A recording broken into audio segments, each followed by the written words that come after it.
The full wolf death duel method from the ancient Nanyang seas. Both sides send one person onto a small, cramped skiff to fight it out until one side is completely annihilated. Just moments ago, 3 maritime factions converged. The atmosphere immediately turned eerie. On the raft floating between them, a bald man tossed a severed head into the sea, then stared intently at the people on the Crow Bell's deck. Once all 3 sides approached, a pirate next to Li Yin shouted, "Spring click, open or not, tap it." The pigboat fleet replied first, "Ripe wheat, peel off when sailing, pass the leaf." Meanwhile, the 9-star black flag ship spoke up as well. "No flag linking, shake hard." Hearing the coded shouts from all sides, Zha Xiaodao looked at Li Yin, confused. Li Yin explained flatly.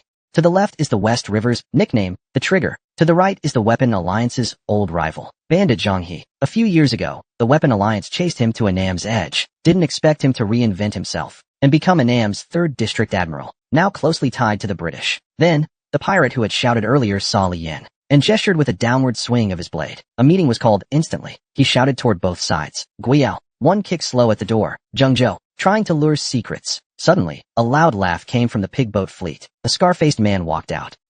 He cupped his hands toward Li Yin. "Is that Brother Tianbao from the Weapon Alliance? Remember me, Lei Seer? Last year, you drank with our boss. I was the one serving you." Li Yin nodded and smiled. "I remember, planning to kill Lei Seer too. So lively today." Seeing Li Yin remembered him, Lei Seer also smiled brightly. "Chasing the God Grade, huh? Brother Tianbao, you chasing God Grade too? How'd you come down from the north?" The men who fight at sea all treat Tianmu Crossing as God Grade. Whenever it happens, tons of overconfident sailors try to score big during the Tianmu Crossing. It's called chasing the God Grade. Li Yin adjusted his collar and said calmly, "These past few days, the authorities have been probing Dayu Mountains meetings. Lady Sure gave the order, told me to give them a warning. I just got back, slaughtered the Tiger Gate Navy's poison wiper. That guy called Zhua Huxing ran into you all on my way back." Hearing that, everyone laughed. Lei Sin asked in disbelief, "Lady Sure ordered you to kill an officer, and you actually did it?" Li Yin leaned forward with a sigh. "When the boss gives the order, you grit your teeth and do it." Sure enough, Zhua Huxing's head is still hanging from the mast. "Don't believe me? We still have the official flag on board. Want to take a look?" Lei Sin shook his head. "No.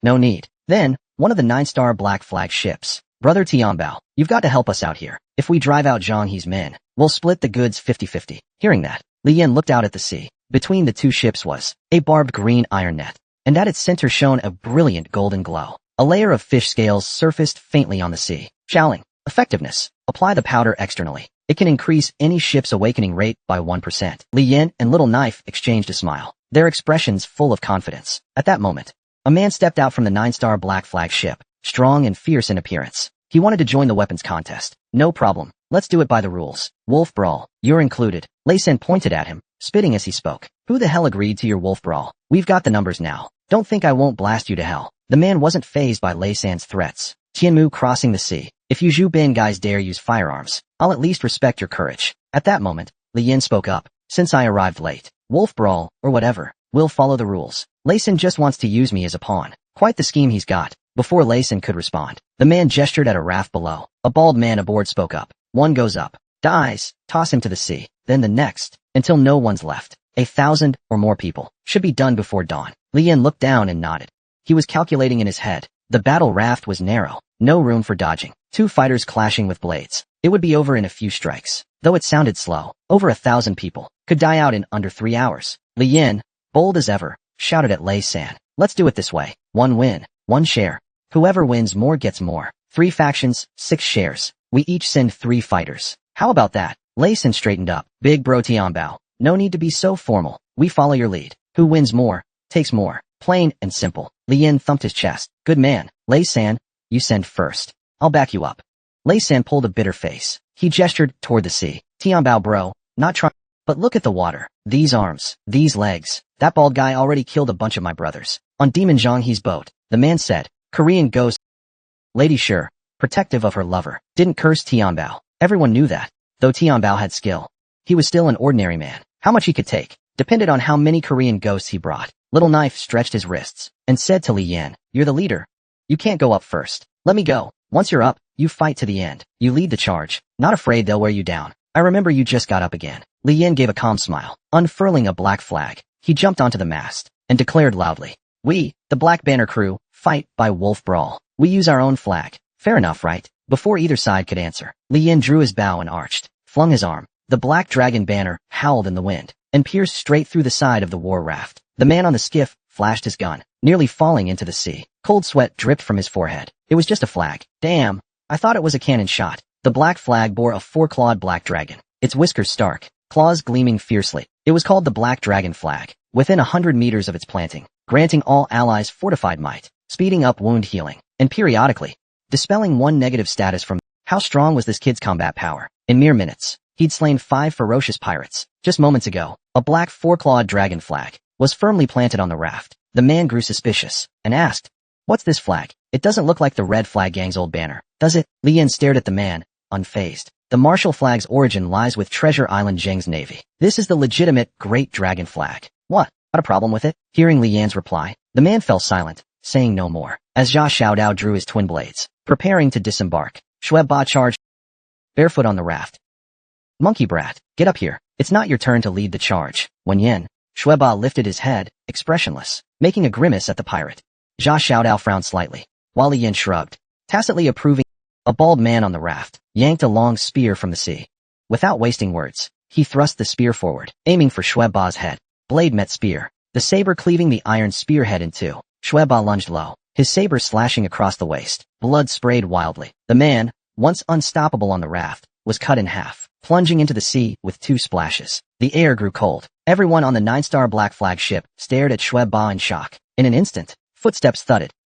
Another pirate, head wrapped in a scarf, leaped off the ship, swinging a heavy curved blade at Shueba. Shueba advanced, striking directly, slicing half the headscarf man's skull off, but a gash opened on his own waist. He stumbled back a few steps, watching the man collapse, then kicked his corpse into the sea. At that moment, Shueba realized his saber was unusable. A third man disembarked. Shueba tossed aside his damaged saber, grabbing a heavy curved blade from the raft. The man didn't hesitate, striking at Shueba's head as he bent for the blade. Shueba, fierce and valiant, didn't retreat but advanced, crashing into the man's chest. The curved blade pierced him through. The man's strength drained instantly. Scene break. Action continues later. Shueba rolled quickly, grabbing a single saber from the raft, delivering a horizontal kick at the man. The blade sliced open his carotid artery. Blood gushed out. At that moment, another pirate leaped from above. Shueba's feet scrambled back, but he couldn't dodge in time. A long gash opened on his arm.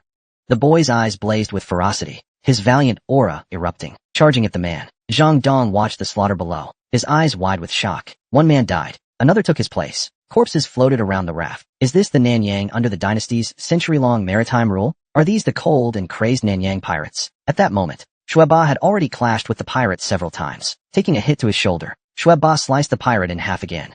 Zha Xiaodao watched the battlefield below intently. This Yahello's combat strength was no joke. In moments, he'd taken down 5. Shueba knelt on the raft, blood gushing from his abdomen and shoulder. He knew he couldn't let his guard down. The ones coming next would only be stronger. Suddenly, a burly man with a yellow-brown beard, nearly 2 broad-shouldered and thick-waisted, leaped down. The brute sprang forward, slamming onto the raft. The slight Shueba slipped, flung into the air, in grave danger. Ever seen a kid this ruthless to himself? Half his body cut through, and still fighting on. Just moments ago, Shueba was launched skyward by the brute's force. The brute charged in. Before Shueba could steady himself, a massive blade swung at his stomach. In desperation, Shueba let go of his own blade, grabbing the brute's blade with both hands. Steel flashed, blood sprayed. The blade's momentum carved into Shueba's abdomen. The brute flinched. Something fell off. Shueba's hands clamped the blade tight. It dug half an inch into flesh. Blood streamed from his stomach. The boy looked up, grinning darkly at the brute, then yanked the blade back with all his strength. The near 300-pound brute was jerked forward, stumbling. As the brute fell, Shueba pounced, biting into his throat. The brute's screams echoed across the dark sea. Artery torn. Blood gushed like a fountain. On the decks around, everyone craned to see the grisly scene, unsure who won. They saw the brute motionless atop Shueba, dark red blood pooling beneath. Then, Shueba shoved the brute off, wobbling to his feet. The blade still lodged in his stomach. He gripped the handle, nudged it slightly, then let go. He knew it hurt like hell, but pulling it now would kill him. If he pulled it, he'd die. Rowan Anming stared at Shueba on the raft. Could this kid be a Yahello?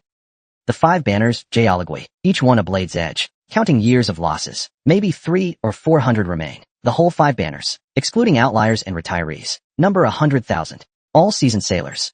Pirates who kill and plunder. From them, the best are chosen to qualify as Yahello. The secret to forging Yahello, known only to a few, like Lady Sure of the Red Banner, Granny Gua of the Black Banner, and a handful others. Replenishing them is a hassle. Tian Baozai sent a Yahello right away. That's bold.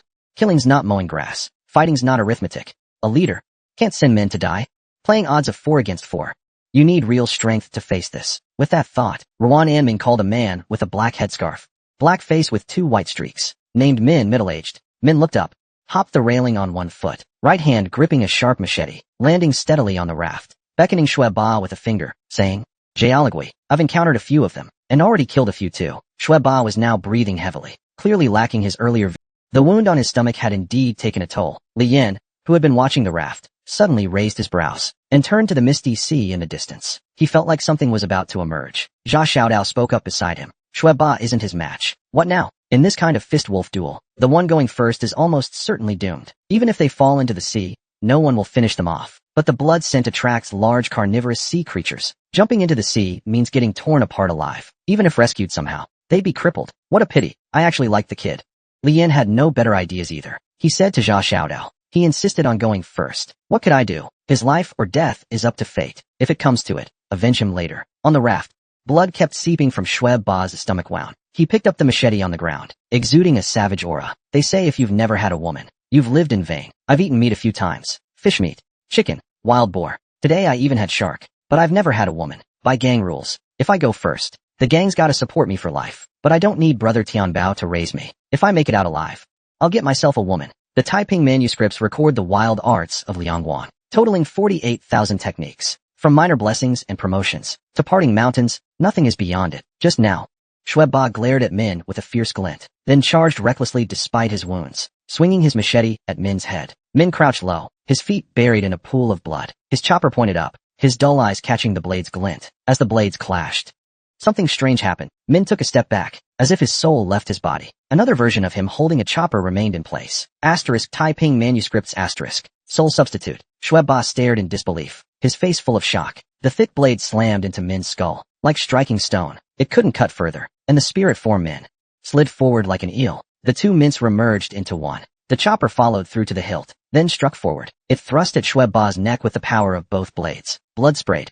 The blade sunk 3 inches into his neck, then got jammed by the machete's hilt. It wouldn't go deeper. A golden gleam flashed in Min's eyes. He was thrilled inside. Once a blade's in the neck, it doesn't have to come out. But if I pull it out, not even a god can save you. He gripped the chopper and yanked backward. Shui Ba knew he couldn't let the blade come out, and instinctively followed its pull. They reached the stern. The chopper was coated with venom stolen from the wild baddie tribe. It might not kill instantly, but it could disable someone quickly. Min smirked and raised his right foot, and stomped hard on the blade stuck in Shui Ba's gut. The blade drove in another 3 inches, nearly severing Shui Ba in half. Min then tried to yank the blade from his neck, but Shui Ba suddenly grabbed Min's belt and rammed into him, his face filled with disbelief. Min couldn't understand how the kid still had such strength. It was too late to dodge now. The 2 of them splashed into the sea, one after the other. Waves surged violently. Compared to earlier, these 2 fresh targets quickly drew the attention of carnivorous fish. Several dark shadows swarmed toward them. Pirates from both sides erupted in chaos. Normally, outsiders couldn't intervene in raft duels, but this situation was considered a special case, and intervention was allowed. Without hesitation, Ruan Anming grabbed his bamboo spear and jumped off the boat, thrusting straight toward Shui Ba's eyes. Red flag pirates immediately drew their bows at Ruan Anming. 7 or 8 arrows whistled toward him. Suddenly, several light feather birds appeared behind Ruan Anming, snatching the arrows in midair with their beaks. The peaceful scroll, feather flight technique. As the birds vanished, the incoming arrows also disappeared. Holding the bamboo spear, Ruan Anming grinned wide, ready to strike Shui Ba down. Suddenly, a platinum spear pierced straight through the bamboo shaft, snapping it clean in 2.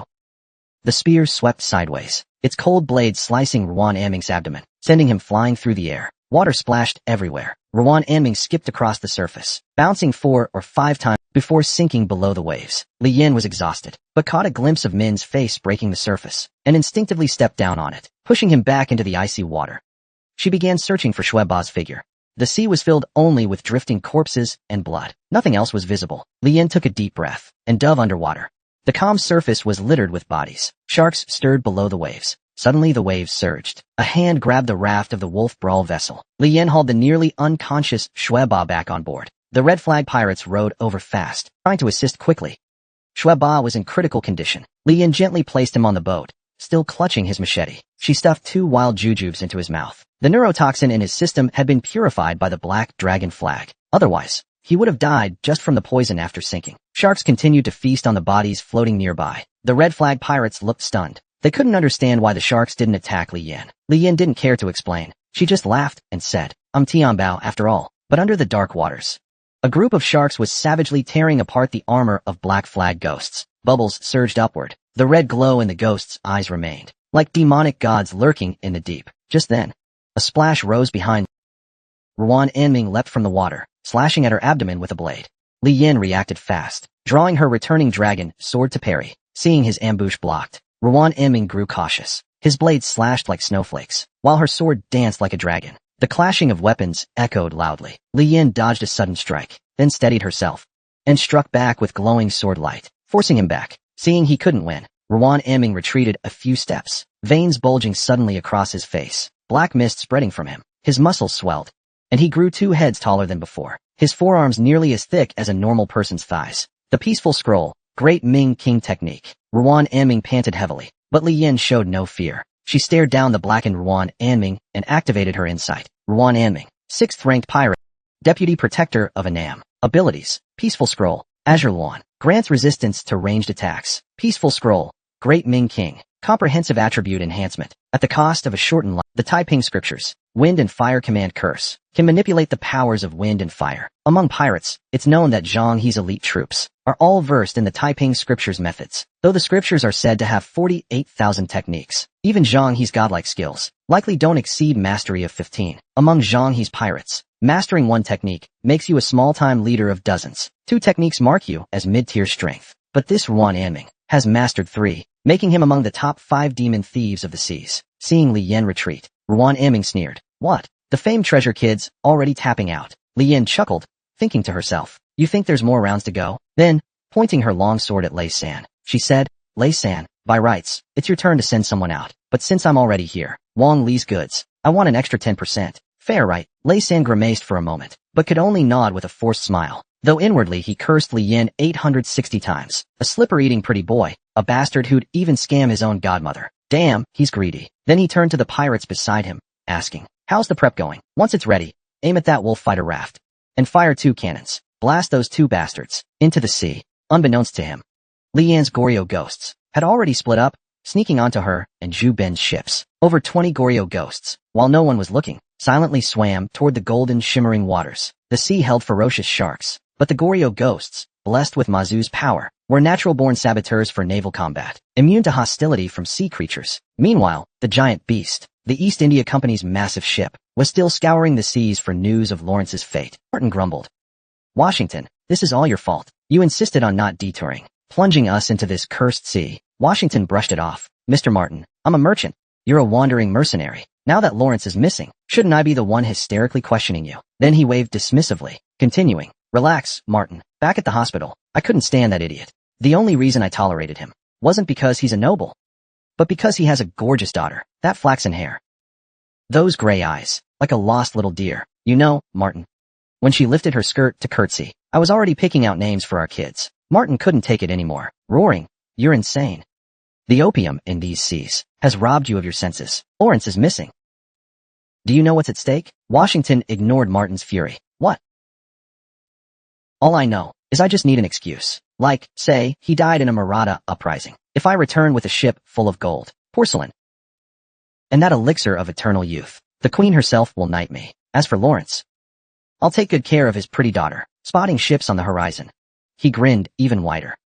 Now, let's begin. We have plenty of reasons for people to believe Lawrence's disappearance has nothing to do with us. I think we can use our cannons and crossbows to ask them where Lawrence the Peerless went. Across the misty sea, the silhouettes of fleets loomed faintly. Massive east were slowly pressing forward. All of this was captured by a palm-sized pseudo bird, taking it all in. On the Fist Wolf dual raft, the two had no room to move, but blades clashed fiercely. Ruan Anming's blade work was flawless. His single saber formed an airtight wall. Li Yan's sword strikes were cunning and ruthless, occasionally landing cuts on Ruan Anming. But under the blessing of the Ming, his wounds healed almost instantly. Such minor wounds barely stung. What truly unsettled him was that this Tianbao kid wasn't a galley ghost, but his strength and speed exceeded that of an average galley ghost. Paired with deadly techniques, he was proving a difficult opponent. Meanwhile, Jia Xiaodao led a group of galley ghosts and silently boarded Lei San's ship. They threw the corpses they carried onto the deck, then pulled out hemp ropes and expertly tied them around the corpses' necks. Suddenly, a figure yawned and emerged from the shadows, startled at the sight of Jia Xiaodao's group. Before he could react, One of the galley ghosts lunged at him, seeing the charge. The man remained calm, and drew a saber from it. In the span of one breath, 2 flashes of steel danced through the air. Just 2 moves, and the galley ghost retreated in haste. Zha Xiaodao was stunned. A galley ghost lost in a single exchange. This guy can go toe-to-toe with them? By firelight, they could see the man clearly. A young man with caramel-colored skin and sharp black eyes, saber in his right hand. In his left, a 2-foot green. He exuded an eerie aura. The man sneered at them, then opened his mouth wide and bit off the snake's tongue, chewing it with loud crunches. Zha Xiaodao grimaced and asked, "You eat snakes raw? You disrespecting chefs or something, bastard?" Faced with his question, the 3 stood silent, wondering if this lunatic was just brain damaged. The man clearly had no interest in chatting. He charged at them. Seeing such disdain, Zha Xiaodao's face darkened as he met him head-on. Back on the raft, Ruan Anming grew increasingly uneasy. He believed Tianbao must have gained his power through ancient techniques from Lady Sure. His nostrils flared. Twin jets of red flame burst out. His worn saber suddenly engulfed in flame. He swept it at Li Yin with terrifying force. Li Yin realized this was Ruan Anming's 3rd Taiping manuscript technique. She pressed her wrist down, and her longsword burst into radiant light. It clashed with the flaming saber. Sparks flew. One move. Flame rips the curtain. Disperse the fire. Seizing the moment, a cold gleam lit up in Li Yan's eyes. She lunged forward and swung straight at Ruan Anming's head. Ruan suddenly grinned and exhaled a burst of evil wind. The scattered flames from earlier exploded violently with the wind. The entire raft was instantly engulfed in a giant fireball. Lei San's eyes darted, and he suddenly cried out, "Ruan Anming burned Brother Tianbao alive. Avenge Brother Tianbao." With that, he waved downward. The cannons roared. 7 or 8 cannonballs, each weighing over 10 pounds, were hurled toward the burning raft. Just as Ruan Anming cast his wind-fanning flame spell to ignite the raft, Lei San took the chance to fire cannons under the banner of avenging Tianbao. He fired artillery. Explosions roared across the sea. Chaos erupted instantly. He urged the pirates on his ship to grab the loot and retreat. The veteran pirates all knew that during Tianmu Crossing, firearms were forbidden, though few knew the reason why. Lei San, however, was one of the few who did. Tianmu Crossing, where nothing sinks, submerged islands, sunken ships, and massive slumbering sea beasts, all could rise due to sea disturbances, surprises, and disasters. All came down to luck. But once firearms were used, especially cannons, they would attract shadows from the deep, accelerating their rise. And these rising shadows were nearly always deadly. As the cannon blasts rang out, the bandit fleet panicked. They steered their pirate ships straight at the red flag fleet, seemingly intending to board. They didn't seem to want to fire, choosing melee instead. But when Lei San saw the red flag fleet, he was stunned. Several of their ships had already begun retreating. It seemed they'd planned to flee. As Lei San puzzled over this, a subordinate rushed over and told him the goods were gone. Lei San shoved the man aside and ran to the deck, only to find the green iron cage completely empty. The golden glint in the sea had vanished, not even a scale left behind. Before he could figure out what happened, a volley of shells rained down. Flames swept the deck. The blinding fire and deafening explosions pierced everyone's ears. 13 of Lei San's cargo ships, 2 were sunk directly. The rest were barely holding on. The overwhelming firepower left Lei San in shock. He had no idea where these shells came from, but firing like this would awaken things in the deep, and they'd all be doomed. As he stood stunned, another round of shells struck. The shockwave. He tumbled, barely managing to stand. Why were the shells only targeting his ships and not the others? Suddenly, he looked up. At some point, a corpse had been hung from his mast. It was riddled with arrows, the black tux and top hat soaked through, a wet goatee still dripping. From the looks, it was a foreigner. Lei San was baffled. Who was this? He didn't remember taking this hostage. On an East India Company ship, Washington looked through a spyglass at Lawrence's body swaying from the mast. He theatrically wiped 2 tears, then handed the spyglass to Martin and said, "Regrettable, Mr. Martin. I shouldn't have mocked a soldier who bravely died fighting pirates. That would be an insult to him." Martin ignored Washington's nonsense, his face grim, roaring, "Fire!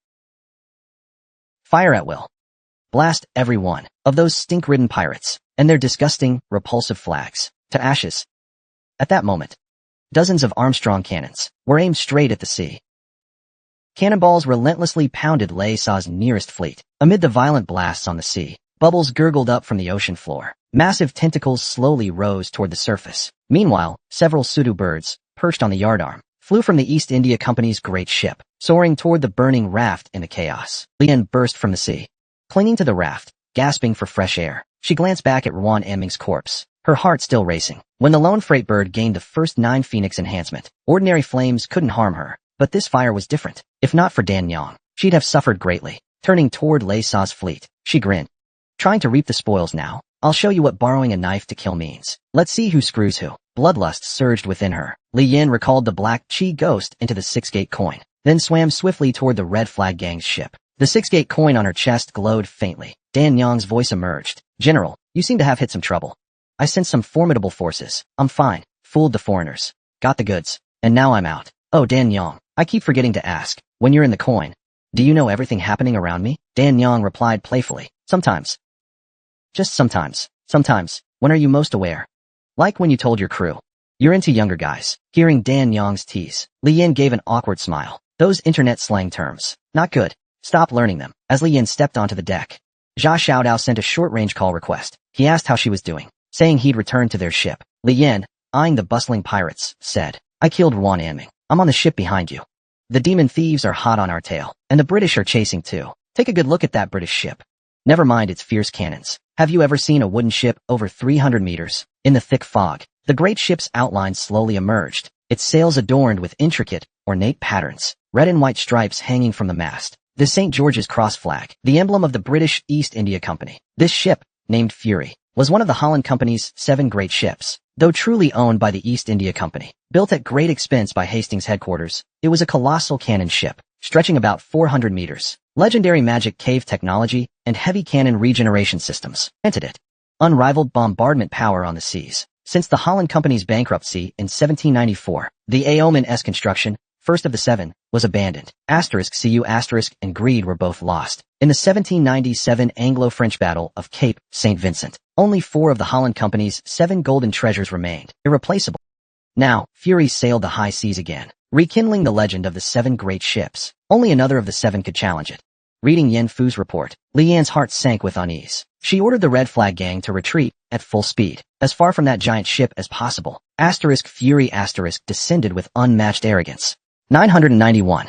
00:23:979. 00:24:00. 280. The scattered ships on the sea mere helpless cubs before this behemoth. Laysaw's fleet was the fastest, but it couldn't withstand Fury's ferocious firepower. A dozen cargo ships were obliterated, reduced to shattered debris, swallowed by rolling black smoke. The Red Flag Gang's ships sped away. Though Fury's firepower was devastating, its speed wasn't as swift. They had a chance to escape. For a moment, they couldn't do anything about the Red Banner's ship, and at that moment, the sea churned like boiling water. In an instant, hundreds of broken planks surfaced on the water, unnoticed until now. Li Yan's heart sank. The 6-coin talisman on his chest glowed faintly. Dan Yang stepped out, staring in horror toward the Wrathful, gravely telling Li Yan, General, stay away from that ship, as far as you can. Meanwhile, Martin glared ferociously at Leysa in the sea. Haunted by Sir Lawrence's gruesome fate, he swore to blast Leysa to pieces.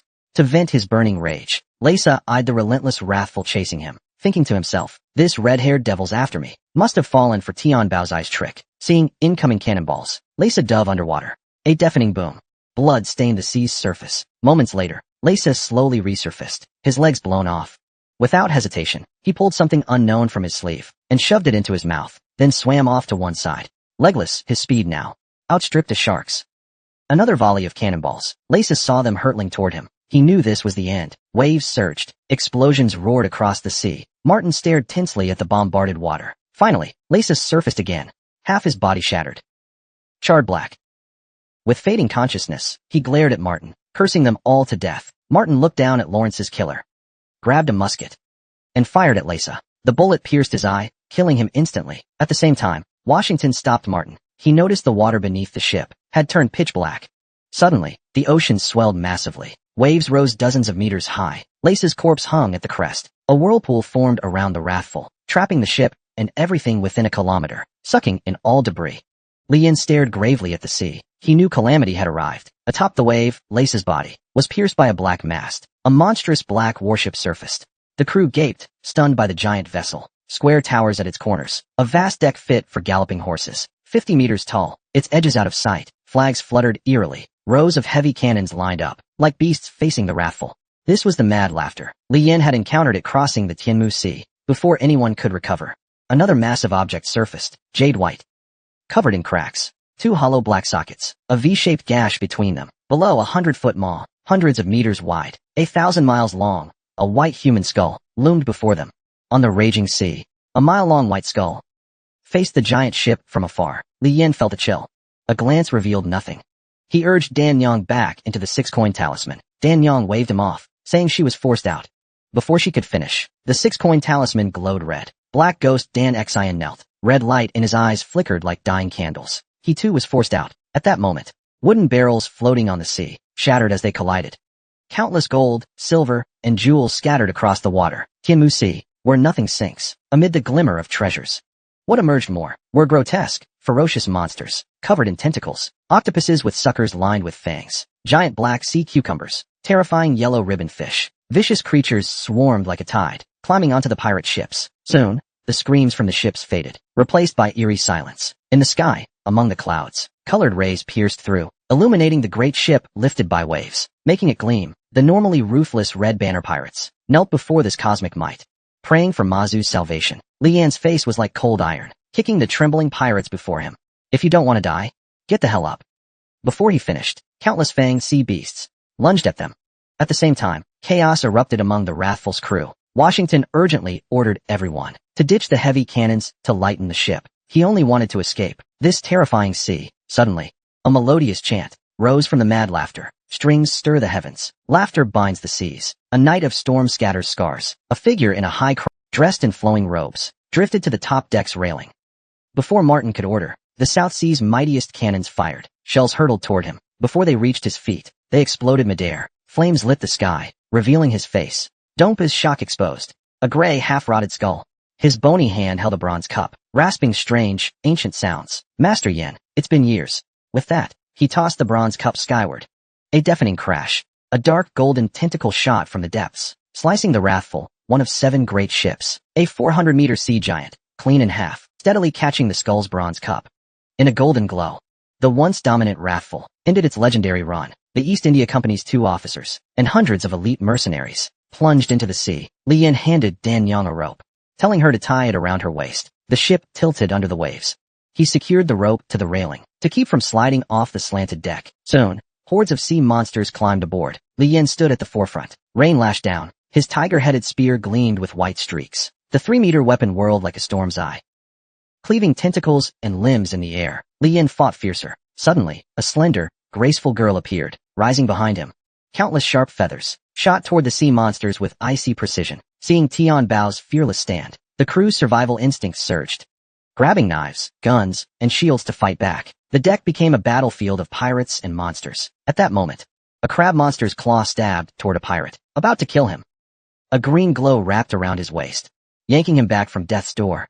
The pirate turned to thank his savior, seeing an unfamiliar, stunning face, eyebrows like a painting. He thought it was Mazu herself. Dan Yang was about to speak, but noticed several pirates in peril nearby. She quickly unleashed her green glow to save them. Yet she realized, due to some restriction, her green glow couldn't harm any sea beasts. The rescued pirates believed Dan Yang was Mazu herself, manifesting to save them. Dan Yang considered this, thinking it might not be an insult to them, and chose not to clarify. Meanwhile, Li Yan, alone with her spear, drew the attention of at least a third of the sea beasts. She tirelessly swung her tiger-head great spear, piercing each lunging sea beast, sending them flying. The once gleaming spear blade had dulled significantly, corroded by the beast's fluids. This pained her deeply. Fixing it would cost a fortune in points.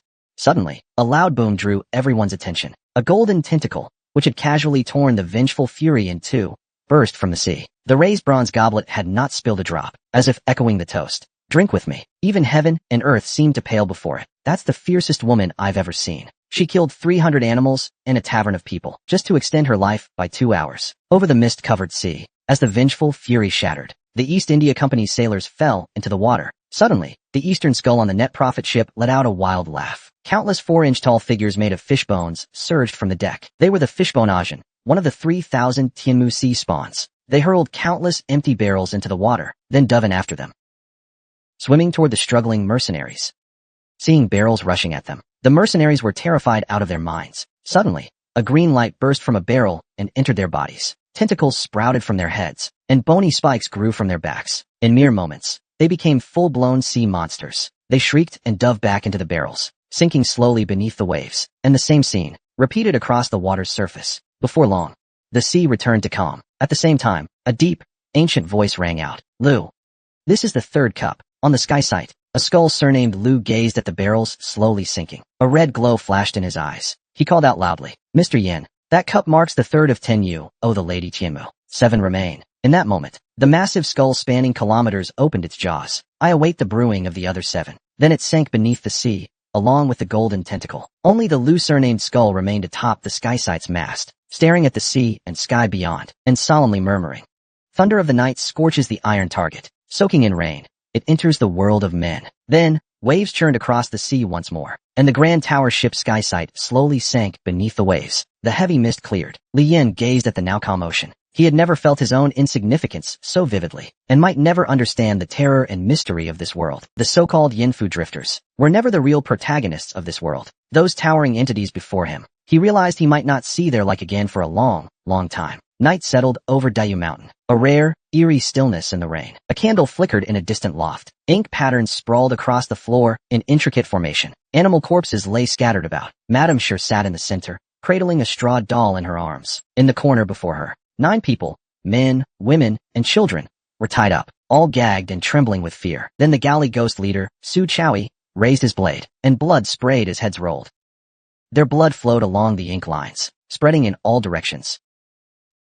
The straw doll in Madame Sure's arms suddenly looked up. Its limbs flailed wildly for a moment, then slowly fell limp. Su Chowie looked at Madame Sure and asked solemnly, "My lady, how do you feel?" Madame Sure shook her head. "It's becoming less effective, but better than nothing. If I summon what strength I had when birthing Rusty, maybe I'll live to see tomorrow's sun." "Chowie, that flower I left in the vine loft that day, you should understand." In that moment, Su Chowie suddenly dropped to his knees and declared, "All 112 galley ghosts shall follow Tianbao from now on." Madame Sure waved her hand and looked at Su Chowie. "You're older than me by a few years. You followed me to the Red Flag Gang all those years ago. I owe much to your help over the years. You joined the gang before him. You've licked blood off blades and earned no less than Tianbao. So in gang matters, you must also keep watch. Don't let it become Tianbao's one-man show. Ashu calls you godfather. You must have his back. Don't let him suffer under Tianbao." Then she gave him a fire-aligned territorial seal. "This item has been a life-preserving legacy in Red Flag Gang for years. I fear I won't last until he returns. I don't trust anyone else with it.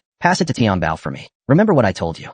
Go now. I want to rest." Chow Yi bowed her head, as if hesitating to speak. In the end, she said nothing, and left. Madame Sure watched Chow Yi's departing figure. Her expression turned cold. Her lips curved downward. A murderous aura rose. On the southern seas, the fog parted with the wind, revealing a sliver of golden sunlight. Li Yin sat on a deck littered with sea beast corpses, wiping her tiger head spear. Seeing Jia Xiaodao arrive, she finally let out a sigh of relief. She asked Jia Xiaodao to salvage the jewels and jade, while she rested in a corner to recover.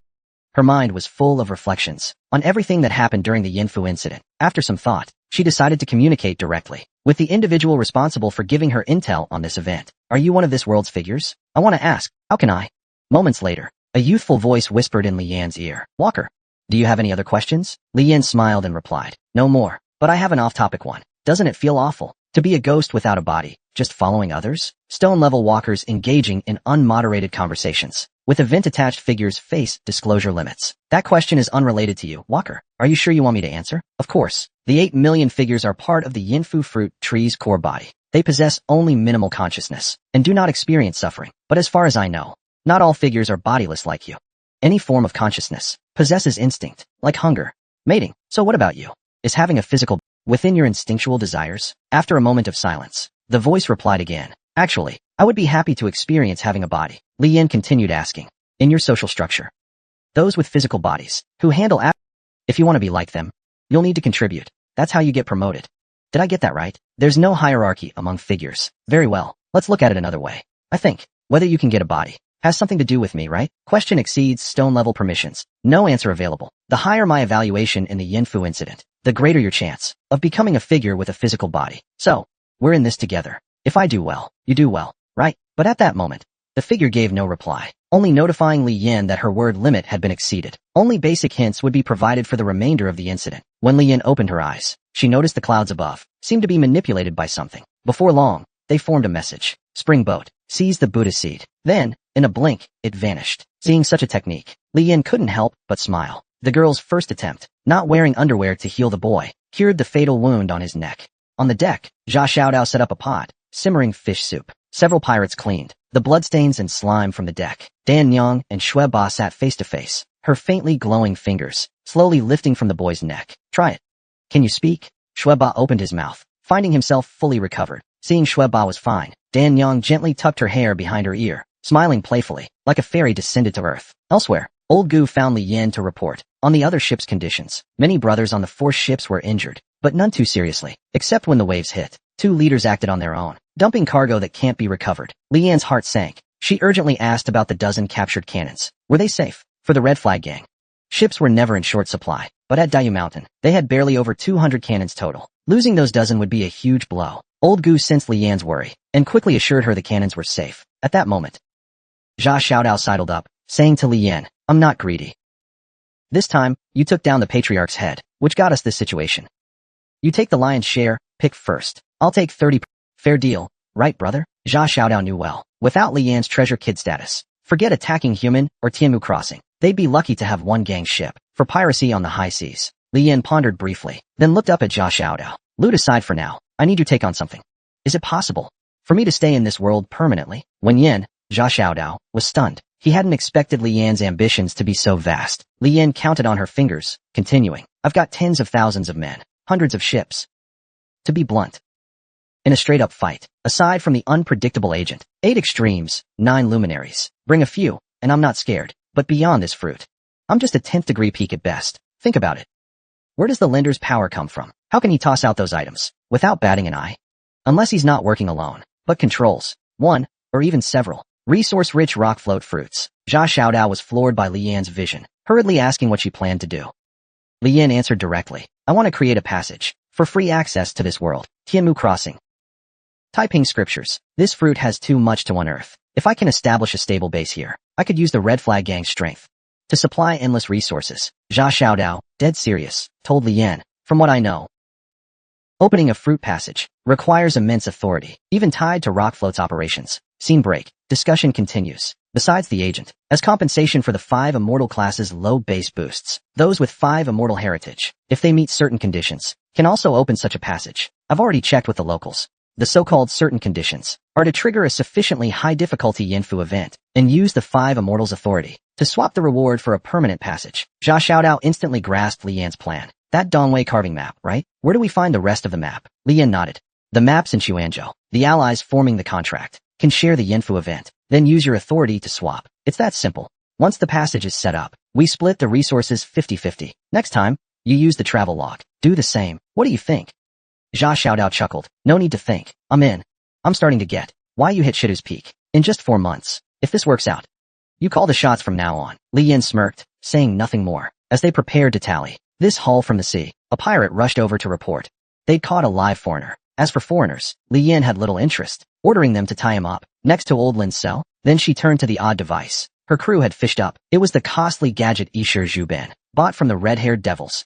Magitech, living seawater turbine, boosts ship speed by 7% to 30%, depending on size. Fits any vessel. Can be installed on any ship. Same Magitech rules, only 1 per ship.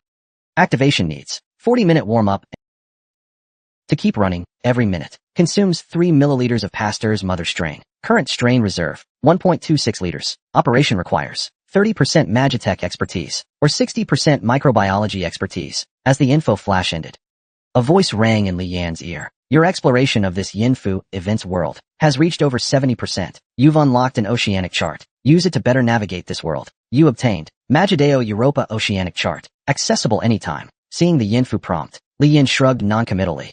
From ancestral notes, she knew the 18th century was a burst of creativity, a tug-of-war between science and God. New ideas sparked every moment, new opportunities unearthed, new theorems discovered, new machines created, rational yet romantic, precise yet vibrant. Scholars' imagination lit up the night, weaving a dazzling galaxy. The heart of this era's tech leap was Europa.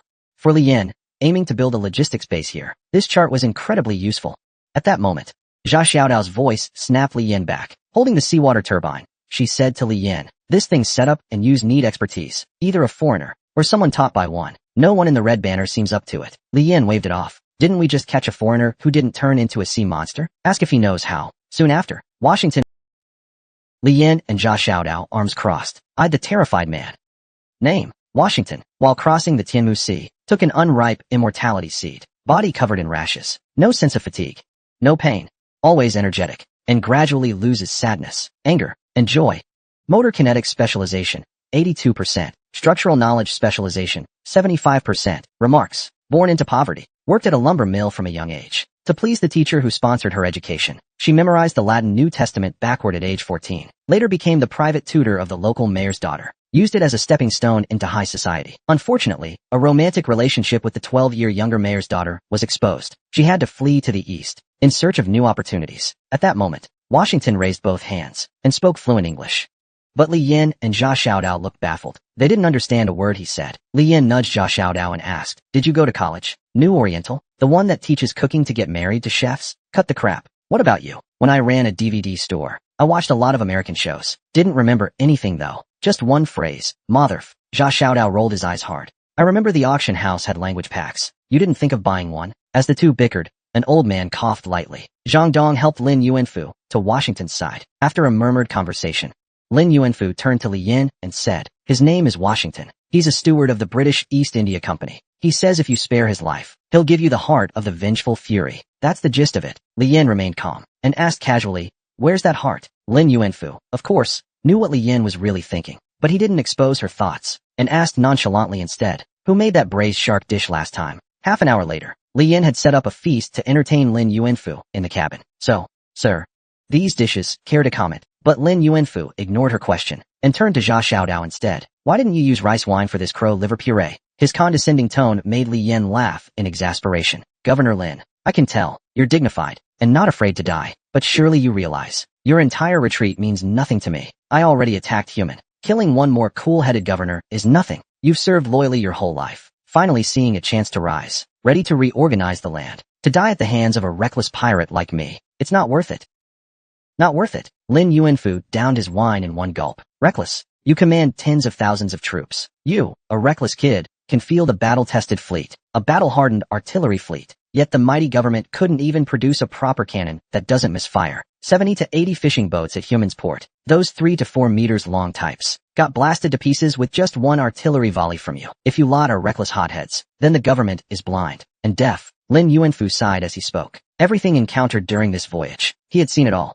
The vengeful fury of the East India Company, the scale of several pirate fleets, it all gave him cause for concern. But more than the pirates, what terrified him more were the foreigners' ships and cannons. When it comes down to it, the warships and cannons in the pirates' hands were all acquired from foreigners, and even then, they were still using equipment a notch below theirs. They've already crushed human waters into a complete defeat. If the foreigners come, Li Yin lightly tapped his bowl and chopsticks, interrupting Lin Yuanfu's train of thought. "At the latest, by tomorrow, I must return to Lantau Island. This has already delayed me. What that red-haired devil mentioned, I'm very interested, but I don't have the time. In short, once I get what he mentioned, I promise you both good food and drink. Even if talks between the Red Flag Gang and the authorities break down, I still guarantee your lives won't be harmed, nor will I use you against the authorities. My word is my bond." Lin Yuanfu also caught Li Yan's meaning. He didn't mention when they would be released. He sipped his tea and said, "Then it becomes a rare commodity, and you keep me for life. Just a few more bowls of rice. Who knows?" Li Yan smiled noncommittally. "So there's nothing to negotiate, then? You two can go back and wait.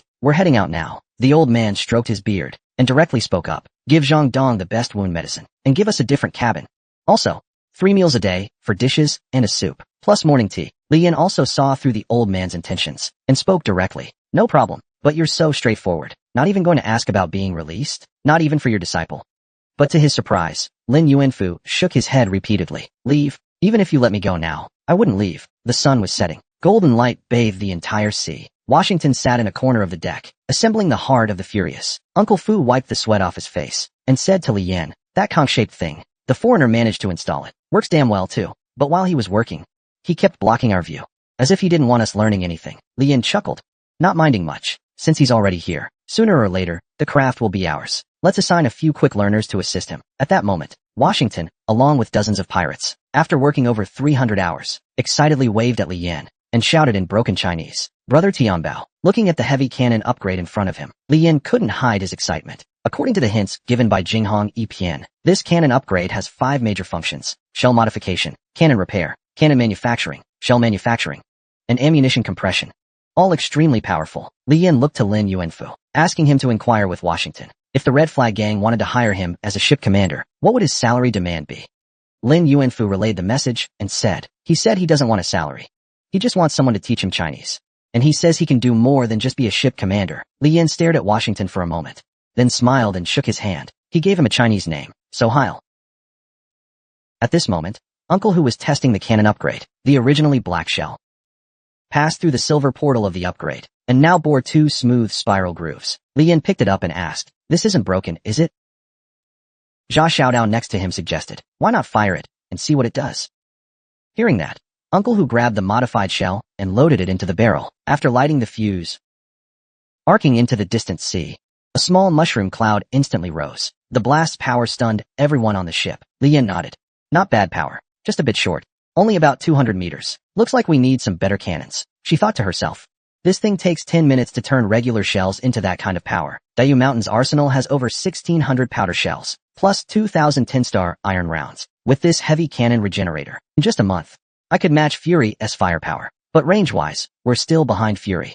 Li Yin stole a glance at Lin Yuanfu. The old man seemed completely unfazed, knowing the Qing government held the realm. If they got serious, naval firepower could be built up swiftly. Sua Heyer, buzzing with excitement, jabbered at Li Yin. Lin Yuanfu translated. "Mr. Sua says this is a treasure of Europa's technology, worth as much as a..."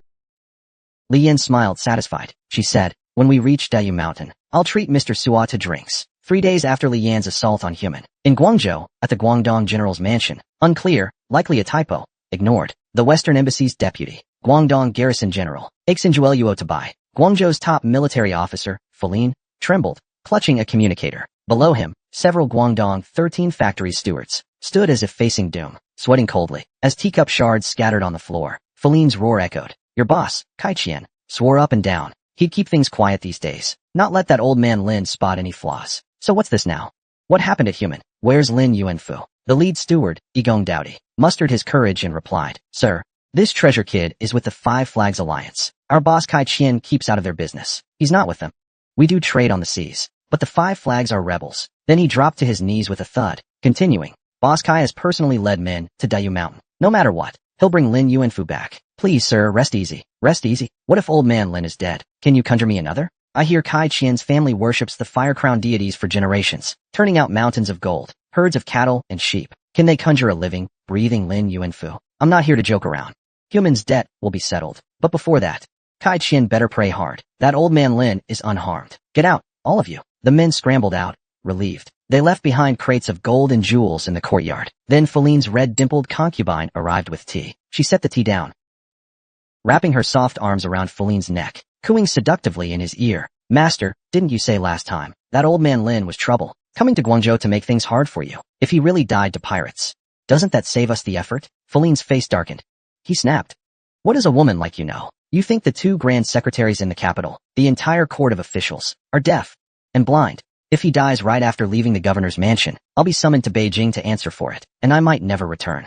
Irritated, he shooed the woman away. He glanced again at the map on the table, gritting his teeth, muttering fiercely, "This isn't over." Red banner, Tian Baozai. Meanwhile, East India Company, Guangzhou branch. Several officers gathered in a hall. Eber, from Jagelda's headquarters, roared in Tamahendi's face, "I don't care what's gone wrong here. The Wrathful's been out of contact for 3 days. Last time one of the 7 great ships was lost, it was in a clash with the French, and we still won. But this time, a Horan 7 great ship just vanishes, along with its full cargo, and hundreds, including 2 officers. I want to ask you all, who can bear this loss?" Athos spread his hands, calmly stating, "We've lodged protests with local authorities, and sent ships to search. I don't believe the South Seas have anything that could threaten the Wrathful. We need to wait.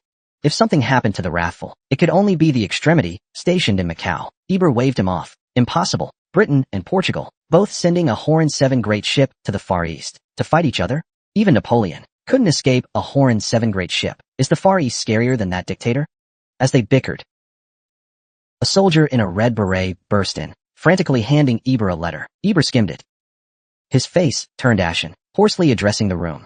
"We found the Wrathful's wreckage at sea, along with numerous Chinese pirate flags and bodies. No sign of our crew, dead or alive. The Wrathful's core heavy cannon is gone. Preliminary findings point to Isher Zhubin and the pirate Zhang He." Everyone looked stunned. "They can't do this. Zhang He, Annan's Zhang He. Zhubin's our partner." The room erupted in chatter, like a noisy marketplace, buzzing endlessly. Eber slammed his fist on the table. The loud thud silenced the room. "Now, gentlemen, we must show our resolve, and take back what's ours from those pirates. The Wrathful's heart, the sky's colors." The sea slowly calmed. As the Tianmu Sea crossing ended, Red Banner pirates cheered on deck, celebrating their survival. Li Yin quietly told Jia Xiaodao to watch the foreigner. His value now far outweighed Lin Yuanfu's. Jia Xiaodao grinned. He's a governor, after all, worth less than a merchant. Li Yin explained. He's a hot potato in our hands. Not as useful as a tech-savvy foreigner. If not for the extra Yinfu event, I'd have slit his throat already. Now that Tianmu's done, let's see what goodies we've got, and split them. Jia Xiaodao perked up. She'd been waiting to divvy up the loot. Jialing tribute, 60 pieces. 10 pieces of magic dust applied externally. Boosts awakening by 1%. 30 pieces mixed with seawater and drunk. Grants the sea sting state, enabling underwater breathing. 3 quenched beads. For weapons, armor, or other items. Enhancing 1 random attribute. Requires sufficient affinity. Low affinity prevents enhancement. Each item can only be enhanced once. Seabed, gold mother. Forging material. Yinfu can process it to craft a rare quality weapon or armor. Burning lobster coral. When worn, grants the listening skill. Occupies one of the 4 extra skill slots. Unavailable when all slots are full. Listening, once activated, can sense the emotions of marine creatures. Range, 1 kilometer. Duration, 10 breaths. Usable once per day. Golden backmeat. Dishes made with this ingredient by one with the corresponding inheritance will surely grant a new ability. Also one of the ingredients for Buddha jumps over the wall. After watching, Jia Xiaodao didn't think long and spoke up directly. The ingredient and the golden mother from the seabed are mine. You take the 3 pearls. Scale score. What do you think? Li Yin shook her head. Scale score. I only want the 3 pearls. Jia Xiaodao didn't fuss either, and started to find Li Yin more and more likable. He felt that besides her judgment and strength being convincing, she was also fair in handling matters. A person worth long-term cooperation. As for the pride spirit, Li Yin weighed her options, and ultimately decided not to use it to boost her awakening level, but to ingest it directly. This granted her the ability to breathe underwater. There were still many tough battles ahead. Though Tianbao Zai was good in water, and he couldn't breathe underwater, this oceanic ability could be life-saving at a critical moment. She then proceeded to enhance the cold fire snowfall and the coiling dragon sword. Snowfall's usage permission was raised from capital level to demon 9 level. As for the coiling dragon sword, its true damage was increased from 3% to 4%. Looking at the final pearl, Li Yin murmured, Bone Lance. Mountain beyond mountains. Indestructible 1,000-layer sauls. Thunderaxe. Pictographs of the Ming Black Dragon banner. None match the Jiao Pearl. Looks like I'll have to enhance the heavy cannon and upgrade it instead. Time flew by. Unknowingly, they had returned near Mount Dayu. But when the people on the boat looked toward Mount Dayu, the joy of returning home instantly vanished. Along the coastline, there were funeral wreaths. White ribbons were torn by the sea wind. Countless paper money fluttered with the breeze. The crew stared in disbelief at the scene before them. Unconsciously, someone murmured, could it be the lady? Other than that, over 200 foreign ships of all sizes were docked at Mount Dayu's pier. The sails were in various colors, black, blue, white, and yellow. Before Li Yin and the others could get close, whistle signals rang out. Black flag gang leader Guapa, blue flag gang leader Bahai, white flag gang leader Shi Tianying, yellow flag gang leader Su Longxi. All came to mourn at Mount Dayu. Irrelevant individuals, clear the area. Mount Dayu is sealed under high alert. A pirate on the Crow Bell was just about to shout back when Li Yin kicked him on the butt. He turned his head and roared. The massive red sail is flying. Are they blind or are you blind? Pretending not to recognize us. It's clearly written in the 5 flags pact. Worshippers of the shaking flame device cannot enter the grounds. The 4 flags broke. Load the cannons. Bring me all the new shells. Fire at will. The crew roared in unison. The deck instantly fell into a frenzy. At that moment, the 4 flags fleet received no reply. They only saw the red flag fleet turn its bows, drawing a wide arc, sending waves rippling. On the Crow Bell, the whistle shrieked again, shouting at the 5 ships. Tianbao said, start with the frontmost black flag. Formal words. The black flag gang still roared back. They didn't believe Tianbao Zai dared openly fire on the 4 flag ships, but the next second, boom! Fire erupted. Violent flames and shockwaves tore through the hull. Thick black smoke engulfed the sea. After a round of cannon fire, the Yahello and other ships circled again, under Li Yan's command, preparing for a second volley. Pirates sweated at the brow, dragging away scalding iron cannons. Others pushed new cannons into place with precision. Fuses lit again. 2 rounds of fire turned the 20-some sailboats ahead into a sea of flames. Countless Black Banner pirates perished before reacting, while the other 3 Banner ships watched from a safe distance, making no moves. They hadn't expected Tianbao Zai's firepower to be so fierce, losing all will to counterattack. Meanwhile, led by the Yahello, the fleet switched to fore and aft sails, charging like a sword toward Dayu Mountain dock. In a side room at Dayu Mountain port, a short, stocky man, reeking of stale sweat, spoke up. Just pretend you don't know them. Sail out to block Tianbao Zai's path. Let our brothers stir trouble before the rest of Red Banner arrives. Afterward, claim we didn't recognize them. He can't do much about it. The others exchanged glances. Yellow Banner leader Su Longxi spoke first. I don't care about the rest. I'm here to take Shoer back to her roots. Red Banner's internal affairs aren't our business. Each harbored their own schemes. Plotting in silence. Though Yellow Banner ranked lowest among the four, their smooth entry into Dayu Mountain, bringing hundreds of ships to the dock, without Red Banner's resistance, was all thanks to Su Longxi. Su Longxi, cousin to Lady Sure, grew up on Yellow Banner's island. Now, Su Chowi and other Jiaogui elites were once Su Longxi's retainers, bound to the Su clan. At that moment, a flurry of footsteps approached. Su Chowi led a group of Jiaogui elites to the door. Lips tight, he scanned the room, nodding respectfully to Su Longxi. Patriarch, 3 leaders. Su Longxi nodded, silent. Granny Gua of Black Banner spoke. Brother Chowi, long time no see, still as bold as ever. Su Chowi ignored her, saying gravely, since you're here to mourn Our Lady, follow me to the memorial hall. Chowi, where's Xior? Patriarch. The young miss is at the hall. Elsewhere, the sea battle raged on. Red Banner's morale soared, brandishing steel blades. Bailey Yan's Black Banner ghosts were ferocious. Black Banner pirates were no match for them. Some pirates, skilled with blades, aimed for the ghosts' armor gaps, but it had no effect. Instead, a ghost spear pierced them. Blood and flesh flew. Countless pirates fled in panic. At that moment, a young man in white-blue patched armor faced a Black Banner ghost. The ghost raised its hand. A short spear shot forward. The man leaped onto the deck, wrist twisting with force, body spinning backward. A flash of gold red streaked past the ghost, landing with a flip. He drew a long spear from his side, thrusting its tip at the ghost. The ghost tried to block with its shield, but the spear's strange tremor flicked the shield away. The spear drove straight, piercing the armor's gap. The spear shot through, pinning the ghost to the ship's mast. Seeing the ghost still twitching, Zhao Xiao couldn't hide his curiosity. Still not dead. He shouted to his crew, "Get my gun." Someone nodded quickly. Before long, a spear wrapped in sharkskin was thrown over. Zhao Xiaoyi was about to catch it, but a flash of red knocked the spear away midair. Li Yan, wielding her coiling dragon, stepped in between the spear and its recipient. A golden light flared in her eyes, and she cursed, courting death. Before she could react further, Zhao Xiaoyi had already drawn a broad saber from a nearby corpse. She slashed down toward Li Yan's head. The duel between Li Yan and Black Flag Gang's Zhao Xiaoyi had begun. Just moments ago, Zhao Xiaoyi drew a broad saber from a corpse nearby and brought it down on Li Yan's head. Li Yan reversed her grip on the coiling dragon with her right hand and parried upward from behind to meet the blade. Zhao Xiaoyi was shocked. She hadn't expected such lightning reflexes from her opponent. Suddenly, Li Yan counterattacked. The crimson blade danced, as cold as blood and steel. 3 successive strikes forced Xiaoyi into retreat, splitting her steel saber in 2. Zhao Xiaoyi's expression changed. She thought to herself how fierce and powerful this sword technique was, and how fast. Taking advantage of the moment, Li Yan delivered a heavy kick to Xiaoyi's chest, sending her flying backward, only stopping when she hit the ship's railing. Writhing in pain, Xiaoyi collapsed onto the ground, vomiting violently. At that moment, Li Yan flicked her wrist and threw the sharkskin-wrapped spear toward Zhao Xiaoyi. Mid-air, the sharkskin fell off, revealing the spear within. Its shaft was thick, smooth, silent. Its spearhead was crystal clear, an entire piece of natural diamond, finely carved. System prompt: Xiaoyi's beloved spear. High-quality item. Sharpness 90. Zhao Xiaoyi caught the spear in one motion, her demeanor shifting entirely. She activated Glimpse of the Soaring Phoenix, gaining explosive strength and speed beyond normal limits. Spear Mastery, 93%. Naval Combat Mastery, 85%. Strength Assessment, Capital Level, Threat Level, Red. Li Yan shook her sleeve, drawing her tiger head spear and pointing it at Zhao Xiaoyi. Seeing Li Yan's skill, Xiaoyi couldn't help but ask, that spatial technique, was it Taiping Scroll's small cosmos art, or ghost fortune from Granny Hooding? Li Yan licked her lips, lifted her spear, and said, whatever works. Asterisk clang asterisk. Xiaoyi smirked, her battle spirit rising. Both raised their weapons and stances in sync, locking eyes intensely. In a flash, they both charged forward. Platinum-edged blade clashed with the diamond spearhead. Black spear shaft whirled with gramophone-shaped currents. The tiger-emblazoned spearhead shook like a wild beast in combat. The flying feathers collided with the tiger stripes. A long, ringing hum echoed across the deck. Li Yan was stunned. Her arms went numb from the shock. She could barely hold onto her weapon. Zhao Xiaoyi grimaced in pain, half her body paralyzed.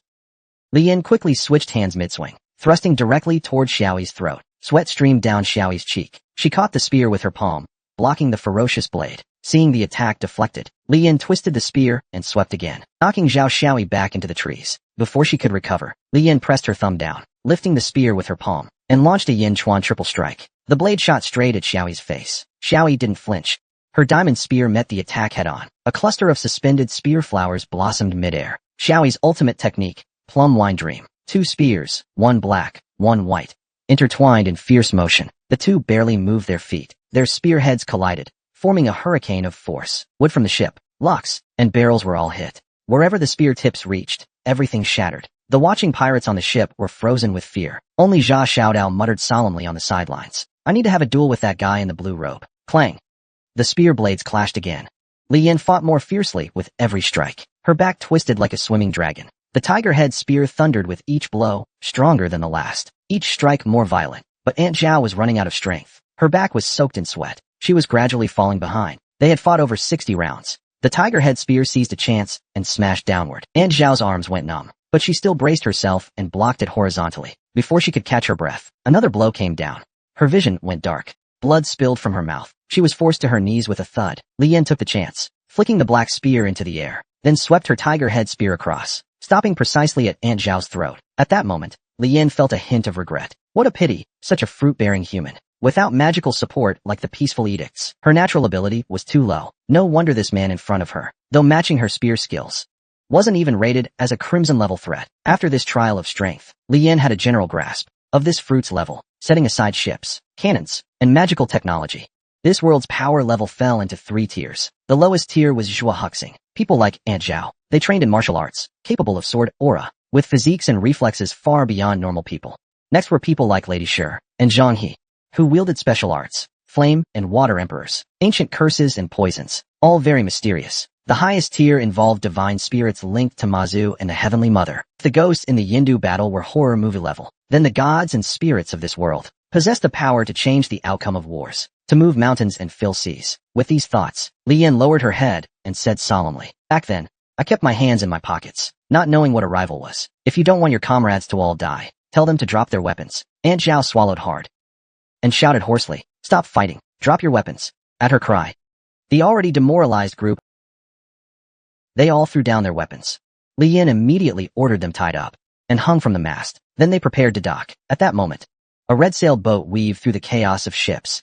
Li Yin looked at the man rowing toward them. It was Qi Zai, a branch leader of the Red Flag Gang. With a trace of anger, she directly asked, who allowed the artillery ship from the 4th banner to dock? The leaders of the 4 banners have all arrived. Qi Zai suddenly felt a chill on the back of his neck. He stammered and replied, it was Brother Chao Yi who let them into the harbor. Everyone is at the morning hall now. Li Yin wiped sweat from her palms slightly. When did Madame Shi die?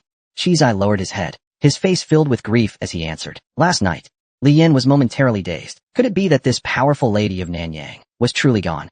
He glanced back at Dan Yang and the black mist ghost, calculating in his mind. Now that the Sea Mother had crossed the sea, the 6-coin shrine was no longer a suitable haven for Dan Yang and the two could only stay on the ship. Many pirates believed Dan Yang was a heavenly envoy sent by Mazu to bring salvation. He had to half-heartedly pretend not to know Dan Yang and claim the black mist ghost was her, barely fooling the others. But Old Gu, Uncle Gu and other mid-level leaders of the Red Banner Gang still had doubts. After all, Old Gu had personally witnessed Dan Yang emerge from the copper coin on his neck. Though he kept silent, he likely already suspected there was more to their relationship. Fortunately, during the Sea Mother's crossing, Dan Yang saved many pirates' lives by detoxifying and healing those attacked by sea monsters. She quickly won the admiration of the crew, and they practically worshipped her like a goddess. At this thought, Li Yin realized there was no perfect way to explain Dan Yang and the Black Mist Ghost's origins. She could only adapt as the situation unfolded. She had Qi Zai explain the current state of Dayu Mountain. When Tianbao Pavilion set sail, the gang assumed it was Madame Shi's order.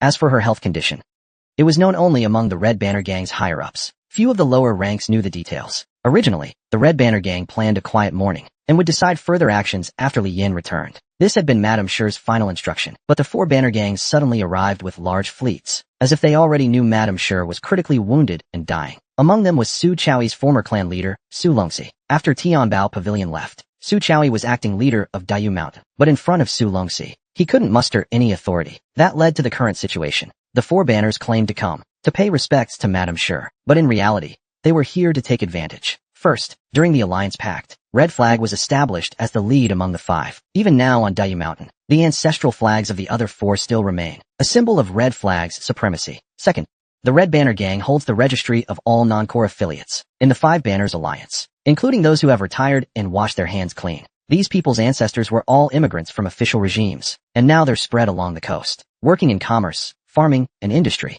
the true foundation of the 5 Banners' survival. As for Guo Pe of the Black Banner Gang, her aim was to exploit the Red Banner's leaderless state and pressure the Red Hall's leaders into handing over the registry and ancestral flags to renegotiate the alliance leadership. Su Longxi wanted to take away Zheng Xiu'er and all the other high-level elites. Hearing all this, Li Yin more or less understood what was going on. She yanked off the flag strap and shouted loudly, "Hang the head of Hu Gate's General-in-Chief, Naval Commander Zhua Huxing, on the sentry tower to mourn Lady Shi.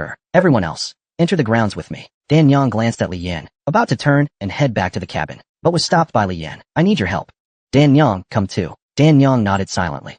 But she sent a secret message to Li Yin, saying, "In this situation, me going, isn't it a bit inappropriate? This man is far too ruthless. Facing such a pretty, sweet girl, there was no mercy at all. He actually snapped both her arms by force." Just now, Li Yin received a distant voice transmission. Suddenly, she couldn't gauge Dan Yang's strength. When she first saw her in Shi Mountain, her level had already reached a point that Jinghong Yipian couldn't even identify. That kind of presence was like Mo Taisui and Feng Yi, completely beyond comprehension. But when they awkwardly met again later, aside from her strength being a bit above average, all her magical power was gone. After the Yindu battle, Dan Yang seemed to have gained a lot from those nightmarish ghosts similar in essence to her. Her strength should have recovered somewhat. She even helped Li Yin restore her physical eyes. As for how she cultivates, or what stage she has reached now, it wasn't convenient to ask. She just had the feeling that Dan Yang's strength was far beyond Lady Shi's peak. As the Yaling docked, a crowd of red flag pirates gathered. Li Yin swept her gaze around and noticed several top leaders, and more than half the elites were missing. She quickly asked, "Where are Chao Yi, Old Ghostin, and Stone Hunchback?" One of the leaders answered angrily, "They're all at the Spirit Hall. That's Su Chaoyi too. He's the kind who always sides with outsiders. Been in the Red Flag gang for over 20 years. But once he saw the old master, he went soft like jelly. God damn it." Just then, Zha Xiaodao leaned in and whispered, "First, he let the 4th Banner's gunboat dock. Now you're back. And he didn't even bring the leaders to welcome you. Isn't Su Chaoyi trying to rebel?" Li Yin shook her head. "Chao Yi is respectful to Lady Shi. He's a senior, yes, but he still can't control Old Ghost Un and the others." The leader grew anxious and immediately wanted to take Li Yin to the Spirit Hall. Li Yin waved her hand, signaling, "They've already entered Deyu Mountain. What, you think they'll fly away?" She then turned to Dan Yang and asked in a low voice, "You know women so well. Give me some advice. What do you think Lady Shi liked when she was alive?" Dan Yang raised an eyebrow. "When you last saw her, her headscarf, the quilt pattern, all had kapok flower motifs." Li Yin recalled this and immediately asked Chi Zai, "Around Deyu Mountain, I remember there was a large field of kapok flowers, right? Take me there."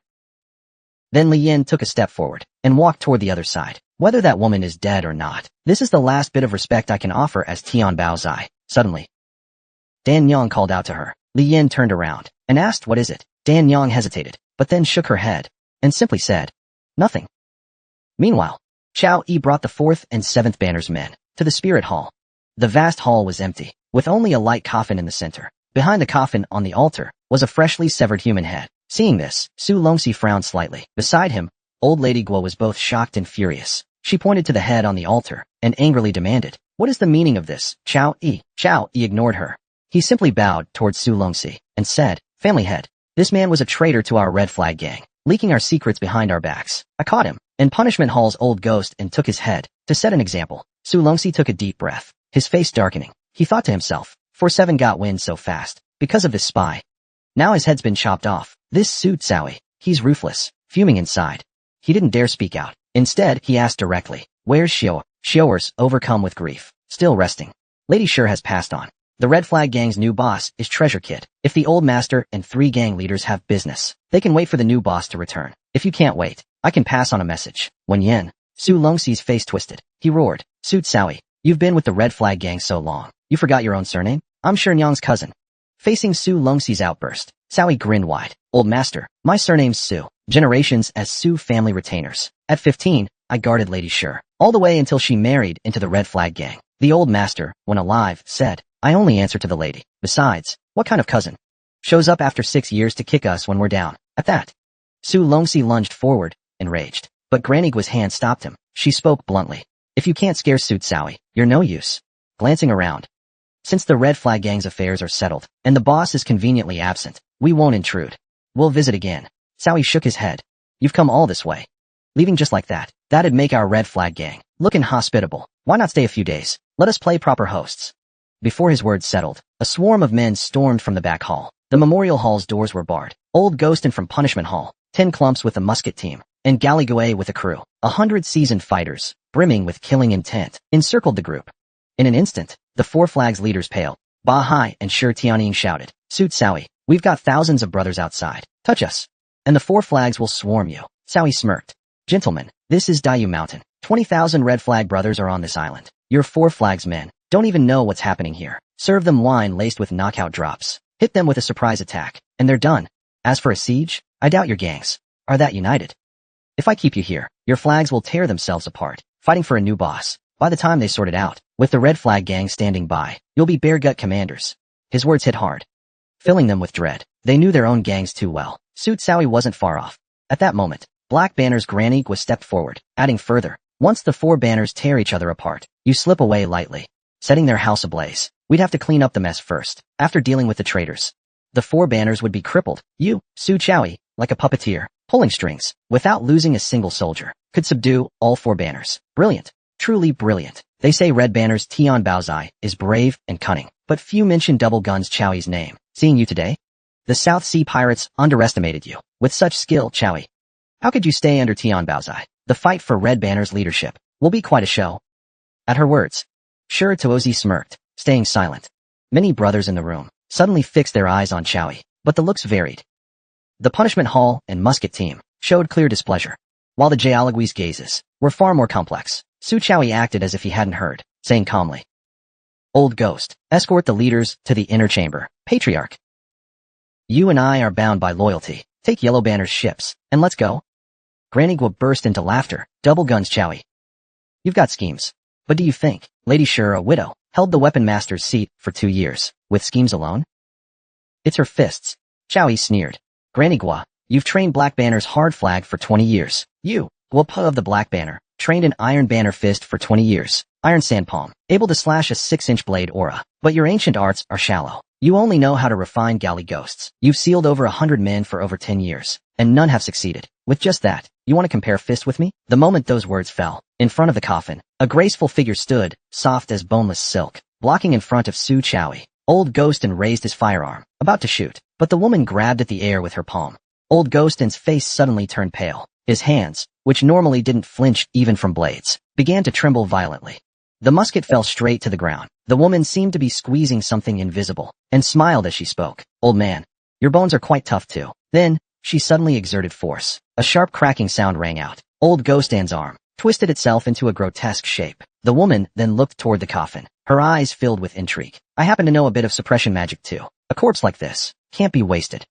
Su Chowie raised his head, kicking a brazier of coals toward the black shark woman. As sparks flew before the paper offering, his sleeve flicked and drew out a firing spike gun aimed at her. The black shark woman let out a cold laugh, her gaze piercing right through Su Chowie's flesh. She reached into the air, and Su Chowie's wildly beating heart suddenly felt like it was gripped by something, as if it would explode any second. At that moment, with a single move, a slender, fair hand grasped the black shark woman's wrist. Lady Shura appeared before the crowd, her face pale. She had saved Su Chowie just in time. Seizing the moment, Su Chowie raised his hand and fired. The bullet pierced right through the black shark woman's skull. Only a black hole remained. Not a single drop of blood spilled. Guapa immediately stepped forward, and several blurry black shadows appeared behind her. I knew you weren't dead. At the same time, the sharp voice of the black shark woman rang out. Your prime is long over. You're just barely hanging on. Still think you're the Southern Ocean Empress of the past? A murderous glare surged in Madame Shura's eyes. Dare to try me? Just then, a voice completely out of place interrupted. How about I finish my words first? Madame Shura looked at the kapok flower in Li Yan's arms, purple and half a meter long. You're thoughtful. Li Yan stood among the crowd and spoke to Madame Shura. Tiger Gate's affairs are handled. I wasn't around, and you got interrogated. Let me handle the rest. Madame Shura's narrow eyes narrowed. These people are one of the 5 Passun's kind, not easy to deal with. I'll take care of them. Li Yan simply smiled without speaking, just staring at Madame Shura. Seeing the burning look in his eyes, Madame Shura suddenly felt a strange heat in her chest. An inexplicable feeling rose within her. She had always thought Tian Baozai was doing well, but still lacked a certain edge. Maybe 5 years, maybe 10, a bit more life, and he'd finally grow into it. But now, he was like a shot of burning liquor down the throat. Madame Shura took a deep breath, and almost instinctively let go of the black veil woman's wrist. Li Yan glanced at a few people in the morning hall, and activated soaring glance. Name, function, status, divine blood, born with the power granted by 5 Passuns. Threat level, deep blue. Abilities, hand of the 5 Passuns, within 30 steps, can extract liver and flesh from targets out of thin air. Straw ginseng, greatly weakens blades, weapons, inner energy, and counters spell damage like exorcism and curse techniques, but is also vulnerable to lightning, fire, and other natural elements. Also possesses extremely light body weight, granting significant speed boosts. Note, A type from the South Sea. A woman bearing the blood of the evil deity, Five Pasans. The Five Pasans. Around the islands near Zhanjiang, legends speak of an evil god named Five Pasans, originally a black wooden idol. During weddings, villagers on the islands would place the idol of Five Pasans by the bed with the bride on the wedding night. Only then could the groom consummate the marriage the next day. Because of this custom,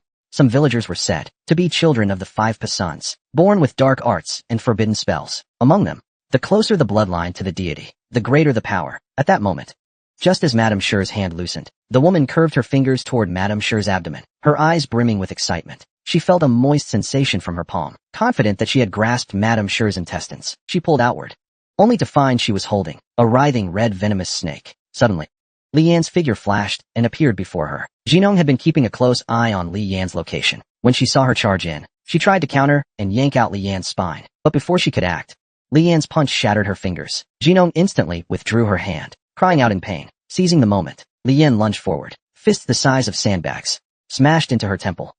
The sound of bones cracking rang clear. Such speed transcends lightness kung fu. No qigong or lightness skill could match Tian Bao's velocity, not even a Jialigui. Li Yan's hands gripped Jinong's fists tightly. Jinong's head hung loose from her neck. Yet she didn't die. Her spine creaked, sending chills down spines. After a while, with her straw ginseng essence, she realigned her head, staring at Li Yan in terror. Seeing Jinong captured, Granny Gua ordered other relics to charge. Jia Xiaodao burst from the flank. In truth, her floral blade dodged with steady precision. In mere seconds, the relics fell in heaps. At the same time, a black scorpion, unnoticed until now, clung to Jia Xiaodao's neck, stinging her pale skin. Jia Xiaodao frowned, slapping her neck, muttering bad luck. Her fingers needed a white dough ball, mumbling as she popped it in her mouth, as if nothing happened. Granny Gua looked around. The memorial hall's entrance was packed with red banner men. She knew escape was impossible. Sighing in defeat, seeing Jinong recover, Li Yan's brow arched, her voice icy with killing intent. You want to live or die? Jinong's shoulders shook, terrified by Li Yan's deadly strike. Her face pale with fear, she begged to live. Eyeing the fallen relics, Lady Sher spoke. Douse the breathing ones with black dog blood. It'll break Waposi's spells. She glanced at Jinong. This little vixen is either Waposi's daughter or granddaughter. Her blood's too potent. Those hands, I can't restrain. Dan Yang, hiding behind, frowned. She knew Lady Sher was lying, but said nothing. Hearing Lady Sher, without a word, Li Yan's eyes turned cold. Her hands surged with force, crushing the girl's hand bones. Agonizing pain knocked Jinong unconscious. Li Yan looked at Lady Sher, saying softly, these people are still useful. Spare her life for now. Lady Sher nodded. Turning to the kapok flowers on the coffin, Li Yan waved at Granny Gua, chuckling. Leader Gua, long time no see. Have you grown taller? Then, clasping her fists, her voice chilled. You leaders came to our Dayu Mountain. Might as well stay a year or 2-inch. Dayu Mountain's docks. The 4 banners came to seize power. Now only 3 remain. Black Banner's people, captured or killed, have gone silent. That day, the 4 banners leaders went to the memorial hall. No word by nightfall. Several groups sent to Dayu Mountain vanished like mud in the sea. Not a whisper returned. Only a token sent back, claiming all was well. Red Banner had long sent men with wine to entertain the 4 banners brothers. But they're not fools. They didn't touch the wine or meat we sent, just ate their own dry rations. Only a few reckless oafs couldn't resist the liquor.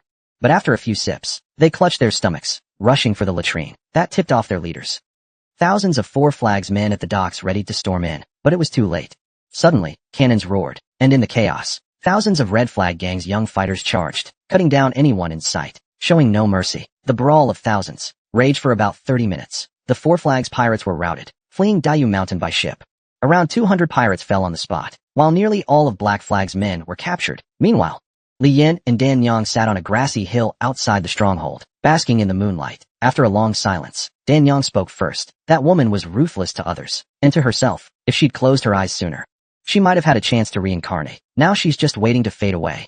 Li Yan, hearing this, felt a pang of guilt. Though Shenyang's fake death and the plan to leak news to crush the 4 Flags were set long ago, it was, after all, her idea to drag it out a few days. Fearing flaws in the ruse, she'd used human as an excuse to slip away. But now, looking back, she felt she'd wronged Shenyang's devotion. If only she were truly Treasure Kid. Not just Li Yan. But Dan Yang saw it differently. She always sensed some link between Treasure Kid and Li Yan. Someone like Shenyang, versed in life-cultivating arts, could read people keenly. Her not spotting Li Yan's deception wasn't about looks. It was Li Yan's aura, identical to Treasure Kid's. Just then, Su Tsaoi appeared, telling Li Yan that Shenyang wanted her. Li Yin stood, saying to Dan Yang. Sure, Yang will probably ask about you. I doubt she'll push too hard. Why not come meet her with me? But Dan Yang declined. She said Yang was cunning and vicious, a venomous woman. She didn't want the hassle, asking Li Yin to report back for her. She warned Li Yin not to cover for her, whatever she said. Just tell Yang straight. Li Yin, puzzled by Dan Yang's intent, agreed anyway. In the stronghold's inner quarters, Yang was intently studying a scroll. Li Yin bowed, softly calling. Yang. Su Tsaoi tactfully withdrew, watching the two inside. Su Tsaoi turned and left. He knew it was time to meet the one he'd sought all back home. His wife told him the man had waited long in the study. Tsaoi ordered her to keep everyone away, then pushed open the door and entered. In the study stood a middle-aged man, named Bai Zhantong, who scraped by selling fake tails, but he had a rare skill. Cracking the wax seals on letters, he'd lift the letter out, and with a poison pellet, reseal it so no one could tell. Su Tsaoi handed him a secret letter from Yang, bowing slightly. Trouble you, sir. Bai Zhantong returned the courtesy, and got to work. Meanwhile, Yang, eyeing a vibrant Li Yin, teased. Seeing me again, didn't you think? Why's this old hag still kicking? Li Yin chuckled. That's not funny at all. 3,000 years of boundless mysteries. You're nowhere near done. Enough to benefit you for a lifetime. Red Flag is in constant turmoil these days. Such a miraculous encounter. Truly heaven's blessing. At that moment, Li Yin noticed Madame Sher's right hand holding the book had already rotted and turned black. Purple veins clung to the paper like bones. A shocking sight. Though it was just a fleeting glimpse, Madame Sher had already withdrawn her hand into her sleeve. She continued speaking. I didn't know when you would return, so I left a letter with Chowie. I told him it contained the life secrets passed down by the Red Flag gang, but there was no such thing. There was just something I needed to tell you. Meanwhile, Bai Zhantong had broken the seal on the letter in less than half a cup of tea. Chowie picked up the letter inside. On it were 6 bold words. Kill Chowie by Pope. Chowie held the thin piece of paper, as if it weighed 1,000 pounds. His eyes were filled with shock. Beside him, Bai Zhantong was trembling all over. He knew this could cost him his life.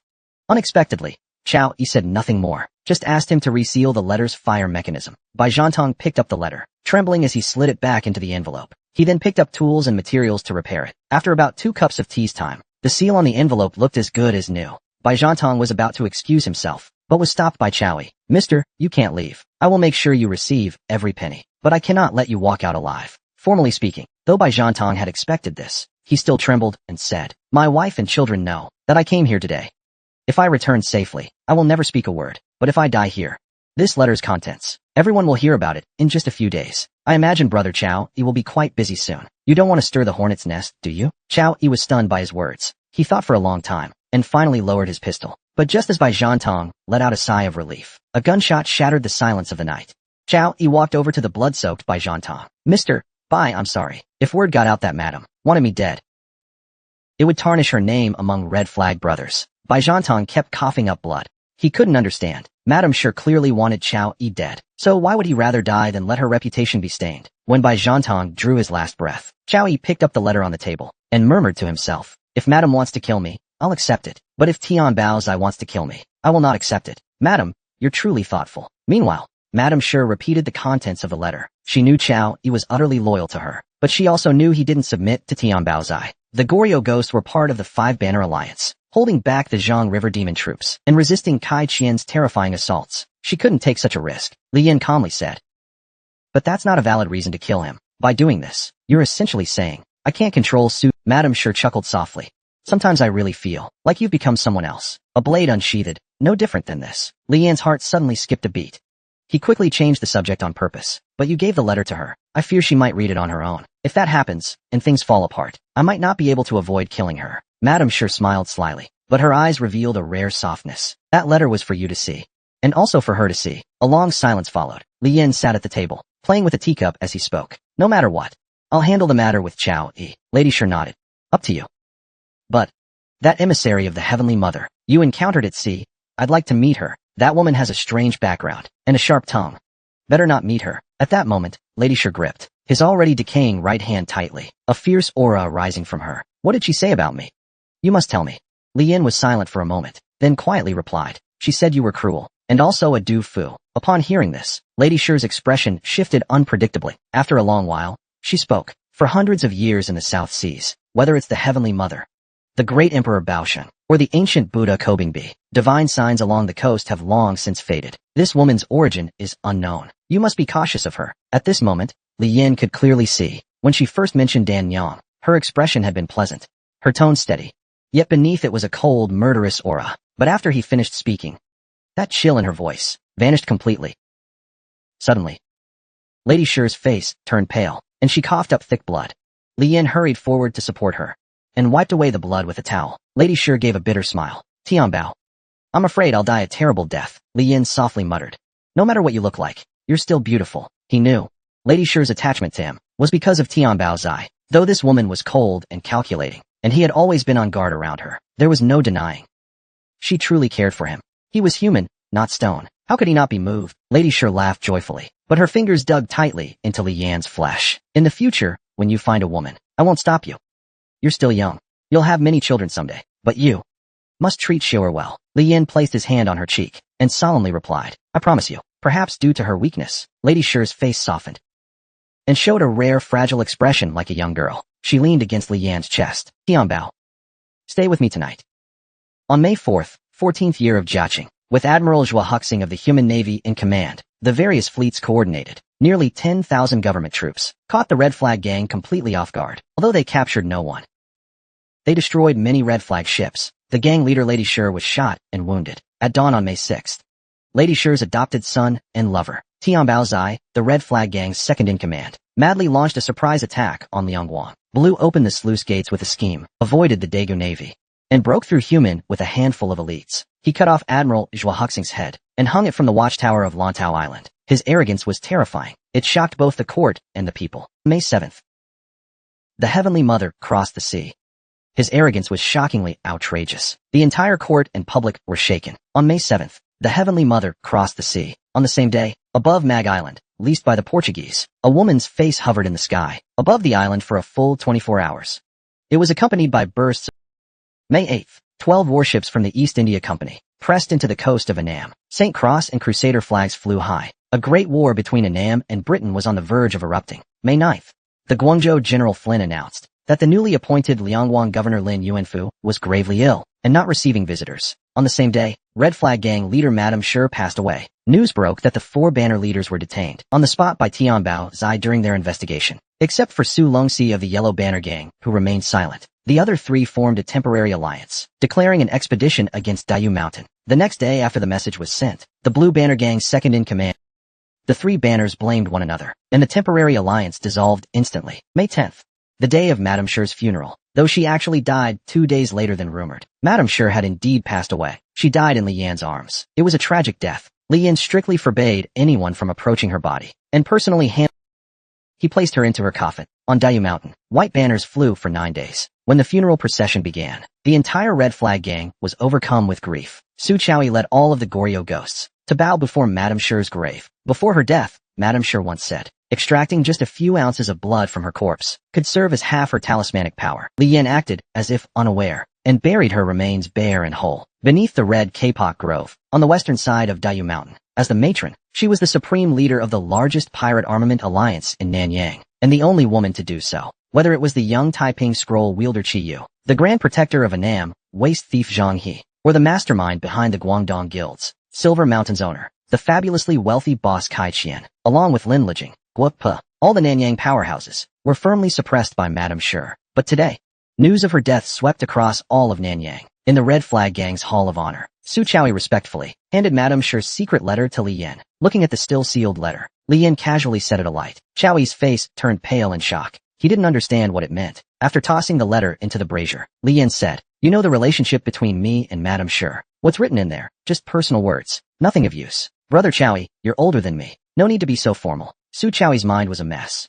Instinctively, he didn't want to show too much emotion. He let out an awkward laugh and tried to leave. But Li Yan called out to him, Brother Chaoyi, Madame Shi felt she owed you. She wanted you to live more freely from now on. Chaoyi lowered his head and bit his tongue. It took a long time before he could speak. Those words don't sound like Madame's style. Sounds more like something Tianbao made up to comfort us. Then he smiled brightly and left the council hall. From that point on, Li Yan fully secured his position as head of the Red Flag Gang. Officially, he could now draw on up to 200,000 taels of the gang's funds. Based on salt point conversion in this world, 10 taels of silver equals 1 point. That's 20,000 salt points. Though the county militia required 100,000 taels, they wouldn't need to drain all of the red flag gang's liquid capital, not even half a chance, to turn Dayu Mountain into my own backyard. I can't be so heavy-handed. Right now, the goal is money. We're short. Though Shenyang left behind the recipe for the medicinal bath to forge galley ghosts. It should be a treasure people would kill for. But crafting this bath demands exquisite crow saint cultivation. Granny Gua, another descendant of Treasure Island's generals, has the same recipe in her hands. Yet all these years, she hasn't made a single new galley ghost because her crow saint cultivation falls short. Something like bone-digging techniques. It's way beyond what Li Yin can stomach. Without Shenyang's crow saint mastery, the recipe's just dead weight. Plus, the 3 flags leaders are still in my custody. I need to keep tabs on their chaos. And the 5 Granny's boys. Li Yin really wants them under her wing. Guangyi Island's 5 Granny's Boys village had a poor harvest this year. No one's looking after Guangyi Island. In a couple of days, heading to Chuanzhou to gather the 12 exotic beast diagrams. I'll pass by Guangyi Island and drop off some grain. A chance to win hearts like that. Can't let it slip. Also, there's Zhao Xiaoyi. His marksmanship is honed to 93%. If he had a galley ghost's physique and abilities, he'd be a rival to Wushan himself. Winning him over would be like gaining a general like Changshan's Zhao Zilong. But he's been with Granny Gua since childhood, fiercely loyal to her. Getting him to serve me will take serious effort. Lastly, there's Lin Yuanfu. A red flag gang subordinate rushed in with news. Someone's come to pay respects. The visitor is none other than the power behind the Guangdong 13 factories. The big boss, Kai Qian. The man was once an ordinary fisherman on the South Sea's coast. At 8, by chance, he found a sheet of gilded paper, impervious to water and fire. It held 48,000 divine techniques. In just over a decade, he rose to become a fearsome tycoon. That gilded paper was the Taiping scriptures. Just now, Li Yin learned Kai Qian came to meet the weapons alliance, heading to Shoer's quarters. She knew every red flag gang boss, also carried the title of weapons alliance leader. But that title could never fall to Treasure Kid. The weapons alliance formed because their ancestors were all formal generals of Treasure Island. The red flag gang's boss, by blood, is a distant descendant of Treasure Island's lord of the imperial surname. That's why they could rally and lead the weapons alliance. But Treasure Kid's an outsider. As alliance leader, the others would never accept her. Even the coastal folk and outer alliance members, who revere Treasure Island's legacy, wouldn't recognize Treasure Kid's claim. So the weapons alliance leader must be Zheng Xiuer, stepping forward, raise that tiger banner, and she could wield the weapons alliance's deep-rooted coastal influence. Otherwise, the red flag gang has no shot at growing big. Kai Qian's pay respects to the weapons alliance leader was both a test and a nudge, just one line, and you could see his cunning. Inside the room, Xiuer buried her face in Shenyang's old bedding, eyes red from crying, hair tangled and unkempt. Seeing Li Yin enter, Xiuer choked out a muffled cry. Brother Treasure. Li Yin glanced at the parchment tucked under her arm and smiled. It's this late. And Xiuer hasn't washed her face or combed her hair. The girl lowered her head, mumbling childishly. Brother Treasure, I want you to comb it for me. Li Yin pulled Xiuer to the dressing table and started grooming her. In no time, Xiuer, reflected in the bronze mirror, looked herself again. Little Xiuer tilted her head up, her breath brushing Li Yan's chin. Brother Treasure, I don't like that woman. Li Yin knew she meant Dan Yang. She gave a faint smile, pinky swearing with Xiuer, promising not to hang out with Dan Yang anymore. At the same time, Dan Yang, playing with strange beasts in the wild, suddenly sneezed. Inside the red flag gang's meeting hall, a middle-aged man in a flowing white robe stood with effortless grace, his presence striking. He bowed deeply to Xiuer. Kai Qian of Guangzhou greets Miss Zheng. Xiuer, with practiced poise, returned a clasped hand salute. Uncle Kai, Xiuer returns your courtesy. Then she quoted her mother's words before passing, stating that Li Yin now. Kai Qian turned to Li Yin with a clasped hand bow, speaking formally. Treasure Kid of the Red Flag Gang, your fame precedes you, storming human in 2 days, crushing 3 flags with a flick of your wrist. A true young hero. Kai admires you. Li Yin, unhurried, lifted Xiuer onto the main seat, before responding coolly. Mr. Kai, I'm a rough type, used to blades and gunpowder. When I talk, I cut straight to it. Don't mind my bluntness. You know I've got the 3 flags bosses locked up, so how do you dare come alone? Those 3 aren't worth much. But you, Boss Kai, you're rich as a king. The 13 factories' heads each have tens of millions in silver. But really, it's all your money. Let me think. If I nabbed you, I'd be set for life. Kai Qian, hearing this, smiled thoughtfully. That was reckless of me, but I'm a man, used to gold and silver. When I talk, it's got to glitter. If Brother Treasure wants to get rich, why bother with kidnapping? Just say the word, and I'll have shiploads of silver delivered to Dayu Mountain by tomorrow. Li Yan's mind raced. He's here for Lin Yuanfu. But she didn't call it out, just said calmly. I'm all ears. Unexpectedly, Kai Qian pivoted, bringing up something else. Brother Treasure, did you know, as we chat here, Annam's coast is ablaze with cannon fire? The demon bandit Zhang, he crossed the British. And this time, he's done for. Meanwhile, on Annam's Yagang coast, dark clouds rolled overhead. Hundreds of large wooden warships lined up, their rugged crews, shouting with bloodthirsty fervor. On the other side, the silver-hulled Vasco battleship loomed with crushing menace. Its crossbows and cannons aimed at the island. On a nearby hillside, Annam's king, soft-tended man. He looked pale as he stared at the enemy warship. Standing in front of him was a handsome, dark-skinned young man, with sharp brows that slanted toward his temples. The man didn't wait for the king's command. He casually waved his hand and raised a large banner. He fired the first cannon shot.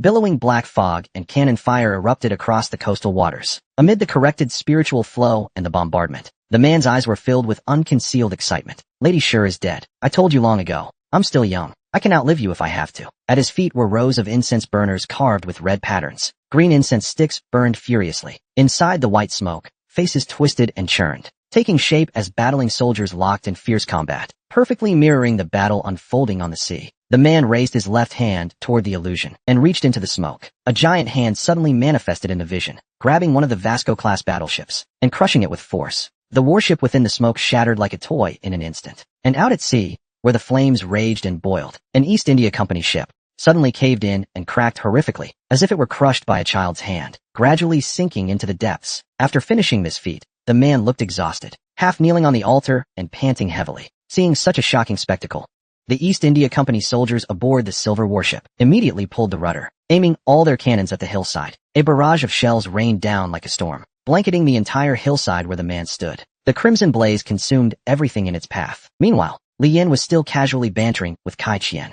Kai Qian's guards were all waiting at the docks. This was clearly a solo performance, just for him. After a moment of silence, Li Yan spoke up. Brother Kai, what you just said might be a bit too alarmist. The British only have a few dozen large ships in the South Seas, and just a few thousand men. Even though their ships are sturdy and cannons powerful, I doubt they can so easily wipe out Zhang He, who's long entrenched in Annam. Kai Qian replied nonchalantly. A few thousand men aren't enough. When Clive led his troops to the Ganges, he conquered Bengal in one sweep, with only 900 men. A flash of the furious battleship crossed Li Yan's mind, the sea boiling with cannon fire. She gave a vague reply. Brother Kai is indeed knowledgeable. Kai Qian smiled slightly. As for why the British are going all out this time, I'm not entirely sure. But that the rebel is heavily weakened, that much is certain. Li Yan waved her hand dismissively. Let the rebel and the British dog fight all they want. What does it have to do with us? Please enlighten me, Brother Kai. To be honest, I came here to deliver a grand gift to Brother Tianbao, the Taiping manuscript of that rebel Zhang He. The moment Kai Qian said this, the whole room erupted. Everyone present was shocked. They all knew the Taiping manuscript was the cornerstone of Zhang He's fame. At the age of only 8, Zhang He somehow got lucky, and by chance obtained a piece of fire and water-resistant golden scripture paper. That was the Taiping manuscript. In just over a decade, he rose from a mere yogi to a fearsome local warlord. Even Madame Shur coveted the manuscript deeply. She targeted the rebel repeatedly in hopes of seizing the manuscript. Those close to Tianbao, like Zhao Yi, knew full well the reason Madame Shur yearned for the manuscript in life was because among its 48,000 doctrines, one might erase the side effects of the sacred suppression technique.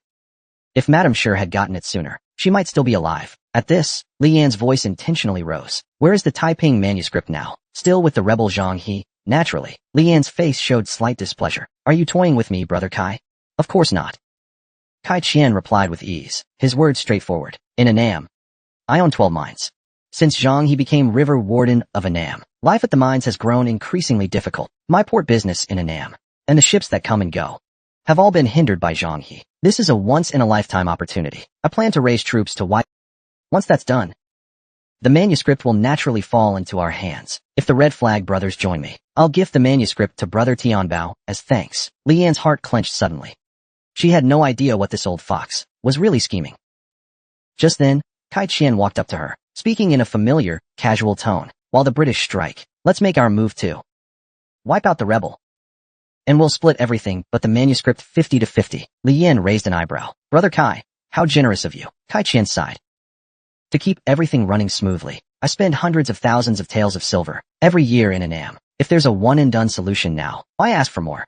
Madame Shur, in her lifetime, could never forget the Taiping manuscript. Hearing this, Li Yan lowered her head slightly, pretending to ponder. In her lifetime, Madame Shur was utterly fixated on Zhang He's Taiping manuscript. She could never let it go. Hearing this, Li Yan lowered her head and pretended to be deep in thought. Now, the Five Banners' internal strife is not yet resolved. I've just become the head of the Red Flag gang. I can't recklessly start a war, let alone compensation. I must take responsibility for the lives of my men. Kai Qian glanced at Li Yan. Brother, forgive my bluntness. Madam Sher's suppressive powers shook the heavens and the earth. Now within your gang, is there anyone left with that kind of strength? Let me be even blunter. Among the 5 banners, the Goryeo ghosts could each take on 100 foes. Now, can you still produce such men? Li Yan's expression darkened. Brother Kai, just speak plainly. No need to beat around the bush. And I'll be frank too. I fear I'll end up with nothing, used by others as a disposable blade. Kai Qian's heart sank slightly at that.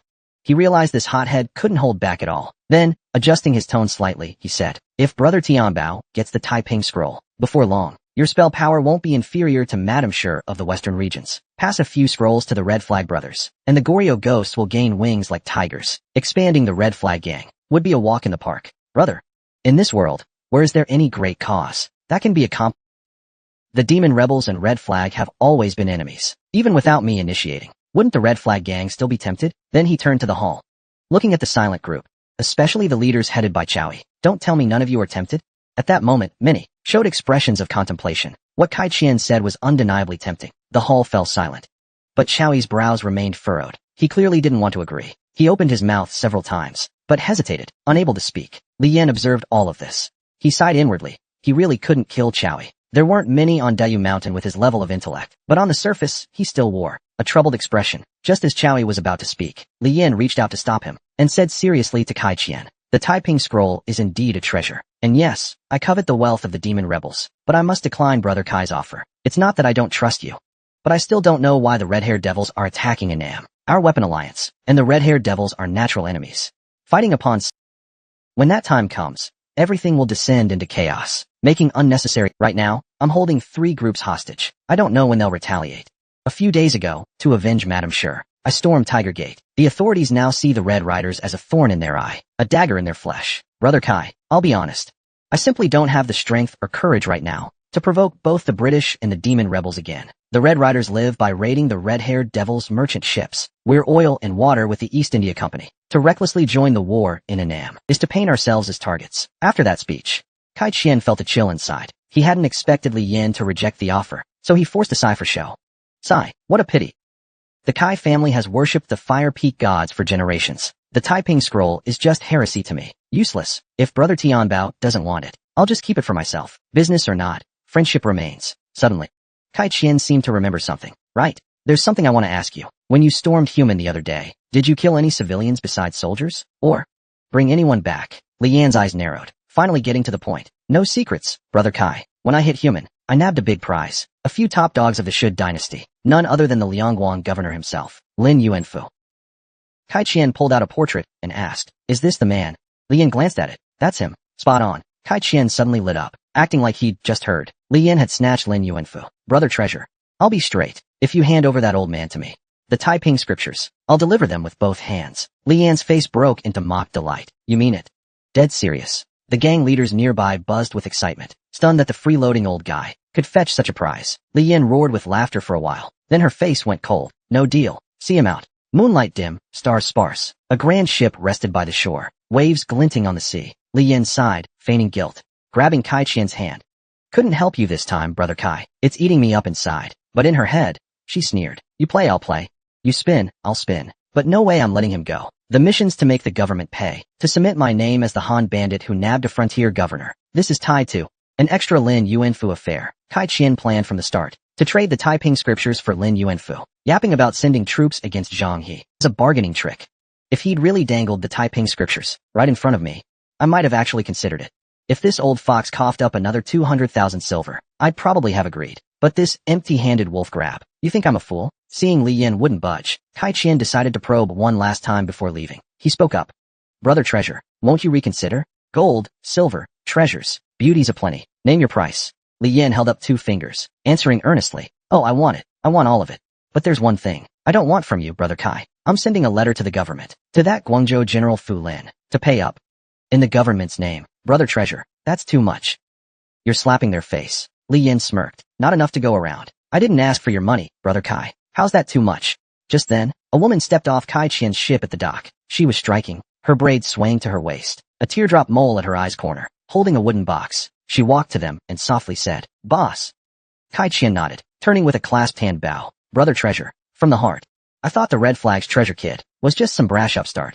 Just a pretty boy leaning on others' swagger. Or a brute who only knows how to brawl and boast. Seeing you today? Your brother, was wrong. Let me make amends.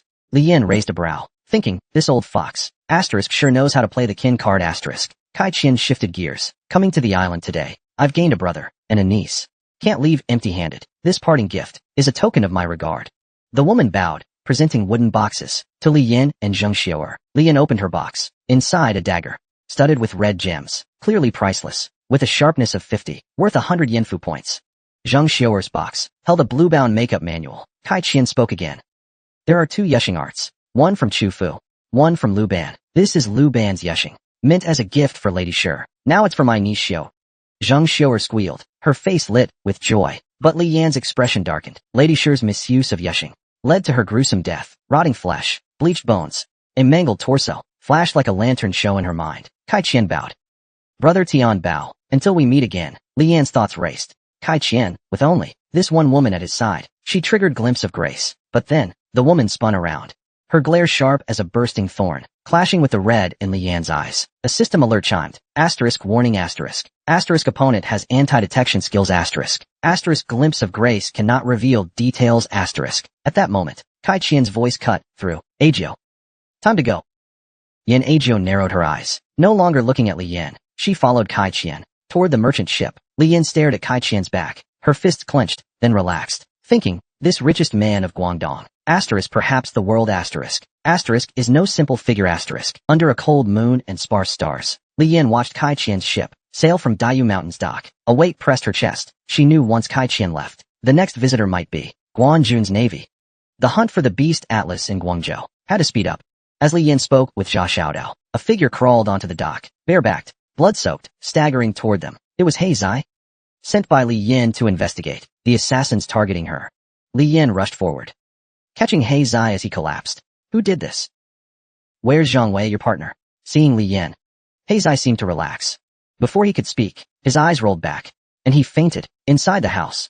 Dan Yang used magic to check He Zai's wounds, then shook her head, saying to Li Yin, he's badly hurt, won't wake up anytime soon. Father Shui, perched on the table with a teacup, muttered, anyway, it's either Zhang He or Zhu Ben. Taking them down's the right move. Li Yin ignored Father Shui, turning to Chao Yi instead. She told him she was heading to Chuanzhou, and tasked him with watching over the Red Flag gang. Chao Yi nodded in agreement, then mentioned to Li Yin he'd noticed something off about Lin Yuanfu lately. Since Lin Yuanfu and Zhang Dong arrived at the Red Flag gang, they kept poking around the shipyard and warehouses, and these past few days, they've been deliberately chatting up our guys. Sure Tuozi, Old Ghostin, Lame Zhong, Chi Zai, they all said they got along pretty well with Lin Yuanfu. Li Yin thought it over, then said gravely, that old man's a big shot, but he plays dumb and bends luck. He's adaptable, no doubt, but thinking he can sweet talk the Red Flag brothers into flipping sides? No chance, just keep an eye on him. She patted Chao Yi's shoulder, asking where Shernong's group was locked up. In a dank, gloomy water cell. Li Yin carried a box of pastries and opened the door. Seeing someone enter, Shernong's eyes snapped open. Realizing it was Li Yin, her chains clinked as she flinched back, trembling all over. Li Yin raised the lunchbox with a grin, smiling at the ruthless woman. Shernong swallowed hard, her voice shaky. You give us food, we kill for you. Li Yin opened the box, laying out plates of pastries before Shernong, asking casually, what did Granny Guo offer you? To work for her. She promised enough grain for our island, to last until the seas open. That's it. Yup. Li Yin sized Shernong up. How many people on Guangyi Island? How many carry the 5 granny's blood? And your hands? How far can they cast spells? Over 3,000 in the village. 62 with the blood. Spells reach 30 paces max. Li Yan's face hardened, testing her with a bluff. You say 30 paces? I bet it's 50. Shernong's reaction was fierce. She looked up, panicked. Really, only 30. I'm not lying. After a brief pause, Li Yin nodded. This woman's eerie trick of plucking hearts and lungs from thin air had definitely piqued Li Yan's interest. If she could be won over, she'd be a major asset. Eyeing Shernong again, Li Yin pressed on. How strong is your group's bloodline? Compared to the 60-odd clansmen? And the village's affairs, can you call the shots? Shernong inched forward. Besides Sister Lan and her close aunts, it's pretty much us. Village matters go through Sister Lan. She's my older sister. Open-minded. No trouble there. As Shernong spoke, she glanced at the pastries in front of her, using her bound wrists. Clumsily trying to grab one, she fumbled, dropping a pastry to the floor, biting her lip. Looking utterly pitiful, Li Yin took it in, continuing her questions. How old's your sister? Older than you. So she must be pretty sharp, huh? Shernong answered softly. 69. Zui's talent is innate. Age doesn't matter. Having asked enough, Li Yin stood up. I can find someone to heal your hand, but you must stay within 10 steps of me. Never leave. Sure no. Hearing this, nodded eagerly. On the training ground, short blade clashed with spearhead, ringing out. Zhao Xiao's spear danced fiercely, forcing Zhao Xiaodao to retreat, barely holding ground. In the stands, Li Yin gave Chao Yi orders. The officials have been itching to move for days. Whether we release Lin Yunfu or not, strike regardless. They're gathering men and supplies from Zhengyong. That'll take half a month. Within 10 days, we must return. Spread the word. Pull all our brothers back. Put extra hands on dock patrol. Only by crushing this tough nut can Red Banner thrive. Chao Yi clasped his fists in acknowledgement, then glanced aside at Zhao Xiaoyi, locked in combat with Zhao Xiaodao. He whispered to Li Yin, "You really want him on board?" Li Yin smiled faintly. "That spear works too fine. I'm practically jealous. I've heard of Zhao Xiaoyi. His courage is unmatched. No family, no friends. Joined Granny Gua at 10. Deeply loyal to Black Banner. Honestly, he's tough to sway." Li Yin arched a brow. To win him over, he doesn't need to betray Black Banner. I'm grooming Xiaoer to lead the Five Banners Alliance. With that, she slung an arm around Chao Yi's shoulder, whispering a few words in his ear. An hour later, the Yaling raised its sails, slowly leaving Dayu Mountain's dock. Zhang Xiaoer, silver rings on her ankles, ran barefoot on cold cobblestones, chasing the fleet frantically. Her small face flushed with anger, shouting, "Brother Tian Bao, give me back my book, my mother's sheepskin parchment, and that blue-bound book. They're mine." "You can't take them." Li Yin played dumb. "I didn't take them. Go look again. No need to see us off. It's windy. Head back. Don't catch cold." As the ship sailed farther, Zhang Xiaoer's figure shrank. Li Yin entered the cabin, opening a bundle from under Xiaoer's bed. Inside a blue-bound book and a dark sheepskin parchment. Asterisk Lu Ban Yushing Manual asterisk. Category: Skill Visualization Item. A text record of Lu Ban's Yushing. Details basic woodworking traps and feng shui Yushing techniques. Practitioners risk ruin and shorten lives. Study with Yinfu points. To visualize skills. Visualization may grant related abilities. Skills don't fill skill slots. Success depends on luck and expertise strength. Each attempt costs 50 Yinfu points. Requires 50% ancient text mastery. Asterisk True Yushing Parchment asterisk. Category: Codex. Chu Fu's Yushing art in coded script. Lists 73 Yushing techniques. Vicious and cruel. Immensely powerful.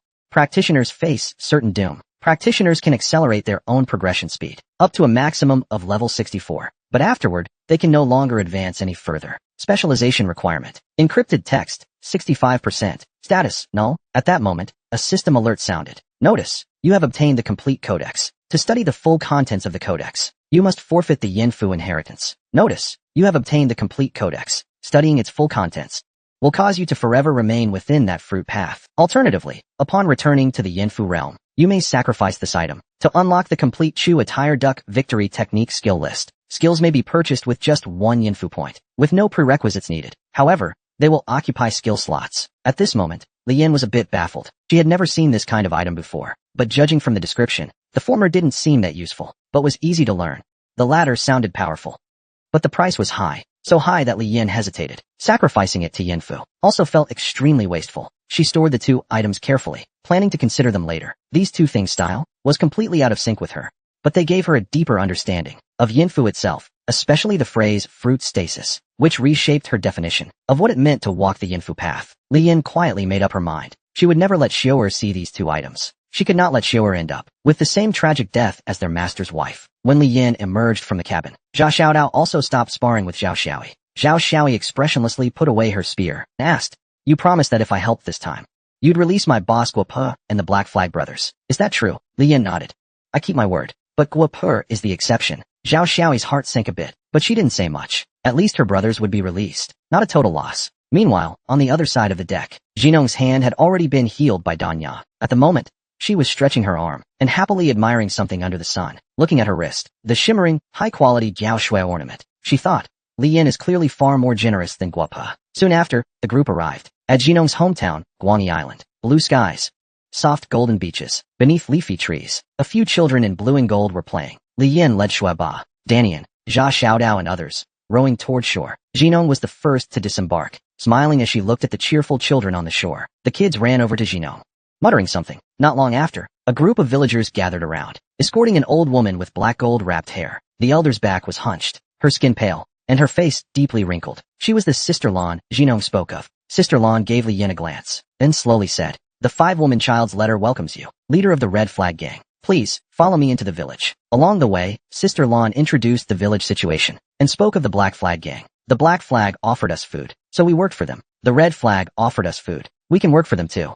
That's only natural. But we cannot help the Red Flag fight the Black Flag. That's a matter of principle. Of course, from now on, we won't get involved in any conflicts between the Black and Red Flags. Li Yin listened to Sister Lan's words, then waved her hand and said, "No problem. I never intended to make you turn your weapons against the Black Flag. In future disputes involving them, your people are free not to take part. Besides grain, I can offer you more. Fine silk clothes, fine wine, jewelry, fishing tools. However, I don't want anyone on Guangi Island to accept gifts or take orders from others again.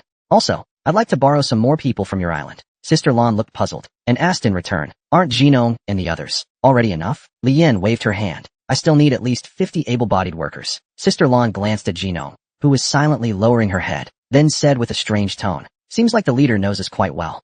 Then she changed her tone. "Leader, I heard from Jinong that among your people, some are skilled in martial arts, and even immune to the 5-woman child's poison. Some even possess divine strength, able to quickly heal serious injuries. And you yourself, leader, possess immense, irresistible power. Even so, you still want my sisters and nieces to join. That tells me your enemy must be extremely strong. Our people may suffer serious losses." Li Yin interrupted Sister Lan. "I think you misunderstood. I simply admire the power of the 5-woman child. No pirate doesn't wish for their forces to grow stronger. I dare say, even Guapa made the same request. I believe your sisters and nieces also yearn for the wonders of the outside world, not just seashells and seaweed every day." Soon, everyone arrived at a loft. Sister Lan poured a cup of tea and pushed it toward Li Yin, then continued, "Leader Guapa indeed made a similar request, but the obstacle we faced was something he couldn't solve." Li Yin smiled, picked up the teacup with interest, and said, "I'm willing to give it a try." Sister Lan thought for a while, before speaking slowly. "I heard from Jinong that Leader Tianbao has great martial skills. Forgive my boldness, but I'd like to witness your skills firsthand." Li Yin looked around.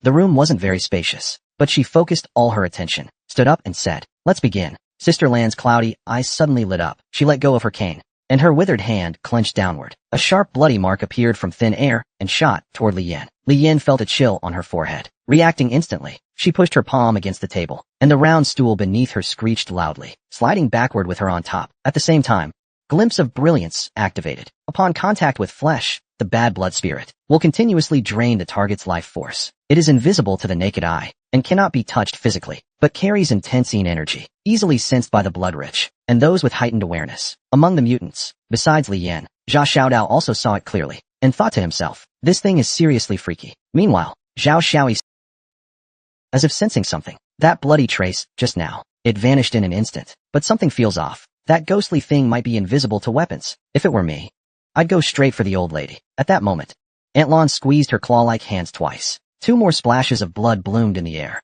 3 blood spirits blocked Li Yan's escape route and rushed at her. Li Yan pulled the round stool from under her feet and instantly dodged the 3 blood spirits' attacks, then hurled the stool straight at Aunt Lan's face. Aunt Lan tilted her head to dodge it. Li Yan seized the chance and kicked forward, aiming for the long table in front of her. But to her surprise, the table didn't budge at all. Aunt Lan cheerfully slapped the table. "Sorry," she said. "The table legs are fixed." Suddenly, 3 more blood spirits attacked again. Li Yin spun across the vines, letting the spirits claw wildly, yet none could touch her.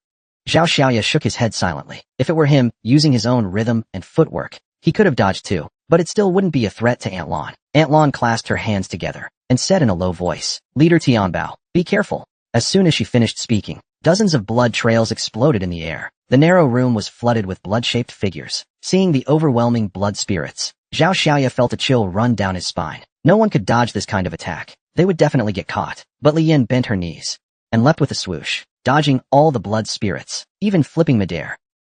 Her legs were steady like tree roots, hanging upside down on the beam. Her eyes locked onto Aunt Lan, energy swirling in her hands. The dragon ring sword hummed. The tip pointed downward, stopping an inch from Aunt Lan's forehead. Zhao Xiaoya watched in disbelief. The once-lost battle had suddenly turned around.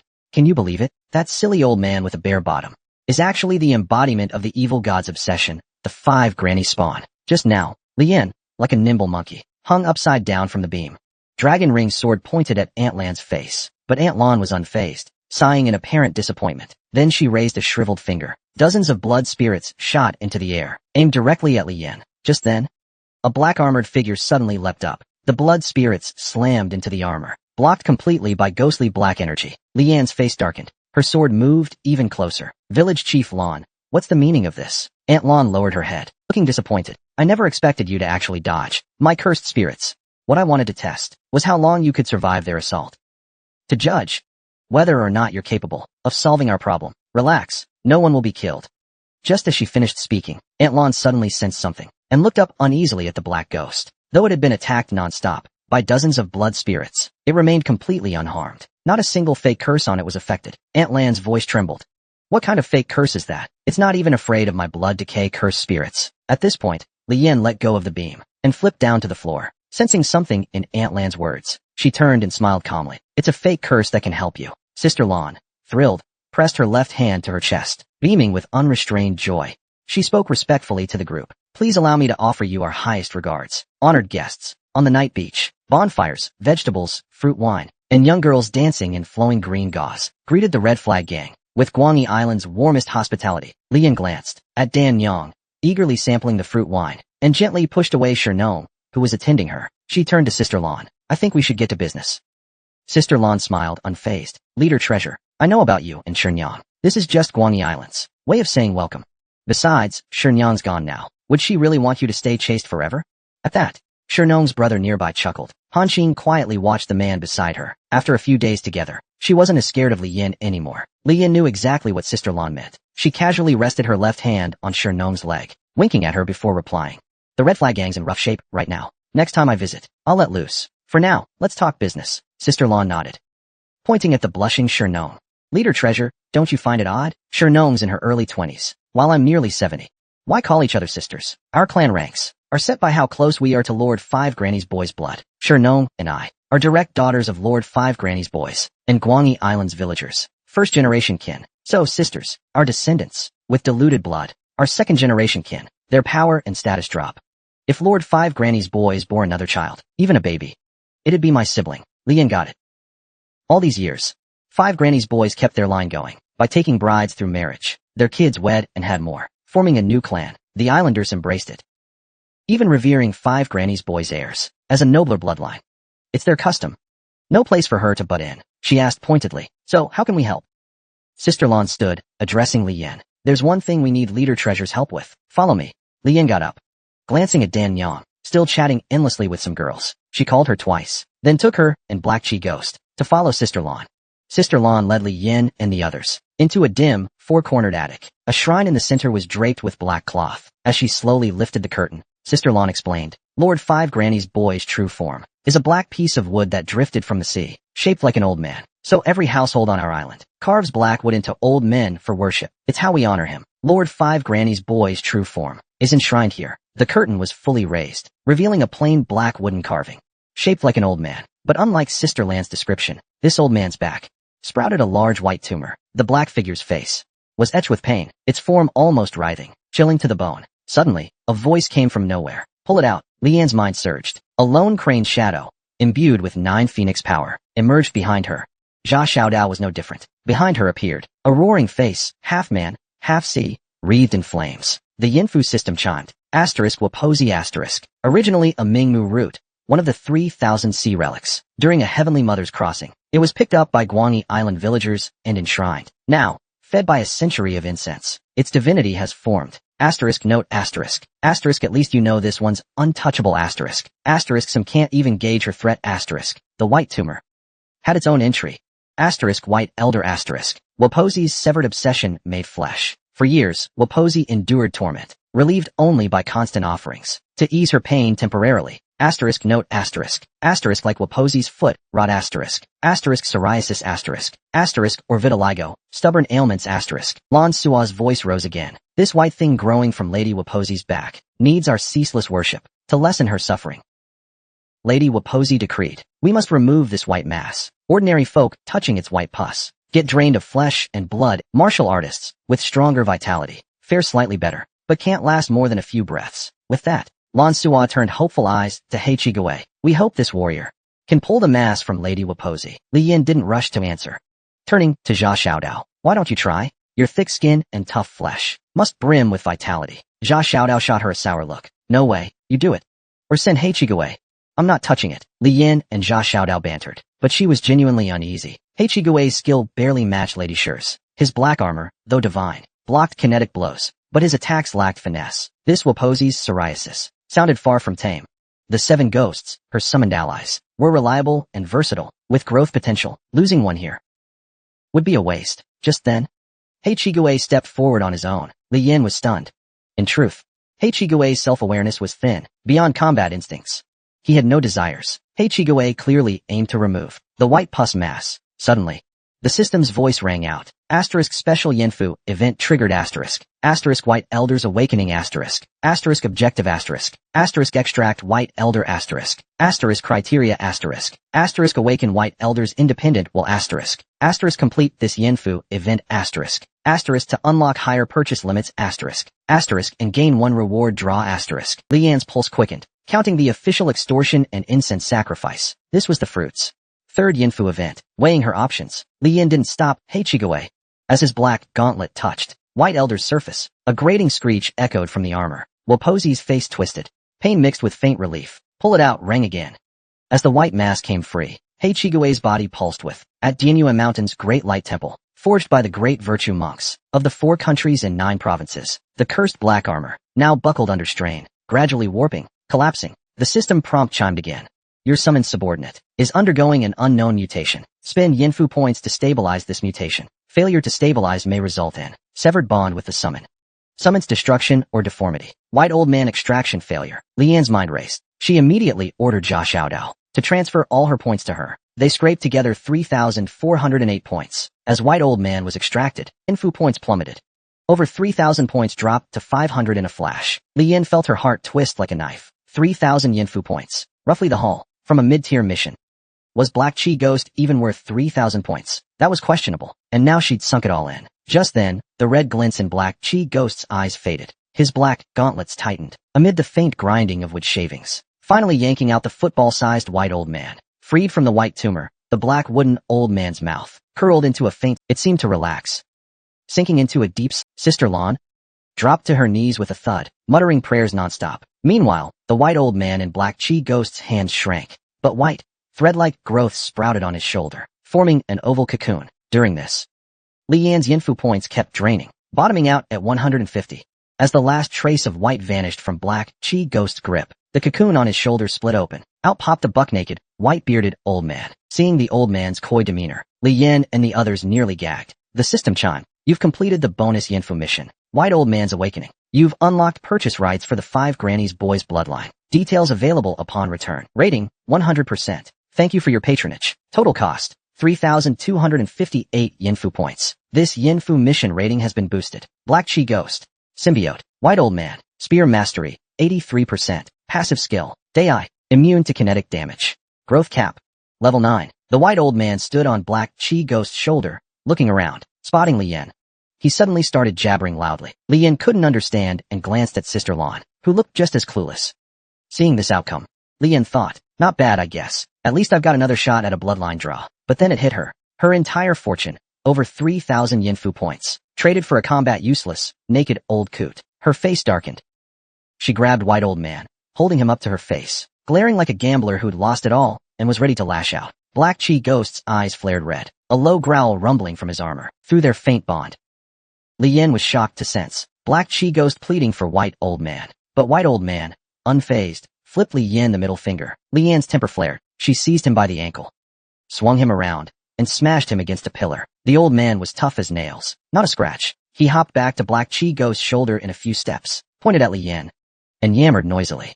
Black Chi Ghost's eyes blazed red, but he didn't budge. The old white-haired man also seemed to realize the situation. He slumped onto the Black Chi Ghost's shoulder with a sullen look, and said nothing more. At the same time, the white stream on the 5 Granny Spawn's back had vanished. Lansho gratefully thanked Li Yan with emotion. Leader Tianbao, on behalf of Lady 5 Granny Spawn, I thank you. From this day on, Guangi Island will forever be a friend to the Red Flag Gang. An hour later, the Red Flag Gang packed up and set sail again. Before leaving, Lansho gifted Li Yan a replica of the 5 Granny Spawn's black wood carving. Shell of the 5 Granny Spawn. First feature, calm the sea. Can pacify storms below a certain scale. Second feature, Wind Wrath. Creates 15 minutes of sea wind. Wind direction can be freely controlled. Third feature, Bright Guard. Resists cannon attacks. Can only be used 3 times. How to use. Offer it on the ship and it takes effect. Consumes pigs, sheep, or stones monthly. It was temporarily placed on the Yaling. Li Yan pondered whether he should build his own warship, combining the shell of the 5 Granny Spawn and the cannon regenerator. It might not be inferior to the Raging Fury, but with the Red Flag Gang's current shipwright level, they might not be able to build something as massive as the Raging Fury. On the deck, the black lacquer ghost sat cross-legged. 2 short halberds were tucked at his waist, letting the sea breeze blow. The old white-haired man clung to the ghost's neck, gnawing loudly on a chicken leg. Suddenly his eyes rolled, and he jumped down. He chattered to the black lacquer ghost non-stop, then sneakily pointed at Li Yan and made a throat-slitting gesture, then mimed being struck and killed, falling to the floor and playing dead. For quite a while, he lay there before standing up. Clearly, he wanted the black lacquer ghost to kill Li Yan, but the ghost exhaled. The entrance chapter appeared before the eyes of the black gas ghost. The city of Guangzhou was decorated with lanterns and festive colors. On the opera stage, Kai Qian had invited the imperial troupe from the capital. The famous Donjue opera performer, Yang Jiushi, was performing for the Guangzhou general, Fu Lin. Below the stage, Kai Qian cupped his hands with an embarrassed face and said, "This servant has failed in his duty." Fu Lin's expression was uncertain. He wanted the government to send books and scriptures to redeem the Lingyuan estate. This Tianbao kid really dares to speak. He leaned down and asked Kai Qian fiercely, "If I want to take over the Guangzhou Navy and wipe out Dayu Mountain in one move?" Kai Qian's face turned pale, and he remained silent. Seeing his silence, Fu Lin spoke again. "Speak boldly. I want the truth." Li Yan had finally discovered the greatest hidden secret of this fruit in Yanfu. She also uncovered a tip of the iceberg of the real-world mystery. Just now, General Fu Lin of Guangzhou had fiercely questioned Kai Qian. "If I wanted to take over the Guangzhou Navy and wipe out Dayu, how likely is it?" Kai Qian's face turned pale. He paused, then said, "Even putting aside the 5 Flags Alliance's mutual support, just the Red Flag Gang alone, Dayu Mountain is easy to defend and hard to attack. They have over 300 large ships, and over 1,000 small boats, over 100 cannons, and tens of thousands of light troops, and most of them have families on board. If Dayu Mountain falls, their entire families will be executed. So the Red Flag pirates have extremely strong will to resist. That's the first issue. This operation would mobilize a huge force, many of them elderly. Civilians are quick to respond. The 5 Flag spies are everywhere in both countries. If Tian Baozai has the guts and uses good ships to wage guerrilla warfare at the Pearl Sea estuary, cutting off supply routes, the entire coast may erupt into flames. That's the second issue. Additionally, the government navy lacks regular training, and the ships are rather outdated. Commanders might want to sail out and eliminate the pirates, but it's extremely difficult." After hearing this, Fu Lin slammed the table. "So what you're saying is, I should obediently pay the ransom?" Kai Qian gave a bitter smile. "Master, this whole mess started because the Guangdong Navy tried to besiege Dayu Mountain. That operation was already a big effort, but all it did was destroy a few of their ships. Our own navy took heavy losses instead. You're well aware of this too." Although he said this aloud, Kai Qian was silently thinking. But thanks to a twist of fate, Yaga's old wound relapsed and killed him. It was practically a windfall from heaven. Fu Lin's eyes shifted, and he said cryptically, "I heard you're known as a big boss on the sea, Kai Qian. Your convoy guards and ships are even more fearsome than weapon pirates." Kai Qian immediately stood up, clapped his sleeves, and knelt down. "That so-called reputation is all thanks to your grace, master. I'm just a businessman. How could I ever compare fists with those rebel scum of the Red Flag Gang? Please see clearly, my lord. Those Red Flag cannons and ships are all made by the Red Hairs, foreigners. Their quality indeed surpasses ours by a huge margin. My lord, please reconsider." Fu Lin listened to this, and his eyes lit up. "I understand your difficulties as well. I remember last year you spent 500,000 taels of silver to buy a post in Guangxi. It was a genuine third-rank position." Kai Qian humbly spoke of filial piety, though just a merchant. "I still have the heart to serve my country." Fu Lin beamed with satisfaction. Such patriotism from a merchant. "I'm thinking of spending some silver to invite the British and Portuguese navies to help us eliminate Mount Dayu. Didn't the British just fight those rebels recently? The Portuguese rent our land. Shouldn't they lend a hand? Have their king send a fleet to the South Seas?" Although Kai Qian's eyes flashed with gold, he still spoke cautiously. "My lord, these red-haired foreigners can't be trusted. If we let them bring their forces to the South Seas, and word spreads to the capital, it won't sound good." Fu Lin's tone grew displeased. "I've already made up my mind. If something goes wrong, I'll take the blame. As for the money, part of it comes from the office. You'll help cover some too. Let's settle on 500,000 taels." Kai Qian flicked his sleeve. "This, as you wish, sir." Meanwhile, a performance on stage had just ended. Yang Jiushi gracefully stepped off the stage. Before leaving, she cast a charming glance toward Fu Lin. It made his heart itch. That enchanting smile made Fu Lin feel weak in the bones. Yang Jiushi's voice, truly captivating to the ear, like a bedside song. A seductive tune. Seeing Fu Lin's expression, Kai Qian moved closer. He whispered, "Sir, everything is arranged. Room number 1, Prince Suite. You'll stay here tonight. I've told Daquan and the others to return to the general's mansion." Fu Lin glanced at Kai Qian and grew more pleased with him. No one else had such keen awareness. Leaving the 13 hongs to him, was indeed thoughtful. With eyes half shut, he nodded. Then let others help him out of the hall. At that moment, Yanaju quietly approached Kai Qian. Boss. His appetite grows by the day. This time he dared ask for 500,000 taels. Why not take this chance to eliminate him? Kai Qian stared at Feline's back, with a meaningful smile.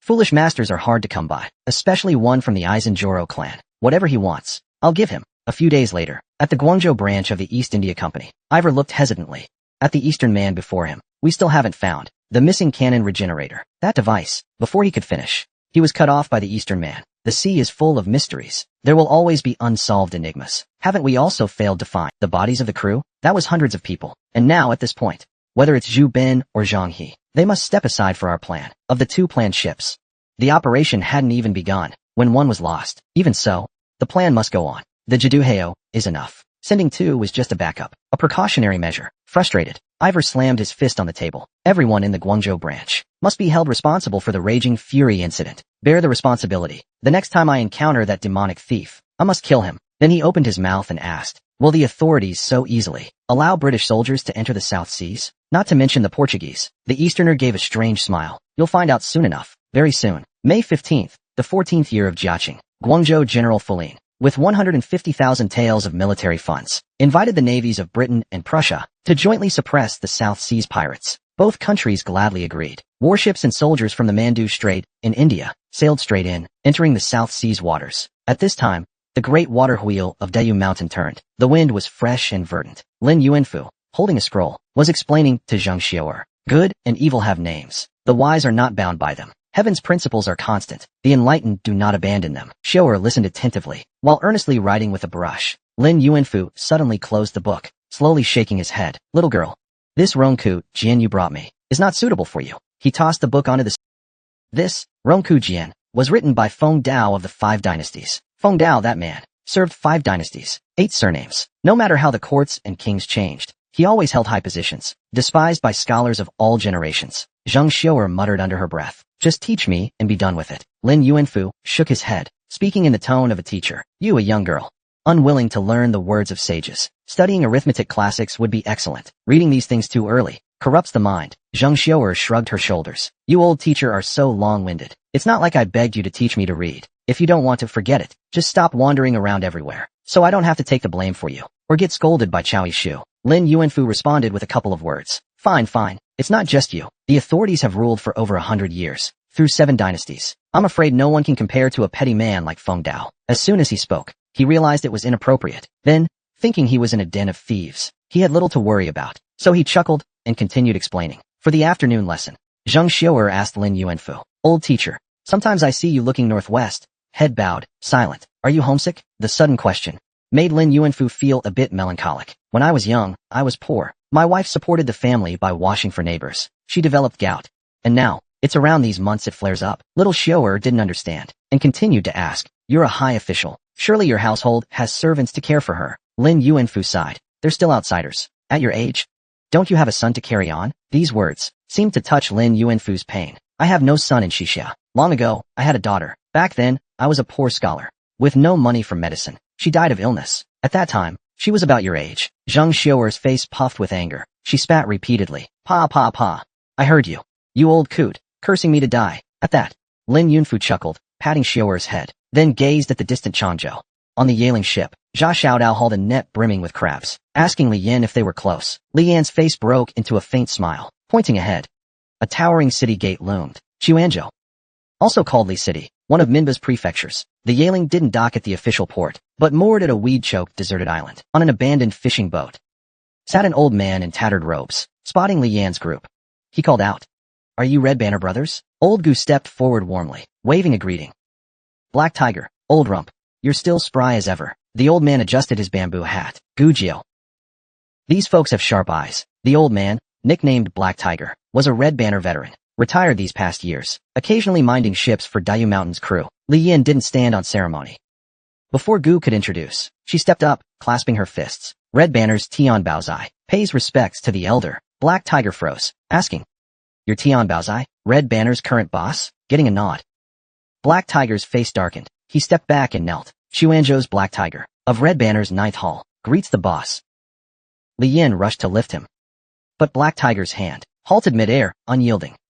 This old man has a question for the boss. With Lady Sure gone, what's to become of young Xiao? You're Red Banner's boss now. Will you vie for the 5 Banners leadership? His words hung heavy. Red Banner's crew shifted awkwardly. Li Yin blinked, then burst into a grin. Elder, you speak plain. I'm not one for schemes. With everyone here. Don't make me look bad. Get up. Her tone was light, but the words carried weight. Jia Xiaodao knew. Red Banner's fighters. Averaged 30 years old. They backed Tian Baozai fiercely, but the old guard, too worn to fight, yet still respected, feared Li Yin might sideline Zhang's heir, and, ambition unchecked, forget her roots. Grabbing all the Banner's power, Black Tiger's stance mirrored the old-timer's view of Li Yin, but the old man was sharp. He caught her hint. From Black Tiger, they learned, stealing the Buddha. Mint Xuanzhou's year, where households vied for a Buddha statue. The custom stemmed from the northern Song, at Xiangyan Temple here.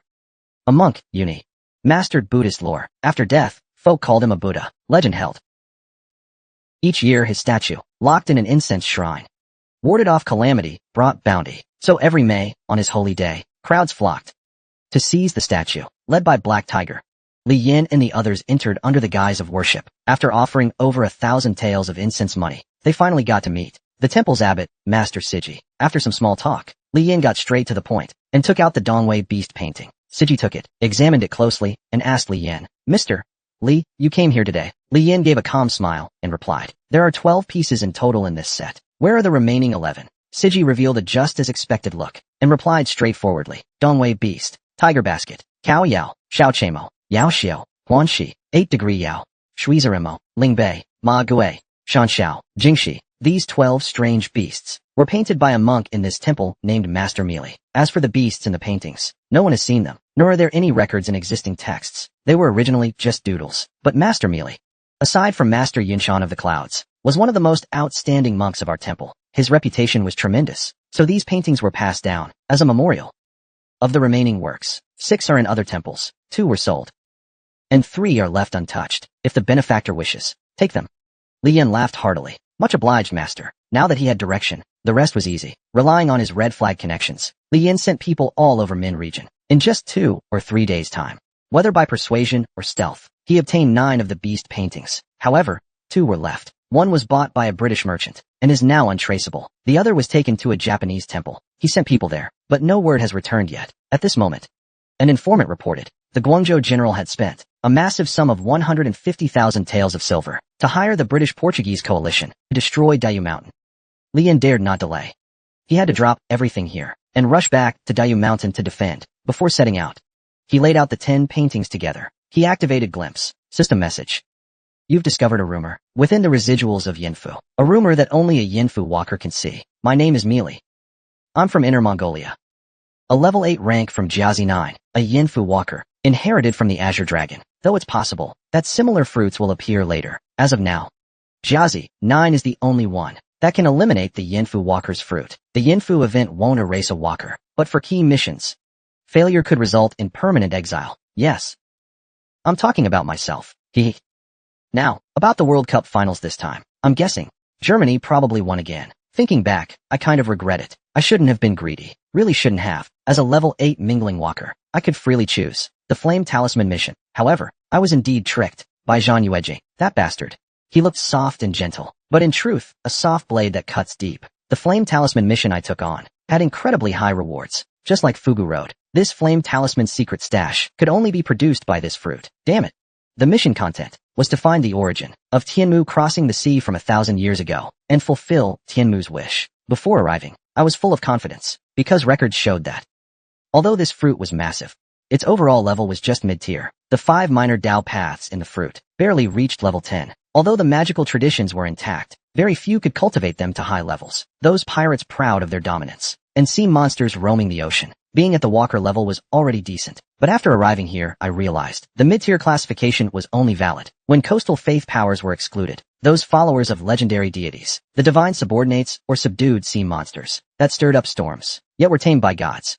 Mazu, Kobing, Big Sagufo, these coastal deities were at least 5th realm beings, or even higher. Considering these elusive, godlike entities, this fruit's level was easily top 20 across all world axes. Zhang Yuejing, he did it on purpose. Still, Flame Talisman tasks never assign missions that a walker can't complete, so I made full preparations to meet Tianmu crossing the sea, barely escaped death at the hands of Sea Dragon King's Yin Palace. finally discovered the origin of Tianmu's crossing, the city of Macau. The location of the flame talisman stash was also here. Tianmu Mazu's wish was to drive the Portuguese completely out of Macau, but this wish couldn't be fulfilled by one person alone. I needed the help of native forces from the fruit, government, pirates, or even the East India Company would do, but this would take long-term management. The higher a fruit ranks in the sequence, the slower time flows inside. Compared to Jazzy Liquor's time flow, this one is nearly a 2-to-1 ratio. If I really waste 8 to 10 years here, everything will have changed by the time I return. So I decided to take a gamble. At this point, 2 segments were missing from the record, probably due to the 2 missing images. In my original world, I had no attachments. If I died, I died. Based on Yinfu's usual style, he'd probably leave behind some residue of Yinfu for other walkers to pick up. I left a message on purpose, hoping you could do me a favor. Inside Yinfu, find a walker named Njin and deliver the Shuiza MO diagram to him. I'd be deeply grateful. At this point, the message abruptly ended. Li Yin sorted through her thoughts and made a bold guess. Assuming that the Jazzy Liquor refers to her own world and is the only one that produces Yinfu walkers. The last time Germany made it to the World Cup final was in 2002. That was 11 years ago. Master Siji once said, Master Mealy disappeared mysteriously over 20 years ago. This also aligns with the 1-to-2 time flow ratio. During the last battle in Yindu, I boldly revealed that Zhang Yuejing only became a founder in the past 2 years, which means 11 years ago, before becoming a realm lord, Zhang Yuejing schemed against Mealy, causing him to be trapped in this fruit world. He took a desperate risk and died in failure since entering Yinfu. This is the second time Li Yin learned about the Yinfu hidden treasures. In a certain sense, Yinfu hidden treasures are more precious than inheritances. The 9 Phoenix talisman formed from Dragon Tiger Chi not only boosted her awakening level, but also added 9 Phoenix enhancements to the solitary bird. The corpse dog enhancements before that, and the 5 element enhancements in Wushan, were all effects of Yinfu hidden treasures. Li Yin vaguely felt to go even higher. Awakening was just the foundation. These Yinfu hidden treasures were the true core of a walker's strength. More importantly, compared to a lone level 8 walker from over a decade ago, she now commanded tens of thousands of young fighters, ice walls and foam. There was clearly a better chance to complete this Yinfu event and obtain the Yinfu hidden treasure to drive the red-haired foreigners out of Macau completely. At the end of May, Jidu one of the 7 ships of Haluan, completely black, docked at the port of Macau, accompanied by over 100 black, triple-masted warships. The decks were boiling with activity, rigging crisscrossing, cannons sharp and cold. Portuguese soldiers stood in neat lines in full uniform, standing perfectly still on the platform. Qingxiang County's Zhao Guangyi and Macau official Zheng De, along with Bishop Tang Ruola, reviewed the troops. Seeing the impressive Portuguese formation, Zheng De was secretly terrified, but kept a blank expression and said, by higher orders, your troops need not enter Guangzhou port for roll call. Please proceed directly to Mount Dayu. British Captain Buster and our naval forces will follow shortly. We will meet at Mount Dayu. Tang Ruola's smile gradually faded. Lord Zheng, what do you mean by this? Our soldiers are here to help your country fight bandits, yet you're not even allowing us into your port. Before Zheng De could reply, Zhao Guangyi on the side asked, I have a question, Your Excellency. I'd like to ask the bishop something. The general's cooperation request was issued 15 days ago. In just 15 days, your nation managed to gather such a massive fleet. I just want to ask, before the official documents were issued, weren't these ships and soldiers already en route to the South Seas? Zheng De lightly scolded him for form's sake.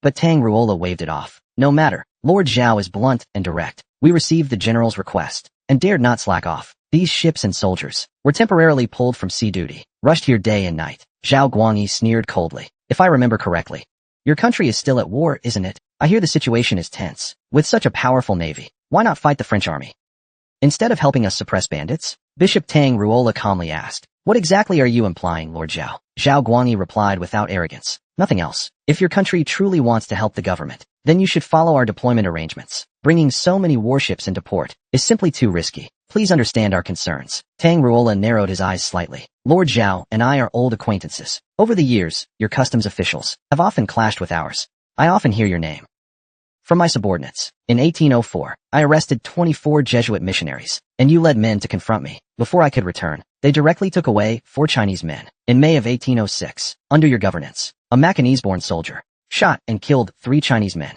We asked the authorities for 3 days to handle it leniently, but you refused and executed him immediately. Zhao Guangyi lowered his eyelids and spoke solemnly. The road of 10 armies is the sorrow of one. Tang Ruola's tone suddenly turned cold. All I want to say is, I've always felt that you are in the way. As the words fell, bang, a gunshot rang out. A bullet pierced straight through Zhao Guangyi's forehead. Blood splattered everywhere. The crowd erupted in shock. Before Zheng De could speak, another shot rang out. Zheng De was shot in the throat, his chest soaked in blood. stained with the saddle insignia. Facing the two who died so tragically, Tang Ruola only murmured a single, pitiful phrase, then casually strolled off the platform like taking a walk. In the 14th year of Jiajing, before being appointed governor of Liangguang, Yu Yi submitted a memorial to the emperor. A swift strike was no match for a solid, vicious blow. How to defend it? 4 abandoned pools could quickly be used to build defense. Just how formidable was that old man? Faced with hundreds of tons of dual-mast warships, he stopped them with just one hand.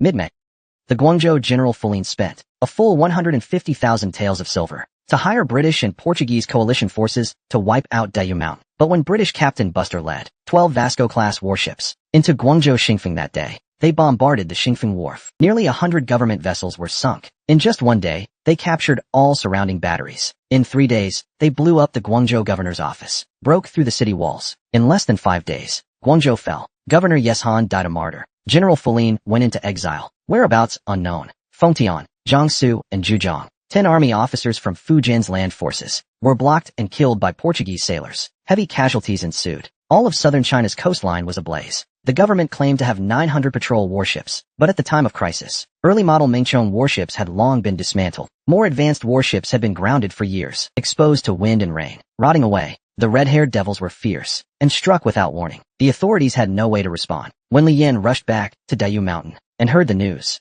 he couldn't believe it himself. A spy opened the door to wolves, an open gate to the enemy. Nothing more. Upon hearing this, Lin Yuanfu collapsed with illness. Didn't eat for 2 days. As for the letter from Kai Qian, after stripping away the polite words, the message was clear. Fulin had already given up on the campaign. The ransom for Dayu Mountain could be whatever they asked. Amnesty, salary, titles, silver. Any conditions would be accepted. The only request, gather all pirates in the South Seas to drive the red-haired devils out of Guangzhou. In the 6th lunar month of the 14th year of Jiaqing, Sea Overlord Kai Qian issued mass invitations. With years of dealing arms and fencing loot, and great sway in the pirate world, he invited Red Flags Tian Baozai, Anan Protector, and Demon Thief Zhang He, Treasure Ship King Lin Ajin, Boar Charji, Yellow Flag Su Lungsi, 3 Flag Anti-Flood Coalition, Phoenix Tails, Short Oxen, Redheads, and White-Bottomed pirate factions. Kai Shirtian and Boss gathered at sea to discuss major affairs of the South Seas. As for the topics of discussion, first, whether to intervene in the Red Hair's attempt to occupy Guangdong, and second, if they do intervene, who will lead? Who will take charge? At the same time, the council hall of Mount Diyu was as noisy as a marketplace. Leaders argued back and forth. Anyone with sharp eyes could see. This was a once-in-a-century shift in the South Seas. With Guangdong fallen, pirates gathered across the south. They needed someone decisive, someone to stand at the forefront, to take command of the great changes. In a sense, this was the foundation for uniting the South Seas and becoming pirate king. Several gang leaders were in heated debate. Li Yin stayed silent for a moment, then looked at Su Chowie. Brother Chowie, who should I take with me? Su Chowie paused in silence. Finally making up his mind, he took a deep breath and said, no matter who you take, Xiaoer must go. She carries the royal bloodline. No force in the South Seas would dare speak against a descendant of the national prince. Bringing her along is like flying our banner. At that moment, Li Yin interrupted him. She finally made up her mind and said, not just a banner. This time we're going for one purpose only, to make Xiaoer the leader of this alliance. It was then decided Su Chowie would remain at Mount Diyu to hold the fort. Li Yin selected 20 of the fastest warships, 200 cannons, 100 elite Goryeo ghosts, nearly 1,000 strong men, and over 50 descendants of the 5 granny spawn, including Jinong, Lin Yuanfu, Jia Xiaodao, and others joined the expedition. At that moment, a system prompt sounded. You've triggered a bonus Yinfu event. Asterisk asterisk. The rise of the pirate queen. Asterisk asterisk objective asterisk asterisk. Support Jing Xiaoer in becoming leader of the pirate alliance and successfully drive out the red hairs. Asterisk asterisk evaluation criteria asterisk asterisk. Based on alliance scale and the effectiveness of driving out the red hairs, Kai Shirtian Boss was the largest maritime trade hub in the South Seas, said to hold everything under the sun, a shell that gathered the essence of the world, from French 32-pounder cannons, the latest lightning trigger rifles, Portuguese armored ships, high-grade opium, Wui Mountain to Hong Pao tea, Ming Dynasty porcelain, sword-wielding black slaves, silver, pepper, ivory, jade, silk. If you can name it. And if it's on any continent, Tian Boss has it. Though it covered only 3 to 4 hectares, its shipping volume equaled 1/3 of all Guangdong. Tian Boss was located east of the Ryukyu Islands, guarded by 80 Manila galleons at the entrance. Ships were linked together by iron chains, and patrolled day and night by 800 Kai family guards. Tian Boss had been run for 4 generations by the Kai family of Fire Cauldron Hall. Since the reign of Emperor Jian in the previous dynasty, it had a history of over a century. By the current emperor's reign, it had been passed to a 15-year-old Kai Qian. He spearheaded the creation of Guangdong's 13 Hongs, managing foreign trade in tea, porcelain, raw silk, and wool. Over 20 years of vigorous development, he not only built a vast empire, but also revived Tian Boss's vitality. The Yaling drifted on the sea, and inside the cabin, Old Gu explained to Li Yan and the strongest competitor of the Red Flag Gang at the Grand Market, Zhang He, their old rival. His crew's no smaller than ours. When the British hit Annan recently, he stole the spotlight.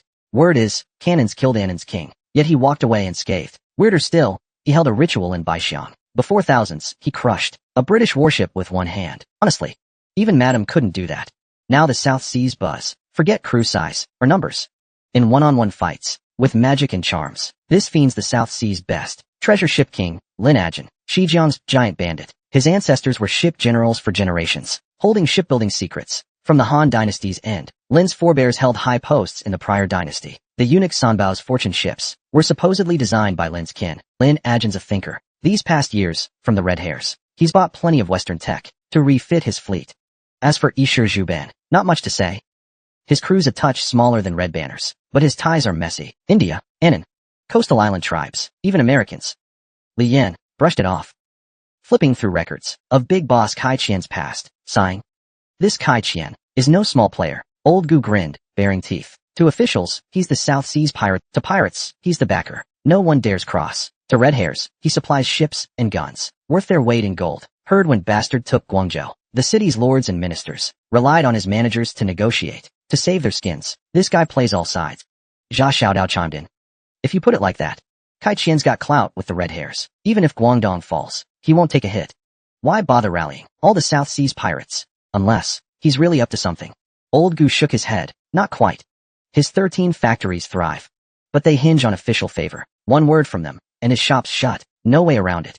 I reckon Flynn's leaning hard on Kai Qian to take the lead. Li Yan stayed quiet, then spoke. Old Gu, buy your take. This time around, if we aim for the top spot, forget the fiend. Or what's his name? Treasure ship king steps aside. Kai Qian's the real hurdle. Old Gu wagged a finger. Don't think so. To lead the factions, fists come first. Kai Qian's got clout, sure. His hired sailors match our numbers. But here's the thing. They're family men, sailing for a living. Not like us, who strap our heads to our belts. No comparison. Plus, Kai Qian's a merchant, runs cargo ships, light on cannons. Over the years, he's spread himself too thin. More than enough to protect yourself, but to compete for leadership, your strength might not be enough. Li Yan gave a non-committal smile. You really think so? Old Gu nodded. Decades ago, the authorities clearly decreed no private construction of double-hulled large ships. We treated that rule like nonsense. Kai Qian is a businessman. He wouldn't dare. Brother Tianbao, think about it. Kai Qian always follows the authorities' lead. The authorities aren't fools. How could they let a trading merchant grow too powerful? From what I know, the authorities keep a close eye on Kai Qian's trading posts in Jiangsu and Zhejiang, and his shipyards. They watch him like hawks. Li Yan smiled and countered. The authorities can monitor the 13 Cliffs trading post, but do you think their people can keep tabs on someone floating near the Ryukyu Islands, running a century-old operation like Tianbo Division? To put it another way, this smooth-talking businessman is useful to everyone, but no one takes him seriously. So when Wu Qijing was the alliance leader, Kai Qian was doing business. When Shi Nyang and Zhang He were at each other's, Kai Qian was doing business. When the authorities suppressed bandits, Kai Qian was still doing business. You're all caught up in the chaos. Meanwhile, on the demonic thief Zhang He's ship, a pirate was reporting to Zhang He about the Red Flag Gang's recent movements. Tianbao has been running around a lot lately. First, he broke through human, indirectly causing Hu Maozi to attack Guangzhou. Then he captured the leader of the Three Flags. Now the Wuqi alliance is in disarray. A few days ago, he went to Guangyi Island, and after that, the Red Flag Gang caused a huge stir, turning Jiangsu and Zhejiang and Fujian upside down. Some even caused trouble as far as Japan, as if searching for something. Zhang He chuckled softly, muttering to himself, Guangyi Island. This Tianbao boy is pretty clever. He knows after Shi Nyang's death, the Red Flag can't find a match for me. So he's planning to join forces with Wapozi. As for the big stir afterward, it's probably Wapozi's condition. No harm done. If he lays his cards on the table, I won't refuse him. At this point, Zhang, he seemed to recall something. Not long ago, his trusted aide, Wan Aming, disappeared in the Tianmu Kingdom's waters. The next day, the British came knocking, demanding some raging heart, and they too met with trouble. Heaven have mercy. Both groups didn't even have a single plank. Float back. The Tianmu Kingdom's waters, where nothing takes shape. There's no reason something would go missing and not be salvaged. So there must have been someone else cleaning up the battlefield, though there's no proof. I can't shake the feeling this blame was pinned on Tianbao boy. At the same time, the Red Flag Gang's ships had arrived at Shuwei Gorge, and ahead a vast, Massive dark ships formed a line, blocking their path. Li Yin stood on the deck, looking down, and saw a wiry, dark-skinned old man, standing on a bamboo pole, blocking their way. Is this the Red Flag Gang's leader, Tianbao? Li Yin clasped her fists and said in a deep voice, I am Tianbao boy. May I ask your name? The wiry old man replied with a cheerful laugh. I'm just a worker for Tianbao Division. Leader Tianbao. You can call me Yin Laosi. Hearing this, Li Yan's eyes narrowed, her mind recalling the woman who saw through her. In a fleeting glance, named Yin Aju, Yin Laosi tucked his hands into his sleeves, speaking calmly with an air of confidence. My boss invited all the leaders here to discuss joining forces to drive the red-haired foreigners out of Guangdong. But usually, the leaders have their own grudges, and this time, they've surely brought plenty of men. With so many people, conflicts are bound to arise. If a fight breaks out, what's there to discuss? Li Yin gave a half-smile and continued, following Yin Laoxi's words. Kai Qian wants me to leave my ships here and go in alone. Do you think we'd agree to that? Exactly. That's what I told my boss. They're leaders of their own factions, people with status. It's already good enough to invite them. If you don't let them bring their men into Tianbao Division, of course they won't agree. And if things go south, a couple of slaps, smack, smack, coming our way. Then he changed his tone and continued. Later, my boss gave me an idea. He said if they're unwilling, it boils down to two things. Either they don't trust Kai Qian to guarantee their safety, worried they brought too few men, and might get stabbed by enemies, or they're afraid Kai Qian might betray them. In short, they think bringing these men keeps them safe. Li Yin was growing impatient, not wanting to drag this out. She asked directly, Old man, stop beating around the bush. Just tell me what you want. Yin Laosi straightened up. Leader Tianbao, if you trust my boss, 1 ship, 50 men, and I'll let you pass. If you don't trust him, and want to bring more, that's fine too. He then pointed to the bamboo pole floating beneath his feet. I'll stand here on the water, with this bamboo pole as the boundary. No matter what tricks you use, if you can make me step back 1 meter from this pole, you can bring 1 more ship. With 50 men, 2 meters, 2 ships, 100 men, and so on. As soon as he finished speaking, Yin Laosi applied a slight force with his feet. The bamboo pole, originally upright, swung horizontally, blocking the path of the Yalinghua. At the same time, Shueba flung out a grappling rope over 10 meters long, hooking onto the bamboo pole under Yin Laoxi's feet. Then, with a smirk, he yanked the rope back. The rope instantly went taut, but no matter how hard Shueba pulled, the bamboo pole under Yin Laoxi's feet didn't budge an inch. Li Yin called for Shueba to stop, ordering everyone to ignore her and sail straight through. The Red Flag Gang didn't hesitate, driving their dozens of meters long, 2-deck, hundreds of tons double-hulled mast ship, straight toward Yin Laosi. But Yin Laoxi's expression remained calm. He slowly raised his arm, fist drawn back, then thrust forward with force. He forcibly blocked the Yiling vessel, right in front of it. The massive impact shook everyone on board from side to side. Inside the cabin, Dan Yang also opened her eyes with a solemn expression. At that moment, on the sea, a bizarre scene had formed. A thin, dark old man was holding a massive ship in place with his palm, completely still as if time had frozen. Suddenly, Yin Laosi gave a light push with his hand, and the several hundred-ton Yiling immediately returned to its original spot. Dragonhead Tianbao, how about this? Turn the ship around and try again from the beginning. Li Yin remained silent, head lowered. She activated Flash Insight. Name, Yin Laosi. Status, living top. Zhenhai Rongyuan. Jia Xiaodao flicked ash from his cigarette and asked, Say, could you really stop the Yiling with just your bare hand? Li Yin replied casually, I could smash a giant hole in the ship, but I can't guarantee it'll stop. Jia Xiaodao, hearing this, grew even more serious. I could maybe manage it, but definitely not as effortlessly as her. Li Yin thought to herself. Flash Insight revealed that Yin Laosi wasn't human. He was a Zhenhai Rongyuan, and he had a subordinate relationship with the living top deities worshipped by the Kai clan. But his other abilities, weaknesses, and origin remained a mystery. At that moment, Lao Gu raised a large oxhorn bow and fired at Yin Laosi. The arrow locked in golden iron, shot toward the old man standing on the pole. Just as it was about to touch the edge of Yin Laoxi's eyelid, the arrow shattered in midair, splintering into fragments over the sea. The system alert rang again. You've acquired some information. Zhenhai Rongyuan possesses demonic power, can impose a field over a certain range of objects. Effective range. At sea. Effective targets. Non-living objects. Note. Zhenhai Rongyuan is a unique sea demon of the South Sea region. Frequently uses Zhenhai force to block ships, demanding food and wine. But since the invention of gunpowder artillery, most Zhenhai Rongyuan have faded into obscurity. Lao Gu was about to fire another shot, but Li Yin stopped him. She looked at the unmoving Yin Laosi, standing on the sea, and asked, You said if you took a step back, 1 ship, but I brought 20 ships. What about the extra ones? The old man grinned darkly, revealing pitch-black teeth. Dragonhead, demonstrate as you wish. Whatever's missing, I'll pay it back. Before he even finished speaking, the sky suddenly darkened. Li Yin sprang into action, her body like a thunderbolt. She swung her spear in a half-moon arc, a vicious strike downward. Yen Laosi roared, raising his forearm to block. The platinum blade of her tiger head spear. A deafening roar like a tsunami followed. The splash beneath Yen Laosi's feet surged up. Li Yen narrowed her eyes, pushed off the force to leap backward, landing just barely, while the old man crossed his arms over his crown, shielding his head, leaving one murky eye visible, gazing sideways at Li Yan, without taking a single step back. At the same time, Li Yan's toes touched the sea surface. The scattered energy condensed into twin white ice blocks. 9 Phoenix power, frost. She straightened her upper body, both feet firmly planted on a deep blue, floating ice slab. She gazed across at the old man from afar. A great battle was about to begin.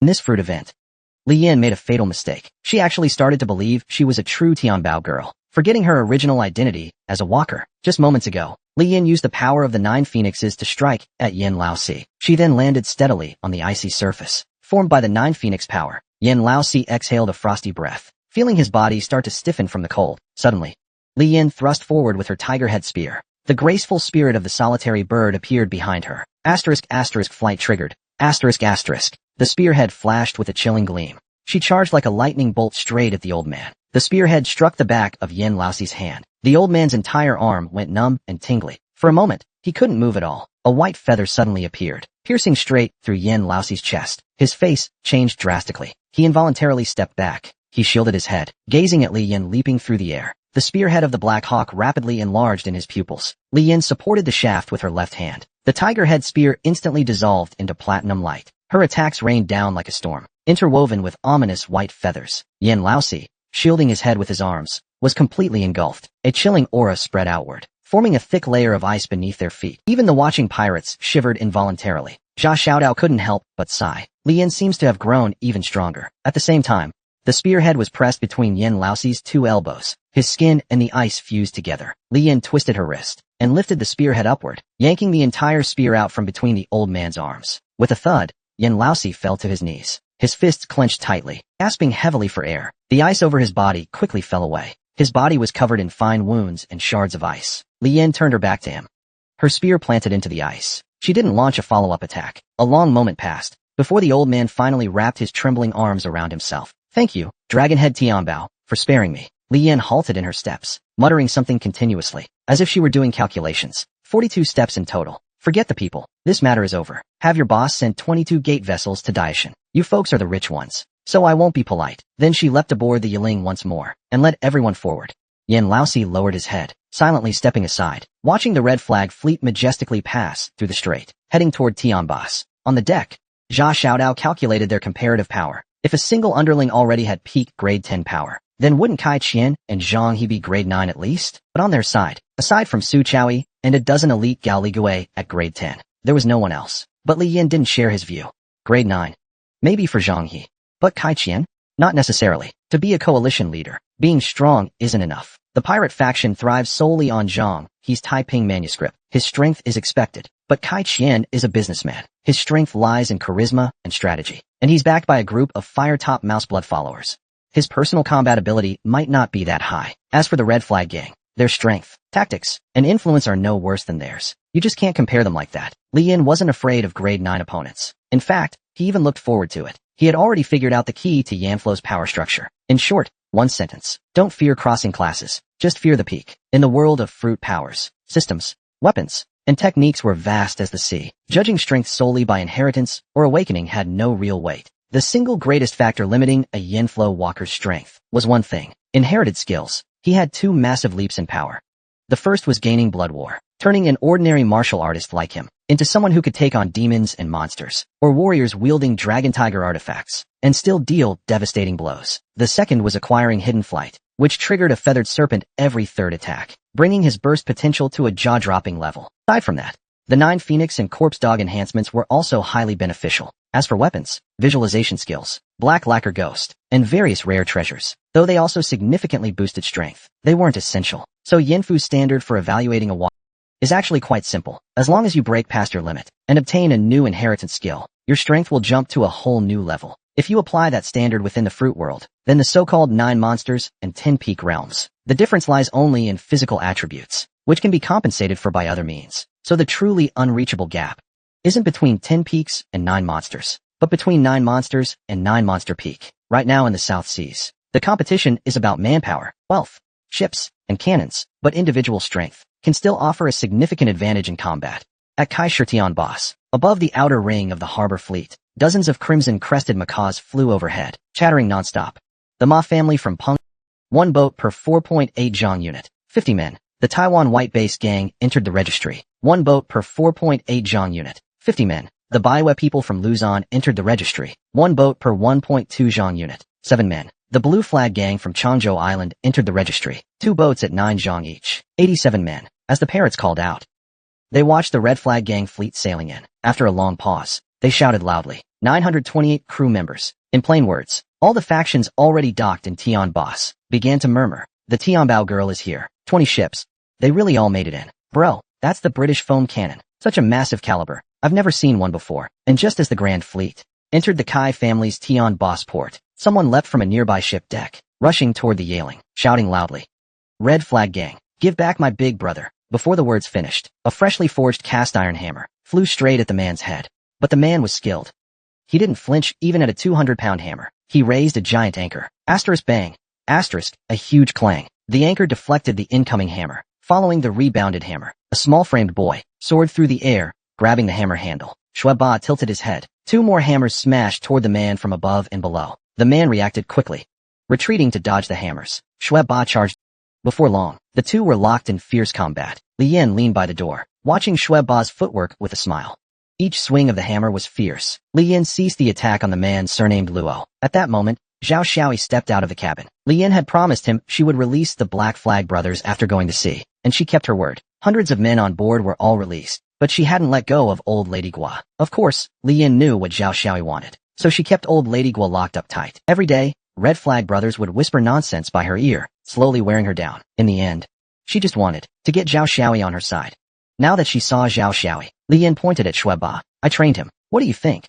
Tamed most of his ferocity to gain a bit of spirit. Not worth it. Li Yan gave him a meaningful glance. I want brothers who can live long, not disposable pawns used and discarded. Zhao Xiaoi pretended not to hear, lowered his head in thought for a moment, then suddenly spoke. And Qianlu's people are here too, right? If we run into him, I'll handle it. Li Yan took a deep drag of smoke and nodded. And Qianlu is the second in command of the Black Flag Gang. Ever since Guopu was captured by the Red Flag Gang, he's rallied about half of the Black Flag Gang's forces, striking out on his own, but never once mentioned rescuing Guopu. His intentions are crystal clear. A traitor is always worse than an enemy. After speaking, Zhao Xiaoi clenched his fist, slung his long spear over his back, and walked toward Shueba and the hairy man in the middle, starting off slowly. His steps quickened after a few paces, finally closing in on them with 2 or 3 swift strides. At that moment, Shueba and the hairy man had already exchanged over 30 blows. Suddenly, a black spear rang out with a clang, striking between hammer and spear, separating the two. Zhao Xiaoi swung his spear, his arm tracing a half circle from top to bottom.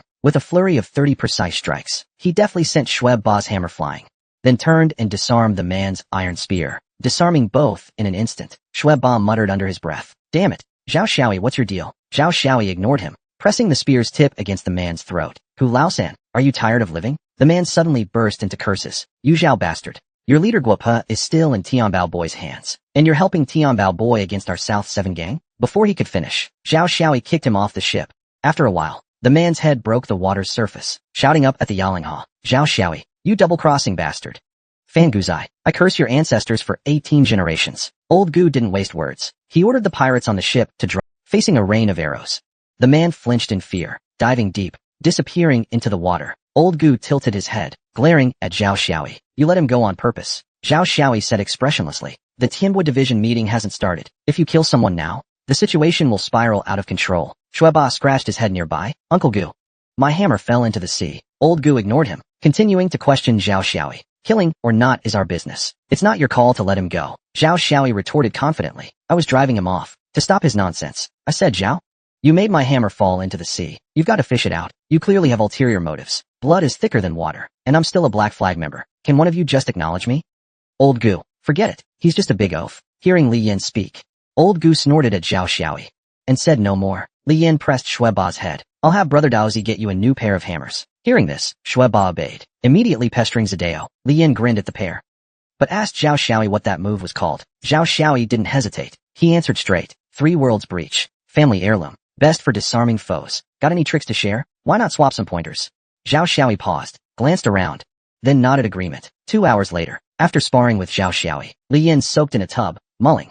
When this affair wraps, having bested Zhao Xiaoyi head-on, she'd likely unlock heaps of his skill visualization rights, but learning from him directly would save loads of time and points.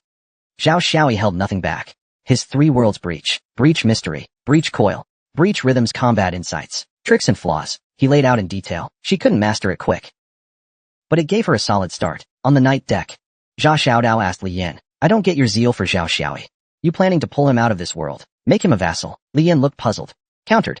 What's a vassal? Isn't that what Dan Yang is? Bound by Yinfu's oath. Tied to you, rise or fall, sink or swim. Take him to Yinfu, or other fruit worlds. That's not my plan. Li Yan's face stayed calm, but her mind took note. Dan Yang's case was odd. By rights, no vassal bond existed, nor any Yinfu oath. Her crossing to other fruits felt more like smuggling. After a pause, Li Yin went on. We can't stay forever. Red Banner's fine without us, but since Ant's death, it lacks one thing. A standout fighter. We prop up Zheng Xiu'er. Someone's bound to scheme against her. I need someone to guard her. Zhao Xiaoyi's character and skill fit the bill perfectly. Zhao Xiaodao grew more puzzled. If you're worried, why not teach the girl Yexing? Let her fend for herself. Li Yin didn't blink. Shot back. Yexing's side effects are too harsh. Master pushed hard. Died at 37. I won't let Xiu'er follow that path. Nothing's free. We chase rewards. Risk our lives for it. Besides, she's an 8-year-old, barely past learning words. No magic to lean on, even if we lift her up. How's she supposed to hold the Alliance leader's seat with allies? Red Banner's roots. Her mother's clout? The crew I leave her. Why not? Zhao Xiaodao crossed her arms, eyeing Li Yin. You really see yourself as her dad? That line hit Li Yin like ice. Her master's dying gaze flashed through her mind. A hoarse voice echoed. You must take care of Xiu'er. Li Yin froze, stunned, words stuck in her throat, speechless. Zhao Xiaodao tucked her hands, clapped Li Yan's shoulder hard, saying gravely, You're not Tian Baozai. After a long pause, Li Yan's gaze deepened, as if agreeing with Zhao Xiaodao. Yeah, I'm not. The Tianbosi assembly was finally kicking off. Countless pirate factions swarmed in. This vote for alliance leader would end a century of chaos. In the South Sea's power struggle, in the cabin, Zheng Xiu'er still sulked over Li Yin snatching her books. Li Yin scratched her head, helpless. I'll give the books back. Hearing Li Yin would return the parchment and book, Zheng Xiu'er's ears twitched. She eyed Li Yin warily. But you've got to promise. No studying them now. Xiu'er looked up. Then when? Li Yin smiled, gently pressed her forehead to Xiu'er's. 2 months. Once I sort this mess. With Li Yan's word, Zheng Xiu'er chirped with joy, suddenly full of life. She bounced out the door, but clumsy, bumped her nose on someone's soft waist. A rich scent filled her nostrils. Dan Yang bent down to pat her head, checking the girl barely to her waist. You okay? Hurt? Zheng Xiu'er dodged the pale, slender hand, her eyes brimming with caution. Dan Yang pulled a small bundle from her robe, opened it, offering it to Xiu'er. Candy. Horseshoe pastry. Those clear, lovely eyes left Xiu'er unsure of her feelings. Recalling Tian Bao and this woman at sunset, anger flared in her chest. She pursed her lips, muttered, No need, thanks, and darted off. Meanwhile, in the cabin, Li Yin held a silver needle, a bead of blood on its tip. With her skill, taking a drop of Xiu'er's blood unnoticed was child's play. She dripped it into a bowl, then cut her finger, adding her own drop. Lady Shi had said Xiu'er was Tian Baozai's daughter, but this Yinfu-assigned identity raised too many questions. Time to find out who Tian Baozai really was. Dan Yang knocked. Busy. Li Yin looked up, smiling. Nah, you've been cooped up in the cabin. This fruit. Not your style, huh? Dan Yang shook her head. Green mist curled from her hand. Opposite. It's fine here, especially for a wild spirit like me. I'm healing fast. Came to talk about Black Seven Ghost. Since Guanyi Island, she's been off. That old man on her shoulder seems to whisper weird stuff. Probably some dark art. Li Yan's face lit up. Couldn't be better. 3,000 Yinfu points, well spent. Dan Yang spoke again. I'm heading to the Ryukyu Islands west. Got some personal business. Li Yin nodded. Didn't pry. She simply asked with concern. Is it dangerous? Should I send some people to go with you? I'll go alone. It'll only take 2 or 3 days. I'll definitely be back before things wrap up here. You take care too. This Bourse area is no safe place. You don't need to worry about me. I've survived worse fighting on my own. Even in the chaos of battles with tens of thousands, I fought in and out 7 times, let alone just pirates. Before she could finish, Li Yan's voice trailed off. She looked at the blue and white porcelain bowl on the table. A large and a small drop of blood were slowly merging together. She froze in place, murmuring to herself, How is this possible? Dan Yang stared at the blood in the porcelain bowl. I noticed long ago that your soul imprint and Xiaoers have a strange resemblance. Maybe not father and daughter, but you must be blood-related. Li Yin scratched her head. Even with her steady mind, she felt a little dazed. Although it didn't change her plans. She hadn't even married yet. How did she suddenly get a daughter? What was this? A deadbeat dad turned rogue? Li Yin's head was a mess. She poured herself a cup of hot water and downed it in one gulp, burning hot or not. Then she stammered at Dan Yang. There's nothing between me and Madame Sure. I've never been to the South Seas before. I grew up in the other world. You know that. It was the first time Dan Yang saw Li Yin so flustered. She froze for a moment. So this is what a man afraid of being misunderstood looks like. Li Yin gave a crooked smile, shrugging awkwardly. Forget it.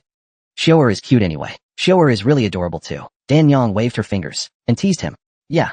But with the side effects of the suppression scripture, you really can't just sit back now, can you? I never intended to sit back anyway. After Dan Yang left, the cabin fell into silence again. Li Yin sat in deep thought. Now, something's finally made sense. Tianbao Zai is me. Emma once said, maybe in another world, that deceased scientist could have been an athlete. So, maybe in another world, I'm a pirate. But if my guess is right, and I descended into this world, then where did the original Tianbao Zai go? At that moment, a knock on the door interrupted Li Yan's thoughts. Old Gu reported with a salute. Xian Juanbiao of the Blue Flag Gang requests an audience. He mentioned you by name. Wants to see Dragonhead Tianbao. Li Yan steadied herself. Her thoughts returning to Nanan Island. Xian Juanbiao from the Blue Flag Gang, huh? Interesting. I think Fengwei, Short Ox, Redhead, White Bottom, those small-time pirates. If everyone's eyeing the Grand Alliance leader seat, these guys might become valuable assets. Su Longxi from the Yellow Flag Gang. We should be able to win him over. After all, he's Xiaoer's uncle. Among the other three flags, who knows if there's anyone else as clear-headed as Qian Juanbiao. Right now, the other four flags are weak and isolated. They're the ones coming to us, not the other way around. Meanwhile, Qian Juanbiao waited on the deck of the Yiling for Li Yan's summons. Previously, Blue Flag Gang's boss Ba Hai was detained by Li Yan, and many of his confidants were killed or injured, just like the black and white flags. Just at that moment, Qian Juanbiao suddenly rose to power. He was originally a distant relative of Ba Hai, barely connected, now already in his 40s. He had spent years fishing around Fujian, hadn't even found a wife. Later, he joined Ba Hai. Ba Hai didn't think much of it. The Blue Flag Gang wasn't lacking elite men. They just kept feeding him. Yet this man, useless in skill, with no connections, and no future to speak of. When chaos erupted in the Blue Flag Gang, gathered a group of desperate low-level members, raised the banner of unifying Blue Flag, and rescuing the gang leader. He launched a surprise attack against several major leaders, who were trying to split off, and won a beautiful victory.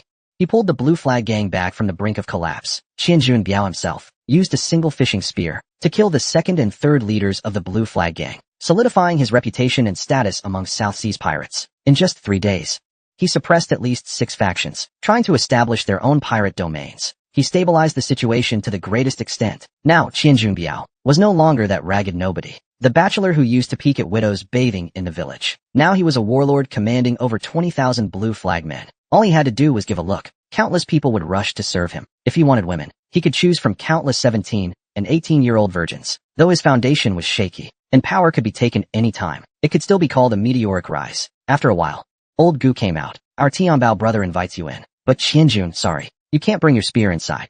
Same for the brothers behind you.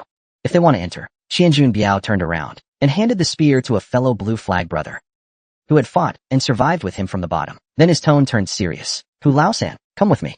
Then he turned again, cupped his fists and said to Old Gu, Brother Gu, please understand. This spear was gifted to me by the goddess Mazu when she crossed the sea a few days ago. I never part with it, not even in sleep. But since I must apologize to leader Tianbao, I'm not bringing it in. I'll go in with Hu Laosan. The rest of the brothers will hold my weapon and wait for me here. Is that all right? Old Gu snorted coldly. Our Red Flag Gang, we're not about to steal your spear. Though he said he didn't care. Deep down he wondered. I broke open over 20 barrels when Mazu crossed the sea. How come I never found such a treasure? Qianjun Biao smiled faintly and followed Old Gu inside. His palm gripping the spear was already drenched. He was fully aware of the current situation among South Seas pirates. At this Tian Boss assembly, several giants. Tianbao Girl was clearly aiming for leadership. Right now, the Red Flag Gang's reputation was thunderous across the South Seas. The strength of the Five Flags alliance had fluctuated over the years, but Red Flag's dominance remained unshaken. The Red Flag Gang had excellent seafaring skill, nearly 60,000 strong men capable of wielding weapons, and in terms of ships and cannons, they were the finest among the Five Flags. Most importantly, Lady Sure had managed the Red Flag Gang for years, the only one bold enough to take and see refugees and native tribes, building settlements for civilians on Lantau Island. The White and Yellow Flag pirates, now barely numbered over 10,000. The blue flag had just over 20,000. The black flag had 30,000, but now had splintered into factions. Over 10,000 had gone to Qianlu, who openly rebelled and defected. The others have become scattered soldiers. And during this Tianbo division meeting, Tianbao Boy's sudden display of strength was terrifying, forcing Kai's man back 42 steps with a reverse thrust spear, nearly breaking both his arms. This news has spread across the South Seas, but with my treasured trident, I only managed to make another of Kai's men, Yan Laolu, retreat one step. At this Tianbo division meeting, the treasure ship king brought 9 ships. Yishizubin brought 12. Black flags in Qianlu, like me, brought only 2. Only Tianbao Boy and the demonic thief brought 20 ships each, and 18 ships, bringing every single one of their men into Tianbo division without leaving anyone behind. What kind of person is Tianbao Boy? I'll soon find out. At that moment, Li Yin was wiping her broad-bladed knife. Seeing several people enter, she glanced at them casually, but that one glance sent a chill down Qian Juanbiao's spine. He couldn't help but think, is this the South Sea's favorite adopted son and little lover? The 26-year-old leader of the Red Flag Gang, commanding 60,000 elite soldiers and 500 ships, the great pirate. Qian Juanbiao clenched his fist and smacked Hu Laosan on the back of the head, shouting loudly, "You reckless fool! Have you eaten a leopard's gall, daring to barge onto the Yalinghua? Hurry up and apologize to leader Tianbao." Hu Laosan, dejected, was about to open his mouth, but Li Yin cut him off directly, straight to the point. "Bahai, do you want me to release him or kill him?" As soon as Li Yin spoke, Hu Laosan froze, then blurted out, "Release him, of course." But Qian Juanbiao fell silent. Hu Laosan, anxious, shouted at Qian Juanbiao, "Brother Biao, why aren't you saying anything?" Qian Juanbiao pursed his lips, his mind racing. He had no foundation in the Blue Flag Gang, only rising to leader by claiming to save Bahai, so he steeled himself and said, "Without Leader Ba's support, I wouldn't have joined the Blue Flag. Leader Ba has been kind to me. If Leader Tianbao agrees to release Leader Bahai, the position of alliance leader this time, if Leader Tianbao wants it, I'll go through fire and water for you." Li Yin nodded and tossed him an iron token. "You're indeed loyal." "I agree. After this Tianbo division meeting, take this token and redeem him at Dayu Mountain." Qian Juanbiao's mind buzzed. He never expected Li Yin to agree so easily. After a few breaths, he realized he'd lost his composure and quickly thanked Li Yin, formally expressing gratitude. At that moment, Li Yin spoke again. "This Hu Laosan, is he your man, or Bahai's?" Qian Juanbiao steadied himself, thought for a moment, then replied, "He's a Blue Flag Gang member." Li Yin gave a slight smile and nodded. The next moment, her blade flashed down. Hu Laosan's head flew off. Blood splattered across Li Yin. Qian Juanbiao's forehead broke into a cold sweat. Staring at Tianbao Boy, speechless, Li Yin waved her hand, signaling him to relax. "When I asked you to release or kill, you didn't speak at first. That's only human nature. Brother Biao, you're still utterly loyal. I understand this, but if it were someone more suspicious, things could go badly. Hu Laosan isn't your man, and he's loose-lipped. If Bahai finds out, would you release or kill him? You didn't speak at first. When the birds are gone, the bow is hidden. I couldn't bear to see a loyal man like Brother Biao get into conflict with your leader over something like this. So let me take the blame. Just go out and say, Hu Laosan acted on his own. He went to the Yaling on his own life. I admire his courage, so I agreed to release Bahai. If Brother Biao is upset, just blame my overstepping. But let me give you one piece of advice." As Li Yin spoke, his eyes pierced into Qian Juanbiao, like stabbing into his heart and lungs, and he heavily slapped him on the shoulder. "A true man must never go a day without power." These words from Li Yin sent chills down Qian Juanbiao's spine. His mind went red and white, red from risking his life for power, and the second Blue Flag boss, leaving aching wounds on his chest, still faintly throbbing. White was the pale chest of golden treasure, the top courtesan of Guilin Fong. After becoming a leader, after a while, he straightened his back and bowed deeply to Li Yin. Qian Juanbiao will obey all orders from leader Tianbao. The situation in Nanyang now was unlike before. At this point, Feline was nearly cornered by the red-haired devils. He could only treat the pirates brought by Kai Qian as his final lifeline. No matter what conditions Kai Qian proposed, he had to accept them. No one knew exactly what was discussed between Feline and Kai Qian, but before the Tianba's conference began, Kai Qian publicly announced Feline's conditions to all the pirates. First, 20 taels of silver for every red-haired devil killed. Second, an official petition would be made to the imperial court. Any pirate leader with over 5,000 men would be awarded the title of 5th rank military. Those with fewer than 5,000 would be rewarded accordingly. Third, once the red-haired devils are driven out, the pirates could occupy Guangzhou freely for 3 days. However, Feline also made one demand. Within 1 month, the red-haired devils must be expelled from Guangzhou. If time drags on, once envoys from the court arrive, he, as governor of Guangzhou, would no longer be able to hold his position, and all promises would be void. Such generous conditions immediately ignited the pirates' enthusiasm. On the eve of the Tianbos conference, pirates came and went constantly. On the ships of the major pirate leaders, faction heads visited endlessly. The Red Flag Gang, the Rebel, the Treasure Ship King, and the Righteous. Their ships hosted pirates and native island clans, all betting on who'd win. They pledged allegiance to those most likely to become Grand Leader. Naturally, there were secret deals as well, like in Xianlu, the Black Flag's second-in-command, visiting the rebel Zhang He, hoping to gain his support to secure the Black Flag leadership. Thousands of pirates from the Redhead and White Base gangs also joined the rebels' camp. Blue Flag's Qianjun Biao made a public statement before the conference, declaring his support for Red Flag's Tian Baozai. Even the White Flag, their boss, Shi Tianying's leadership, is clearly far weaker. Over 10,000 in the gang, split into a dozen factions. It's a gang in name only. There's hoping Red Banner will recognize their splinter as the true White Banner and help crush the others. As for Shi Tianying, no one mentions him. Fengwei Gang's boss went to Yishir Zhuban's ship. Ainiu Gang picked Treasure Ship King, but Kai Qian stayed quiet. He's cashed in years of favors and connections, rallying South Seas pirates, using national crisis to orchestrate this once-in-a-century summit. Only kids would believe he's just out to Yan's agents at every strait. Show enough. This merchant, rich as the heavens, hides unfathomable depths. Dan Yang, the day before the summit, slipped away from Tianbosi, heading for the Ryukyu Islands. Amid these schemes and plans, the South Seas grand event, Tianbosi Assembly, kicked off.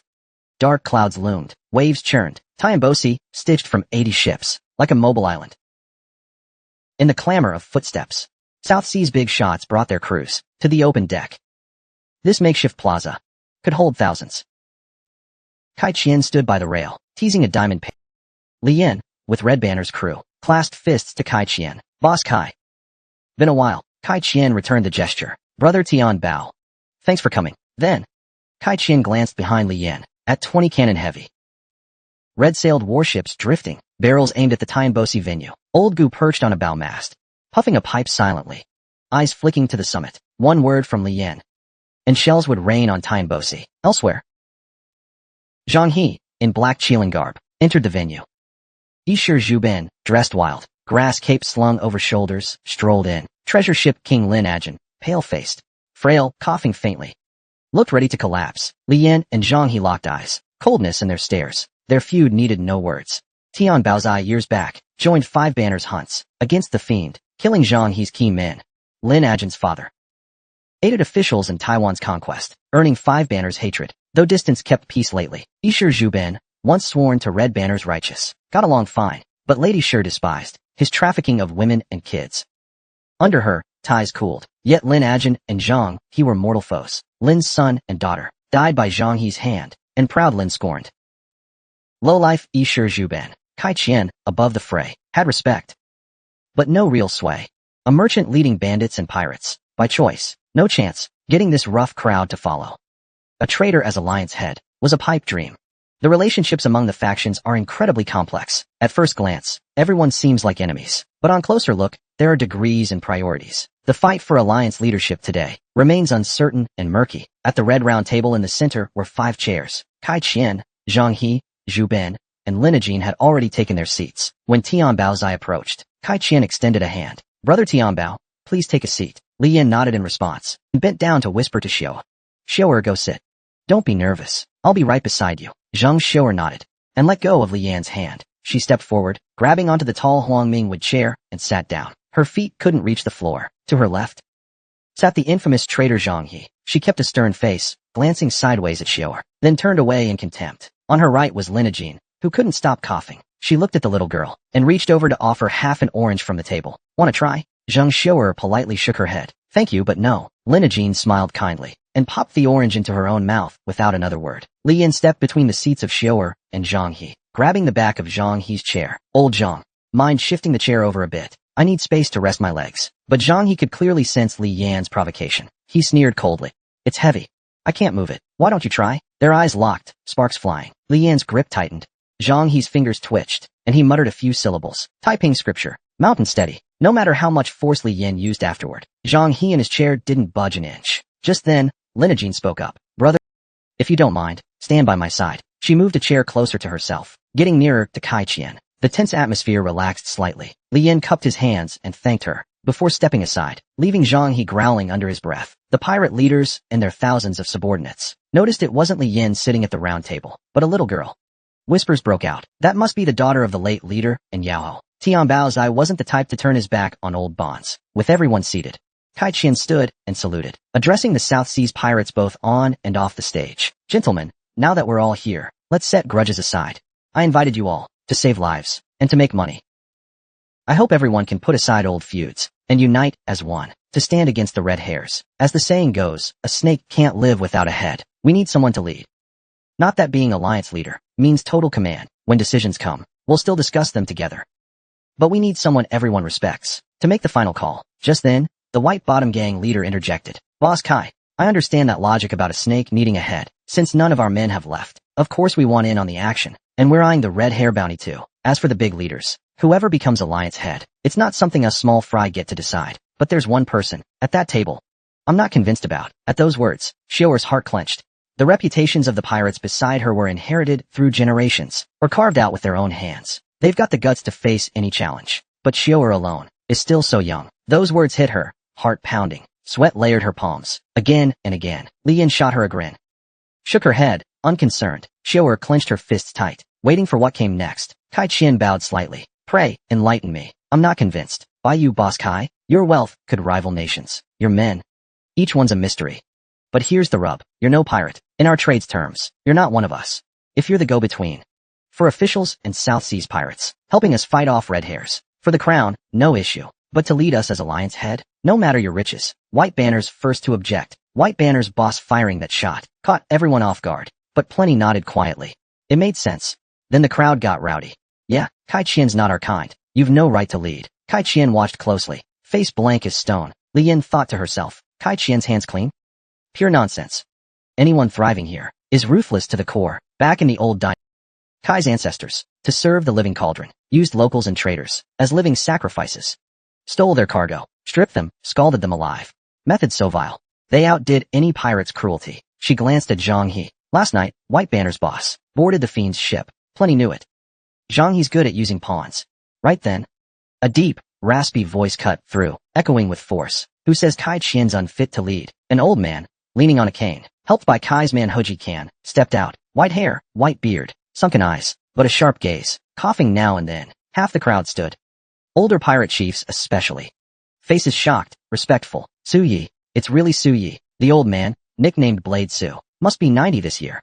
Retired 30 years. His seniority was downright legendary. Over a century ago, officials took Taiwan. Dongling Kingdom fell. Its generals fled to the Pearl River, plotted rebellions. Failed in the end. Their power faded, until heirs faced facts. Turned to sea trade. First waving anti-Qing banners, but really just pirating. So for 100 years, blood-soaked pirates loved claiming Taiwan's cause. Sure, it muddied Lord Yan's name, but those sea-bound pirates did turn the tide. Built real empires, and those pirates were the Five Banners' roots. This Blade Su was a living relic. He was one of the first-generation leaders of the Weapon Alliance. When the old man appeared, Kai Qian quickly stepped forward and respectfully called him Godfather. Guandao Su grunted in reply and turned to face the pirates. Kai Qian is my sworn son. If he's not a pirate, then what are you supposed to be? The White Base Gang leader was rendered speechless and did not argue further. Kai Qian supported Guandao Su and helped him back slowly. Li Yin chuckled. Didn't expect Boss Kai to have this move. After this scene, if anyone still doubts his qualifications, they'll find it hard to speak up. Many turned to see the expression on the rebel Zhang He's face. This attempt to probe on Zhang He's order was directly countered by Kai Qian. At first glance, it looked like the White Base boss was slapped in the face. But actually, it was Zhang He. Well then, if there are no more questions, let's discuss together how to fairly decide who gets the position of alliance leader. As Kai Qian spoke, Zhu Bin gave a look toward a certain spot below the stage. A pirate below the stage hesitated with clenched fists for a long time before stepping forward. Boss Kai, wait a moment. Though interrupted multiple times, Kai Qian showed no trace of anger. This brother looks unfamiliar. Feel free to speak. That man pointed toward Zheng Xiao. That girl. What right does she have to compete for alliance leader? Madame Sher and Tianbao Zai conspired together. You all say this was after the righteous dragon head died. I don't believe that at all. For all we know, that girl is Tianbao Zai's daughter, not a Zheng clan descendant at all. As soon as these words came out, the whole place exploded. Everyone's gaze fell on Zhang He. In their hearts, they all sighed. Zhang He truly was ruthless and vicious. Jia Xiaodao coldly stared at the man. If he were someone who cared deeply about reputation, he would have stayed calm at this moment, and sought revenge only after identifying the mastermind. But Li Yin was never one to tolerate injustice. To hell with public opinion. Cutting down a minion like you requires no hesitation. Suddenly, with a Li Yin flashed like a streak of light onto the table, charging straight at the man. In an instant, she was right in front of him, her right arm bent, elbow aiming at his face. But to her surprise, before she could even touch him, his head burst like a rotten watermelon, exploding out of nowhere. Then he collapsed to the ground. Without a sound, Li Yin abruptly turned her head, facing Zhang He with rage in her eyes. Typing manuscript, Wang Lingji. Zhang He lowered his hand. With a dark expression, the entire place fell silent. All the pirates stared at her in shock. She casually spoke like chatting at home. Lately, I've had enough of taking blame for others. Boss Kai, you staged your little act, and I turned a blind eye. I let it slide. But when the white base dares scheme against me, I settled the score in autumn. But this?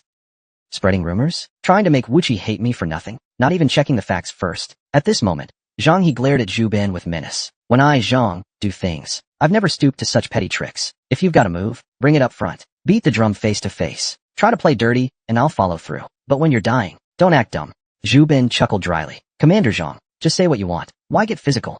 Kai Qianin coughed twice, ignoring Zhang He's implications. His smile remained perfectly calm. Gentlemen, any other concerns? The sea breeze howled, but the venue was dead silent. Kai Qiandan moved his fingers. For over 100 years, the South Seas pirates have thrived in fire and steel, glory on all fronts. But the Red Hairs, with just 6,000 men, threw the whole of Liangwang into chaos. You've all battled the Western Devils in the South Seas. You know the power of their guns and cannons. I needn't say more. To pull this off, every leader here is indispensable. In terms of strength, Red Flag Gang's troops in Lantau, their ships, and artillery are all first-rate. Wuchi Pirate's name is a brand across the South Seas. As for manpower, Brother Zhu Bin commands the most. Over 70,000 elite men, each able to draw a bow. Brother Zhang He, a top official of the Annam Hall, second only to the leader, above all others. His prestige as the #1 in the South Seas. You've all heard of the recent clashes between Annam and the East India Company. When it comes to ships, the Treasure Ship Kings and the Zuchin Ship Bows, the Lin family crafted a few massive ships, a true pride of the South Seas pirates, even against the Red Hairs.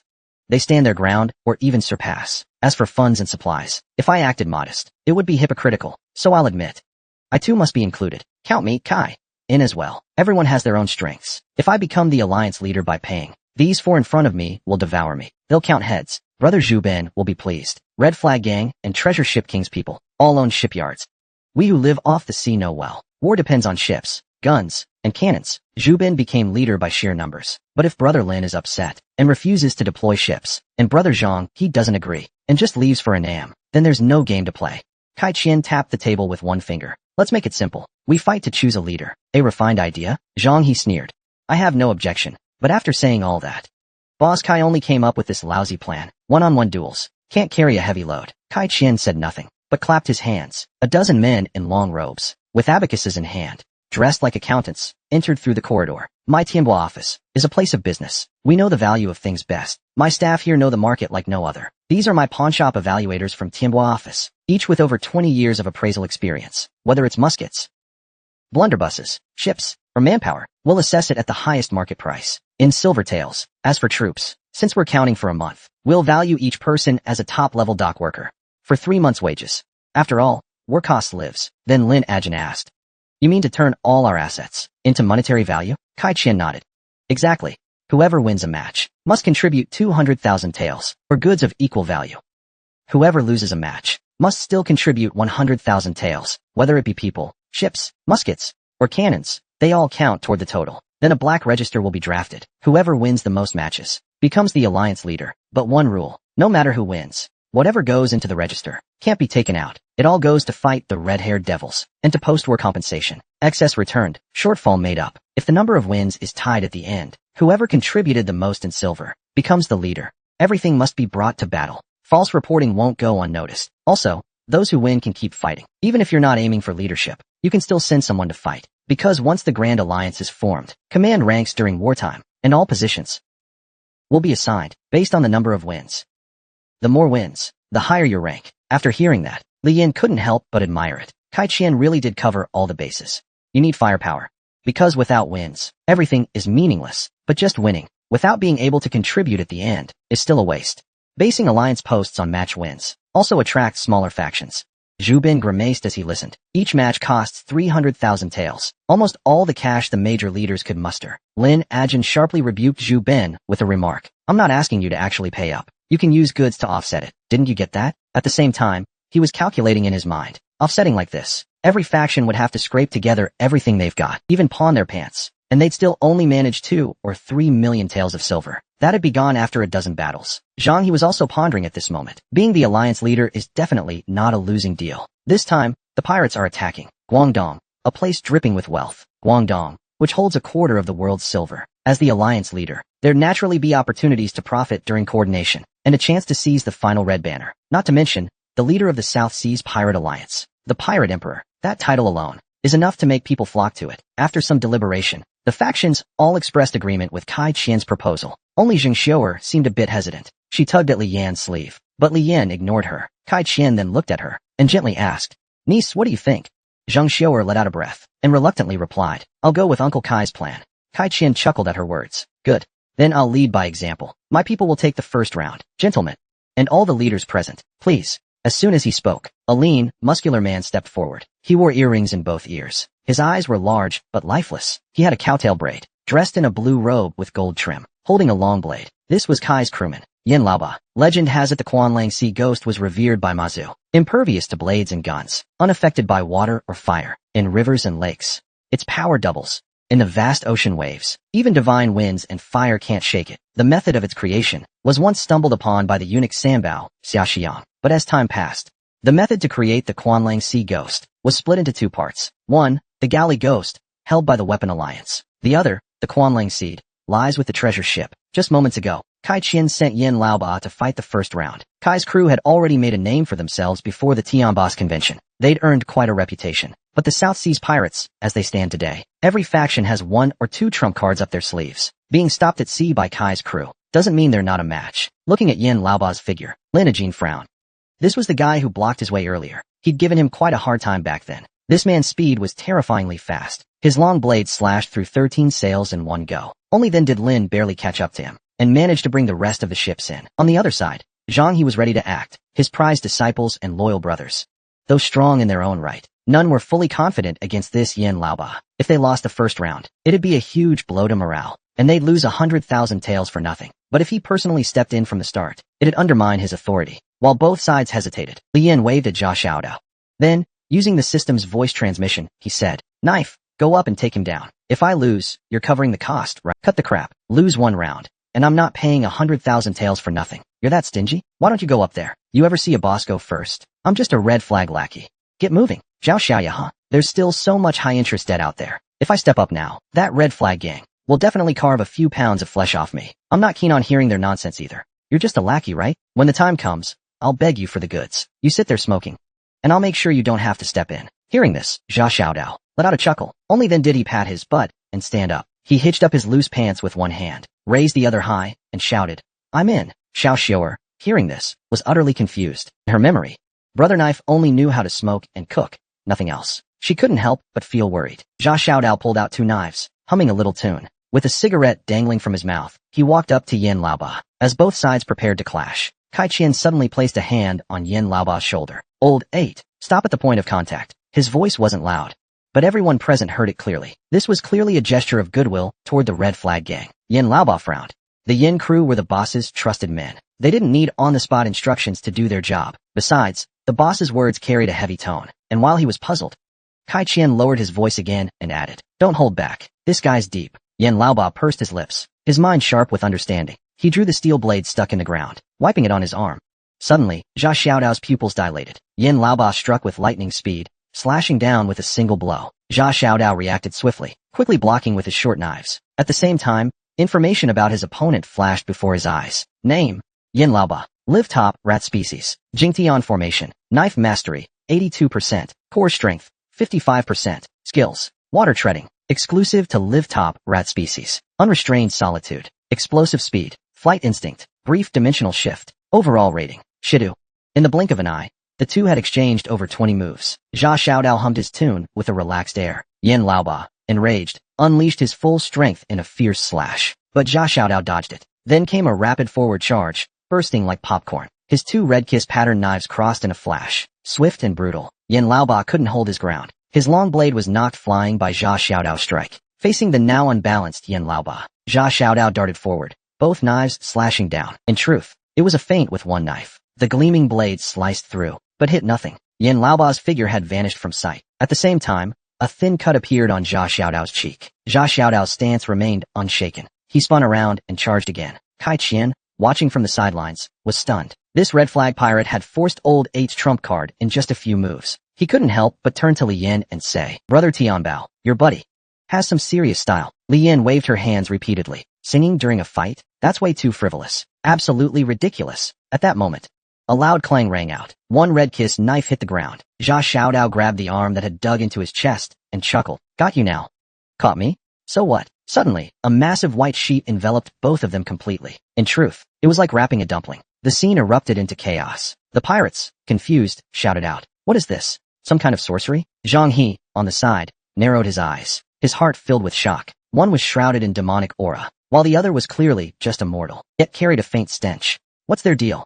Gradually, the white dumpling encasing the two began to glow red. Then crimson flames shot into the sky. Golden red waves of fire surged and spread. Black smoke lingered over the arena, refusing to dissipate. A technique born of instinct. Heaven-scorching inferno. Yin Laoba had lost consciousness by now. His body charred black, collapsed on the deck. Yin Laosi, nearby, rushed over, calling Kai's crew to carry him to a medic. Zha Xiaodao stood aside, calmly lighting a cigarette. "Oh, and easy. He's fine. Just passed out." Yin Laosi, face dark with anger, snapped back. "You could say Yin Laoba's cooked, and people would believe it. And you call that fine?" On the other side, an old man in a tattered hat stepped forward. "This red flag brother is quite impressive. It so happens our styles are similar. I'm no talent, but I'd like to test your skills." He took off his hat, revealing a small flame burning atop his head. An eerie sight. This man was Kai's crewman, Yin Laoda. Zha Xiaodao ignored him. Instead, he turned to Kai Qian. "Boss Kai, I beat that guy just now, right?" "Correct." Kai Qian nodded. Despite the initial loss, he showed no sign of disappointment. Getting the confirmation, Zha Xiaodao gave Yin Laodao a curt salute. "Can't beat you. I'm out." With that, he turned and left. Without hesitation, Kai Qian gave a cold smirk, thinking to himself, "This brick cuts a bit deep." Yin Laoda stared coldly at Zha Xiaodao, but without Kai Qian's orders, he couldn't act. He could only silently step back. At that moment, Kai Qian spoke up. "I've got a 100-meter Portuguese Type 7 warship in my fleet. This thing's priceless on the market. I'll price it like a Guang ship of the same size, including the ship's equipment. It's worth about 100,000 taels. The exact price, I'll have my people calculate. I'll put one up for now." That worked. Li Yin knew the Red Flag Gang's biggest ship was an 80-meter Guang ship, built by the authorities years ago, worth roughly 100,000 taels per ship. Compared to the Portuguese's new Type 7 warship, it was no match. Kai Qian pricing it this way was clearly taking a loss. He waved his hand and spoke up. "The Red Flag Gang, we've got 56,042 men, still fit to fight on ships. 200,000 taels, right? Per your wage terms. Hold on to it for now. Call me when it's used up." On the other side, Kai's crew were frantically calculating, their abacuses clacking loudly. Quite the lively scene. At this point, Zhu Ben noticed. Yin Laoda had sat back down, and Kai Qian had no intention of speaking further. He immediately spoke up. "The Red Flag Gang truly hides dragons and tigers. Some of my men are itching to fight. Anyone here interested in a friendly spar?" With that, his gaze drifted to the Fengwei Gang leader nearby. The Fengwei Gang leader's eyes flickered, revealing a knowing smile. Since Boss Pig has this idea, the Fengwei Gang will play along. Suddenly, a jarring voice rang out, interrupting their flirtatious exchange. "What a coincidence. I was just thinking of sparring with Old Pig's crew, Zhao Shan. Since we're both in the mood, why don't our sides have a go first?" The Fengwei leader's expression shifted, hastily saying, No, I wouldn't dare." Lin Ajin glanced at Zhu Ben. "Old Pig, looks like it's you and me then." Zhu Ben tugged at his lips, visibly displeased. "Lin, we've had no grudges in the past, nor quarrels recently. If someone wants to fight me, what gives you the right to butt in? Even if you want to fight, there's gotta be a first come, first served, right? Brother Pig, we've known each other for years. Who's got a blood feud with whom? And who's pawn? We both know the score. Boss Kai set the rules. Not afraid you'd exploit a loophole. After all, it's about spending money. But you're a big shot in your own right. Don't you want some dignity? This fake fighting nonsense. Drop it. Let's settle this with real skill." With that, Lin Ajin coughed twice, waving a handkerchief. A sharp-eyed middle-aged man stepped forward. Seeing this man appear, Yahello from the Red Flag Gang sneered in a mocking tone. Well, an old acquaintance, huh?" The man's name was by Reup, one of the 500 Quanlang species of the Baochuan Lin clan. As for Yahello, a Quanlang species, it's a body-refining technique from the Nanyang Wire region. Legend has it they were once one and the same, discovered during Zheng He's voyages to the west. from a celestial mother crossing the sea. Originally called Quanlang Sea Ghost, they were protectors of Mazu, but as time passed, the Quanlang Sea Ghost refining technique was split into two schools, Yahello with the Weapon Alliance, and Quanlang with the Baochuanlin clan. Even today, Quanlang and Yahello still carry a competitive edge, so when the Lin clan's Quanlang appeared, the Red Flag gang couldn't resist taunting. From Zhu Bin's side stepped out, an old hand with chains on his feet. Want me to wait while you unlock those chains? Bai Ruyu asked softly. The old hand bared his teeth, growling, no need. He bowed to Zhu Bin, while the Red Flag gang could only stare with grim faces. The old woman remained silent. Jia Xiaodao seemed to sense something, directly activating his fleeting glance. Name, Long Zipuo. Codex, Jingpa Curse. Limit, 9 herbs. Threat level, Shidu. Mastering a complete magical codex comes at the cost of forsaking Yanfu's legacy. Killing a practitioner with a complete codex won't grant access to their codex. A complete codex can only be obtained from the fruit. Sacrificing a complete codex to Yanfu unlocks all its skills, but it occupies a skill slot. Jia Xiaodao froze, stunned by this. Demon is from the Wapozi bloodline. What's a Jingpa? The black-veiled brother gnome smirked. Brother knife, sharp eyes as always. This Jingpa is in the same trade as your family's matriarch, practicing the arts of witchcraft and spirits. When mortals encounter spirits, they're bound to face backlash. This man's vital essence was completely dried up. Compared to Lady Shi, who maintained youthful beauty even in death, he was far inferior. But then again, after pausing briefly, he glanced at Bai Ruyu and continued. A mere brute, relying on incomplete physical refinement techniques, is probably no match for this old woman. Zhao Xiaoi, leaning her shoulder on her black spear, clearly disliked what she heard. I'm just a brute. Never refined my body either. Still fought over 100 rounds with Tian Baozai. You act all proud, yet got your wrist snapped right from the start back then. She gave a cold snort. Her lips moved slightly. Many refined techniques in the South Seas. 9/10 originated from the sea crossing of the Heavenly Mother. Some days ago, during the sea crossing, Tian Bao Longtu and Brother Deizai gained some strange encounters. I don't know the details, but it's definitely not something those boxing wolves or Goryo ghosts could compare to. And yet some people, Tian Bao Longtu just played around a bit with you, and you brag like it's something impressive. Zhao Xiaoi gave a few cold laughs, but didn't bother arguing further. While the two exchanged barbs, a victor had already emerged on stage. Someone from Lineaging's side gasped aloud, quickly dragging the unconscious Bai Ruyu back. On stage, Long Zipuo remained expressionless, his hands glowing with eerie green light. Before him stood several 6-foot-tall mud figures, each dressed in multicolored hemp robes, with swollen bellies, drooping long hair, and fingernails and teeth laced with venom. Soon after, all the mud figures melted and vanished. Zhu Bin smiled smugly. Lin, anything more to say? Lineaging gave a forced chuckle and cleared his throat. This is just the beginning. No need to rush. On the other side, Zhang he waved a white hand. A middle-aged man in blue silk robes, with wide sleeves, stepped out. He was none other than the proud disciple of the demon rebel, Zhan Hui. Just as he stepped up, a dark-skinned native stood up from below, his whole body charcoal black, yet his eyes gleamed stark white. A necklace of beast fangs hung around his neck. He was one of the Gongyi pirates, whose clan had been wiped out by the demon rebel 2 years ago. Tension crackled between the two sides. Murderous intent was thick in their eyes. Li Yin observed with half-lidded eyes, boredly yawning. Lineaging. Zhu Bin's side isn't lacking in experts either, with 5 major leaders, plus the pirates from the De family. The troops and gear they field, worth tens of millions in silver. If each battle consumes 300,000 taels in equipment, they could fight over 30 battles. Judging by the time, they might not even finish today. While Li Yin was lost in thought, Zhan Hui brought his fingers together and unleashed the Taiping manuscript. Great King. The Gongyi pirate on the other side also drew his signature weapons, spear, hammer, and sword. But ordinary native techniques, how could they match the spells of the Taiping manuscript? Zhan Hui leaped into the air, executing the Taiping manuscript, offering blade. And finally, he decapitated the man who bore deep hatred. As fate would have it, the head landed right beside Xiu'er, who was watching nearby. Little Xiu'er frowned, then kicked the head away with her foot. Li Yin, watching her quietly for a moment, gave a satisfied smile, then turned his gaze back to the field. 2 more rounds concluded. Each of the 5 pirate groups won once. Kai Qian and Lin Ajin each took out 100,000 taels. At this moment, someone else stepped up from Zhang He's side. It was Zhang He's cousin. He commanded 5 volumes of the Taiping manuscript. He held command over 5 volumes of the Taiping manuscript. The evaluation reached Tendu level. Not much different from that Yin Laoba before. Li Yin considered. Red Flag Gang hadn't fought in several rounds, but Jia Xiaodao was still wounded. Whether serious or not, it still looked bad, and the others didn't stand much chance of winning. Should I? Maybe I should go up and try myself? It is said the ancient demon Benyun mastered all spear techniques under the sky. He classified them into 3 types: hold, thrust, block, and the unrivaled swordsman Yang Sanjing. Divided sword, parry, strike, sweep, pierce. All spear and sword techniques in the world fall into these 7 actions, collectively called the 7 forms of spear and sword. Just as Li Yin was about to step up and face Zhang He's cousin, Qian Juanbiao stepped forward. I have something to ask. Boss Kai and all the leaders. Kai Qian nodded calmly. Brother Qian, please speak. The one seated on the stage. She's the orphan of our 57 Alliance's 2 former leaders, Zhang Yiguai and Madame Sure, not the Red Flag Gang's leader, Li Yin. If Red Flag Gang wants the Alliance leadership, it has little to do with Blue Flag. But if it's our former leader's daughter fighting for it, then us Blue Flag helping Miss Xior should be right and proper. Polite words. Kai Qian didn't give an answer. Instead, he turned to Zhang He and calmly asked, "What do you think, Brother Zhang?"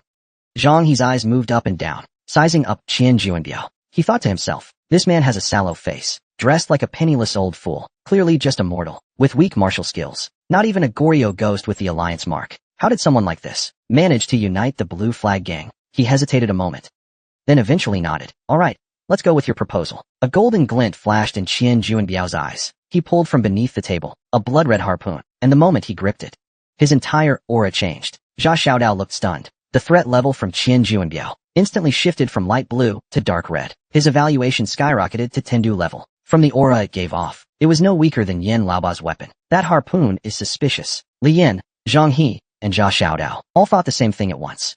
Weapon, eyebrow blood, grade, legendary, sharpness, 99.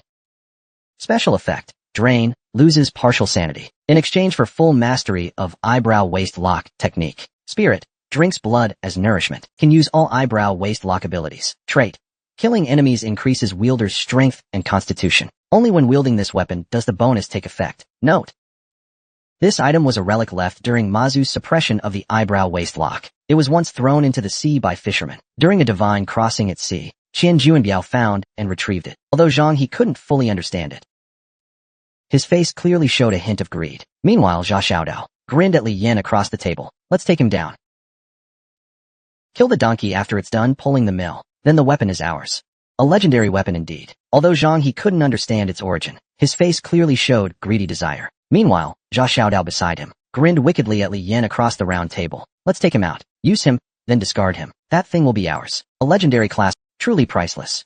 I've been in Yan's crew for 2 years, and this is the first time I've seen. Li Yin looked at him with disdain. Do you even know how to use a harpoon? If you don't, we can always sell it. We're not exactly buddies with him. A duck waddles right up to you, and you're not gonna eat it? Li Yin suddenly felt a headache coming on. He rubbed his head. You're talking big when it's not your problem. This is like killing the goose for its eggs. If we can actually stay here long term, legendary weapons aren't even the prize. Securing influence here is what matters. If we kill him over a weapon, we'll lose everyone's respect. Zha Xiaodao's heart tightened. He realized Li Yin had a point, but he still couldn't let go of the harpoon. Before we leave, we'll strip the place clean. No way we're leaving empty-handed. After some back and forth, they hit it off. They decided if the deal falls through, they'd find a chance to get Qian Juanbiao drunk. That harpoon can mess with people's minds. When the time comes, pin him with insanity, and charge him with trying to assassinate the Red Flag leader. That's how we snagged the harpoon. At that moment, Qian Juanbiao stepped to the stage. He saluted Zheng Xiu'er to show respect, then strode boldly onto the platform. He took a deep breath, as if endless strength surged within him. But for some reason,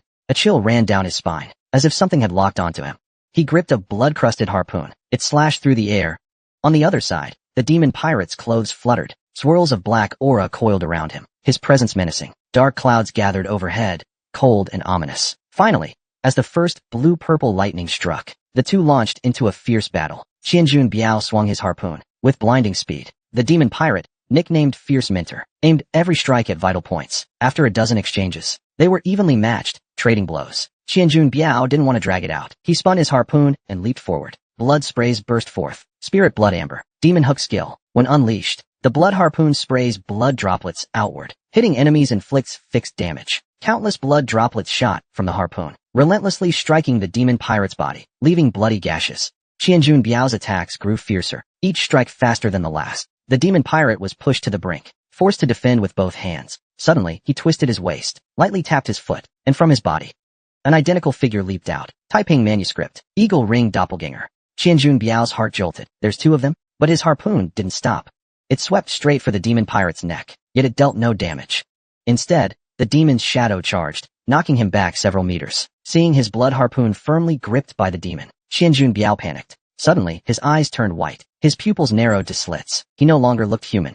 His movements shifted, sinister and venomous. His actions defied the limits of human joints. Spirit Demon Bone, Demon Hook skill. The demon's joints differ from a normal human's, allowing for unnatural movements. With demon bones, all melee proficiencies increase by 2% to 9%, varying, but cannot exceed mastery limits. At this moment, the demon pirate sparring with Qianjun Biao began to fade. His expression lit up, realizing the one behind was the real body. But by then, the demon was already forming hand seals. A massive gust of air condensed into an invisible blade, flying straight at Qianjun Biao. Typing scripture, manifesting the empty blade. Qianjun quickly raising Mei Xue to block the blade slash at his chest. The demonic but Qianjun Biao blocked each strike. Neither side gave in, both unleashing their signature moves. The structured magic arts of the Taiping scripture were fully displayed in Zhang He's cousin's hands. Yet, Qianjun Biao held his ground, even gradually gaining the upper hand. Zhang He sat by the bridge, killing intent rising within him. Nearly every time Tianmu crossed the sea, the situation in the South Seas would undergo dramatic changes. The old would step down, the new rise up. His own Taiping scripture was a reward from such a Tianmu crossing, and this blue flag gang's Qianjun Biao before him, though newly prominent, was strikingly like his younger self. Li Yan, arms folded, continued watching Qianjun. Status, slightly bloodless. Strength and constitution enhanced. Specialization, sea combat 89%. Demonic power 69%. Skills, 0 blood amber, 0 demon bone, 0 furious laughter, 0 bloodless toss kill. These two broad specializations already granted nearly 10 exclusive skills. Even an ordinary person would instantly become immensely powerful. However, it was clear Qianjun Biao was currently partially overtaken by the Meizhou demon bandit's will. Combined with bodily incompatibility, he seemed a little unrefined. Some of his move changes looked reckless. This 89% C combat rating seemed inflated. She herself had a few duty-bound grade items, 2 or 3 in total, each of considerable use. But compared to this bloodless weapon, they truly felt inferior. Even so, compared to the harpoon, Li Yan still felt a deeper bond with her lance and Han sword trained since youth. Just as the fierce duel continued, Zhang He narrowed his eyes and moved his lips silently. Suddenly a black, octopus-like dragon head lunged toward Qianjun Biao menacingly. Li Yan glanced sideways at Zhang He and dashed forward. She forcefully pulled Qianjun Biao back from the edge of death. The black dragon head struck nothing but air, about to crash onto the deck, when a fair-skinned fist smashed into it violently, sending the black dragon flying into the sky. Before it could crash into anything, Zhang He waved his hand, and the black dragon instantly dissipated. At the same time, the rainy sky gradually cleared. The pirates watching from the deck looked at each other, all showing astonishment. Qianjun Biao broke out in cold sweat, and only after a long pause did he thank Li Yan for saving him. As the smoke on the deck cleared, Yan Eju gradually appeared before the crowd. He held his wrist, silently staring at Zhang He. Kai Qian's gaze grew colder, and he asked slowly, "Brother Zhang He, what is the meaning of this?" Zhang He clenched his fist, then calmly replied, "We concede this match." He knew his cousin had great talent, and they had always been close since childhood. But Qianjun Biao, with that harpoon, was so fierce even he couldn't suppress him. With things reaching this point, it was no longer a friendly spar. If they had won, fine. But if they lost, his cousin would die. Besides, their chances weren't high. Zhang He glanced coldly at Li Yan and said mockingly, "Tian Baozai, I heard that during the last Tianmu crossing, you've undergone a complete transformation. Why not? Show me a move or two." At that, Li Yan deliberately let out a long sigh. Then, with a graceful motion like autumn water, she drew her Huanlong sword across her chest. "Since you're asking for guidance, I suppose I'll oblige you." Zhang He twitched slightly at the mouth, just about to step forward, but was blocked by Yan Eju who stood between them. Their eyes met. Li Yan burst into laughter at the scene. "Then you two go first. I'll just watch a bit more." Unexpectedly, Yan Eju gestured to Li Yan and turned to Zhang He. "Commander Zhang, I'd like to spar with leader Tianbao first. Please forgive any offense." Zhang He turned to look at Kai Qian's expression, only to see him silently twirling his ring. Zhang He curled his lips into a smile. "Fine, as you wish." Li Yan poked her head out a bit, disappointed. She asked, puzzled, "I don't mind sparring, but I don't understand. Why did you specifically choose me? Both of my brothers were injured by people from your red flag group. I want to get some payback for them. I wonder if that reason satisfies leader Tianbao." Li Yan glanced at Kai Qian and responded with a smirk that wasn't quite a smile. "Fair enough." Meanwhile, Lord Yan handed a Jew a sword stand. A Jew took the longsword. The moment it was unsheathed, the blade rang with fiery energy. It was 4 feet long, 1 finger wide. "Please enlighten me." Li Yan, hearing this, didn't say much. Her Huanlong sword sang, "Come." Before her voice even fell, a Jew lunged forward with a sword step. Her speed was utterly shocking. Li Yan quickly reversed her grip and raised her arm, barely blocking the strike. At the same time, a system voice rang in her ear. "The opponent possesses counter-type skills. Your eagle glimpse cannot reveal further details." Yan Eju withdrew her sword and counter-thrusted. But Li Yan wasn't one to take a loss. She immediately twisted her stance, elbow bent, weaving side to side to dodge fire essence's relentless thrusts. Skill aside, Just in swordsmanship alone, Li Yin used full strength from the start. Her swift flurry of movements dazzled the eye. The synergy between her footwork and swordplay left the crowd in awe.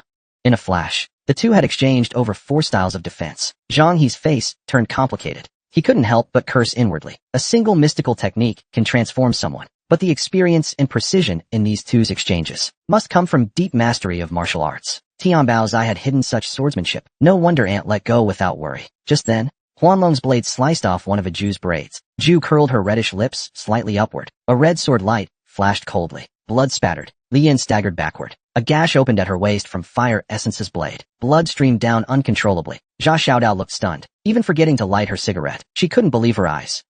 Li Yin, actually lost in pure sword technique. At that moment, Li Yin frowned, murmuring to herself in disbelief. This woman's speed. Her thrusts are terrifyingly fast. After clashing with Fire Essence over 10 times, just when I thought I had her figured out, Yanaju suddenly swept her sword to break the stalemate, nearly cleaving me in half at the waist. Yanaju swept her sword to break the deadlock, nearly slicing her cleanly in half at the waist. Luckily, my reflexes were quick, and with all sorts of toughened skin enhancements, I'm far sturdier than the average person. That's why I didn't take too much of a hit. This woman ranks alongside other Yin clan fighters. She's likely a live-top rat species too. But regardless of anything else, just her swordsmanship alone has a mastery level above 90%. And I don't know if it's my imagination, but I feel like Yin Aju's facial implant seems to tilt slightly downward. Miss Aju's black hair danced in the air, and she gave a faint smile. So, the Red Flag Gang's Tianbao leader has been hiding a Wudong sword fighting technique all these years. Li Yin pursed her lips. After years of sword training, I've never seen a sword style like yours. Where did you learn it, Miss Aju?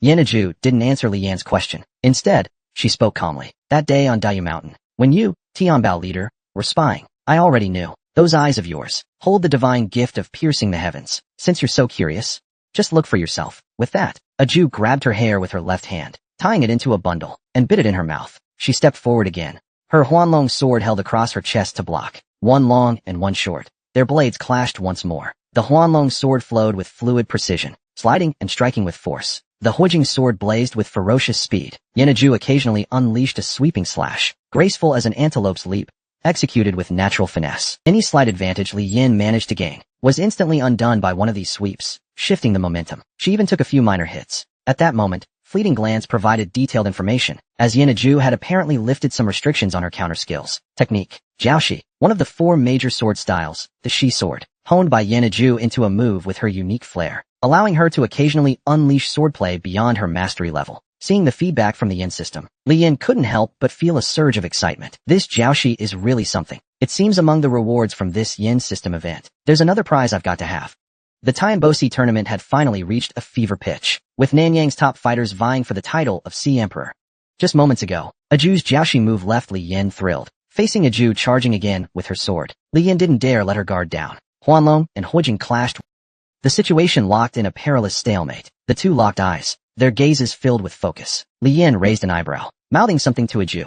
Miss Aju, your Shi sword does have some brilliance. Funny thing is, my Wudong sword framework also hinges on the Shi principle, emphasizing sweeping slashes too. As her words landed, Huanlong parried Huijing. Li Yin shifted her grip an inch forward, channeling force through Huanlong to press against Huijing's spine. This forced Yin Aju to leap back repeatedly. Then, with a piercing thrust, she lunged, her sword slashing horizontally toward Aju's chest. Miss Aju reacted swiftly, using Huanlong's momentum to push her long sword aside. With a spin, she circled behind Li Yin. At that moment, a spark of insight flashed in Li Yan's mind, as if she'd grasped a critical swordsmanship breakthrough. She raised Huanlong to guard her right side, blocking Huijing's sweeping strike. Huanlong grazed Huijing, sparking fiercely. Li Yin twisted Huanlong again, thrusting straight toward Aju's center. Dodging was no longer an option, nor was there room for a counterattack. The blade piercing the woman's chest seemed inevitable. At the brink of life and death, Aju flipped her hand, abandoning her sword. Twisting her waist, she grazed past Huanlong, closing in on Li Yin. Her embroidered shoes pressed against Li Yan's black cloth shoes. With a spin,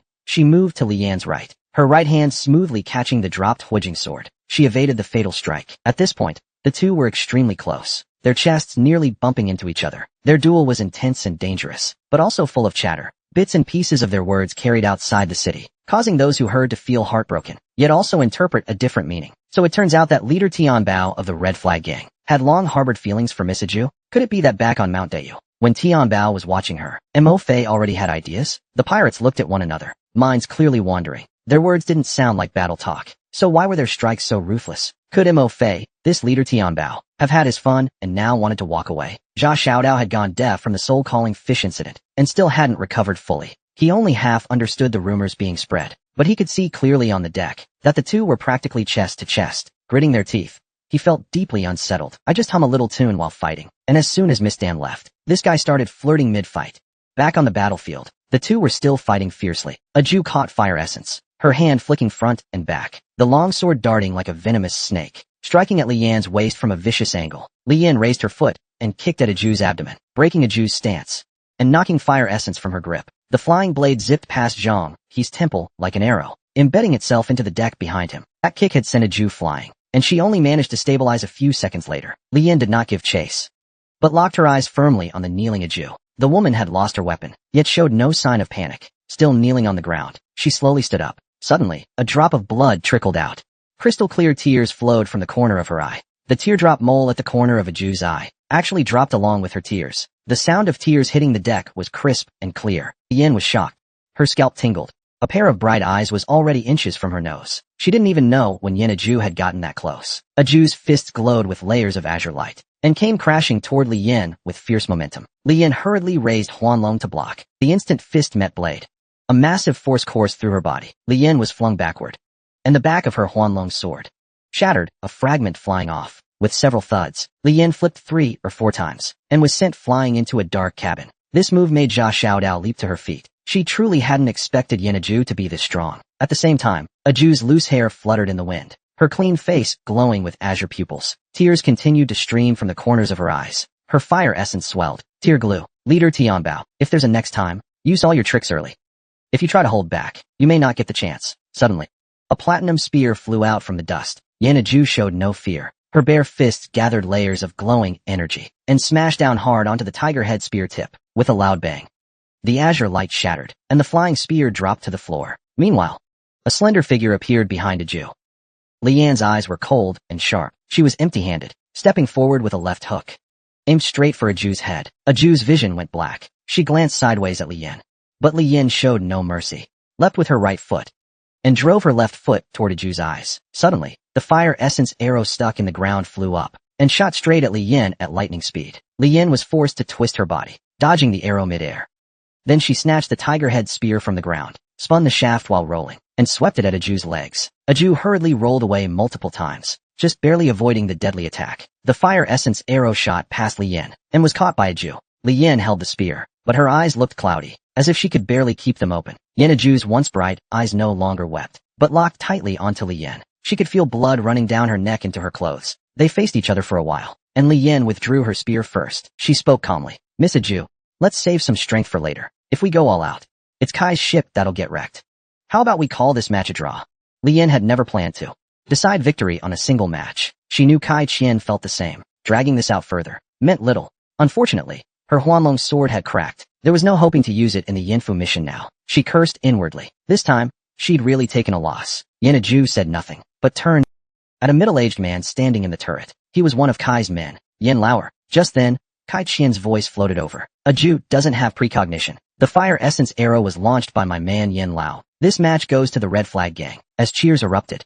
Among the 5 pirate factions, Red Flag had won 3 matches and taken the lead. It was now noon. The blazing sun hung high overhead, but the intense energy from Li Yan and Aju's duel still lingered. Things gradually quieted down. One of Tianbao office's accountants turned to Li Yan and said, Leader Tianbao, you've won 3 matches and need to put up 600,000 taels. The wages calculated from Red Flag gang's manpower probably won't be enough. Li Yan waved her hand without thinking. 10 80-meter double-hull Cantonese ships from Dayu Mount. 10 80-meter double-hull Cantonese ships from Dayu Mount. Each ship is equipped with 15 cannons, 100 muskets, 50 bows and crossbows. Convert it all into silver and press it into the register. We'll talk later if we need more. The accountant rhythmically tapped his abacus like a lute. He wrote down the figure, 1.2 million taels, with flowing strokes. At that moment, the demonic pirate Zhang, he stepped up. I'll take the next round. Any brother willing to face me? Hearing Zhang, he volunteered. No one spoke for a while. His infamous reputation was well known. Most challengers would be walking to their deaths. Jia Xiaodao watched silently from the side, thinking that at least this pirate had some shame. Knowing Tianbao's I had already fought once, he didn't ask for a rematch. After a long while, seeing no one step up, Zhang he chuckled lightly. What's this? Don't tell me. I'm going to win without a fight. Li Yin, with an ice pack on her eye, cut him off directly. Protector Zhang, how about waiting till I finish with this ice? Before Zhang he could answer, Old Man Yin stepped forward. I've long heard of the infamous Annam pirate, though I'm not worthy. I'd like to ask for some guidance. I hope Protector Zhang will show mercy. Seeing this, Li Yin and Zhang he both grew suspicious. They couldn't figure out what Kai Qian was plotting. Zhang he spoke arrogantly, but his gaze was serious. Well then, others may not know, but I surely do. There are quite a few hidden monsters in the Kai family. Li Yin squinted slightly. This richest man Kai Qian had quite the nerve. So far in this tournament, Red Flag had 3 wins in 3 fights, not a single tail wasted. But Kai Qian also fought 3 rounds, and won just 1. He had already thrown 400,000 tails in. Every match he'd won so far had been a reckless, brute force victory. Whether it was Yin Aju versus herself, or Old Man Yin versus Zhang He, every Yin had fought hard battles. While Kai Qian's people might win, this was not the kind of calculated move a businessman would make. It would only benefit Lin Ajin and Zhubin's forces, letting them conserve their strength. Up to now it felt like Kai Qian's every decision was too impulsive, and she still couldn't figure out his plan. She had no choice but to wait and see. At that moment, Old Man Yin was engulfed in flames. According to the Yin household's classification, he was of the Che Guju living rat type. His fiery aura was quite astonishing. Zhang He's Taiping scripture techniques were even more dazzling to behold. An endless stream of spells burst forth. The magical duel was intense. The heat from the flames made the sea mist boil. From the side, Li Yin couldn't evaluate either one's power, but based on her own judgment, if nothing unexpected happened, they were both probably at the 9th level. Jia Xiaodao watched for a while, then whispered to Li Yin, if all-out chaos breaks out, I'll take care of Yin Aju. You'll have to pick one of the other 2. Li Yin chuckled softly. You're flattering me. Don't underestimate Yin Aju. I still feel that girl's power is even above Old Man Yan's. Jia Xiaodao sighed helplessly. You think I want this? My fire and blade attacks are useless against fire masters like Old Man Yan. They're useless against a fire expert like Old Man Yan. I'm not confident against Zhang He. After a long while, their fierce battle was earth-shaking. For a moment, no winner emerged, but dark clouds gathered overhead. Soon, a torrential rain poured down. Yin Laodao's dozens of fire serpents surged beneath his feet, only to be doused by the rain. His strength drained by half. Zhang He seized the chance, leaping forward. His fingers aimed for Yin Laodao's eyes. Yin Laodao dodged with a twist, but was hit by Zhang He's Taiping manuscript Earth Dragon Strike. With no choice, upon landing, he saluted Zhang He. Protector Zhang's Taiping manuscript lives up to its reputation. Then he left the stage cleanly. His face showed no trace of defeat. Li Yin, standing beside Xiao, saw it clearly, though the rain broke the stalemate. If the fight had dragged on, Zhang He would have likely won. Seeing the match decided, Kai Qian turned to instruct his accountant. At 100,000 taels worth of cannonballs, fireworks, and food supplies, Zhang He chimed in.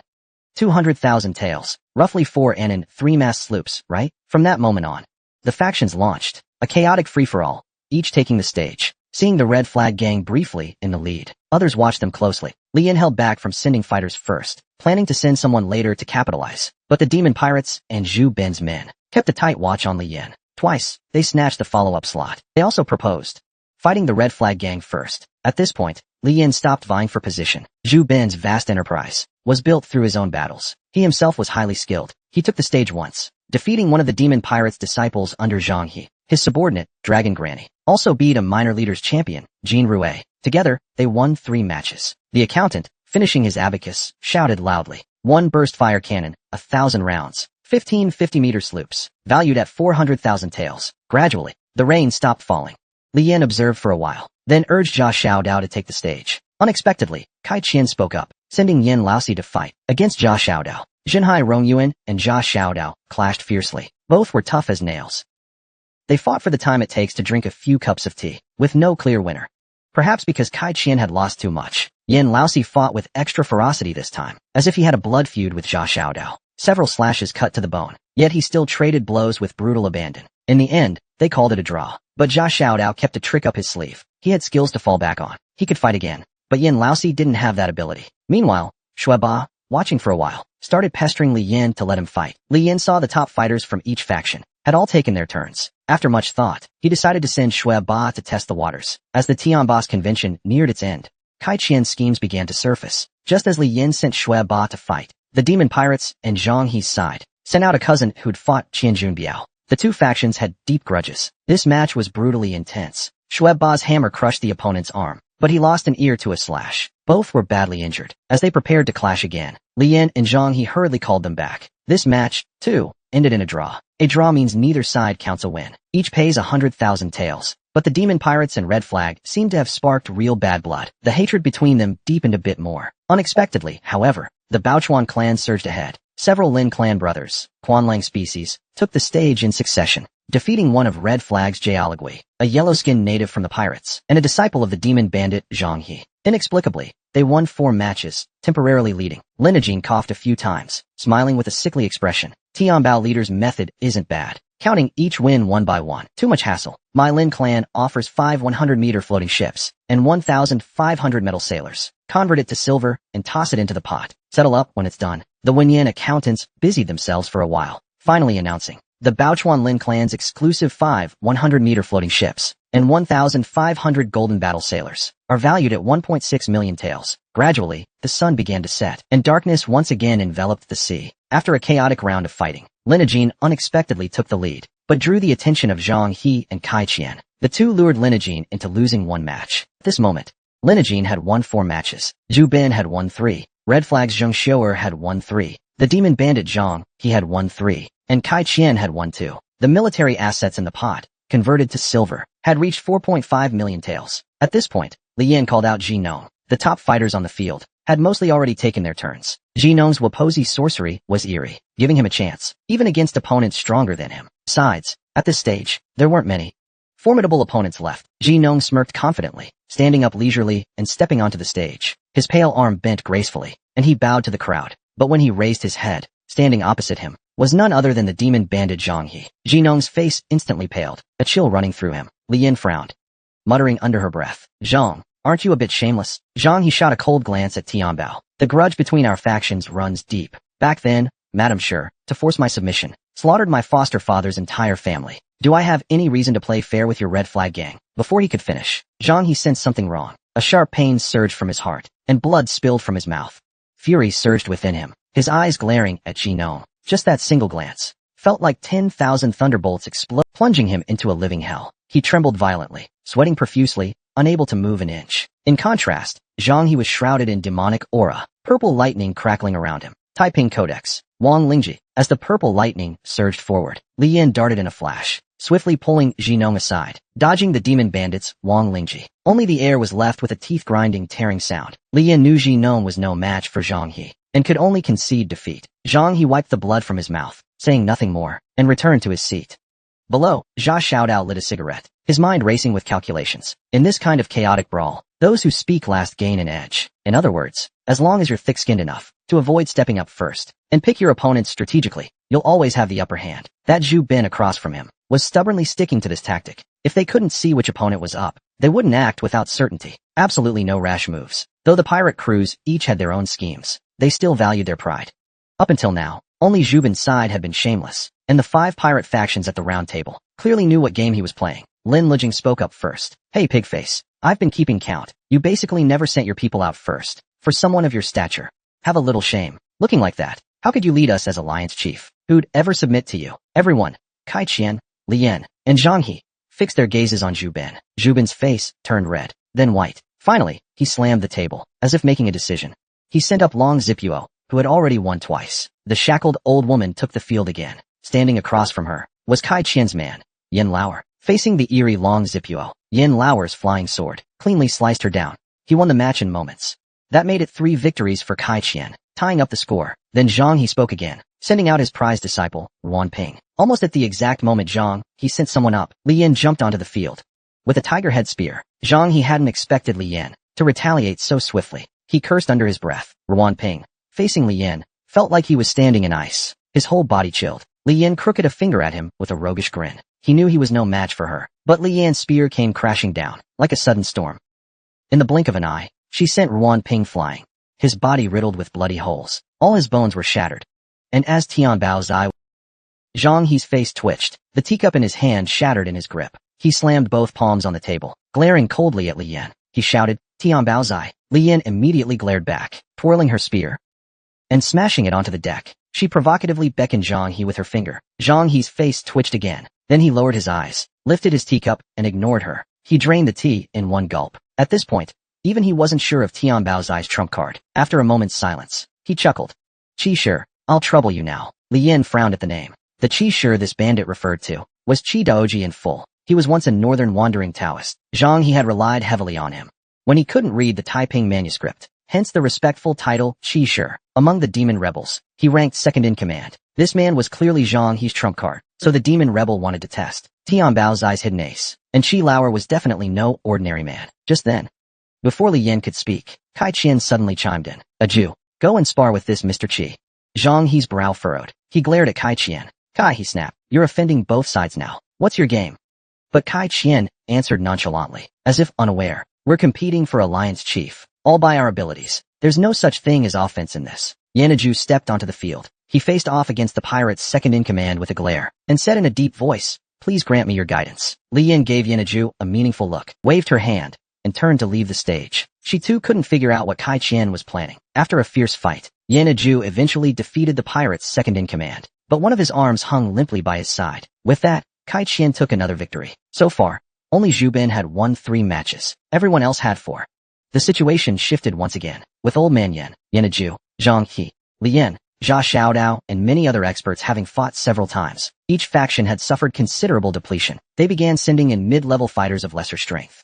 The battles were no longer as intense as before. Seeing the elite troops of the Weapon Alliance, the pirates, Tianbo Office, and other major pirate groups come and go, the minor leaders on all sides began to stir. It had been a clash of the gods just now. They couldn't intervene. But now that things had reached this point, most of the silver from the top pirates had been spent. It was their turn to enter the arena. The match reached a boiling point. Red Flag and the pirates were blood enemies. Now like spear point against needle tip. If you went up, I'd target you, and vice versa. But then Kai Qian joined in. He wasn't aiming to win, just to balance the score. Every time Red Flag gained a win, he'd help Zhang He fight against them. Every time Zhang He gained a win, he'd help Red Flag fight back. The 3 sides were in a tug of war, and this pushed the weaker Zhu Bin and Ling Yijing factions to the sidelines. By the time it was early morning, counting the matches of minor leaders, all 5 pirate factions had won 8 rounds. The silver in the pot had exceeded a staggering 12 million taels. On paper, the 5 had equal wins, but in reality, not so. When factoring in drawn matches, Kai Qian, Zhang He, and Li Yin had taken the stage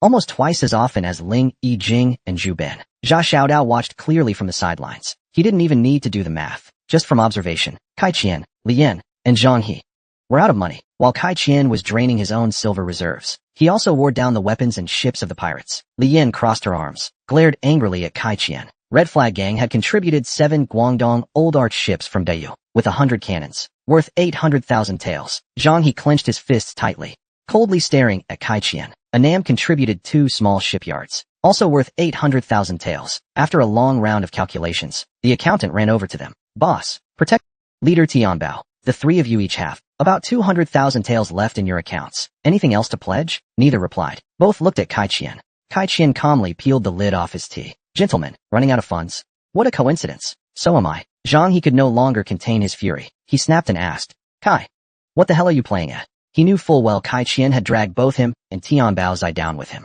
All 3 had exhausted their entire fortunes. Now, they only had enough for maybe one more match. Meanwhile, Zhu Bin and Lin Ajin's forces, if they grit their teeth, could still scrounge together 700 to 800,000 taels by capitalizing on the matches of minor pirate captains. Keep winning. You could say at this point, 3 factions have already been knocked out. The pirate alliance leader will either be Lin Ajin or Zhu Bin. Kai Qian smiled slyly, looking calmly at Zhang He. Something like this, until the final moment. Who knows who'll win? After that, Kai Qian defeated a strong fighter from the White Base Gang. Zhang He took down the young heir of the Cowtail Gang. The 3 factions' funds were completely drained. The accountant, holding 5-7 alliance, 9 wins, 5 draws, 7 losses, totaling 3 million taels. And in Zhang He, 9 wins, 5 draws, 7 losses, totaling 3 million taels. Kai's Tianbas division, 9 wins, 9 draws, 6 losses, totaling 3,300,000 taels. Treasure Ship Lin Clan, 8 wins, 4 losses, totaling 2,200,000 taels. Yishir Zhu Bin, 8 wins, 4 losses, totaling 2,200,000 taels. After the accountant finished, Kai Qian coughed lightly, glancing at Li Yin and Zhang He. Look at this mess. How about we 3 up the stakes? At his words, Li Yin and Zhang He's faces turned ice cold. They both firmly refused to add more. If Boss Kai's feeling flush, he can add more, but only military assets count. Silver, silk, or land. Those don't make the cut. Seeing they wouldn't budge, Kai Qian blinked, smiling with hidden meaning. Since you 2 won't add, I'm not in the mood either. So I won't add more. As the Tianbas convention drew to a close, the legendary Tianmu revered fist, and the Quanlang Sea Ghost finally appeared, facing Kai Qian's meddling. The Demon Pirates and Red Flag lost their chance to compete for Alliance Leader. Though Li Yin didn't know Kai Qian's full plan, he sensed the atmosphere was off. He leaned in and whispered to Zhang Xiao, then turned and left the round table. Seeing this, Yaniju hurriedly asked, "Where's Leader Tianbao off to? Take a piss." Li Yin replied casually. As he passed the Red Flag's canopy, he muttered to a few leaders. "Send someone back to the ship. Bring Old Man Lin. I've already given the signal. He knows what to do." At once, a pirate darted off. Kai Qian noticed a Red Flag pirate slipping away. A flicker of unease stirred in his heart. At the same time, Zhu Ben, standing nearby, burst into laughter. "Who'd have thought, Old Lin? We'd be the last ones standing. Can you still scrape together enough to win a few rounds?" Linajin coughed twice, staring silently at Zhu Ben. "Winning a few rounds isn't what matters. What matters is, Boss Zhu, you won't win another match." Zhu Ben snorted coldly at his words. "That depends on your skill. Brother Tia, you're up." From behind him stepped a man with a skull tattooed on his chest, wielding a 9-ring broadsword. From behind Linajin emerged a man, his face hidden under a bamboo hat. He removed the hat and declared solemnly, "Treasure Ship Lin Clan, Fist Quanlang Sea Ghost, Ao Xing, please enlighten me." The crowd erupted in uproar. Wasn't the Fist Quanlang Sea Ghost technique lost? The Wuchi Galley Ghost, the Baochuan Lin clan's Quanlang species. Only by combining the two families' secret techniques can one forge the Quanlang Sea Ghost. How could the Lin clan possess the legendary Celestial Mother's reverence? The skeletal man knew the stakes were high. With a powerful stomp, he swung his broadsword straight at Ao Xing's head. Who could have imagined that the dozens of pounds of the 9-ring broadsword would shatter upon striking Ao Xing's forehead? Yet Ao Xing stood unmoved, not a mark left on his forehead. The crowd was stunned, gasping in disbelief. Is this guy even human? Ao Xing reached out, gripping the broadsword, and with a slight twist of his hands, crumpled the 9-ring blade into a twisted heap of scrap. Then, with a single slap toward Tai He's vision blurred. Too slow to react, he flew backward, mouth full of blood and broken teeth. Ao Xing waved dismissively, turning to Zhu Ben and saying, "Boss Pig, send someone else." Zhang He, watching from the sidelines, eyed Ao Xing sharply, thinking to himself, this Quanlang Sea Ghost's iron-crushing grip is impressive. Top-tier skill, no doubt. But it's not the absolute best. Comparable to Yin Lalu, or that knife guy by Tianbao's side. Still a step below me, or if I weren't short on funds to compete, would this Ao Xing even get a chance to show off? Zhu Ben's crew was a mixed bag, but true elites were scarce. With Ao Xing's entrance, Zhu Ben's grand ambitions were doused with cold water.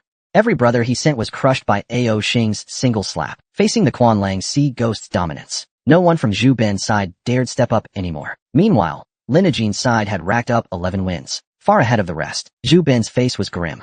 He shouted to the crowd, "I'll throw in 100 half-turn ships, worth 200,000 taels of silver. Who's fighting me?"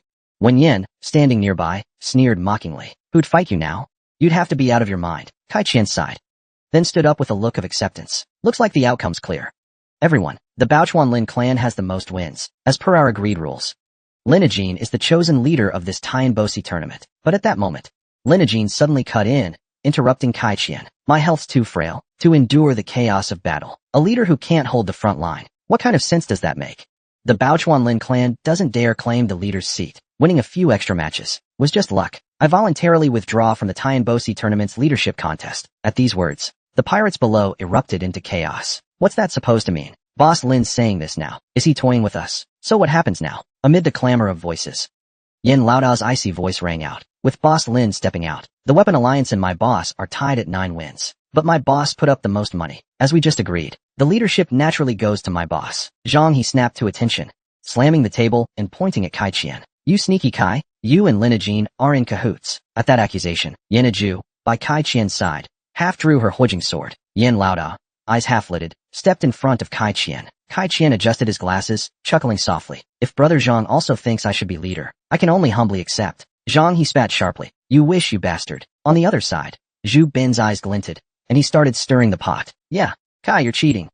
Kai Qian ignored Zhu Ben, knowing he was just fishing in troubled waters. The one truly difficult to deal with was Zhang He. "Brother Zhang, are you unhappy with me becoming the alliance leader?" By now, Zhang He had already decided to shed all pretenses. His tone turned cold as he said, "Kai, I can tell you've been plotting this day for far more than just a day or two. You've got connections. You've got tactics. I respect that.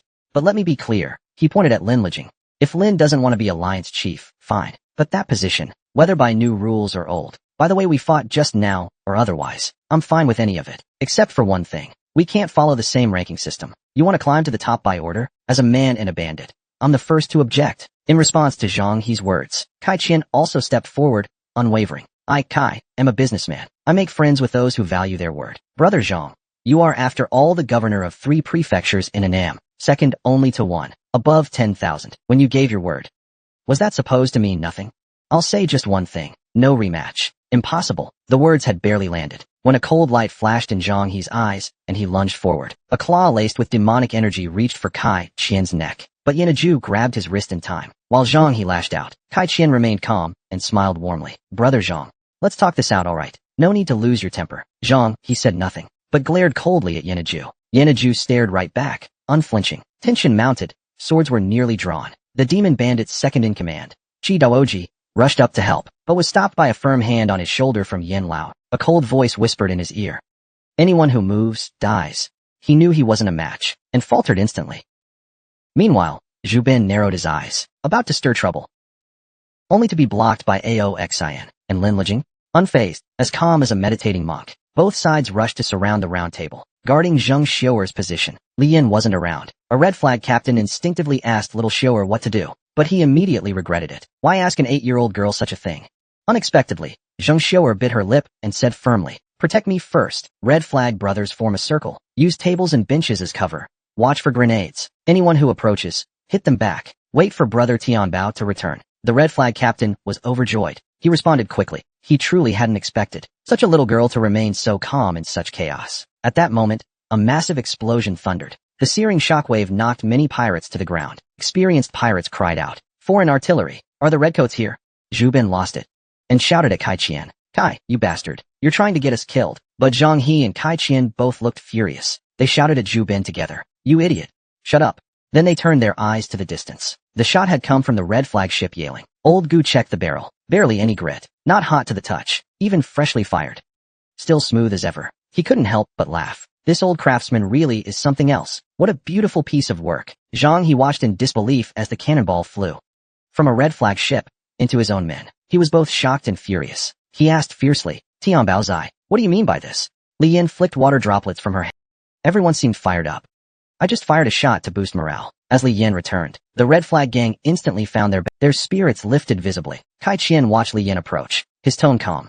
I heard that someone in Europa invented a type of yellow gunpowder, multiple times more powerful than black powder, almost smokeless, less strain on cannons, can fire one shot every 6 breaths. The East India Company's director Hastings once offered a fortune for its formula, but got nothing. Who would have thought? Red Flag already had it in their cannons. As Kai Qian explained, many looked at Li Yin with newfound awe.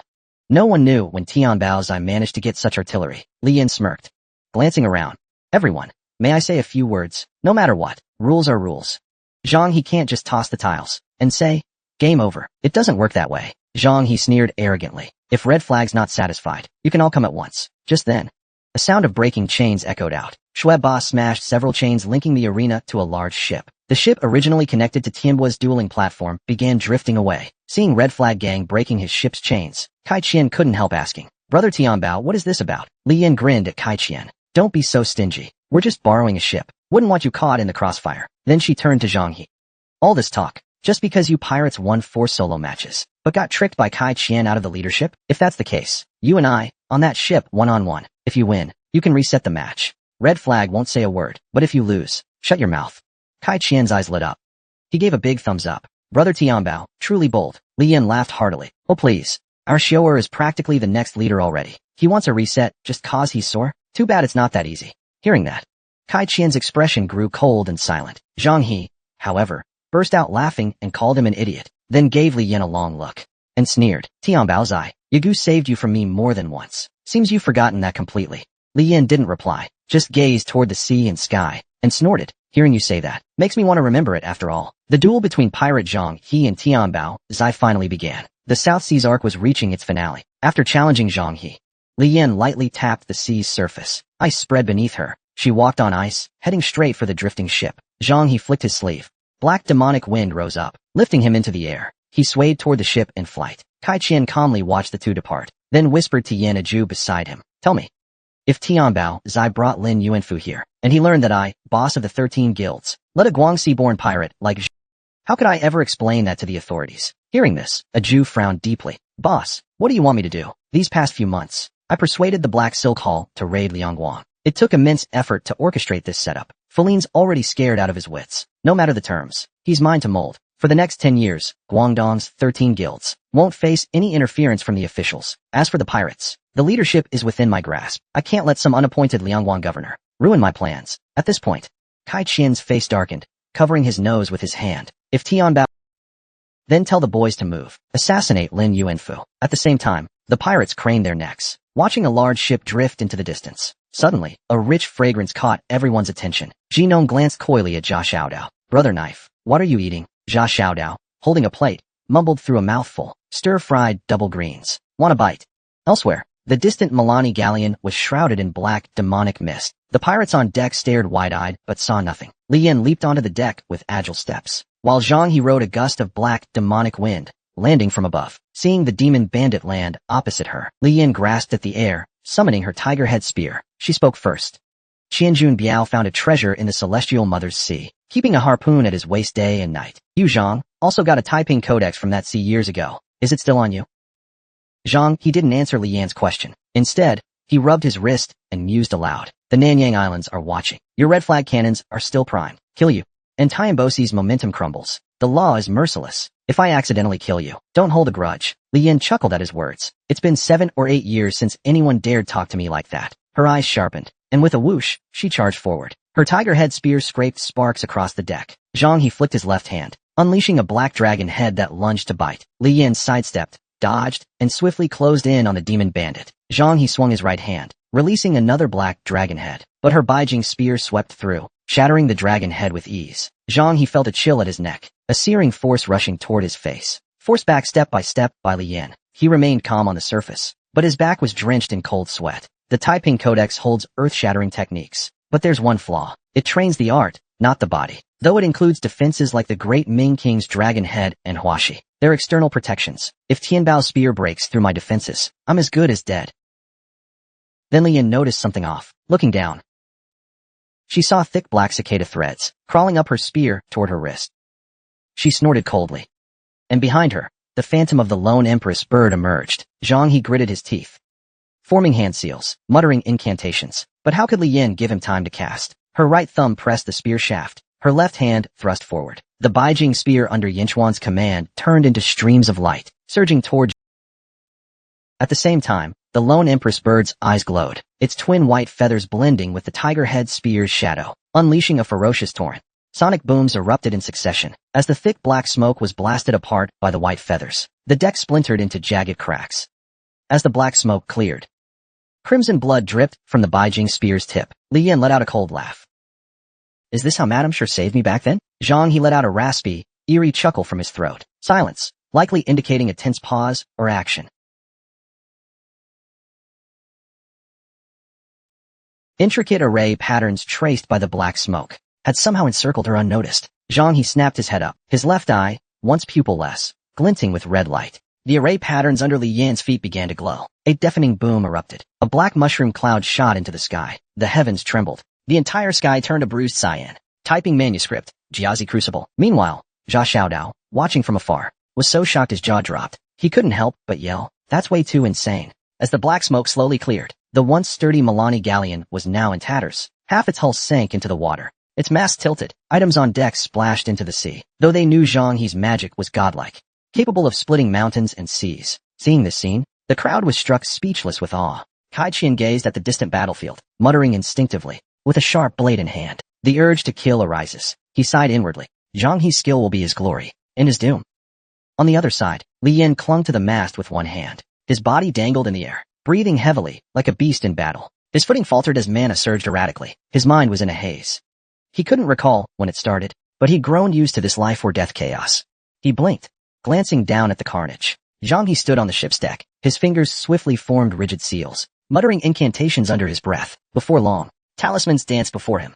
Typing manuscript, Void Blade. Typing manuscript, Earth's Bounty. Typing manuscript, Blue Iron Seal. Typing manuscript, Dragonhead Gambit. A chaotic weave of spells, twisted air, cyan blue incantations, black dragon heads, white talisman papers, surged wildly toward Li Yin in midair. After unleashing the spells, Zhang He's vision sparked with alarm. He gritted his teeth, cursing inwardly. That Tianbao punk's spear has some cursed trick. When it hit me, it somehow wounded my lion dog spirit among my 3 souls and 7 spirits. No more delays. I need to finish him fast. Li Yan snapped back to clarity. Facing Zhang He's onslaught of spells, his heart raced with dread. Is this guy dumping his entire arsenal?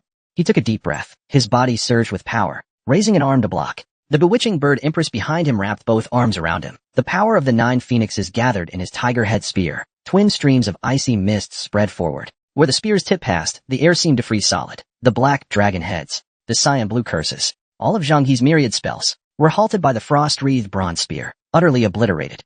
Zhang He watched as Li Yan approached, full of killing intent. He immediately bit his fingertip and spat out a mouthful of blood. A blood-red character for command began to take form. But before it could fully take shape, Li Yan's spear shattered it with a single thrust. The platinum spearhead stopped right next to Zhang He's ear. Instantly, the surrounding seawater began to freeze. Li Yan stared coldly down at Zhang He beneath her. She asked in a deep voice, "Do you submit?"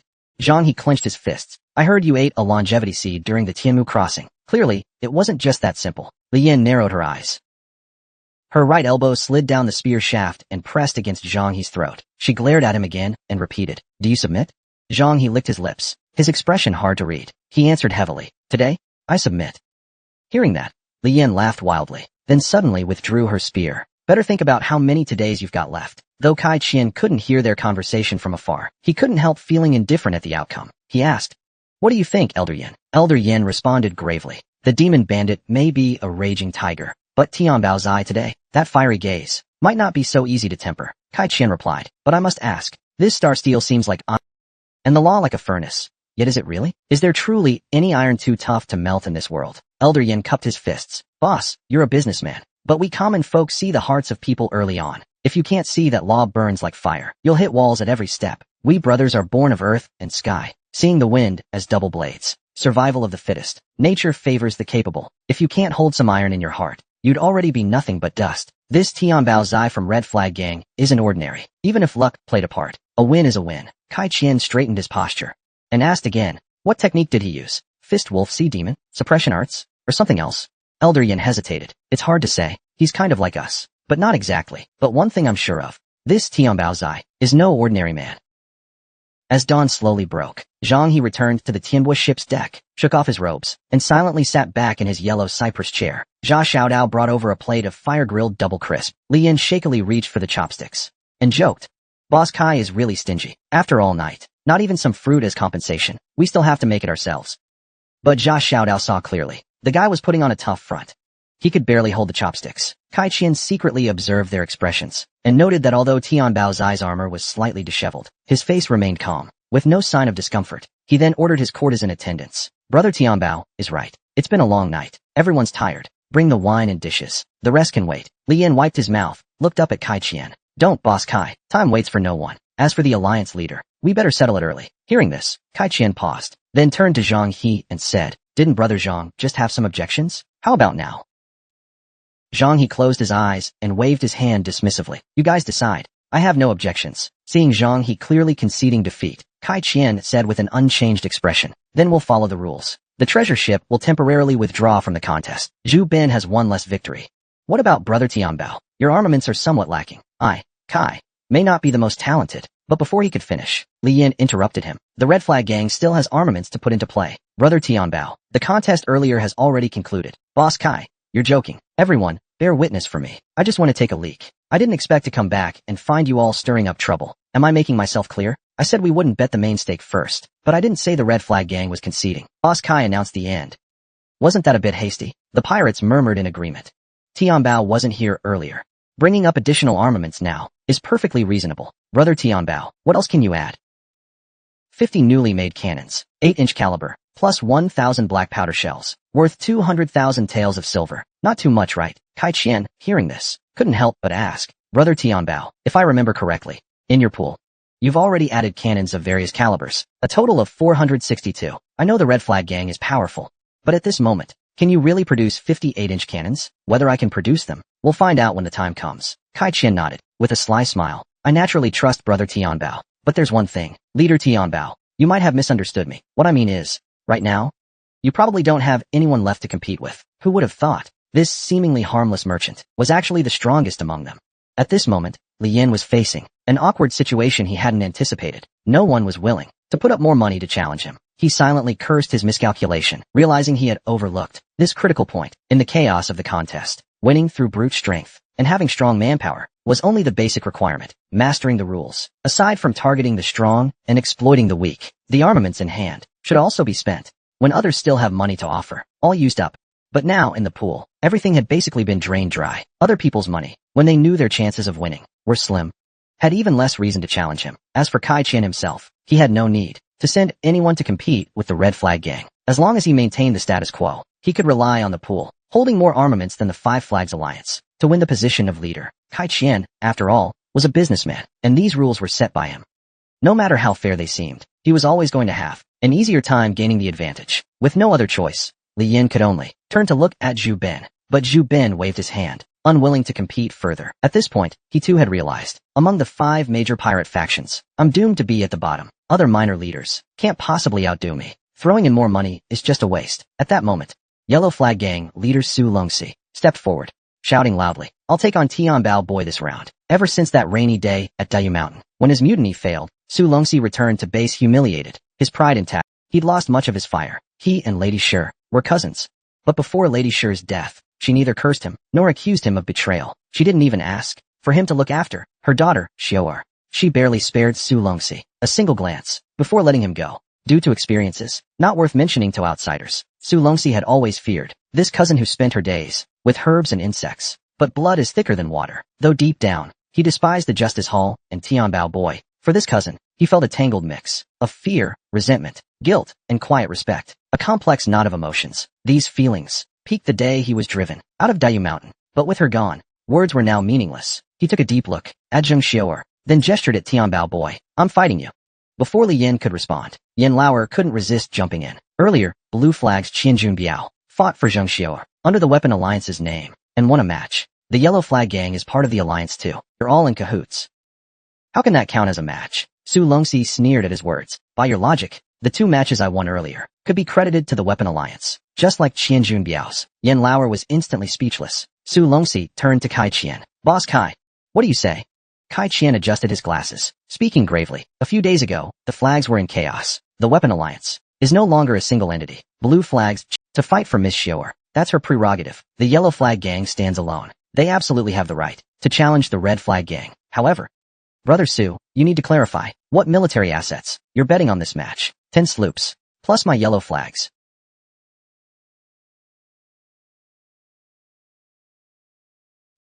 Nearly 10,000 men and muskets. Now I'll add 2,000 more muskets, 15 sloops, and 500 black powder shells. That enough? Kai Qian listened, nodding thoughtfully. In Meja Cave, there are 400 crates of near-mint muskets from when you ambushed the Tianjin Armory's shipment. Offer half of them. That's 2,000 muskets. On the Yellow Flag's ledger, there are 5 sloops awaiting repairs. And 5 sloops awaiting repairs. 10 ships remain. They're off the books. The yelling from Zhaozhou Bay. By tomorrow, they should be heading back. But those 10 blockade ships, the long-distance business was managed by your wife. You pawned them into the operation. Did you even consult her? Hearing this, Su Longxi looked completely shocked. Kai Qian's words touched on several secrets within the Yellow Flag Gang. Even some of its other leaders had no idea about them. But how could Kai Qian know them so clearly? Suddenly, Lina Jean chimed in. Wait, could it be? The ambush on the Tianjin Arsenal was an old unsolved case. To think it was the Yellow Flag Gang behind it all along. The arms gang always prided itself on guarding the islands. That long-distance shipping deal might seem minor, but it was enough to be a black mark worth digging into. Sensing the tide turning, Li Yinju gestured subtly to his subordinates. Meanwhile, Su Longxi tried to maintain his composure and glared viciously at Kai Qian. Kai, your threats won't scare me. Once I find out who's been betraying me, I'll personally repay the favor. Kai Qian shook his head. Su, that's a nasty way to twist things. I'm only trying to help you out. You probably don't know that your dear eldest son, all those years of opium and gambling debts, were funded by selling the fire beetles from Meja Cave. That silver came from your own stash. Now the chests buried in Meja Cave are probably filled with rocks. Your noble son still owes my gambling hall over 10,000 taels. Of course, I'm not chasing you down for it. Given our relationship, I can waive the 10,000 taels. As for the 10 blockade ships, your wife handled those 3 or 4 years ago. She heard Southern Sea pearls were hot in Japan. She used my connections and shipped 2 boatloads over. Turns out they didn't sell. She lost over 100,000 taels. I wanted to discuss it with you, but your wife wouldn't allow it. She handed over the ships to cover the loss. All these years, I've treated those ships as leased out, but I took it to heart. I never even asked for rent. At this point, Su Longxi's face turned red. His eyes bloodshot, he roared, and lunged to stab Kai Qian in the chest. You damn adulterer. I'll kill you. But before the blade could land, a flying sword shot towards Su Longxi's face. Suddenly, a pebble deflected the sword. Li Yin appeared ghost-like beside Su Longxi, juggling a few stones in his hand. Played with darts a few years ago.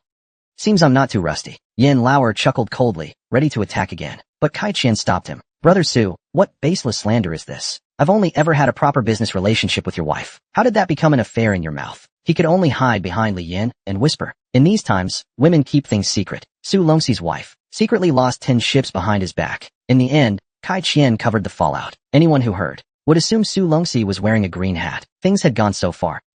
Su Longxi had completely lost face, but Kai Qian stopped him. Brother Su, how could you slander someone innocent like this? Your wife and I are nothing more than upright business partners. How did that turn into an affair in your mouth? He could only hide behind Li Yin and mutter softly. In times like these, women keep secrets. Su Longxi's wife secretly lost 10 ships behind his back. In the end, it was Kai Qian who cleaned up the mess. Whoever hears about this would think Su Longxi's wearing a bright green hat. With things developing this far, Su Longxi probably has no face left to save. He may never be able to show himself again. At this moment, the pirates present were all clicking their tongues in amazement. This Tianbao conference was truly full of twists and turns. Who knew what changes might come next?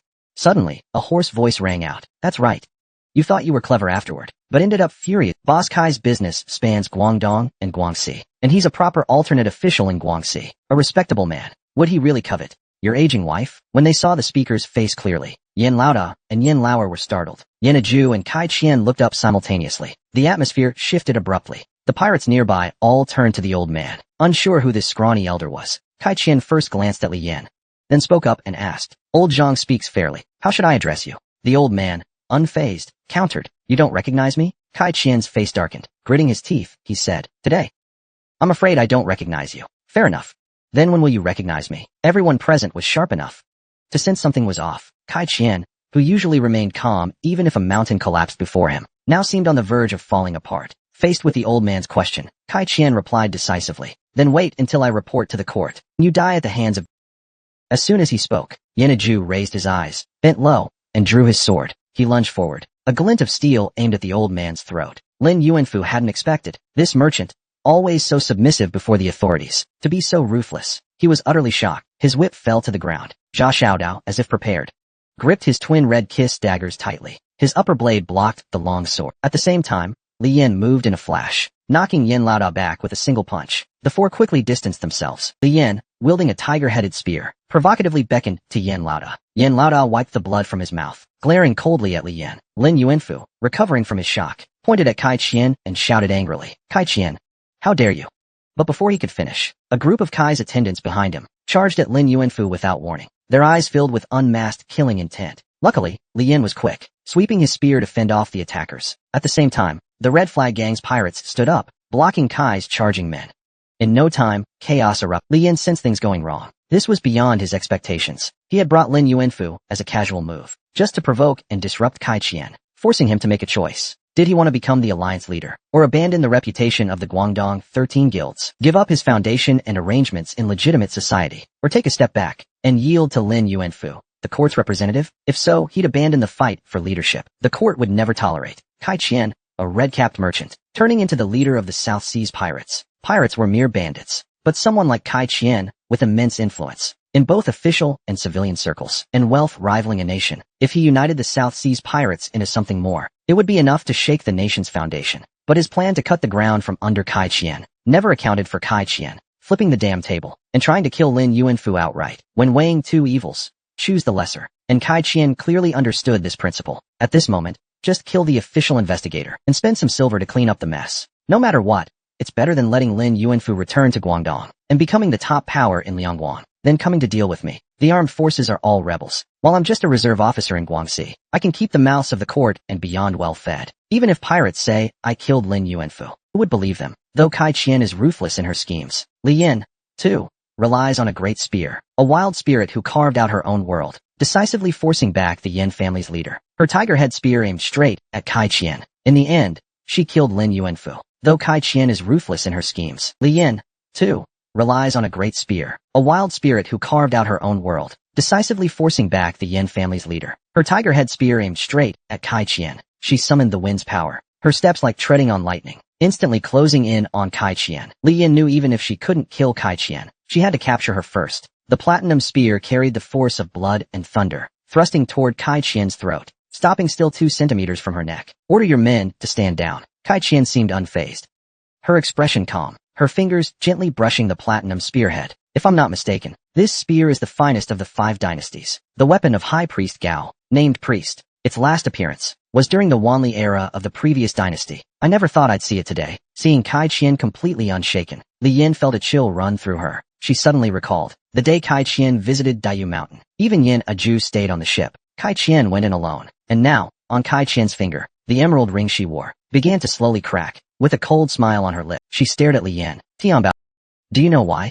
I call Xior my niece. It's because, even when your family dominated the South Seas, they still had to call me Big Sister Kai. Li Yan's pupils suddenly contracted. Behind her, the Empress Gu and Bird abruptly appeared, her arms crossed, shielding Li Yan's body, though she hadn't received a fleeting glimpse of warning. Watching Kai Qian's threat level shift from white to deep black in mere breaths, Li Yan knew Kai Qian now had reached the peak of the 9 realms. A drop of blood fell from the tiger head spear, dripping from the shoulder. Blood battle activated. Li Yan's grip on the spear was steady, showing no trace of panic, murmuring with a smile, "Big brother-in-law, let your little brother-in-law test your skill." Facing the gleaming spear blade, Kai Qian's tone softened. "Brother Tianbao, in all my years, I rarely set my sights on something I must have. Today, the alliance leader's position is won. Even if you brought Lin Yuanfu here, or even the emperor himself, I'd kill them all the same. You're a smart person. You'd better know your place." The two stood at odds, a battle about to erupt. Suddenly, from outside Tianbao Temple, came a trembling roar.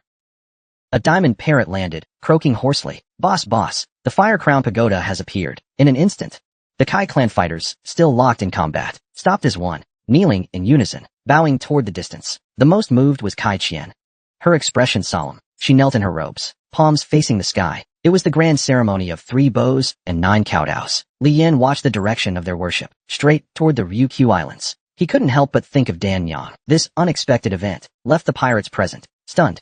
After the ceremony, Kai Qian abruptly stood up, saluting the crowd. "Kai's Tianbao's temple withdraws from the alliance leader contest. I have urgent matters and cannot stay to host. Brothers, carry on as you wish. Decide a winner, and just let me know." With that, before anyone could react, Kai Qian led his crew, the Yin clan retainers, off the ship, heading toward the Ryukyu Islands. The South Seas have been embroiled in conflict for a century. Deities vying for incense and followers have sent down miracles. The most influential among them is Heavenly Mother Mazu. Besides her, there's Baoxing Emperor, Ko Bingdi's ancient Buddha, and others. Though Fire Cauldron Lord and Lady lack the same sway as those above, they're still widely renowned. Over a century, with the Kai clan's support, the Fire Cauldron Lord and Lady's influence grew steadily among the people, especially in Chuanzhou, where they hold unmatched status.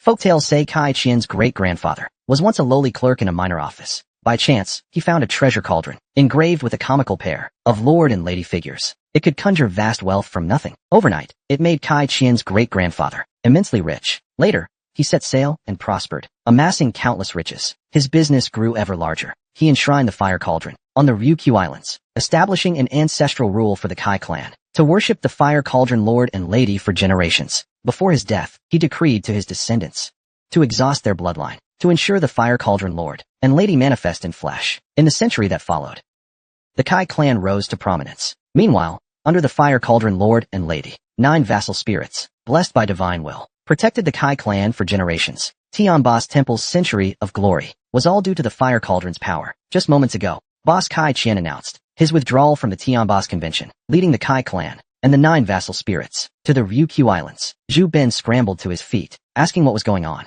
but Kai Qian ignored him, merely offering a quick salute and repeated apologies. Then he disembarked and left. Zhang He silently watched Kai Qian's hasty departure, saying nothing. Linajin, though pensive, seemed remarkably calm. Li Yin observed that Kai Qian's group was headed for the Ryukyu Islands. Hearing the words, Fire Cauldron Lady, he instantly thought of Dan Yang. Though tempted to follow, this was his moment to reap the rewards. Despite his concerns, he decided to first ensure Xior secured the alliance leader's seat. She broke the silence first, looking at Linajin. "Boss Kai says he's out. What does the treasure ship Lin clan say?" Facing Li Yan's question, Linajin spoke softly. "This convention, I joined to repay a favor to Kai Qian. Now that debt is settled, everyone's on their own. But since I said I'd withdraw, there's no Going back on my word. That being so, Zhang, what do you say? I've got nothing to say. Li Yan nodded, turning to Zhu Bin with a grin. But before he could speak, Li Yan had already turned back, addressing the crowd loudly toward the islands. Everyone. This whole night has been full of schemes and chaos. Boss Kai is impressive. Before the convention, everything that needed saying, everything that needed doing, was arranged clearly and thoroughly. We're all here to make our fortunes, but this whole night has been full of schemes and chaos. Boss Kai is impressive. Before the convention, everything that needed saying was arranged clearly and thoroughly. We're all here to make our fortunes, not to listen to any one person barking orders. These past years, the authorities have been closing in. Up top, they've swapped out 3 imperial envoys. The red-haired foreigners have brought in fleets and manpower, growing stronger by the day. These past years, the winds haven't favored us. Someone needs to step up and lead. It's inevitable. Who takes that lead? We've all watched this night through. We know in our hearts the lady's intentions. Our red flag stands tall. I'll take the helm. But me, Tianbao boy, I know my place. Among you all, there are friends I've shared drinks with and meet with, and sworn enemies I've crossed blades with. If I become alliance leader, some of you won't sleep easy. Just then, a voice rose from the crowd. Tianbao leader. 767. 00:16:00 underscore macros. 00:16:01:000. Let's speak plain. Putting some frail little girl as alliance leader. What's the difference from you being leader? In the end, won't you still call the shots? At that, Li Yan shot back. So, by this brother's logic, why don't I just take the lead? At that moment, from the crowd, an older pirate coughed twice. Tianbao leader, your high principles, we've all seen. If young Shower takes that seat, the old alliance leader and Lady Shur's spirits in heaven will rest in peace. The younger pirate spun around. The Justice Hall is the Weapon Alliance's leader. We don't owe them any favors. We don't owe them any favors. No need to play along. Then, turning to face Li Yan, he clasped his fists and roared. Today I back Tianbao leader. The older pirates in the crowd stayed silent, saying nothing. Those shouting for Tianbao boy to be alliance leader were mostly hot-headed newcomers. As such voices grew louder, Li Yan pulled out a flintlock pistol and fired it into the sky. The gunshot exploded in the air, silencing the hecklers' words in their throats. Li Yan's hoarse voice rang out again. I grew up in the Red Flag Gang. At 9, I was handing cannonballs to the gunners in the gang. I fought on the seas for over a decade. Our trade demands rules, and so does joining the gang. Xiaoer's surname is Zhang. If she doesn't take the position of alliance leader, then I'd have to give up the Red Flag Gang's leadership to her. Are you telling me to hand over the Red Flag's sea charts, accounts, and the leadership of the Five Flags Alliance, piled up on Dayu Mountain's chessboard, all at once, and become some basket case pirate? At this moment, Kai Qian stood alone. Lin Ajin, Zhu Bin, and Zhang He remained silent. In the vast South Seas, not a single pirate could withstand Li Yan's rhetoric. After a long silence, the old pirate who had spoken earlier was the first to stand. He gave Xiaoer a respectful salute. As his words fell, Zhao Xiaoyin clasped his fists and stood up. At the round table, Lin Ajin stood resolutely, giving Xiaoer a deep bow. Seeing Lin Ajin, one of the 5 major pirates, speak up, Li Yan glanced at Zhang He nearby. Zhang He, who had kept his head down in silence, let out a long breath. He slammed the table and stood up.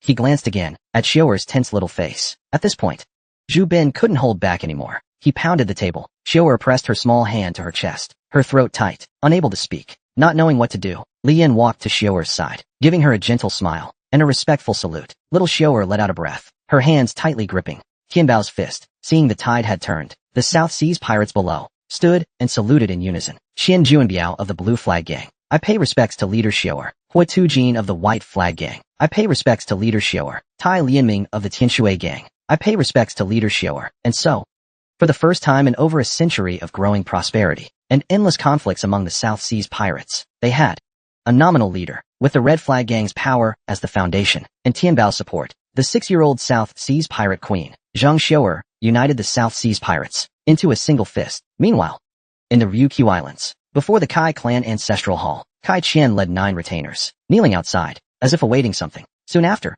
Kai Qian spoke slowly, his voice heavy. At this moment, Kai Qian suddenly seemed lost in thought. According to the depiction on the fire cauldron, the fire cauldron matron should be over 50, wearing a red robe with gold trim, her hair coiled neatly, in embroidered cloth shoes, holding a red handkerchief in one hand, and a large round bodhisattva statue in the other. A wealthy grandmother with a touch of rouge on her cheeks, but the person before her, with eyebrows like brushstrokes, a graceful figure and bird-like eyes, and those watery pupils, overflowed with gentle allure. The pale green ribbons, unfolded like ink on paper. Impossible to look away. She blinked, and quickly corrected herself. Greetings, fire cauldron. Fire Cauldron Lady. Though Kai Qian was a merchant, he was no frail scholar. He had practiced Fire Cauldron secret arts, and rarely revealed them to others. Each of the 9 clans had received enlightenment, and their abilities all stemmed from the Fire Cauldron goddess. Sensing the Fire Cauldron aura from the woman, Kai Qian was sure he wasn't mistaken. This woman before him, as if walking out of a landscape painting, was none other than the Fire Cauldron matron who once saved him, undeniably so. At this moment, was somewhat muddled. She cautiously asked, Kai. Little Kai. Kai Qian grew emotional, and quickly responded, my great-grandfather passed over 100 years ago. I am the 4th-generation descendant of Kai Xuanguan. He has passed too. There was a short silence. Dan Yang continued asking, just now. Where did you come from? From Tianbo Division. Apologies for the vulgar stench. It may offend your grace. Please, rise first. Just as she finished speaking, a gentle force lifted both the Yin clan men and Kai Qian off the ground. Dan Yang gazed at Kai Qian, red lips parting. What is the current state of the Tianbo Division? Some petty disputes. Nothing compared to welcoming your grace. I consider it a failed mission, but that matters not. There will be time to make amends later. Now, as for Tianbo, it must be that brat Tianbao Kai, who's shining the brightest. Did you say Tianbao Kai, Mr. Kai? Hearing this, Kai Qian froze as if struck by lightning, his mouth agape, completely speechless. He was startled inside. Did she just call me Mr. Kai? Dan Yang also realized she had said the wrong thing. She quickly corrected herself. Little Kai, can you invite that Tianbao boy to come meet me? Elsewhere, the Tianbo summit had already concluded. The new leader was chosen, but troubles still loomed. Zheng Xiu'er had stayed up all night. Zheng Xiu'er hadn't slept all night. She could no longer endure it, and finally dozed off. Li Yin instructed Lao Gu to escort her back to her room, then turned his attention to Lin Yuanfu nearby. Master Lin, you've worked hard too. Why not get some rest? Lin Yuanfu squinted slightly. The morning star of Huagua. No one seems to take me seriously anymore. Upon hearing this, Li Yin chuckled awkwardly, and quickly changed the subject. I heard that these past few days, you've been teaching Xiu'er how to read. She grew up among us rough folks. It's rare to have someone like you guide her, taught by a great scholar. Xiu'er is truly blessed with good fortune. Lin Yuanfu smacked his lips thoughtfully. This girl has the bearing of sun and moon high in the sky. She's excellent. Feline made it clear, told Kai Qian to hand over the paperwork and ransom to me first. Only then would I mobilize troops against the red-haired devils. In a couple of days, I'll have the money in hand. However, there's nowhere to spend it now. Once we drive away the red-haired ones, I'll send someone to take you back. What did Feline promise you all? Li Yin didn't answer. He knew this old fox Lin Yuanfu was trying to fish for information, and Lin Yuanfu could tell. Li Yin had seen through him. He couldn't help but mutter, little fox. The two had only known each other a day, yet both laughed heartily. After a moment of silence, Lin Yuanfu spoke again. Spending time with you guys, even I've picked up a bit of ruthlessness. Sometimes I think, instead of Wu Lin paying the ransom, might as well have you people kill me and be done with it. Officials have the guts of bandits, but not the true spirit of one. He must be thinking, even if you tried to impeach him, it wouldn't be easy. He's a royal clansman. No matter how outrageous the memorial, it would be watered down in court. But if the imperial envoy dies, then he's truly finished. Hearing this, Lin Yuanfu suddenly asked Li Yin, Tianbao Zai, do you have the ambition of a tiger among defeated generals? Li Yin sneered inwardly, but replied aloud, no. You don't mess with me, and I won't mess with you. Lin Yuanfu put on a show and sighed, saying, what a pity. Once the ransom arrives, could you let my student Zhang Dong go first? Li Yin nodded in agreement. His gaze drifting into at the same time, his gaze drifted into the distance. A long feathered boat was approaching. Soon after, Yaniju rowed the small boat, right up to Li Yin. Tianbao Dragonhead, Our Lady Fire Cauldron invites you. Li Yin's heart skipped a few beats. He feigned hesitation for a moment, then finally asked, and Lady Fire Cauldron is? Once the Dragonhead arrives, everything will be shared naturally. Our boss is also waiting. Li Yin didn't ask further. He said a word to Jia Xiaodao, then stepped onto Yanaju's wooden boat. The Ryukyu Islands weren't far from Tianbo Temple. Kai Qian had been waiting on shore for a long while. Seeing Yanaju return by boat, his face looked as if basked in spring breeze. Brother Tianbao, thank you for the trouble. My family has worshipped the Fire Cauldron couple for generations. No one in the southern seas doesn't know this. Not a soul is unfamiliar. Now, I'm not joking with you anymore. The Fire Cauldron lady wants to see you in private. Li Yin pretended not to understand. After a long exhale, he said, all right, lead the way. Big brother, Yin responded with a nod, and personally invited Li Yin toward the island. Kai Qian remained standing by the shore, letting the jujube-scented sea breeze wash over him, unmoving for a long while. A Jew. Boss. Go give the orders. A grand feast at Tianbao Temple for 9 days. Also, I'm in high spirits today. Fetch my Taiching red cloud from the cellar. I want to pour wine and celebrate. Boss. For things like this, let fourth brother and the others handle it. You staying here alone makes me uneasy. What's there to worry about? Go quickly. Kai Qian deliberately hardened his expression, dismissing Yanaju. At this moment on the shore, only he remained. He slowly removed his glasses, squinting his eyes, letting the sunlight pour down. Fire Cauldron Matron. Fire Cauldron Matron.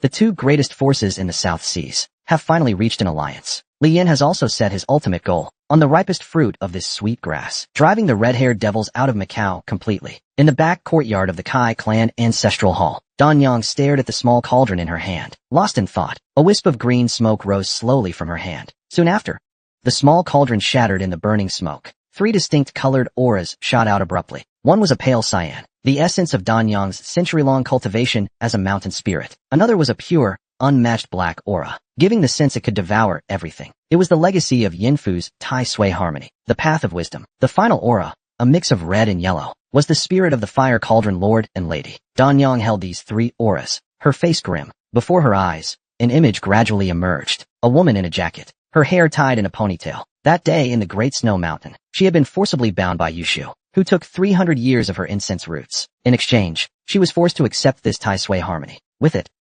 she could travel freely among Yinfu's fruit trees, no longer bound by the fruit's chains. According to Yushu, once a spirit like her gained this legacy, she could break free. Yinfu cherished such spirits above all. The great luo fruits within the cosmic cycle, the endless incense spirit fungi, would all see her as a prized treasure. Though she knew this forced exchange had given her the upper hand. Recalling Yushu's smug expression, Danyang still harbored a trace of resentment. She couldn't fathom what Yushu was really after. After a long while, Danyang reined in her thoughts, turning her gaze to the spirit of the Fire Cauldron Lord and Lady. Two comical figures of the Lord and Lady gradually took shape. That day, their plea to the Fire Cauldron spirits echoed once more in her mind.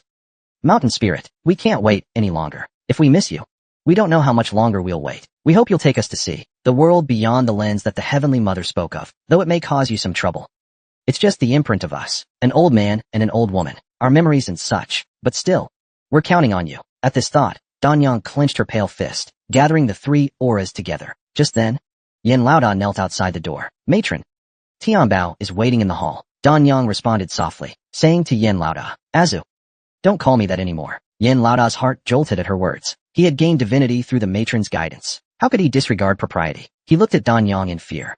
Matron, how can that be right? There's nothing wrong with it. And tell the others too. Stop calling me Fire Cauldron Matron. Arriving at the main hall, the Kai clan members had already been sent away. Li Yin looked at Danyang in her red robe, momentarily entranced. The two locked eyes, silent for a moment, though Li Yin had long suspected that the Fire Cauldron Matron who appeared at Kai Qian's Tianbao conference was Danyang. His heart was still filled with questions and worry.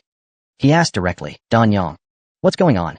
Are you now like me and Tianbao? Danyang shook her head. It's not the same thing. Your situation is unique to you people. For me, the Kai clan got it wrong. They mistook me for the Fire Cauldron Matron they worship. Li Yin was puzzled. He pressed further. I've seen the idol they worship. Even a blind person wouldn't make that mistake. Danyang didn't answer Li Yan's question, her expression growing heavy. Li Yin keenly sensed something was off with Danyang. He furrowed his brow, tilting his head to look at her. What's wrong? Did something happen? General. Li Yan's face grew serious. He knew Danyang only called him that when she was urgent or earnest. Danyang's clenched fist trembled slightly. She looked at Li Yin with a grave expression. Tell me honestly. Yushu's plans. Are you truly completely in the dark? Li Yin blinked, momentarily dazed. In a flash, he realized he'd known Danyang for nearly half a year. He gave a faint smile. In the know? I told Yushu I'd help her escape if needed. But afterward, she'd have to find me a wife. And then she dragged you here. Hearing this, Danyang shyly lowered. Her face flushed, unable to meet Li Yan's gaze. Li Yin pursed his lips, then spoke again. Your business. If you're willing to share, I'll listen. If you're not, I won't ask. After a long pause, she spoke. It's not a big deal. I'm not unwilling to talk. My mind's just a bit scrambled. She gathered her thoughts, explaining how Yushu had forced the Tai Sui harmony on her, and the Fire Cauldron Lord and Lady's plea. Roughly recounting it all, Li Yin frowned, asking with concern, does this affect you? There's some effect. My head's a bit muddled, with images that don't belong to me. But it's better now. Li Yin chose his words carefully. Do you want to stay here? Danyang gave him an odd look and countered. Why would I stay here? Hearing Danyang's reply, Li Yin chuckled awkwardly, quickly praising how the fiery red robe suited her. Li Yin scratched his head, then thought of Kai Qian. He asked Danyang what she planned for the Kai clan. Danyang smiled and said, I think my presence here doesn't make little Kai as happy as it seems. If I leave, she'll probably feel much lighter. Li Yin knew that mountain spirits, since their birth, rarely dealt with outsiders. Yet Danyang's perception was razor-sharp. Though Kai Qian was a devotee of the Fire Cauldron, he was likely not a true believer. This time, if Danyang hadn't thrown a wrench in his plans, I'm not entirely sure I can smoothly help Xiu'er take the leader's seat. I have to say, Kai Qian's individual ability is remarkable, far beyond expectations. Not only is she immensely wealthy, she has connections with officials, foreigners, and pirates. Her cunning and methods are top-notch. Her 9 subordinates. Even the weakest commands 10 units. Her own strength is deeply hidden. The threat level of the bandit Zhang, he is only purplish-red, but Kai Qian's threat level reaches pale black. Thinking of this, Li Yan asked about Dan Yang's current strength, what level she could reach. Dan Yang blinked. After pondering for a moment, she said, "If that man named Feng Yi comes again, I'm confident I can protect you fully." Noticing Li Yan's concern, she quickly added, "Little Kai's Fire Crown's secret technique requires immense wealth. Each move costs tens of thousands in silver. You don't need to worry. Besides, I'm here." Feeling her worries seen through by Dan Yang, Li Yan quickly turned her head. She didn't want Dan Yang to think she needed a woman's protection. Dan Yang paused, noticing this macho guy's attitude. She quickly corrected herself, saying, "The Red Flag Gang is powerful, and with you, our brilliant and mighty leader, the alliance leadership is already secured. If Tianbuisi opposes you, it'll only lead to mutual destruction." Li Yan laughed heartily, no longer teasing Dan Yang. "Speak freely. I'm not that petty. Besides, I have no reason to oppose Kai Qian. Cooperation benefits us both. I still have Macau Island to conquer." After a while, Li Yan walked out of the hall alone.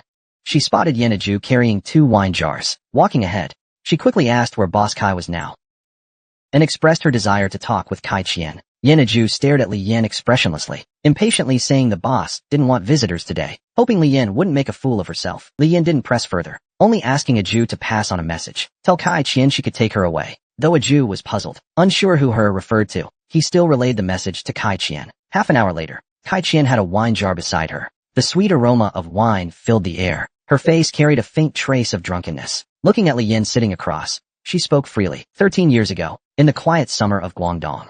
From that time, British opium came from Calcutta's port, passed through my Tianbuisi, then flowed to the Southeast Asian coast. In this business, I alone took 40% of the gross profit. Without me, the foreigners would need 10 times the manpower and effort to even hope to reach the scale of today's business. Li Yan gulped down the wine in her cup, saying this Taiching Red Cloud was originally a Han-style tribute wine with a very low alcohol content, but preserved until now. It has a strong afterkick. She shook her head, half joking, half sincere, saying, "Boss Kai does big business, no doubt, but opium is a harmful substance. Boss Kai's wealth couldn't be spent in several lifetimes. Why engage in such harmful dealings?" Kai Qian didn't rush to respond. Instead, she nodded. "I believe Brother Tianbao's words come from the heart, but still, they are good words, but also useless words." She waved her pale fingers. "People chase profit. Those who cling to righteousness will perish. Only the ruthless can stand atop the waves." Li Yan shook her head, though she didn't agree deep down.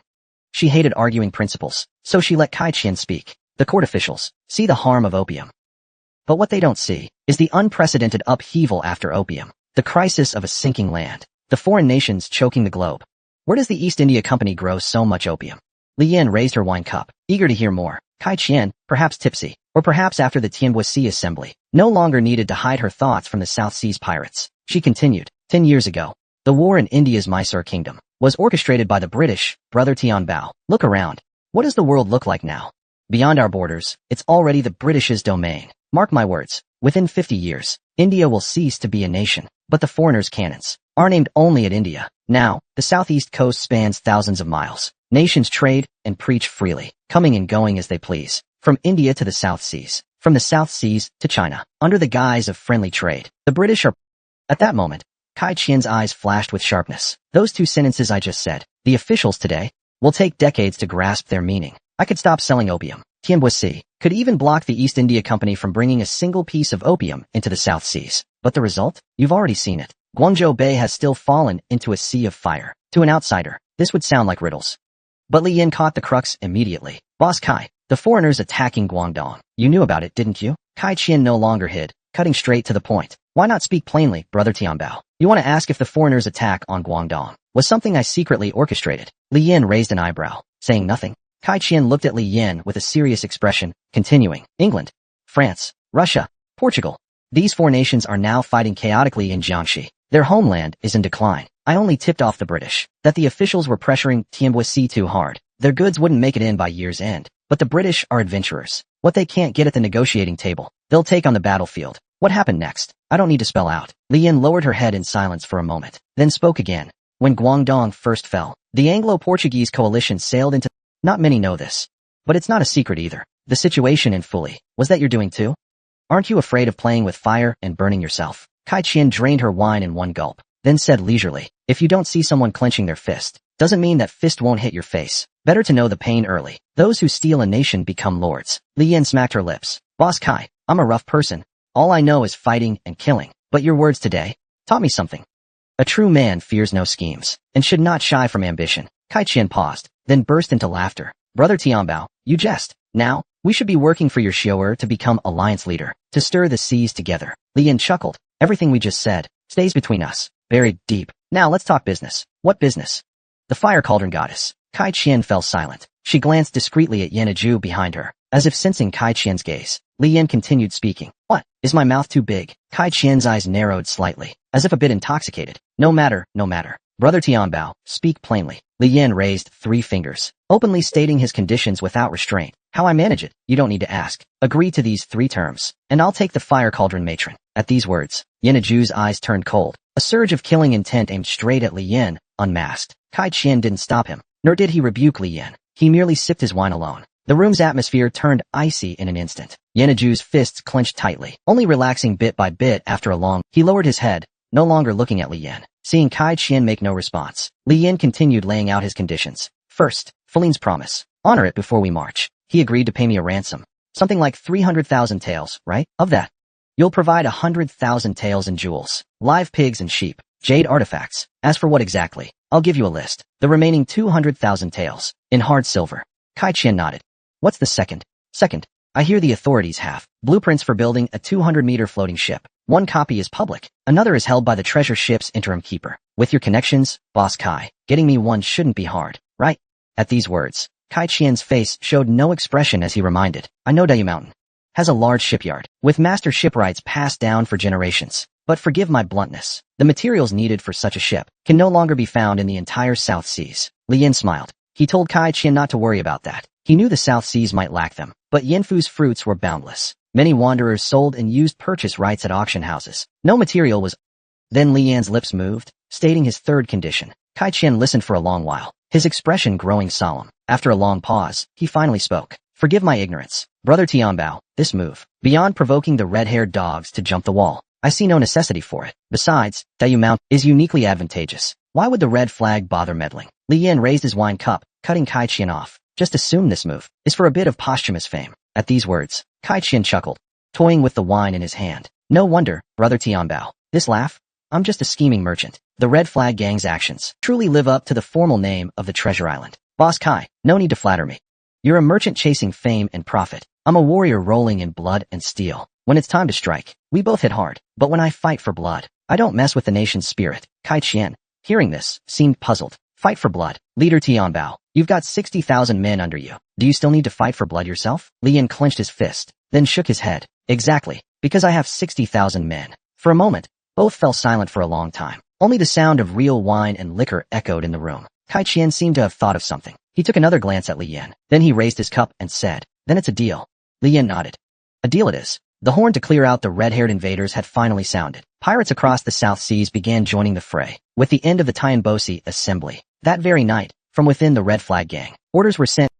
Zhang He and Zhu Ben each led a banner unit, returning to gather their forces, along with Black Flag and Qianlu. Niue, White Flute, and 5 other forces set course for Xiangshan, to eliminate the local Portuguese fleet attacking the authorities. No enemy shall pass. Lin Aging led another banner unit, along with Blue Flag's main forces, and the White Flag Gang, island tribes, and over 20 other island-based forces. Each returned to mobilize troops, from Lushuan, Xinhui, Panyu, and elsewhere, to intercept scattered Portuguese fleets. Red Flag Gang, Kai Qian led another banner, with the rest of the forces, set sail for Guangzhou Bay, to wipe out Bishop Tang Ruola, the main fire fleet of the English-Portuguese alliance. At that time, across the vast South Seas, dark currents surged, ships mobilized. Each faction brought out their best ships and troops. A solid force of over 220,000 men, thousands of vessels of all sizes, pressed upon the coastline like a black tide blotting out the sky. Inside a secret chamber of the pirate fleet, Zhang He was in seclusion, recovering from injuries sustained while dueling Tianbao Zai. According to the Deshun Longjiang Gazetteer, it is recorded that Zhang He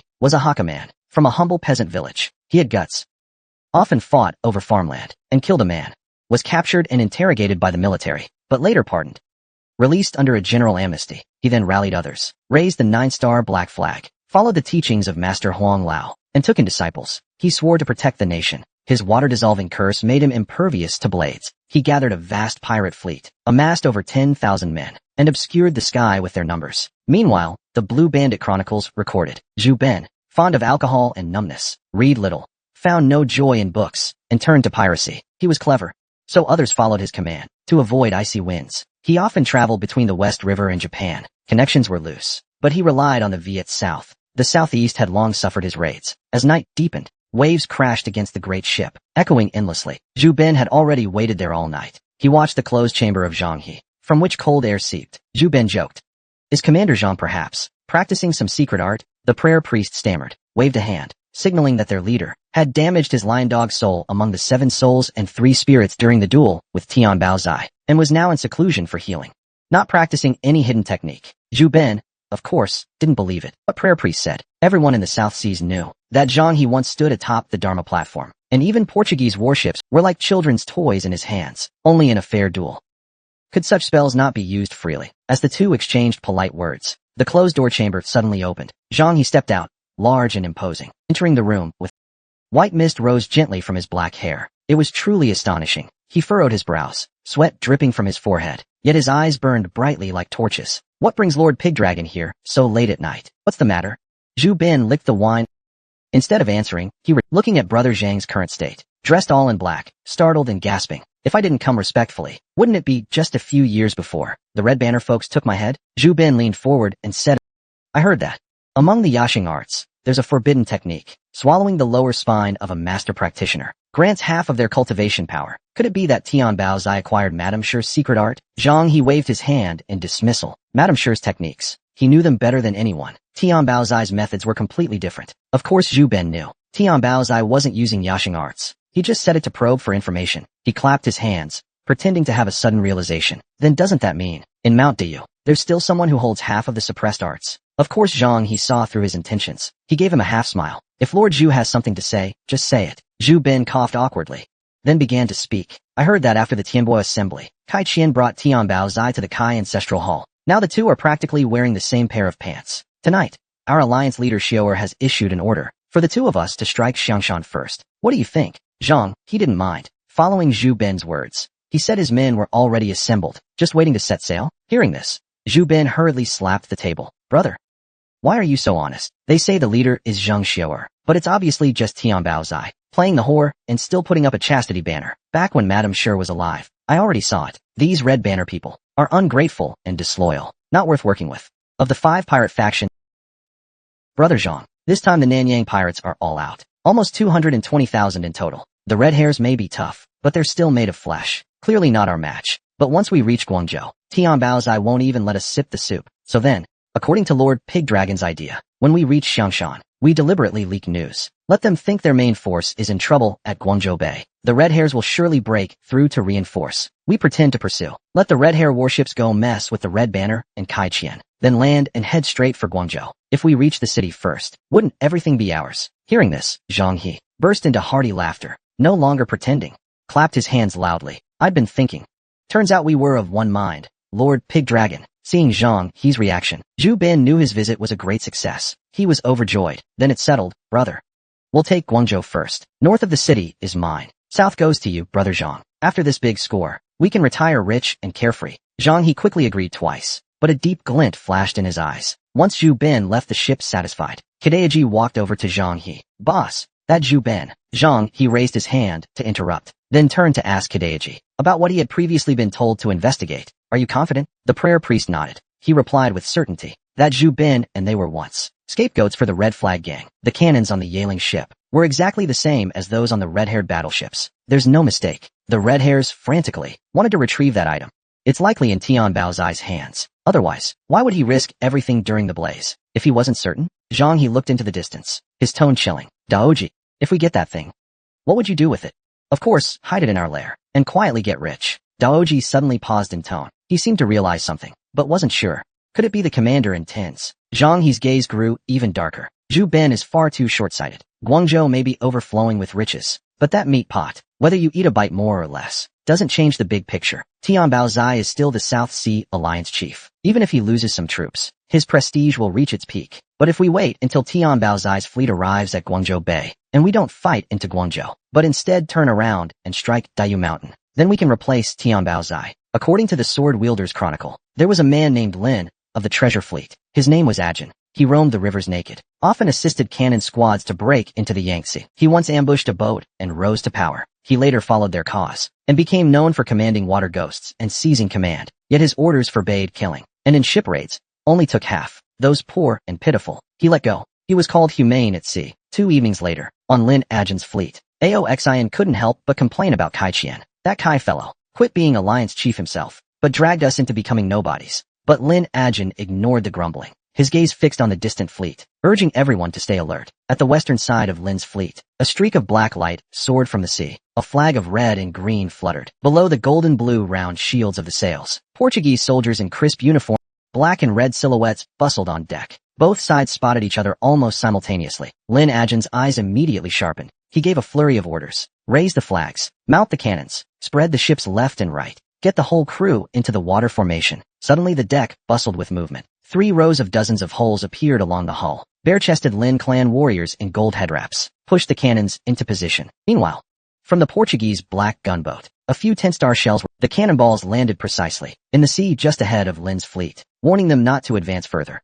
Lin Ajin urgently ordered the ships to halt. He also ordered the ships behind to stay hidden. In the very front, around 10, 60-meter-long warships formed a crescent formation. The people on board raised torches, glaring at the enemy ships with hostility. On the other side, Portuguese Naval Inspector Barros was spinning a massive globe on his desk. Listening to his, he strode quickly to the deck, glanced at the opposing fleet, then smiled and said, "Another one of those ancient Chinese ships. Our cannons just need one full volley to blow 1 or 2 of them apart. These outdated ships sail very slowly. Even if we leisurely load and fire, within 3 volleys, these ships will be completely routed." At this moment, Barros furrowed his brow, though before setting out, Bishop Tang Ruola had warned him to avoid conflict with South Seas pirates unless necessary. But now, the opposing fleet, flaunting a bold formation, was clearly hostile. His face hardened. He decisively ordered his men to open fire, preparing to sink these pirates. Under fluttering red and green flags, 12 black, 3-masted ships formed an arrowhead, angling toward the Portuguese fleet. Tension crackled between the 2 sides. The atmosphere on the sea was oppressively heavy. Suddenly, fire erupted. The pirates' arrowhead fleet of a dozen black ships tilted sharply to one side. White smoke billowed. Cannonballs rained down like hail on the Portuguese fleet's decks, igniting fierce red flames. Amid the firelight, Barros, cold-faced, gazed at the opposing fleet, thinking one more volley would end this tedious fight. But as he prepared to issue the command, he noticed, as the smoke cleared, the pirate fleet was unscathed. He stood stunned for a moment. But as a seasoned naval commander, he quickly spotted something unusual. These ships, indistinguishable from official vessels, and far from new, Chinese-style junks, sat unusually deep in the water, and for a long time.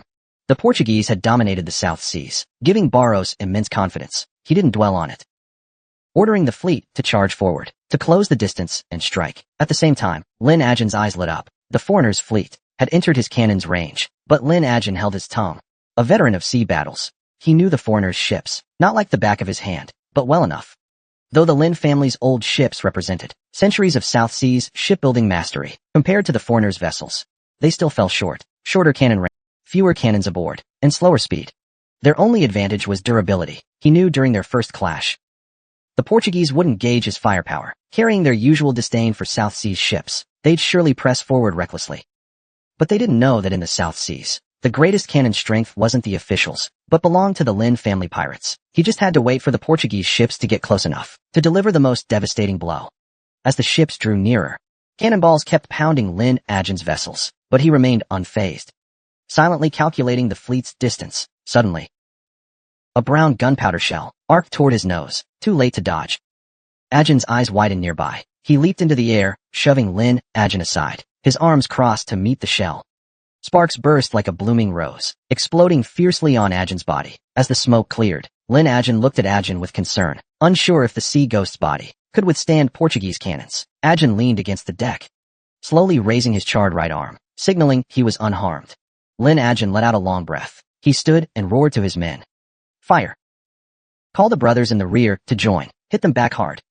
The Lin fleet retaliated, Fire snakes burst from rows of cannon ports. Dozens of black gunpowder shells slammed into the Portuguese galleon's hulls, blasting the bows and sides. Chaos erupted on deck, kicking up a massive cloud of brown dust and smoke. Barrows was both shocked and enraged. He truly hadn't expected these pirates to possess the same explosive shells as his own. Before he could issue a command, two black torrents emerged from behind the enemy fleet, lining up in formation. The gate ships parted, and two colossal vessels charged from the center of the fleet, their bows towering 20 meters high, over 100 meters long, with three-tiered wooden structures. These were the Lin clan's war junks. The sunset dyed the clouds red. Waves surged and crashed. Cannons roared relentlessly. A fleet of colorful sailing ships charged toward the Portuguese blackguard fleet. Wood splinters, water sprays, iron nails, and even fragments of flesh and blood danced through the air. For a moment, the Portuguese fleet was beaten into utter helplessness. The sea reflected the flames as Lin Quanlang burst through the waves, leaping onto the Portuguese ships with steel blades in hand. Aoshing gestured toward a distant ship and said,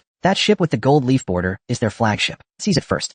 Lin Ajin gave Aoshing's shoulder a meaningful pat, then turned to face the Portuguese fleet, now a sea of fire. Raising his single blade, he shouted against the sea breeze, "Brothers of the Lin clan, all you leaders, our chance to make a name for ourselves has come. Don't let these unrepentant red-haired devils escape." In an instant, the sea roared with unified cries, filled with the screams of the Portuguese. Meanwhile, 50 li from Guangzhou Bay, Lin Dong, the Guangdong naval commander, sat dejectedly on the deck. Days of drifting at sea had finally granted a moment's respite. The foreigners' invasion had struck too suddenly, and the Qing government's South Seas defenses collapsed overnight. Guangzhou Bay fell first, its commander barely escaping death in battle. Government troops scattered in defeat, Lin Dong leading the remaining survivors in exile at sea. Though if they chose, they could abandon ship and go ashore, change into civilian clothes, and hide in remote villages, where the red-haired devils would never find them. But as the naval commander, Lin Dong would never allow it. Facing fewer than 20,000 red-haired troops, the Qing's 70,000 troops across various garrisons were crushed. In just a few days, Xiangshan, Dongguan, Xinhui, Panyu, and Shun's defenses were successively overrun. Now, at the Pearl River Delta, the red-haired devils' massive ships and sharp cannons swarm. What Lin Dong hadn't expected was that his superiors had vanished, leaving them to wander the seas like lost souls for days. Far from finding a turning point, they encountered the red-haired war fleet again. The deafening roar of cannons echoed across the sea. Lin Dong turned to face the red-haired ships, his heart sinking in shock. His sand-filled shells couldn't even reach them, and his ragtag ships wouldn't withstand a few volleys. Rather than wait for death, better to fight to the end. With that thought, he urgently ordered his crew to turn and engage. He shook his groggy head and glared at the British fleet, unaware that on the opposing ship, a blue-eyed foreign devil was aiming a flintlock directly at his forehead. The Red Flag Gang's battle with the foreign devils had begun, and the South Sea's major pirate factions joined the fray. Just moments ago, a foreign devil on the British ship had aimed a flintlock, targeting Lin Dong's forehead. A gunshot rang out, the bullet speeding toward Lin Dong's face. But Lin Dong, a seasoned warrior, was no slouch. He swiftly raised his steel blade to block the bullet. Yet in a split second, the blade shattered into pieces under the bullet's force, piercing straight through his shoulder. Lin Dong stared, dumbstruck, at the massive British ship before him, erupting in towering flames. He could hardly believe his eyes. That once invincible vessel had been blasted open with a gaping hole. He hurriedly turned to look behind him. Dozens of large ships, arrayed in perfect order across the sea. Could it be reinforcements? But before he could process it, countless cannonballs were already pounding his fleet. Only then did he realize the fleet before him was not the court's reinforcements, but South Seas pirates. The Qinghai Chronicles state, crossing the seas with many paths renowned. Tianbao Boy, a towering figure, leading tens of thousands, rampaging across vast waves. Cannons roaring like thunder, smoke blotting out the sky. Readers of history marvel at his exploits for over 30 years. None could stop him. At this moment, the sea churned with layers of white foam. A breeze stirred, but in an instant, the breeze turned into a gale. Waves surged furiously. The Wapozai shell's wrathful wind unleashed a 15-minute sea storm, its direction freely controlled. When Li Yan acquired the Wapozai shell from Guanyi Island, she installed it on the Yaling ship upon her return. Now, the wrathful wind activated. The fleet harnessed the storm, with 3 80-meter Guang ships at the forefront, powered by living seawater turbines, forming the spearhead. Before the British sailors could react, they cut through the cannon fire, charging headlong in a frenzy. Bright red sails blazed atop the waves, flames roaring. One by one ships sank under the foreigners' fierce firepower. Though the Vasco warships teetered, not one fell.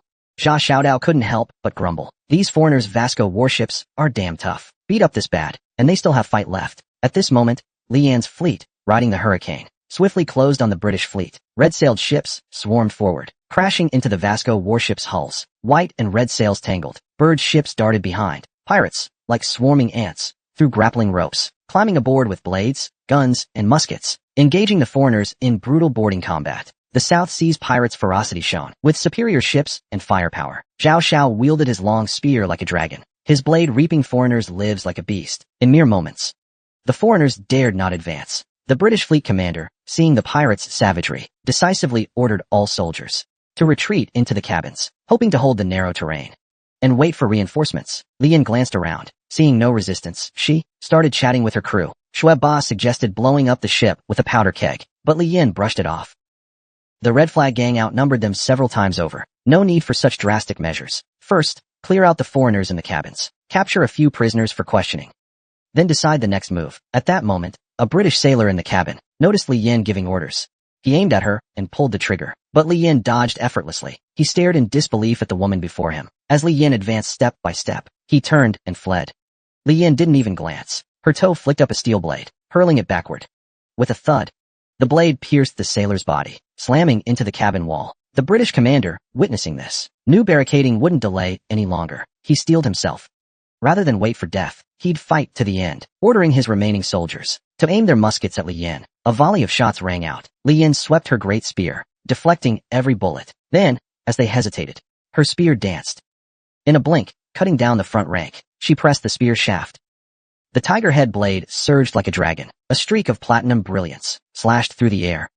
The power of the 9 phoenixes surged, a torrent of icy energy piercing through in a beam, freezing the British commander solidly against the cabin door. With just this one shot, the sailor's fearless, death-defying frenzy was extinguished completely. The other sailors' steps were forcibly halted, their comrades splattering their heads and faces. They lost all will to fight, scattering in all directions. At the edge of the stalemated naval battle, the Vasco warships began churning the waters, turning to flee. Thus, the East India Company was utterly routed. Gazing at the fleeing British fleet in the distance, Li Yin thought to himself, this red-haired fleet was likely sent after capturing Guangzhou to mop up the remnants of the government's forces. Over 50 Vasco warships, a ninth of the Anglo-Dutch allied forces. Though the Vasco warships, speed and cannon capacity, could rival the elite forces of any one of the South Seas' 5 major pirates. However, the Red Flag gang's cutting-edge strength and the caliber of their ships' cannons have risen to a whole new level. Plus the Kai clan's bird ships in support. This skirmish was unwinnable for them. Elsewhere, Bishop Tang Ruola gently placed the quill on the table, stroking a plundered exquisite porcelain piece. While lost in thought, the East India Company's fleet, after arriving at Guangzhou port, struck without warning, sweeping through with unstoppable force, killing countless soldiers and officials, seizing counties and ports one after another. When several of Europa's renowned, distinguished noble commanders finally breached Guangzhou city and threw open the treasury doors, the shocked, greedy, twisted expressions on their faces could not be concealed. Porcelain vases, jade artifacts, mounted weapons, gold leaf, and enough silver ingots to swim in gleefully. And this was merely the palace treasury. Other places, like Fulin's general's mansion, the private vaults of the city's great merchants, the thriving Buddhist temples, a world of opulence and splendor, wealth beyond description, laid bare like lambs, naked before them. But after the fleeting thrill, Tang Ruola and the East India Company's top managers knew full well to swallow this wealth whole. The urgent task was to eliminate the region's remaining forces, leaving the government powerless to resist. But just now, Tang Ruola received an urgent report. The South Sea's 5 major pirates, the demon thief Zhang He, treasure ship King Lin Ajin, Red Flag gang's Tian Bao, along with the one who'd always maintained close ties with the Portuguese, envoy Zhu Ben, had all raised their banners, launching a counterattack from the South Seas toward Guangdong. They aimed to aid the government in defeating them. Most infuriating of all, the man who'd met Hai Sai Ting in person and with the East India Company had long maintained a massive trade network. Tianbao's big boss, Kai Qian, had openly declared, the red-haired devils invade our rivers and mountains, slaughter our people. Every son of China gnashes his teeth in rage. Even if we spill every drop of our blood, we will drive the red-haired devils from the South Seas. He loathed this two-faced pile of dog shit. But now, the tens of thousands strong red-haired allied army, they were closing in on Guangzhou Bay. Less than 50 li remained. All information flow from the South Seas had always been under Kai Qian's close watch. Now that military coordination was sluggish, it was most likely because of Kai Qian's sabotage. A deep sense of betrayal twisted Tang Ruola's face. She had never imagined that someone like Kai Qian could be so shameless. Not even a shred of past loyalty. He sold out the Eagle Poo coalition, clean and thoroughly, after achieving the 3 objectives, uniting the South Sea Islands, suppressing Fuling, and expanding power. The Kai clan of Tianbosi had long set sights on eliminating the red hairs, to add a glorious feat to the Kai ancestral shrine. If they could be titled lords, It would bring even more honor to the family. Back before the Tianbosi conference, Tang Ruola still firmly believed that even if Kai didn't side with them, he would at least stay neutral. But in reality, the powerful red-haired fleet entered the South Seas so smoothly, largely thanks to Kai Qian's efforts. Ever since the Black Division learned from Kai Qian that the authorities planned to tighten control over customs trade, they spent a fortune bribing Kai Qian within a few months, falsely claiming that merchant ships in the South Seas were under serious pirate threat and wanted to dispatch troops but feared the authorities' disapproval. So they asked Kai Qian to intercede. But in the shadows, the Black Division colluded with the Portuguese garrison in Macau, planning to force open the customs with military might. Kai Qian took the silver and got to work efficiently. Within 2 days, the authorities themselves spent silver to invite the Eagle-Poo coalition to suppress bandits. Exactly what the coalition wanted. After the surprise attack on Guangzhou, even the accountant of the 13 guilds came to protest. The foreigners knew they were in the wrong, and they would still need Kai's support in the future. In many ways, the Black Division's senior director even came in person, sincerely explaining the difficulties to Kai Qian, and made promises. They even gifted him over 100 skilled craftsmen. They assumed the Kai clan, now satisfied and honored, would move on in pursuit of fame and gain, and let it go. But unexpectedly, in just a few days, Kai Qian returned with 4 major pirates to attack the door.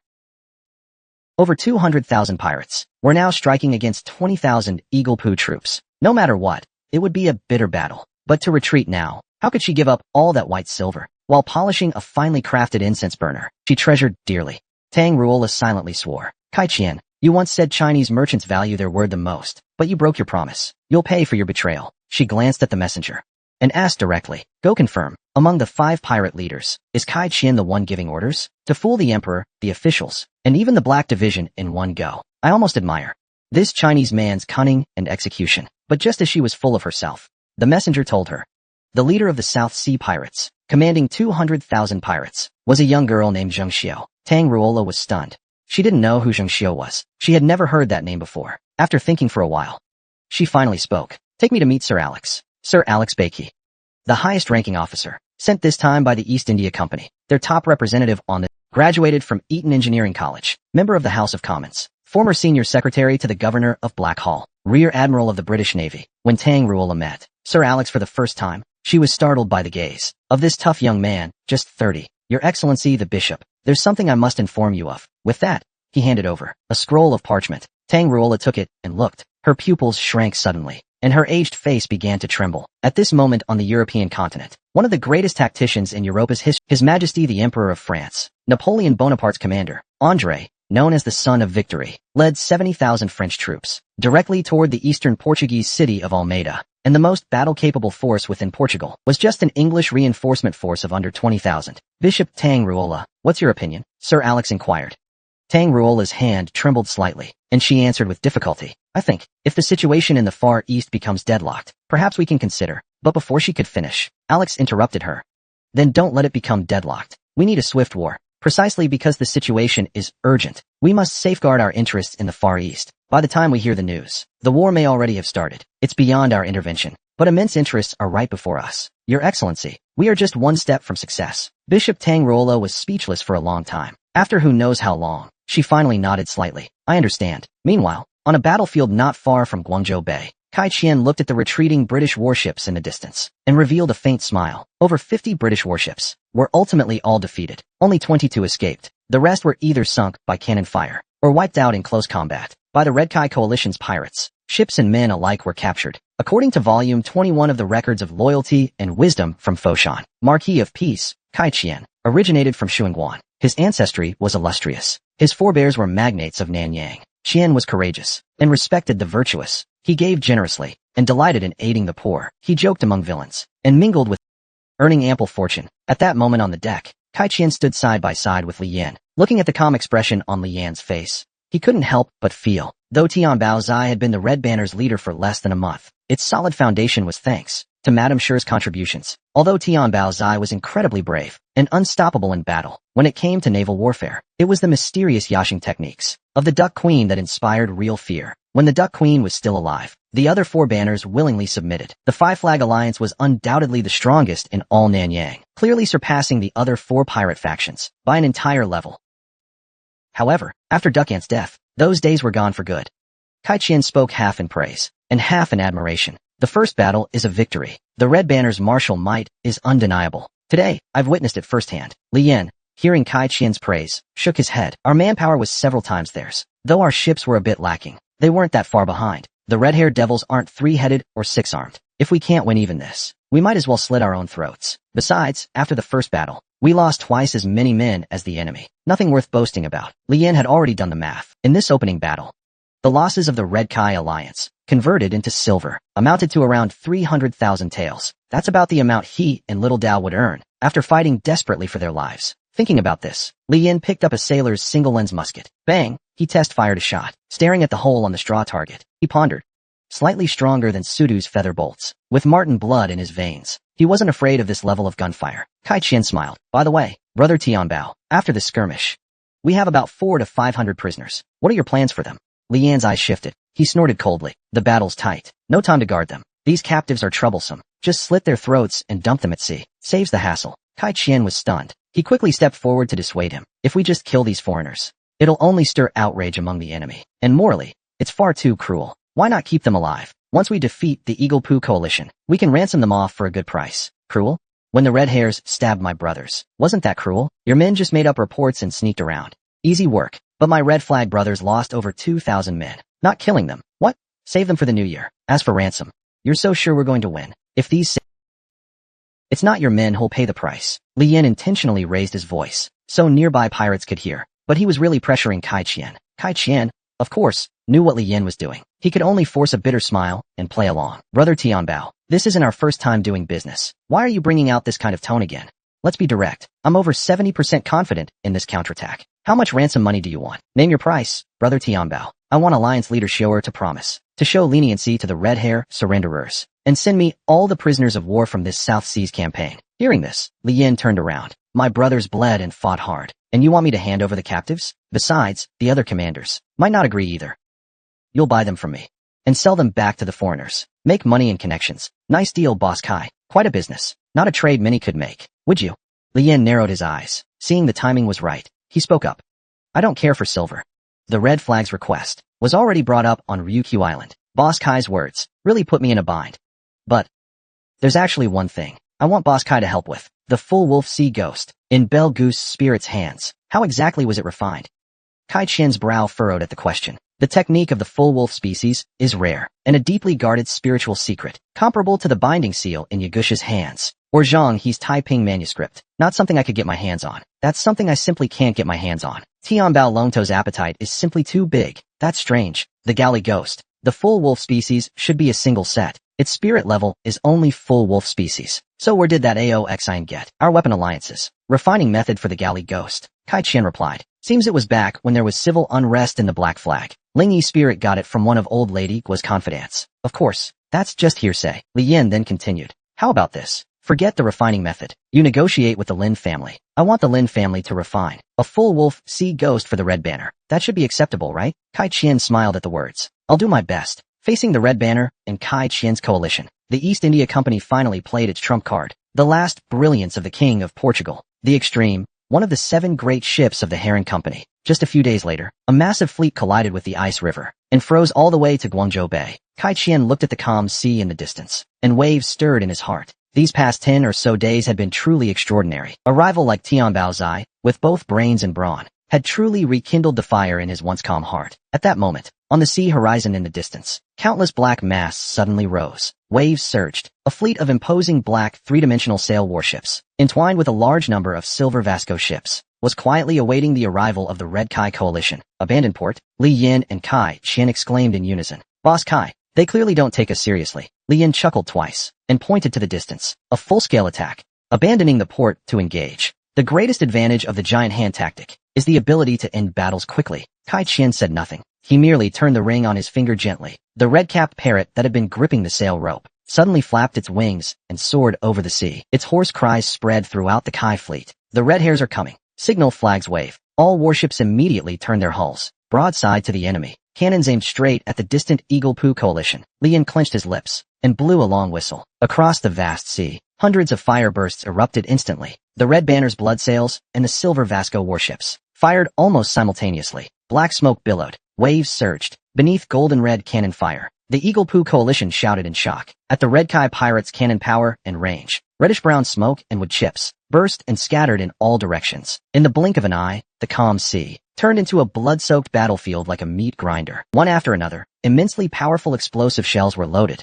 Every life aboard the British ice fleet. The turning rudder was blown to pieces. The entire front of the Eagle Poo coalition was engulfed in a sea of flames. But the Red Flag Gang and Tianbosi fared no better. Before Kai Clan's ships even engaged, both fleets had clashed mid-formation and were caught in a fierce artillery barrage. Countless casualties. Li Yin looked through the red and black explosions, glancing at his ringed dragon-forged sword in hand. A fingernail-sized chip extended into a spreading crack. If touched, it might chip off further. He sighed, returned the sword to his personal imprint, and drew his golden tiger-head spear. The trembling blade rippled like a wild python. The 60 centimeters platinum spear tip aimed directly at the enemy. At the same time, the East India Company's officers were no strangers to attacks from the Far East pirates. It was the signature black fog shell of the Vengeful Fury. Aboard the British flagship, Dr. Love bellowed furiously. So Huron tech did fall into Far East pirate hands. No wonder they have firepower equal to ours. But there's no pirate who could operate that machine. There must be a traitor among us. As everyone argued chaotically, Alex slammed the table hard. Now's not the time to argue. Huron tech, huh?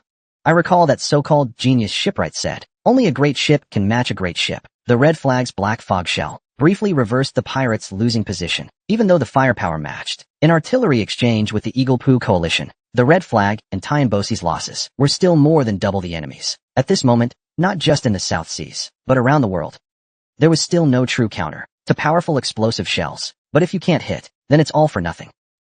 Li Yin still wanted close-quarter combat. With funding from the wealthy boss Kai, the Red Flag's old matchlocks had been replaced with Britain's latest percussion cap rifles, more advanced even than the flintlock guns used by the East India Company, combined with their superior numbers. Only then could they make up for losses. But just then, a mid-sized black triple-mast ship charged out from the Eagle Poo formation. To everyone's shock, the entire black-sailed ship was coated in a dazzling, radiant bubble membrane. Even flames couldn't damage it. Yin Fu immediately identified it.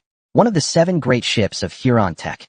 Asterisk the Extreme Start. The last glory of Portugal's fleet. Length, 85 meters. Displacement, 820 tons. Equipped with Magehole tech. Atmospheric membrane generator. Rarity, 1. Legendary quality. As the Extreme burst from the fire, a Red Flag assault ship charged forward. Shueba stood at the bow, viciously shouting, ram their hull. But as the assault ship touched the bubble membrane on the Extreme, that radiant layer instantly spread, coating the entire assault ship. Bubbles surged rapidly over the hull. Shueba, unfazed, grabbed a rope midair and attempted to leap onto the enemy ship. But just as he jumped, a layer of bubbles wrapped around his feet. Shueba, suspended in midair, suddenly felt heavy and plunged uncontrollably into the sea with a splash. Meanwhile, the entire Red Flag assault ship in contact with the Extreme began to sink. It was soon swallowed by the dark sea. In total, at least 3 or 4 ships, just like the first one, after contact with the Extreme, were coated with the membrane and sank entirely. Even more chilling were the other ships attempting to rescue them with grappling ropes. They too were invaded by the omnipresent membrane, until even the rescue vessels also met the same fate of sinking. Although this thing could be pulled off a person easily, with a single tug, in such chaotic circumstances, even the best swimmer would have trouble avoiding stray cannon fire. At least 1/3 of the people still died in the process. Cannons couldn't damage it, and boarding was out of the question. The Extreme had become like a plague god on the sea. Kai Qian calmly analyzed the current situation. To capture this ship, they had to send elite water ghosts from below to either seize it or scuttle it. Unfortunately, Linajin wasn't here. This was one of the specialties of his fist wolf types. Li Yin smiled. The live-top rat type is born to run on water. A few of Boss Kai's crew already made a splash at the Tianhua assembly, capturing a red hair warship. Wasn't it done with ease? Kai Qian pondered for a moment, then nodded. He then ordered Yin Laoda to lead the team, Yin Laosi, Yin Laowu, Yin Lalu, and Yin Aju to go seize the ship together. At the same time, Li Yin didn't hesitate either. He directly ordered Lao Gu to rally men and prepare to dive and capture the ship. Kai Qian scanned his crew, then solemnly cupped his hands toward them. Everyone, no matter your fate, your families within 3 generations will be cared for by the Kai clan. If you return alive, Tian Boss will ensure you a life of wealth and honor. If you can't seize the ship, then sink this Heron flagship. The holy mansion of Guangzhou Bay, and even the fate of the nation, is entrusted to you all. When Kai Qian finished, he patted Yin Laoda's shoulder, lowering his voice. Be careful out there. In a crisis, survival is most important. Then he took out a small object and handed it to Yin Laoda. Take this with you.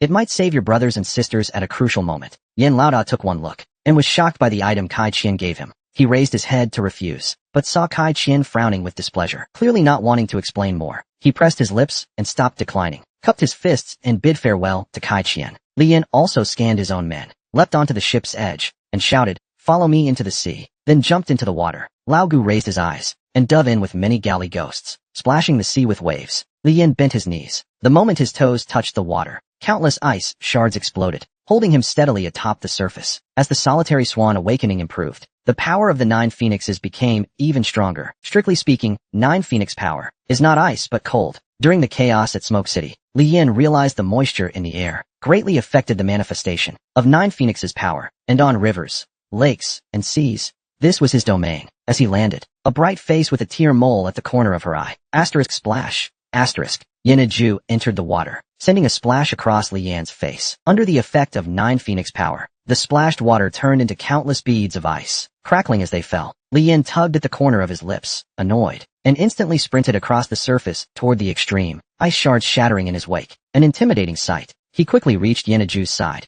gave her a charming smile, then sped up again, leaving her far behind. From the ship, Kai Qian saw this, and was startled. He pursed his lips and muttered, "Just another monster rebel." And the momentum Li Yin carried was noticed by the Anglo-Portuguese coalition. A barrage of cannons swiveled, firing at her. Relentless artillery pinned Li Yin within a dozen's-meter radius. Yet Li Yin charged through the cannon fire, drawing her tiger head spear. She pressed the spear low, then hurled it with a flick. The blade spun, piercing the air barrier, embedding into the black deck. Li Yin leaped, grabbing the spear shaft, swinging with momentum. The tiger head spear carved a graceful arc through the air, launching her above the Jidu Hao. At the same time, dozens of dark gun barrels rose, aiming at Li Yin. Bullets rained down on her.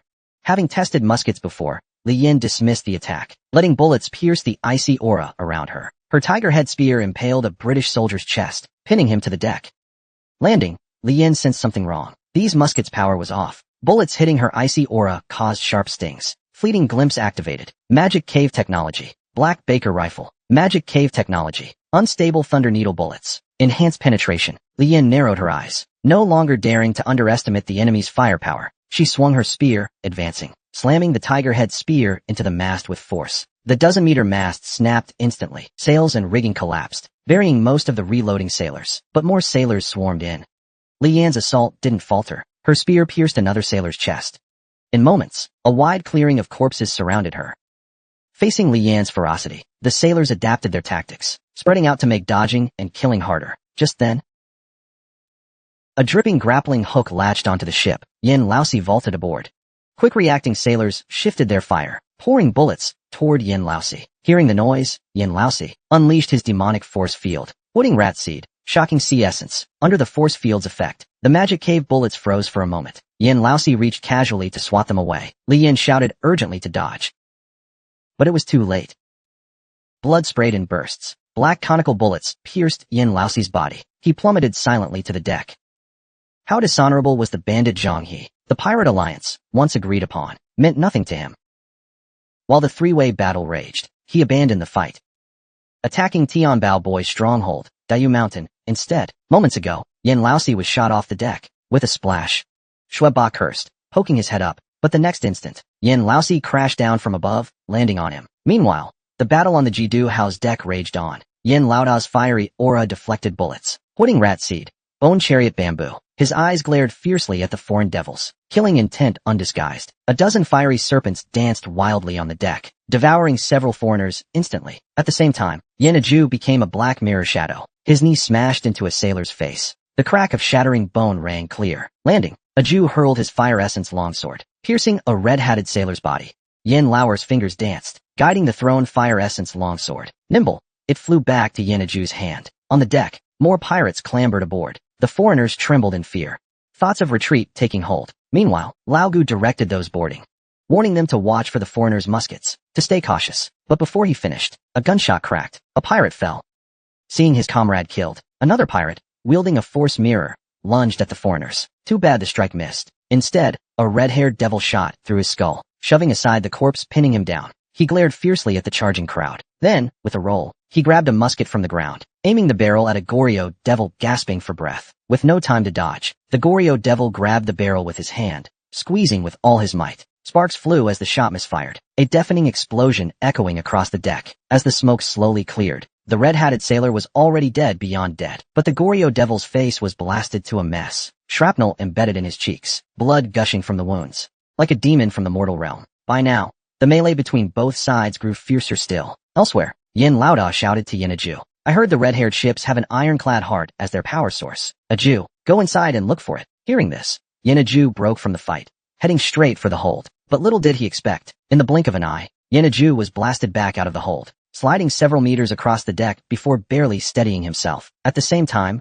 a burly figure emerged from the darkness behind the cabin door, a pipe clenched in his mouth, a scar slicing through his left eye, dressed unmistakably as a Portuguese naval officer. Meanwhile, sensing Aju's trouble, Li Yin immediately turned to join the fight, but Yin Aju raised a hand to stop him. At the same moment, Yin Laoda's hoarse voice rang out. Leader Tianbao, take your men and go ahead. We'll handle this. Li Yin narrowed his eyes, glancing at Yin Laoda and Yin Aju's resolute gazes, then at the Portuguese officer across from them. Saying nothing, he turned and shouted to Lao Gu, ordering him to lead half the brothers and join him in delving deeper into the ship's hold.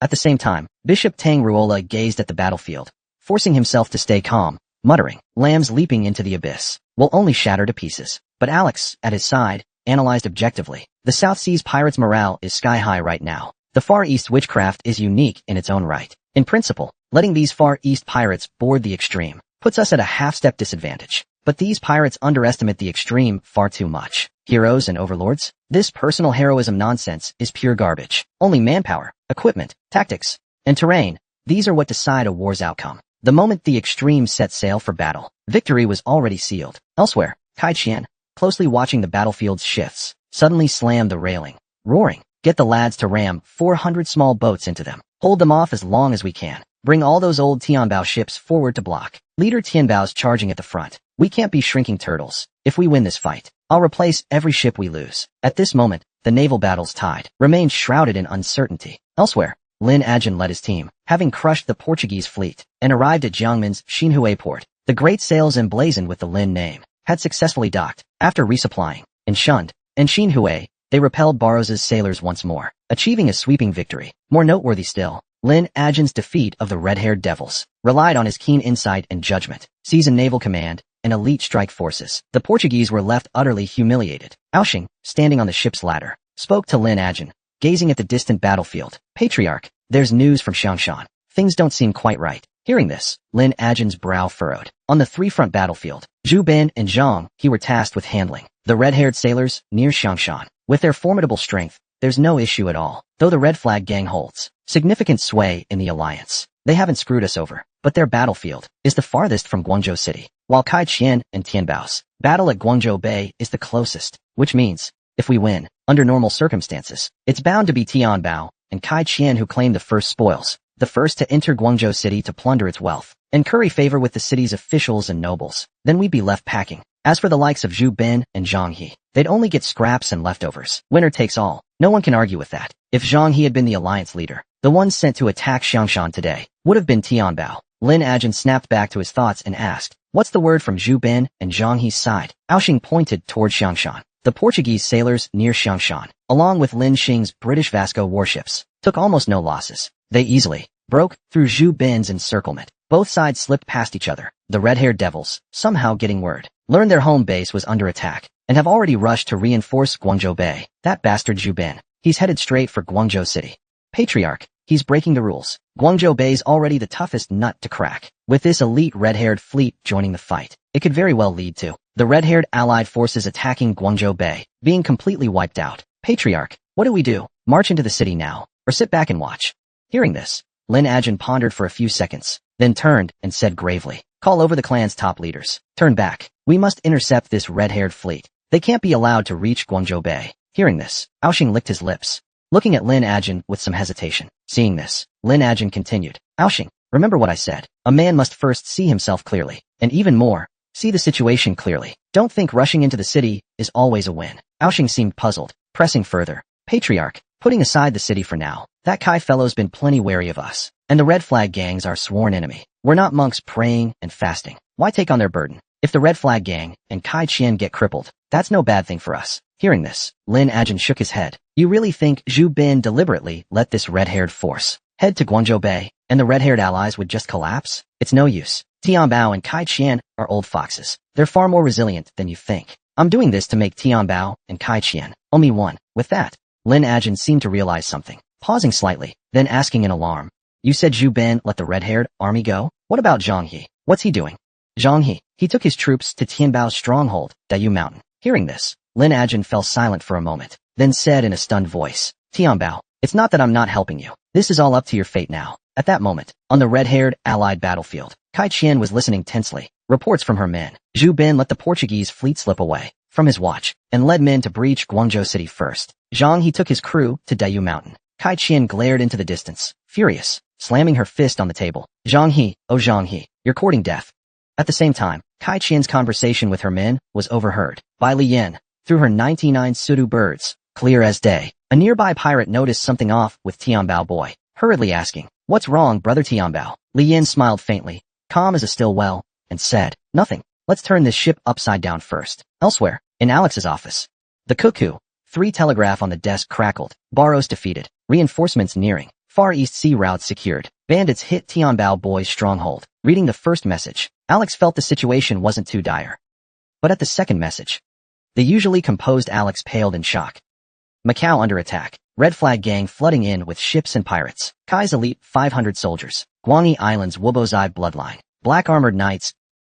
Storming forward, Kai's men incited a local uprising in Macau, handing out muskets. The situation spiraled out of control. Macau's governor, Alega, was slain by a fiery assassin with dual blades. Macau has fallen. Before this, Archbishop Tang Luala executed local leader Zheng De in Qingxiang County's Zhaoguangyi, sealing off the official yamen, massacring thousands of local soldiers. Villagers in the towns were brutally suppressed by Portuguese garrisons, suffering unspeakably. Because of this, the locals' long-simmering resentment toward the Portuguese reached a boiling point. With officials and soldiers dead, the thin veil of least rule was torn away. The terror of subjugation weighed heavily on the people. The Red Flag Gang leveraged its coastal influence, with little effort, rallying masses of locals to storm the Portuguese churches. In such circumstances, the Portuguese killed without hesitation, but it only fueled the fire, igniting the locals' united fury.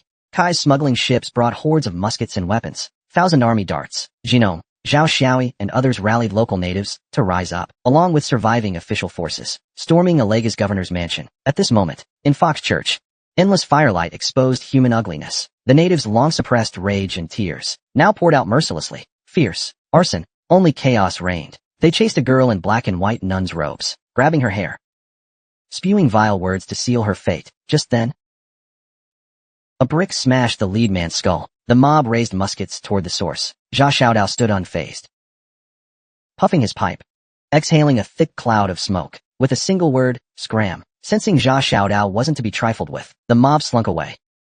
Zha Xiaodao's face darkened. He knew true Portuguese here were few. Most dead were mixed blood remnants. Some even locals, killed for following Catholicism or being too close to the Portuguese. Some things spiraled beyond control. No matter Kai Qian or Li Yan, they hadn't foreseen this. Gazing at the flames all around, Zha Xiaodao stood silent, speechless for a long time. Meanwhile, Li Yan recalled the instructions he received before setting out. Knife. The 12 mythical beast drawings. One is still missing, but this red hair uprising is a once-in-a-lifetime opportunity. Right now their home base is unguarded. Let's take Macau first. We'll look for the last drawing later. Don't go soft when the time comes. He took a deep drag from his cigarette and tossed it to the ground. Hearing the girl's prayers, he crouched down. The girl was trembling, her hands tightly pressed against her chest, mouth continuously praying. Almighty Lord, grant your followers peace and joy. He stared at the girl for a long time, speechless. At that moment, Yin Laoqi's voice came from afar. My fellow villagers, those damned red hairs killed my parents and brothers, violated my wife and daughters. Now, the day to avenge our blood feud has come. Not a single red hair must be spared. The sudden voice drew Zha Xiaodao's attention. Yin Laoqi hadn't acted during the Tian Boss assembly. Kai Qian had him lead a team, most likely for his power to incite people. This incitement of a local Macau uprising was clearly his doing. At this point, Yin Laoqi spotted Zha Xiaodao. He cupped his hands, with a tone of respect and deliberate warmth. Brother Zha, much appreciated. But Zha Xiaodao ignored Yin Laoqi. He simply lifted the little girl in nun's robes and prepared to leave the crowd. Seeing this, Yin Laoqi seemed to realize something, and teased. Brother Knife, where are you off to? Zha Xiaodao didn't even glance at him, and casually replied, stomachache, going to take a dump, and left right after. Back on the extreme, Bishop Tang Ruola clutched the table, silent for a long while. Both he and Alex knew, no matter the outcome at Guangzhou Bay, there was no chance of retaking Macau. Alex's current goal was clear. Only by defeating the Far East pirates in direct battle could he reclaim what was lost, but if he failed, he would lose everything. At this point, for their side, The only good news was, the Red Banner's home front was now on fire. At the Dayu Mountain docks, Su Chaoyi looked grim. Whether counterattacking Liang or occupying Macau, the bigger Tianbao Zai's ambitions, the more flaws they exposed. Victory meant winning everything, but defeat left no way out. Now that Dayu Mountain's elites were deployed, there were no forces left. If it were ordinary pirates, they could still rely on fort defenses, but against fierce demon pirates, this bit of strength was far from enough. Currently, in Dayu Mountain, there were only around 100,000 women, children, and elders, hundreds of craftsmen, 6 shipyards, a single Red Banner's star secret nautical chart register, and a heavy artillery loader. Sohail, the East India Company's steward, along with the 3 flag leaders like Old Lady Gua. More critically, newly crowned South Seas Alliance leader Zheng Xiaoer, the Red Banner guest, Kai Clan deity Fire Cauldron Lady, and Liangwang Governor Lin Yuanfu were all on the island. These figures could not be lost. On the blue Black Sea surface, Zhang He stood tall at the command platform. Soft white mist encircled his ship. A dramatic scene emerged from the smoke. It was the Peace Scroll. 6-person mist art. The Peace Scroll consists of Yin and Yang volumes, totaling 42 chapters. A total of 612 spells were recorded. Among them, the 6 smoke spirits ranked among the most powerful. They were Zhang He's trump card. When the East India Company forcefully invaded Annam, it was this technique that earned Zhang He his reputation. As the spell completed, Zhang He reached into the air with a grasp, then laughed heartily. Su Chaoyi, it's been what, 2 or 3 years since we met? As his voice fell, a lookout tower on Dayu Mountain twisted into a spiral. Su Chaoyi showed no fear. She roared forward. Got it. Back then, you were scared witless by Lady Sure, hiding in Annam and refusing to come out. Of course we didn't see each other. Before Su Chaoyi finished, 5 fingertip-sized craters suddenly dented into the coastline, as if an invisible giant were venting his fury. Well, here I am now, aren't I? Su Chaoyi, I've come to your mountain gate. Shouldn't I at least light incense for Yagusha? By the way, it's been a while. How come I haven't seen your alliance leader girl? After the Tianbosi conference, did Tianbao Zai send her back to Dayu Mountain, hiding under the covers and crying? Faced with Zhang He's taunts, Su Chaoyi was unfazed. I, Su Chaoyi, can't speak for all, but I can knock out a few of your teeth.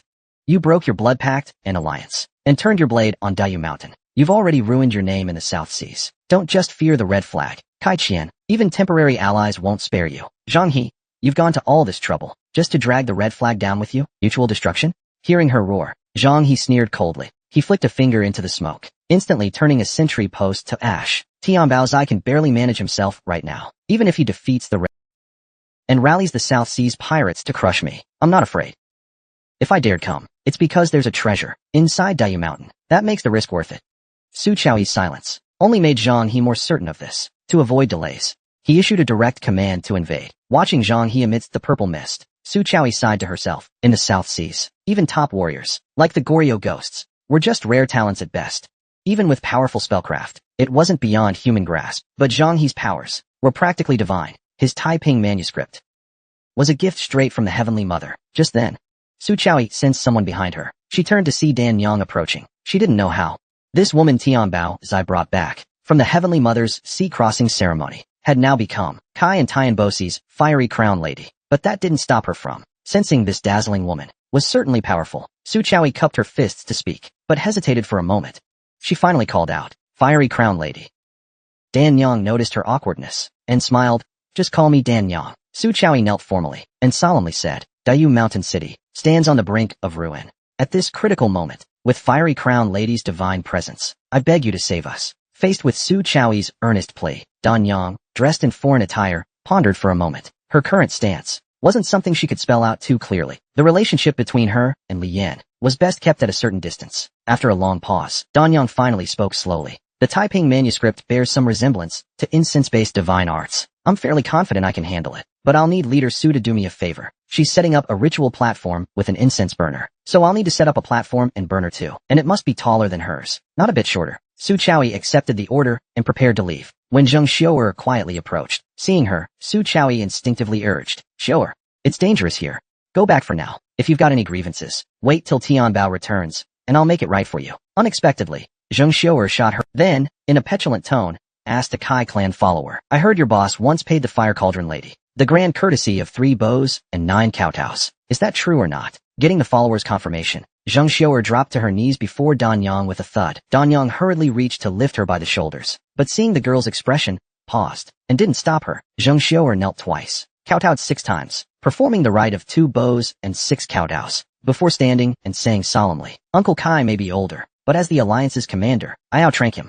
If he gave the lady 3 bows and 9 kowtows, then I must offer 2 bows and 6 kowtows. Danyang looked at the earnest Zheng Xiu'er, smiling, and asked, "So what does Alliance Leader Xiu'er request?" "Like Chowie, I asked the Fire Cauldron Lady to save Dayu Mountain." Danyang nodded. "Very well, I accept." Then Zheng Xiu'er turned and asked, "Chowie, where are the 3 rider gang leaders detained by Tianbao's group?" "I've long heard from Tianbao's people that this matter was bound to resolve with their release. The weapons were meant to forge an alliance, and this mess is just a misunderstanding, with Dayu Mountain hanging by a thread. Chowie, you'd better keep a close eye on those 3 leaders. If they come to harm, the Red Flag Gang will make the Demon Thief's blood sword pay for their lives on the spot." Su Chowie caught the 3 rider gang leaders in Red Flag's hands. Were now a hot potato. Couldn't kill them, couldn't free them. If they died at Zhang He's hands, it'd be clean and tidy. No loose ends. Besides, Tianbao had long coveted blue flags. Su Chowie gave a slight bow and slowly walked away. She glanced at Ling Yunfu, standing silently outside the door, their eyes meeting wordlessly. They locked gazes for a moment, neither making a sound. After a while, Su Chowie, Old Man Lin, clutching half a jug of Huadiao wine, finally broke into a satisfied grin, muttering under his breath, "Didn't forget the lines. Didn't choke on stage. Not bad." Half an hour later, Dayu Mountain's shore had fallen to chaos. Even the shipyard's heartland wasn't spared. Amid the clamor outside, Zheng Xiu'er clasped her fingers, visibly tense. Danyang watched the young girl with a gentle smile, softly asking, "Want some cake?" "Not hungry." "All right then." Danyang was finally set to face Zhang He in a mystical duel. At the same time, the Far East ship-riding warriors, aboard one of the 7 great ships, the Extreme, reached its final blaze of glory. Inside the Extreme's hold at that moment, Lian's gunfire roared, cold glints flashing where his shots landed, spraying bursts of blood. The red-hatted sailors in the hold were fiercely brave, their fists packing immense power, their reflexes lightning fast. Lian thought to himself, these sailors had frames a size larger than those on the deck. As the tiger-head spear tore through their bodies, gears and black oil tubes embedded among their organs were easily visible. Dua Royal Guard, retired, equipped with magic motion technology. Tisibio's core organ damaged.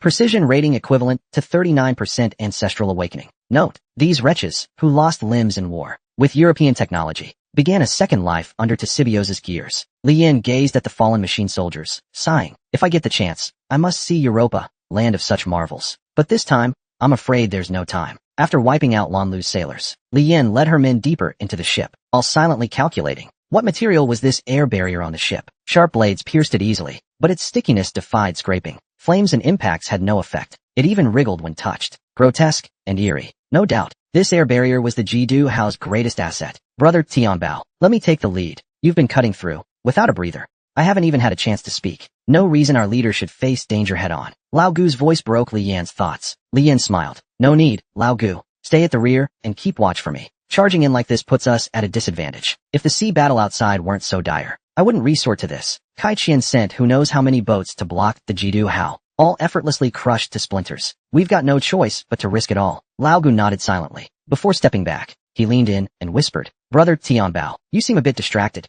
Lian said expressionlessly that she was fine, but her heart felt uneasy. The current situation was giving her a headache. Zhu Bin let the Portuguese fleet he was supposed to guard slip away to Guangzhou City. Renegade pirates, notorious as they are, in a bustling hub like Guangzhou, would wreak worse havoc than the foreigners, disrupting all future plans. Now she could only hope the remnant official forces she spared might slow them down a bit. Jia Xiaodao leading his crew, and Kai's 500 elites, hit Macau. Their status still unknown. Zhang He, that bastard, marched on Dayu Mountain to gut my base. He's bound to clash with Dan Yang, the bandits' Taiping Codex against the wild god's incense powers, though I trust Dan Yang's fire cauldron powers. Zhang He brought tens of thousands of Anin pirates, making the outcome uncertain. If I don't take the Jidu Hao soon, and we lose the Battle of Guangzhou Bay, everything will collapse. Not only will the Yinfu incident fail, I'd have to slink back in defeat, one misstep, and I could die under foreign cannon fire. Just then, her earpiece buzzed with Jia Xiaodao's call. A familiar voice sounded. "Macau's taken." Hearing this, Lian's heart surged. A faint smile broke through. Seizing Macau was the linchpin of her goals, as long as this succeeded. Even if the rest of the Yinfu incident failed, she'd have the means to start over. Handing the black flag rail to Jia Xiaodao was the right call. The surprise attack on Macau needed perfect timing, terrain, and unity. "How are you holding up?" "Badly hurt. Just scratches. We steamrolled here. Got a question for you." Before he finished, a dull gunshot rang out, followed by frost crackling and a man's roar. Jia Xiaodao's face shifted, urgently asking, "What happened?" Lian. Moments later, Lian's cough came through. "Ran into a bit of trouble. I'll contact you later." The call cut off. By then, Lian had already speared the red-eyed, hatted officer who ambushed her, but she'd taken a shot due to carelessness. She stuffed the last of Yuan's jujubes into her mouth, musing aloud. If I'd used the dragon blade, I'd have been faster and dodged that hit. Good thing I've got Yuan's jujubes to patch me up. As Li Yin felled the officer, the Korean ghosts swarmed forward, cutting down the remaining soldiers. Meanwhile, at Dayu Mountain, a pirate rushed to report. Fire Cauldron Goddess. The ritual platform and incense burner you requested are ready. Dan Yang glanced toward the distant peak, then softly told Xiaoer, come with me.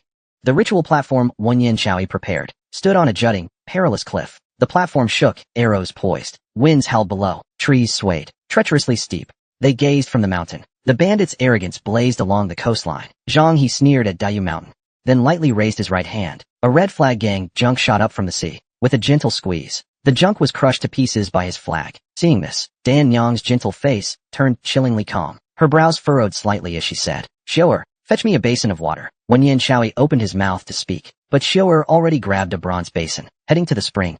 Once the water-filled basin was set, Dan Yang waved lightly. A black pebble flew from the ground, plopping into the basin.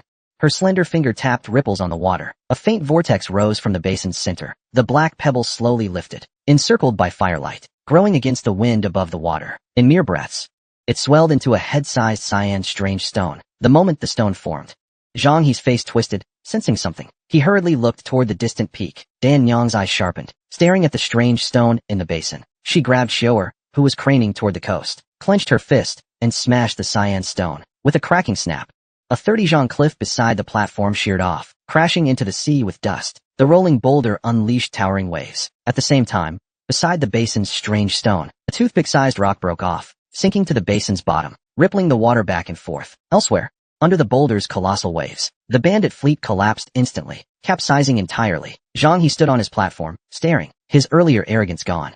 Only fear and disbelief in his eyes. His voice turned shrill. How is this possible? Could it be Madame Stone? Meanwhile, aboard the Jidu Hao, Li Yin swung her tiger-head spear, reaping one foreigner's life after another. Her earlier wound had stopped bleeding, but her chest still burned with pain. She knew she'd underestimated the magic cave true machine bullets in their hands. But as she faltered, the Portuguese she'd pierced ignored his pain, clutching her spear tightly, yelling for his comrades to shoot her. Li Yin smirked, leaping high to dodge the Portuguese gunfire. But a Korean ghost behind her took the hit. The bullet pierced the Korean ghost's head, despite his shoulder barrier. Li Yan's brows furrowed deeply. She yanked the spear, flinging the Portuguese off. The Dua royal guard began retreating. Li Yan pressed her thumb on the spear shaft. The Yinchuan chain instantly engulfed 3 sailors in a row. But as it struck, claiming a bronze-hatted guard's life, Li Yan suddenly felt the spear's resistance turn sluggish. Caught off guard, the corpse rapidly swelled and overheated. With a booming blast, flesh and flames erupted together, enveloping Li Yan and 2 Korean ghosts nearby. In the blaze,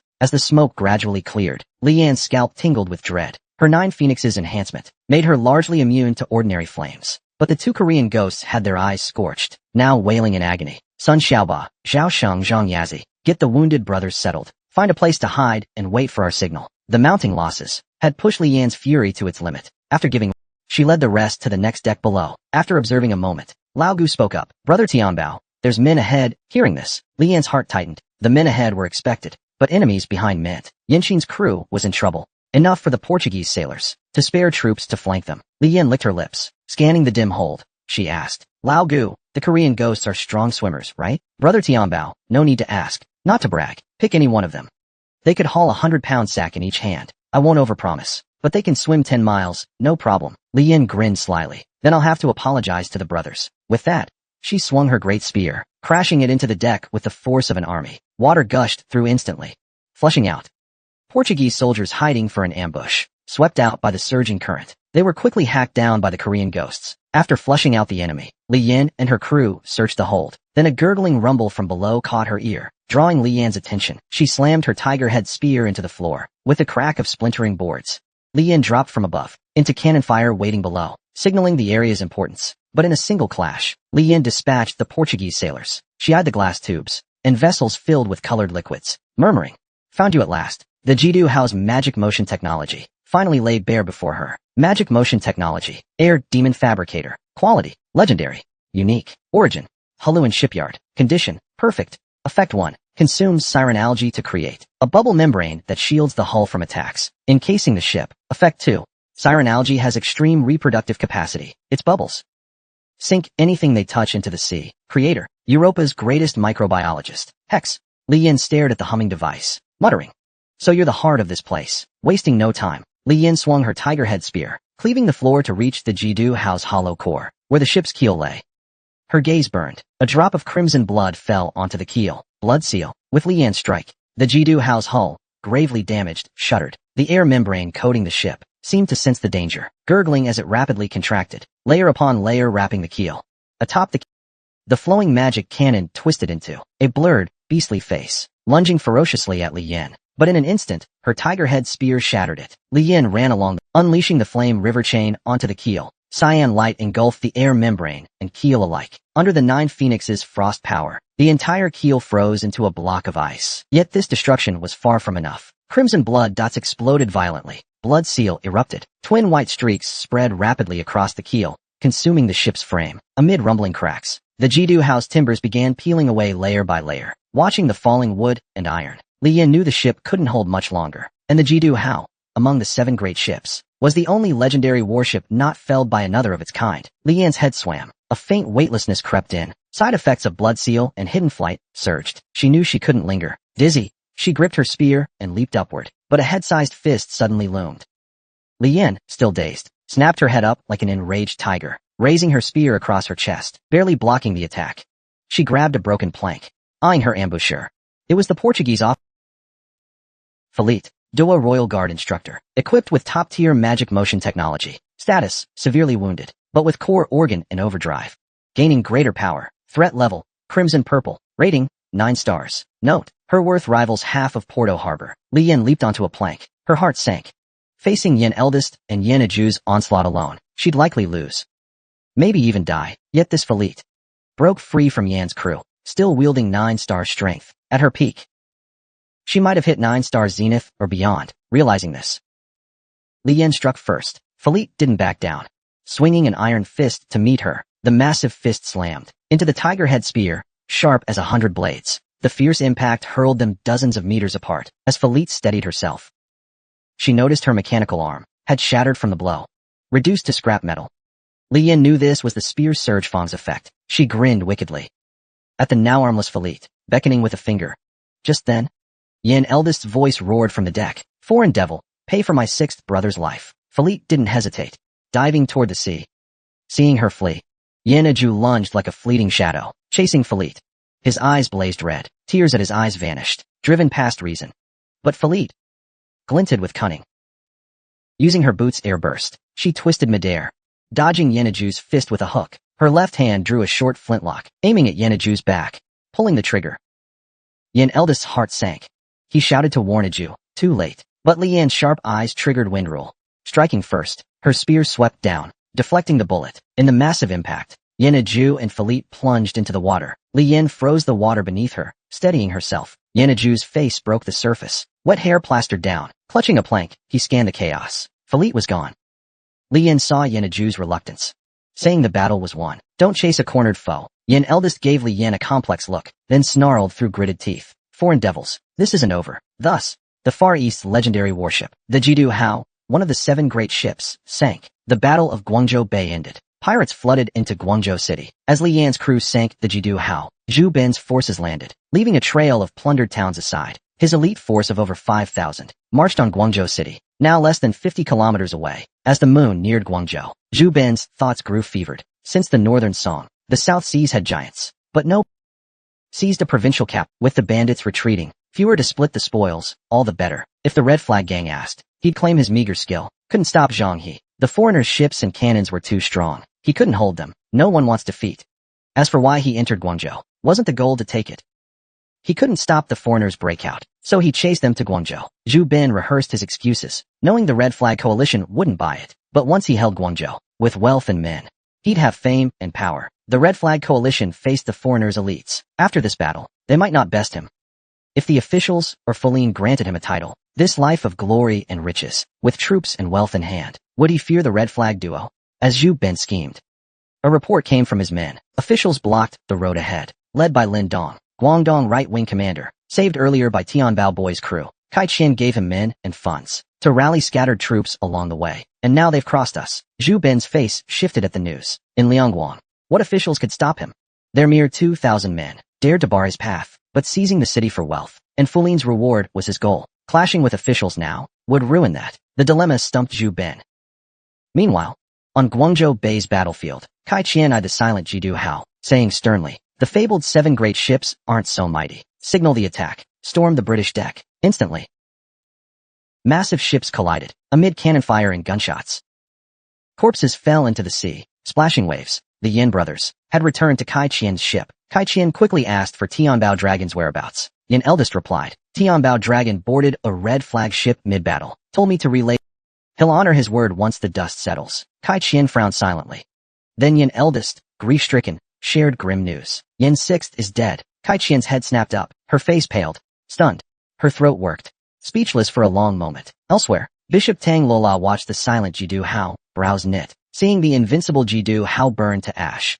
He lost his composure, roaring at Alex. "Retreat. I'm pulling back." Back then, Hai Sai Ting swore up and down that conquering the officials would be easier than crushing Moer. Now the extreme is destroyed. Macau's been taken. All of this is your side's fault. Alex gave a bitter laugh at the words. "Bishop, did you really believe that morale-boosting nonsense at the council? And agree to join because of it? It's all about momentum. We haven't necessarily lost yet, but no matter what, the company will take responsibility for its actions." Tang Ruola didn't respond. He knew clearly that win or lose, Hai Sai Ting's plan to open trade markets through war was basically a failure. It was obvious that the current results and situation didn't give them enough leverage to demand open trade markets. At that moment on Dayu Mountain, Zhang He's magical duel with Danyang seemed to have reached a pause. After the great waves, Zhang He and his men were bailing water out of the ship. The incense burner from their earlier duel had been doused by seawater. Zhang He picked up the burner, laughing instead of raging. Not the duck victory, nor Lady Stone. Then his face shifted. He pulled off his mask, spitting a mouthful of blood from his tongue into the burner. Instantly, thick white smoke billowed again, forming Danyang's likeness. His expression changed slightly, and he let out a sudden roar. The newborn smoke swirled around him, boiling fiercely. On the other side, the cliff where Danyang had set up her ritual platform cracked violently open. Danyang quickly leapt off the platform, finding a stable spot nearby. Seeing this, Su Chaoyi, watching from the side, felt a surge of discontent. Though the Fire Cauldron Lady was helping Dayu Mountain fight the demon thief, win or lose, the Red Flag Gang would surely be grateful for her aid. But with such a perilous duel, why keep Shoer by her side? What sense did that make? At that moment, Danyang glanced at Shoer by the cliff, softly asking, "You alright?" Shoer, nearly falling off the cliff and still shaken, shook her head instinctively. Hearing this, Danyang turned to Su Chaoyi, asking, "Leader Chaoyi, the Red Flag Gang using the demon thief to eliminate Guopo and the others. Is that being handled properly?" Chaoyi was stunned by Danyang's bluntness, staring for a moment before replying. "The demon thieves coming on strong. Dayu Mountain's barely holding on. As for the safety of the Flag Gang leaders, I honestly don't know." Danyang nodded knowingly. "Then it's being handled properly." She stepped back toward the ritual platform, watching the rippling water in the basin, muttering to herself, "If that's the case, how to deal with this demon thief is up to Leader Tianbao to decide." With that, she pulled out a small black cauldron, plunging it forcefully into the water. The entire basin's water ignited into jade-green flames from the cauldron's touch. At the same moment, across the vast South Seas, centered on Zhang He's fleet, within a dozen's-mile radius, the seawater transformed into jade-green flames over 10 meters high. To the pirates' naked eyes, the sky and sun were blotted out by green fire, like a doomsday vision. At that moment, Zhang He's incense burner fell to the deck, shattering to pieces. He stared at the scene before him, collapsing in defiance, refusing to yield, lips trembling, unable to speak a word. Atop the cliff, Danyang inverted the basin, the jade-green flames closing like petals, trapping the fleet within. Now, watching the demon thief's fleet engulfed in flames, whether blood-crazed demon pirates or the Red Flag troops fighting fiercely, all were stunned by this earth-shaking spectacle, forgetting their slaughter for a moment. Soon after, the demon pirates who'd made it ashore were utterly dejected. Just moments ago, they'd been unstoppable, yet in a blink, they'd been defeated. On the other side, the Red Flag Gang sailors cheered with excitement. "The Fire Cauldron Lady's true form has appeared. Why don't you demon thieves surrender now?" Watching the ecstatic Red Flag crowd, Danyang's expression grew somber. The Fire Cauldron's divine art, its illusion-weaving technique, was executed well enough, but her inner energy remained chaotic, lacking refinement. Though she was gradually recovering from the Fire Cauldron Duke's influence, her spellcasting was still unstable. If this continued, it would surely harm her foundation. Not far off, Ling Yunfu watched Danyang, silently pondering. Kai Qian, Tianbao, and the Fire Cauldron Lady. This land is full of deception and strange powers, hard to fathom. The Guangzhou Bay battle raged for a day and a night. The Red Kai Alliance lost nearly half their ships, with over 10,000 casualties. The Anglo-Dutch coalition lost about 40%, with 4,000 sailors dead. If the fight dragged on, the Red Kai alliance might not win, even without the extreme. The British tactics and ship quality far outstripped the South Seas pirates. The Red Kai forces attacking Guangzhou Bay outnumbered Alex's sailors by over 6-1, yet their casualties were more than double the British. This weighed heavily on Li Yin and Kai Qian's minds. Subtitle missing. Likely continues Li Yin and Kai Qian's reaction. Fortunately, the red-haired devil's pressure was far greater than the South Seas pirates. Their home front was strained, making Alex hesitant to waste precious naval forces in the Far East. The long-awaited reinforcements never arrived, and as Tang Ruola grew increasingly irate, the war's losses had long surpassed Hai Sai Ting's warnings. With no choice, Alex raised the white flag in surrender. The Battle of Guangzhou Bay ended in victory for the Red Kai alliance. Alex retreated across the sea, while Li Yin landed with fierce momentum, charging toward Guangzhou. He arrived just as Zhu Ben, out of patience, was about to turn on the officials and strike. Li Yin had no time for pleasantries, nor did he entertain Zhu Ben's excuses, leading the Red Flag's elite into the fray. He drove Zhu Ben back to the deep mountains of western Guangdong in one push. Only then did he leisurely return to Guangzhou City. Zhu Ben, battered and humiliated, gathered his men, retreating to the riverbank. He was in a bind now. Returning empty-handed meant losing face and leverage, but trying to enter the city now, Li Yin and Kai Qian might not agree. So, clinging to faint hope, he set up camp with his men along the riverbank, sending envoys daily to negotiate with the Red Flag, shamelessly pushing persistence to the limit. Meanwhile, Li Yin and Kai Qian were busy with cleanup and dividing the spoils, too occupied to bother with him. At the same time, reports of victories poured in from other pirate factions. Lin Ajin intercepted the Portuguese reinforcements, and once Guangzhou Bay's outcome was settled, his efforts naturally ended in triumph. 3 days after Kai Qian and Li Yin entered the city, Lin Ajin led his forces into Guangzhou as well. His role in blocking reinforcements for the Red Kai alliance reached Li Yan's ears. Li Yin specially sent men to Lin Ajin with heaps of wealth to express gratitude, easing over a century of bad blood between their clans. A side note, the Portuguese had sent small boats to smuggle plundered wealth right under the Red Kai alliance's nose, but they didn't succeed. The intercepted cargo ships, tallied by both sides. Whether any slipped through the net is another question. Elsewhere, both sides sent fleets of ships into Macau's port, guarding against an East India Company counterattack. As agreed beforehand, the Red Flag and Tianbao forces jointly seized Macau, and afterward, both stationed troops there together. Kai Qian's interest in Guangzhou City far outweighed Macau, but Li Yin felt the opposite. Though Guangzhou was rich, it meant little to Yanfu's path. The Yanfu secret cache in Macau was what haunted Li Yan's thoughts. Kai Qian, however, believed Macau, long held by foreigners, would make its ruler a thorn in their side. Besides, its profits were slim. Her current path wasn't about seizing and ruling. Macau was a tasteless prize to her. As for Guangzhou's value to Kai Qian, it went without saying. The two struck a deal. Li Yin yielded most of the city's spoils, letting Kai Qian curry favor with officials, while Kai Qian gave up Macau. Official titles, Li Yin didn't care for. Only treasures mattered. With Liangguang in chaos, Li Yin, entering the city, raked in wealth with ease. Taking Macau, the Red Flag's Zheng Xiu'er became the nominal pirate lord. With these in hand, Li Yan's goals were nearly complete. The South Seas War had largely concluded. This campaign achieved much, crushing the foreign coalition. The Yanfu secret cache, called Majeju, was within reach. Only one of the 12 chapters of Isho's sea chart remained. A permanent passage was one step away. 10,000 silver taels, offered to the militia, led troops to breach human. Great bandits extorted the government. On Guanyi Island, summoned the White Old Man. South Seas pirates drove off foreigners. 5 Yanfu events in total. Only Lin Xing's cleanup remained for total victory. Next was reaping the rewards.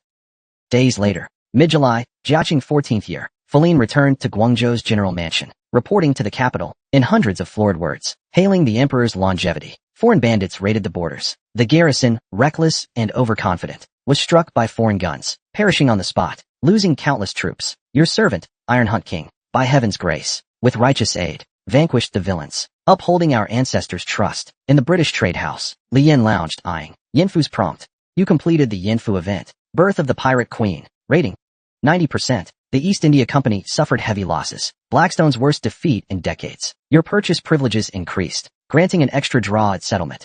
Li Yin sprawled in the main chair, recalling days of plunder. So this is what it's like to be a local emperor. The city's elites scrambled to flatter her, offering gold, offering women. These people feared pirates more than foreigners. This haul, besides a few fine blades, good as backups. Only books were useful for Jia Xiaodao study. The riches lacked special effects, but beauties were plentiful. A merchant named Yang sent a dozen stunning women, including twin sisters, truly breathtaking. As Li Yin daydreamed of pleasures, a subordinate brought a painting, snapping her out of it. Li Yin studied it closely. Zha Xiaodao gasped. A painting within a painting, hiding the final Manon Isho chart, bought by the British. Yin Fu relic. Yao Xiao note.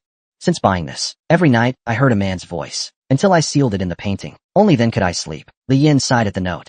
Then Lao Gu rushed in, telling Li Yin Feline wished to banquet her. That evening, at Longquan Tavern, the vast tavern held only one table, with 4 chairs.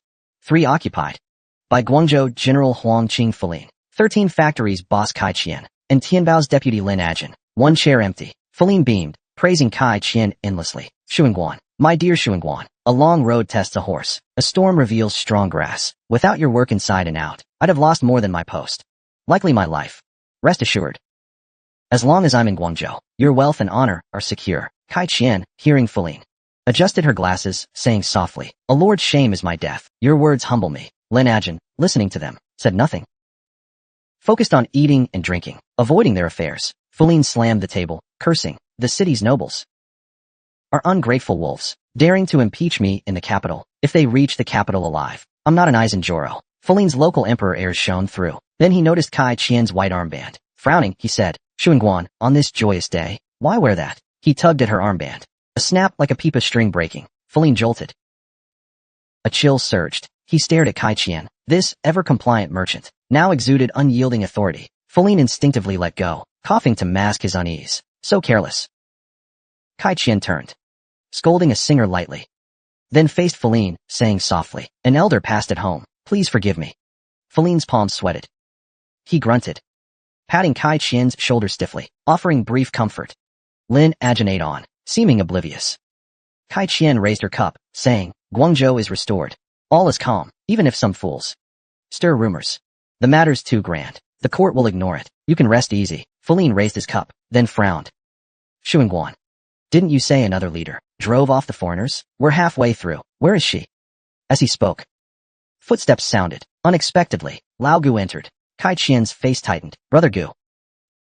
Where's Tianbao dragon? Lao Gu bowed. Our dragon is unwell. She's returned to Dayu Mountain. Before leaving, she tasked me to thank Lord Feline and Boss Kai. Also, the dragon had one more thing to say. Specifically, she said, on the 18th, we release them at Chishui port. Don't forget to pick them up, General. Pick up who? The new Liangguang governor, Lin Yuanfu. At those words, Feline's expression turned noticeably sour. Sensing the awkward mood, Lin Ajin stood and said, the general's wine has a fine kick. I'm stuffed and buzzed, so I'll take my leave. Oh, and you promised back then, General, to reward my brothers who earned their stripes. Now that the job's done, don't go back on your word, General. With that, feigning a drunken stagger, he leaned on Lao Gu and shuffled out of the room. Hearing this, Kai Qian chuckled inwardly. The window was already torn wide open. Liangguang's coastal defenses got thrashed. The red-haired devils fled to sea. So why would pirates give a Guangzhou general like you any respect? If not for the pirates keeping each other in check, even if they outright rebelled, what could the officials do about it? Brother Gu, Kai Qian called out to Lao Gu, who was about to leave. The fire cauldron for nearly a month now. Mind poking around to see when she'll head back to my Tianbao temple. I'll pass it along. As the two left, Feline finally lost it. This pack of filthy pirates is utterly lawless. When we were fighting the red-haired devils, how many of those yellow powder cannons did you have? Not a single one. The ships were foreign. The cannons were red flags. Now the red flag's riding high. And even that demon thief Zhang, he who raided Dayu Mountain, has vanished without a trace. Tianbao's got the swagger of a big win, and every South Seas pirate looks to him as boss. Lose your cool, and you'll wreck the bigger plan. Feline was fuming at the words. So we can't rein in these dirty pirates? Not necessarily. Kai Qian pulled a glass vial, filled with magic cannon algae from his sleeve, eyeing the green, swirling bacteria inside. The fury. Leader Tianbao, we've still got to fight ahead. At Guangzhou's docks, Li Yin stood proud at the ship's bow, leading the red flag fleet back to Dayu Mountain first. He gazed into the distance, lost in thought. Lao Gu's got to stay in Guangzhou a bit longer. In a while, Chowie will head over too. This time, Felink's bled dry. Guangdong's been ravaged by red-haired devils and pirates alike. It's also a favor to the pirate clans. These messy affairs need someone trustworthy to keep an eye on. I grew up inland, never used to life at sea. But these days, seeing that endless dark blue, smelling the fresh sea breeze, it feels oddly familiar, like my body's at ease. Just then, a pirate piped up. Brother Tianbao, ain't we leaving a bit quick? Quick. Word's already going around that Zhang he hit our base. I gotta get back and check things out. Letters from Dayu Mountain say the demon thief's under control. But how's he controlled? You got any idea? The guy scratched his head. Word came down. Brother Tianbao, those pretty girls. You really not taking a single one. If anyone's got their eye on one, take her home. Some of you are already married, and you still want to snatch up girls? That's just low. With that, Li Yin turned to Shui Ba. Little Ba, you not picking one? Nah. Too young. Li Yin grinned, at a loss for words. The red flag ships were loaded with insane loot. 1.5 million taels of silver, rare herbs, pills, furs, firearms, weapons, ship keel blueprints, gear. They took everything that wasn't nailed down. If Kai Qian hadn't been watching, Li Yin might have even chained up the city's craftsmen to haul off. Then Shui Ba spoke up from the side. Brother Tianbao, news came this morning. When Zhang He hit Dayu Mountain, Guoper and the others got hacked up by the pirates who landed. Not even their bodies were left whole. Li Yin mulled it over for a second. Got it. Fire up the seawater turbines. We're going full speed. The other ships can catch up slow. We gotta be back by noon tomorrow. The next morning, bright sunlight just swept over Dayu Mountain. Li Yin hadn't even set foot on its stones when his eyelids twitched at the jade-green flames rising from the sea. Her eyes were sharper than most. Behind the green flames, warships lined up one after another, and before the towering cliff beyond the flames, stood a graceful figure gazing at him. Li Yan's face flashed with embarrassment, but that's how they controlled it. As the Yaling docked, Li Yan reached the cliff's edge. Danyang looked to the horizon and warned, be careful, Zhang He's trapped, but going in alone still carries big risks. Li Yan smiled faintly at the words. If I were Zhang He, that move of yours would have scared me gutless. What will the fight would I have left? Honestly, you'll get to this level yourself one day. At that, Li Yan's face grew serious. Doing this, any side effects? Danyang's expression shifted, but before she could speak, Li Yan cut her off.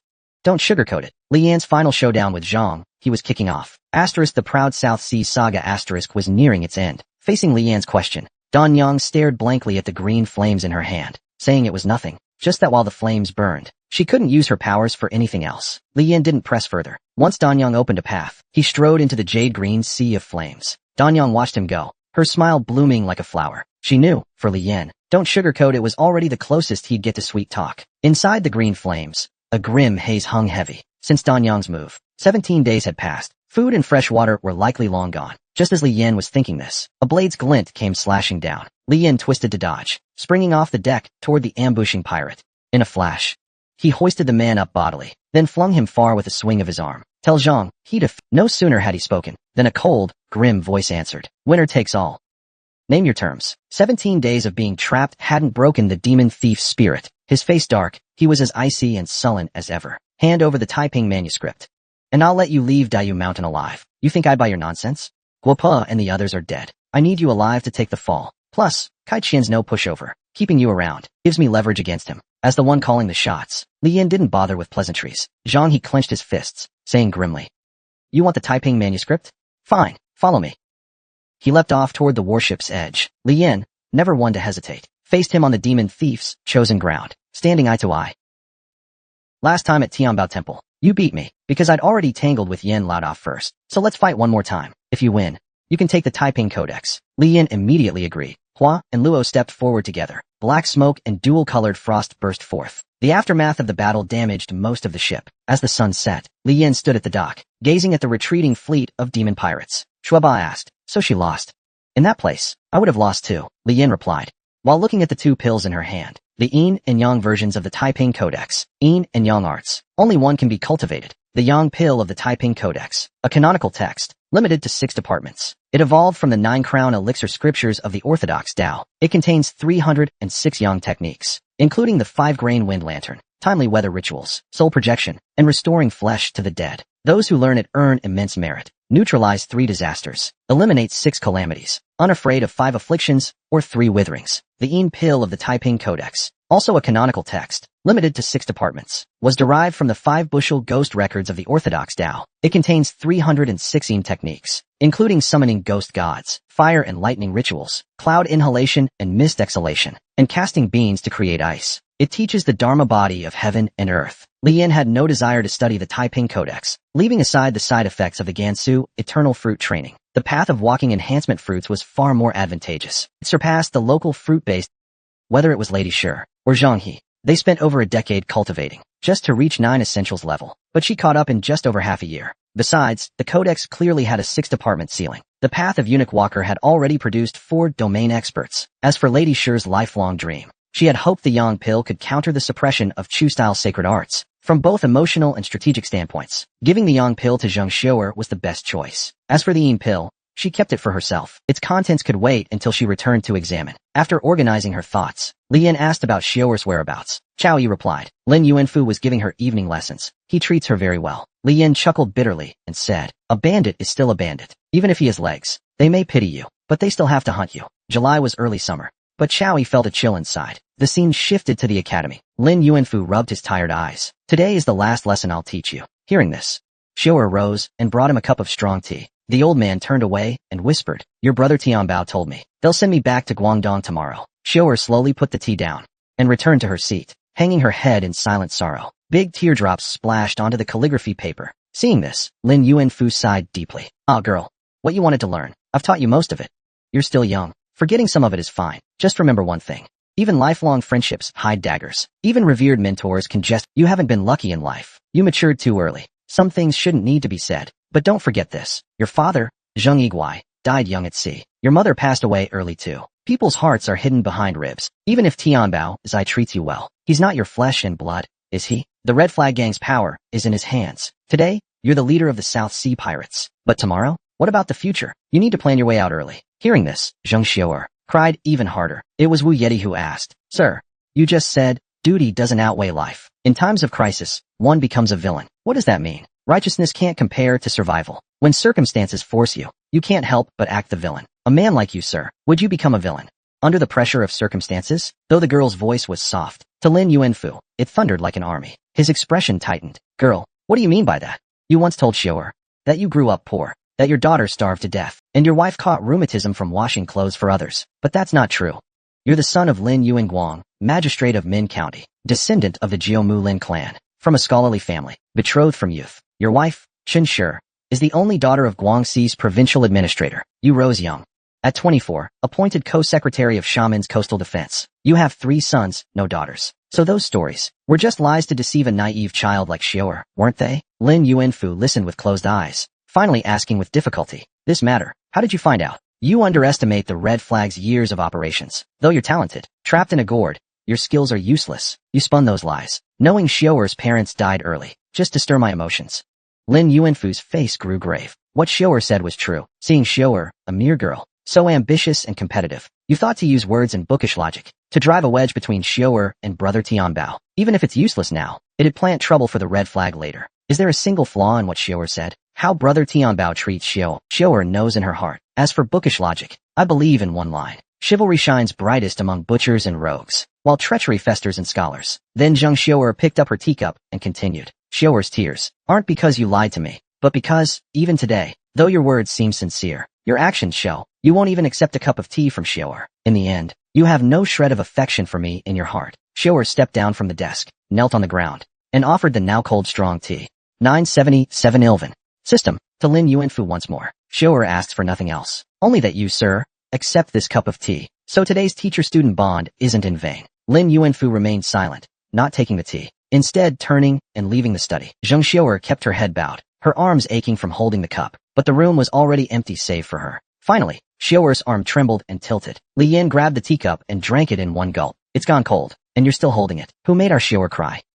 Seeing Li Yin, Zheng Xiaoer's emotions broke free, bursting into sobs and throwing herself into her arms, patting the girl's back. Li Yan's face hardened, crushing the teacup in her hand to dust. The next morning, a ransom of 300,000 taels was delivered to Dayu Mountain, the costliest haul in a century for the South Sea Pirates. At the dock, Li Yin and Lin Yuanfu, each with their own schemes, bid farewell, unaware this would be their final meeting.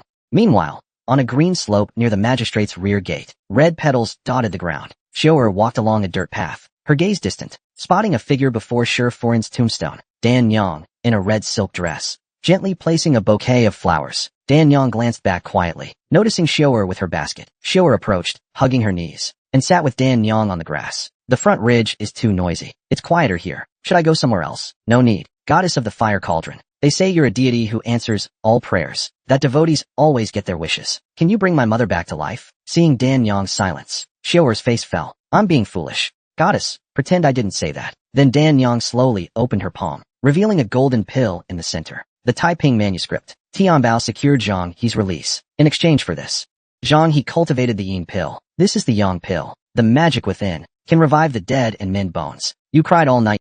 She was too shy to give it herself, so she asked me to pass it to you. You all call me a goddess of incense, granting every request. But in truth, I fear and question death, just as you do. Whether the Taiping manuscript works, you'll have to find out yourself. Xiao'er took the yang pill, her face lighting up with joy. Thank you, goddess, she said, devoutly kneeling and before Shi Furin's tombstone. Grabbing her basket, she left the rear gate. On the other side, at the training ground, a hammer flew from a hand, whizzing past Li Yan's cheek. Shui Ba seized the moment, trapping Li Yan's spear under his armpit. Both bent their knees, pushing with force. Li Yan's skill prevailed, flipping Shui Ba back. Shui Ba, undeterred, steadied himself and charged again. Li Yan released her tiger head spear, closing in, only to take a solid punch from Shui Ba square on her jaw. Staggered by the hit, Li Yan shifted tactics, stepping back lightly, tripping the overconfident Shui Ba to the ground. Her fist turned to a palm, resting on Shui Ba's shoulder. A swift strike followed, knocking Shui Ba back, eyes wide with shock. As Li Yan prepared to continue, Shui Ba waved frantically for mercy. Looking at Shui Ba, whom she'd trained herself, Li Yan felt a surge of pride. This kid's got talent. Unlike her, born in peaceful times, he's seen life and death. His combat experience vast, even without the Gao Li Gui family's legacy. Shui Ba against her old challenge match self would have a 60% chance of winning. In the time she'd trained him personally, Shui Ba's skills had soared. His naval combat expertise rising 7%. Little Ba, some folks are coming soon. Go with them, and when you're back, I'll have Brother Chao Yi find you a sweet wife. Shui Ba grinned broadly at that. Brother Tianbao, don't trick me. Li Yan hefted her tiger head spear. Truth be told, she envied Ao Xing's fierce, unyielding prowess. Becoming a Quan Lang Sea ghost meant no risk for a seafarer of permanent exile penalties. But there's only one slot, and it's for the Red Flag Gang's top fighter, based on past events. With this round's rating, there's no reason we won't secure the purchase rights for Quan Lang Sea Ghost. Yan Fu, the Walker, plunders the heavens for his own use. As Li Yan pondered, Chao Yi approached. Brother Tianbao, the guy you sent to escort Lin Yuanfu. He's from the execution hall, right? You're planning to kill him en route. Li Yan exhaled deeply and said, I think I told that kid something, but I can't recall exactly what. Chao Yi replied confidently. Actually, Brother Tianbao, I swapped out the guy you sent. Xiao'er begged me not to let you kill old man Lin. Brother Tianbao, I acted alone. Punish me as you see fit. Li Yan turned away, responding calmly, then suddenly spun back, and swapping the guy was Xiao'er's own idea. She didn't beg you. You just found out, and came to take the blame for her. Xiao'er's only 9, yet she thought this far. Impressive, especially her sense of loyalty. That's a good thing. Li Yan stepped off the sparring platform, patting Chao Yi's shoulder. I only told the guy to watch for storms, and avoid the Guangzhou officials when he got there. I never mentioned killing Lin Yuanfu. Xiao'er overthought it. Chao Yi froze. You're really not killing Lin Yuanfu. Putting Xiao'er's feelings aside, she spent a long time on Daiyu Mountain. She's got the island's layout down pat. Suahair, the fire cauldron goddess, even the red flag's internal power structure. She knows it all like the back of her hand. Forget you. Even I thought about killing him. A man like that can't. Nor can we let the tiger back to the hills. But Li Yan's only reply to Chao Yi was a feint.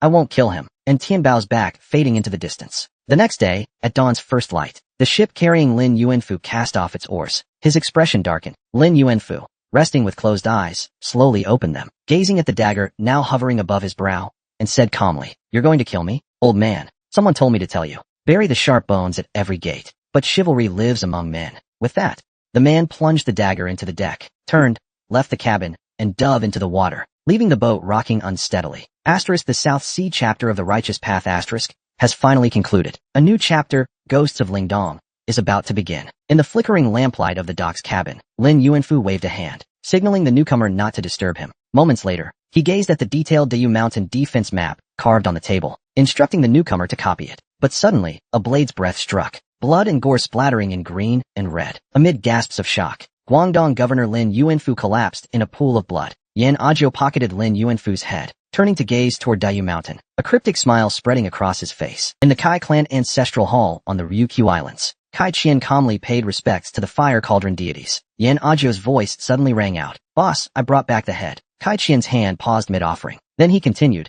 speaking to himself. Back at the Tianbui division meeting, things got messy, and we fell out with that Lin fellow. You've got to clean up loose ends properly. Killing Lin Yuanfu like this, though, handed Tianbao a favor for nothing. That day, Fu Lin hosted the 3 major pirates, and Lao Gu passed word that on the 18th, they'd release someone at Chishui port. Those words were meant for Fu Lin, but I knew what they really meant.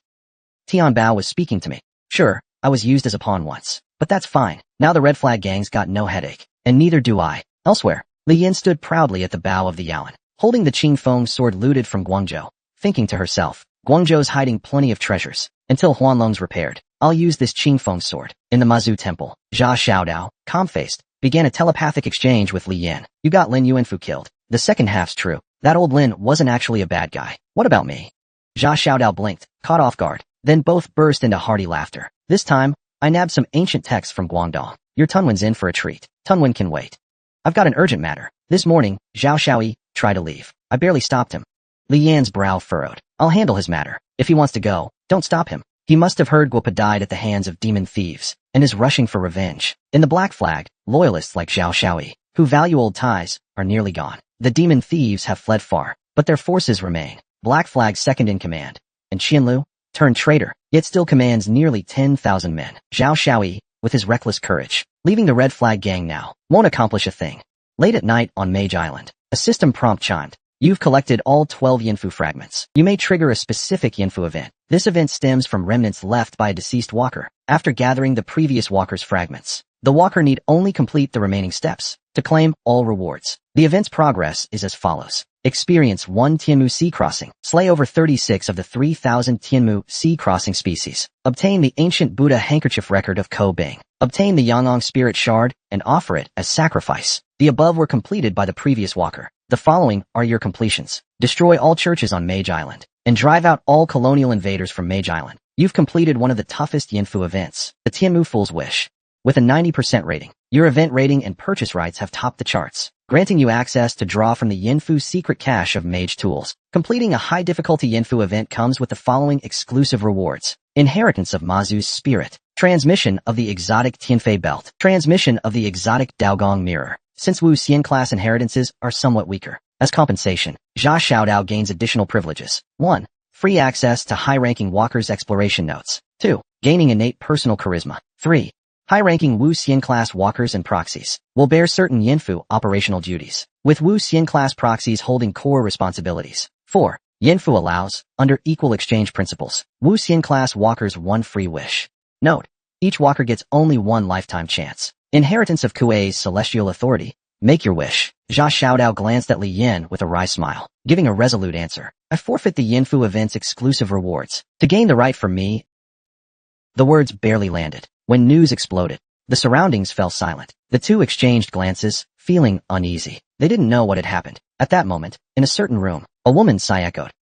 There was no right to refuse. But if I agree, that old man will protest. And Chao Yuan Chao's people won't back down. In the end, we'll be the ones who suffer. How troubled must I have been to become a proxy for Tianlai? After the complaint, the girl started tapping away at her keyboard. At the same time, Li Yan and Jia Xiaodao received a message. Greetings to you both. My name is Shueli. I specialize in Qigong and word sigil walking. Inherited from Kuei's Yao Light, the fusion of walker and counterpart is an irreversible process. Once the walker returns, the original person in the fruit will disappear. To avoid complications, the sigil system will dispatch a proxy to maintain the walker's daily life in that fruit, in preparation for the next descent. For example, in your case, Mr. Li Yan, within the 24th Tai Sui fruit of Ding Camp, you hold the position of a governor in the Ming government. After your return, a proxy will be sent to take your form and handle matters in the camp. To avoid trouble, the proxy will steer clear of the walker's interpersonal relations in the fruit, appearing only in the background. For example, Mr.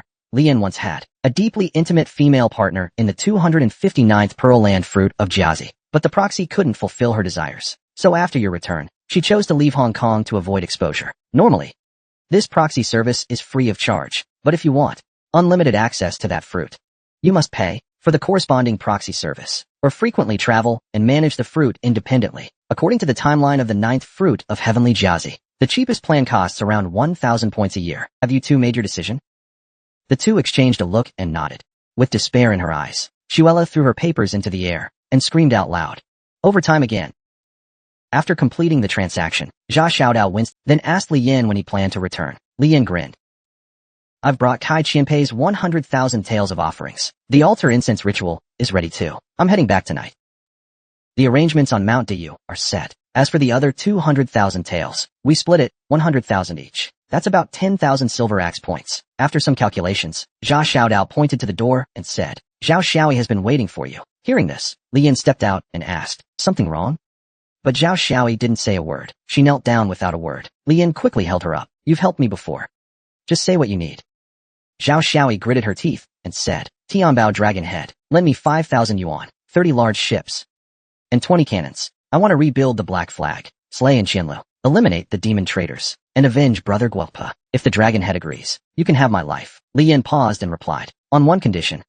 Stay with Xiu'er for 5 years. After 5 years, I'll lend you people to attack in Qianlu. As for the demon traders, you're on your own. Hearing his response, Zhao Xiaoyi hesitated. Could she really still gather some Black Flag members at this point? And Qianlu's place is unstable and easier to reclaim. But if we wait another 5 years, we might miss the golden opportunity. Li Yin clearly knew what was on his mind. She moved the wine jar in her hand forward. And Qianlu is just a petty thief selling fake wares. But what will you use to deal with the bandit Zhang He? You're skilled in martial arts. If you also obtain the body tempering techniques of Gao Ligue and the Fist Wolf race, and master the Fist Wolf Sea Ghost style, even 2 Ao Xing wouldn't be your match. After Lady Ten's death, no one in the Red Flag gang can practice Gao Ligue's methods, but Xiaoer is learning. As for the Lin clan, I can help you find a way. Think about it yourself. Aunt Zhao Wenyin was startled. She accepted the wine jar handed over. Tianbao leader. Then it's a deal. Meanwhile, in the Imperial Palace in the capital, Grand Secretary of the Cabinet, Minister Zhao Yun held firm in the capital. He summoned Lin Yuanfu's student Zhang Dong overnight to inquire about the matter. Zhang Dong had an audience with the emperor. The name Tianbao Zai was heard by the emperor and his ministers for the first time. The authorities were sharpening their blades. On one hand, using Fuling as a pawn, they promised high positions and riches to win over and divide the pirates. On the other hand, they accepted an apology and compensation from the East India Company, and at extremely low prices, purchased cannons and warships from the Black Silk Hall to form a new army. The two sides had just been at war, and suddenly became chummy again. The absurdity of it defies explanation. Soon, court rewards were issued. Zhu Bin surrendered and was appointed as a general. Lin Ajin was granted a verdict. His wife was titled Lady Wang, bringing honor to the family. Even the bandits were recruited by the government. Only the Red Flag gang's clashes with the authorities grew more frequent. Minister Zhao Yun, a close friend of Lin Yuanfu, asserted with conviction, the Red Flag is a heinous force. Its flames of banditry reach the skies. It must be eradicated for peace in the realm. The situation in the South Seas became murky once more. Amid the undercurrents and chaos, a seemingly minor event quietly occurred. Zhang Dong, Lin Yuanfu's disciple, after a month of mourning for the royal teacher, quietly married a concubine. Her maiden name was Kai, said to be from a wealthy Guangdong family. One night, a sudden pain jolted He Zai awake. He suddenly grabbed Xiaoer, who was bringing him water. He repeated again and again, Tianbas. It was Tianbas. The one who tried to assassinate brother Tianbao was from Kai Qian's group. The leader was later replaced by Yan Laoba. Back then, brother Tianbao killed the assassin in the brothel. He had Zhang Wei and me tail them. We were eventually discovered. Zhang Wei was killed. Madame Shi was wounded, also due to a sneak attack by the Kai clan. At the same time, Li Yin sat on a cliff on Great Rain Mountain, settling the matter of the rock drift incident. You've completed the rock drift event, plus 5 additional special rock drift tasks. The evaluation of this rock drift event is excellent luck. The items you will bring out are Document of Peace, Sakura Maru, Green Phoenix Sword, Clearwater Furnace Spear, Fire Silk Soft Armor, Golden Draw Shell. Settlement begins. As memory fragments within the fruit shattered, Li Yin entered the rock drift space. You have named the fruit Xiaoer, and gained the right to enter it at any time. The settlement report of this rock drift mission is as follows. Evaluation, excellent luck. Settlement points, 600. Purchase permission, 250%. After deducting other miscellaneous expenses, current rock drift points, 10,086. As a special reward for completing the rock drift event, you may draw one item containing the power of fragrant fungus. You have 6 chances in total. The following are the gains from this rock drift event. Items: Qing Feng Sword, Qing Shui Furnace Leaf Spear, Fire Silk Soft Armor, Red Sinew Spinning Top, Reverse Sinew Back. Reverse storage items. Mega Saw. After each return, one Mega Saw will randomly refresh among the purchase permissions, including Longevity Seed, Star Transformed Longevity Noodle, Dragon Neck Copper Talisman, Golden 6 Iron Horse, White Fox Sacred Dog, Sky Flying Belt, Taoist Attack Gold. This refreshes Mega Saw is Dragon Neck Copper Talisman. It can refine any anomaly originating from Xiaoer fruit. After refinement, this anomaly will be more suitable for Yanfu Walker use. Looking at the remaining points, Li Yin unhesitatingly combined the essence of magic machinery and the level 4 spearmanship essence, purchasing them all. Her specialization strength reached a new height. Yashing items. Ancient solitary doll. Write a name and birth date on paper. It will fully obey the caster's commands, especially effective against ordinary people. Red crystal can trigger a small-scale tsunami. Yashing coin. Lady Stone's beloved item. The wearer is immune to all Yashing bone technique attacks. But if the wearer's cultivation is inferior to Lady Stone's, they will suffer severe backlash. Wealthy Li Yin naturally bought them all. Personal enhancement items. Due to Zhao Zhao's explanation, the required points were significantly reduced. Qigong. At high levels, it can project blade aura. Taiping scripture technique. Can randomly obtain one Taiping scripture technique. Fire crown pill. Increases flame talisman inheritance awakening by 10%. Spirit stone fragment with spirituality and fire crown properties. Carries the bloodline of 5 matriarchs. After use, can randomly gain one 5 matriarchs divine skill, but beware of potential conflicts with other bloodline inheritances. Full Wolf Sea Ghost. After use, grants the Full Wolf Sea Ghost state. This enhancement requires bathing in 9 heavens medicinal soup. Please return to your personal room to proceed. Typing scripture. Qigong, 5 Matriarchs Bloodline. Lian had no interest. She took the Fire Crown Pill and Full Wolf Sea Ghost medicinal soup. After consuming the Fire Crown Pill, the Solitary Bewilderment Bird Spirit's awakening rose to 66%, only 3% short of a second awakening. Lian looked at the dragon neck copper talisman in her hand, deciding to take a gamble. The copper talisman, upon contact with the Een pill, turned into fine powder, particles alternating between light and dark, purified into complex, eerie runes, surrounding Lian's body. You obtained the Taiping Scripture Refinement. This item belongs to the Path of Justice, derived from 306 Een techniques of the 5 Bushels Turtle Compendium, refined through the Heavenly Mother's secret treasure, combined with Yinfu Walker's blood and flesh circulation, can enhance inheritance skills, but requires specific inheritance conditions. Your Solitary Bewilderment Bird Spirit meets the enhancement criteria. Each inheritance skill can only be enhanced once. Each enhancement costs 1,000 Yinfu points, and consumes 1 or more of the 316 techniques in the Taiping scripture. When all Een techniques are consumed, this item will disappear. Lian immediately used 12 Een techniques from the Taiping scripture to enhance blood battle, adding fixed damage to 2 souls and 6 spirits. Of the 3 souls and 7 spirits, can instantly detonate upon hitting with blood battle, causing fixed damage to the enemy's soul. No cooldown, no side effects. Can be used on up to 3 enemies simultaneously. Lian consumed again 3 Een techniques, including Heroic Ring Substitute, to enhance Shadow Flight. Enhanced Shadow Flight, when activated, reduces energy consumption, grants 1 Iron Combat Protection, especially effective against arrows and bullets. Can swap positions with herself or the Empress, with the Solitary Bewilderment Projection, within a range of about 8. Such an enhancement level is unprecedented since entering Yinfu. Then Lian, somewhat conflicted, glanced at her 6 draw chances, even foregoing the exclusive reward of the Mazu inheritance for Xiangjuan of the same divine system as Solitary Bewilderment Bird. If she failed all 6 draws, that would be truly unlucky. Choosing Xiangjuan initially as the inheritance for the next event was to synergize the second inheritance with Solitary Bewilderment Bird. The power of 9 phoenixes is strongest in water-rich areas, but cannot create water itself. So she chose a water-related inheritance from the Earth deity system, preferably a 5 Immortals inheritance, to access deeper Yinfu permissions sooner. No longer hesitating, Lian immediately started drawing the second inheritance. Lian finally initiated the reward draw for the second inheritance. First draw, Xiang Bamboo. Bamboo filled with spiritual energy, material for crafting spiritual artifacts, suitable for borrowing type inheritance walkers. The first wasn't it. Lian didn't mind, and drew 4 more times in a row. Her expression grew increasingly grim. What were these 4 draws? The first was a pill for underwater breathing, but she had already consumed 3 Jialing pills, and already had underwater breathing ability. This thing was utterly useless. 2 others were items to boost awakening, for Xiangfei and Huanlong respectively. One was a Xuanlian pill, a stronger version of the grass ring pill, able to cure all known ailments, and heal permanent disabilities. Though this pill was equivalent to a free full-body treatment from Yinfu. For Lian, who wanted the Xiangjuan inheritance, it wasn't that important. Now only one of the 6 draw chances remained. Lian rubbed her dizzy head, recalling what Mo had said. The chance of drawing an inheritance is tied to evaluation. Each completed Yinfu event improves the reward quality. This evaluation had already peaked. Logically, the odds of getting Xiangjuan inheritance were high, but faced with reality, her bad luck was something she couldn't change. Since that's the case, better not overthink. No ditch blocks a fierce tiger. Only cowards see obstacles everywhere. She drew the final time. Suddenly, a dedication book appeared out of nowhere. Jushin 5 Records.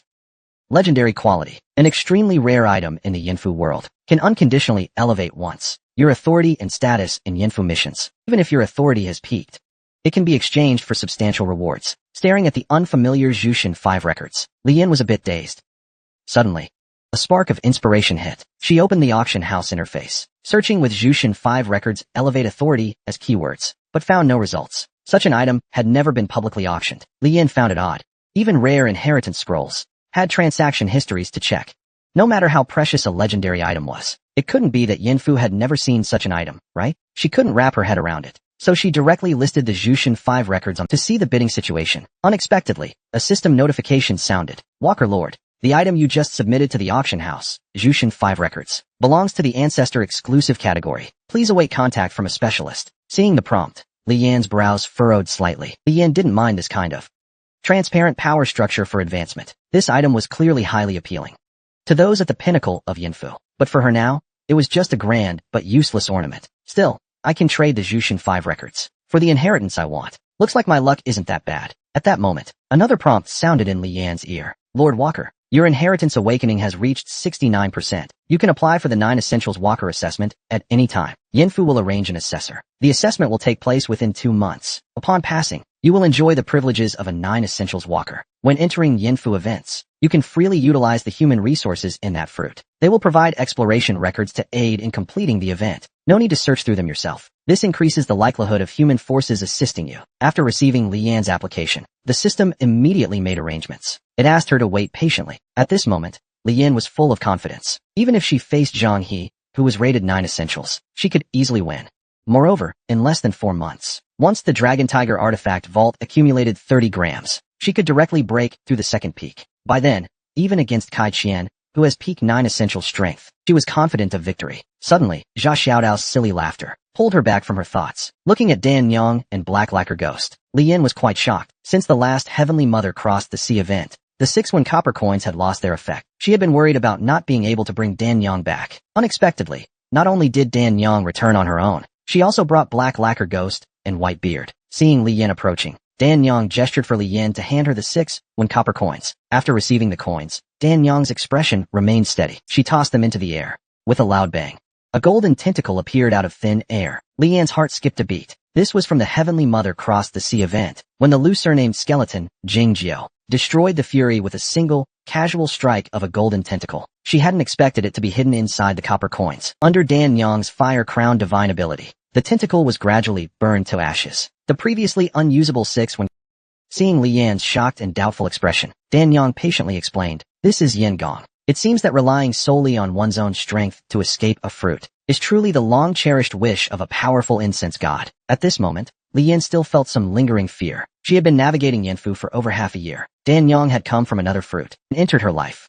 But if a monster like Yin Gong followed her back to her hometown in Hejian, the consequences would be unimaginable. Watching the powerful Yin Gong reduced to 2 pieces of charred remains, Li Yan finally snapped out of it. So, fruits could indeed be interconnected. Those bizarre gods, ghosts, and strange beings, and the environment she grew up in, all existed on the same fruit tree. Heavenly Jazzy 9. Currently the only fruit that has produced a Yinfu Walker. The earlier a fruit's sequence, the broader its domain, and the more terrifying its energy. Fortunately, Yinfu was not keen on seeing stowaways like Yin Gong. Both were anomalous beings within the fruit, yet Dan Yang was accepted by Yinfu. The biggest difference between them was inheritance. Dan Yang held the Yinfu inheritance obtained from Tai Sui, which is why she was accepted by Yinfu. Thinking of this, Li Yan raised the 6 copper coins, absorbing Black Lacquer Ghost and White Beard into them. Then she said to Dan Yang, "Since you can also freely enter and exit Yinfu." Before Li Yan could finish, Dan Yang interrupted, "I can only enter and exit different fruits by following you. There are no Yinfu event requirements, nor any rewards. It seems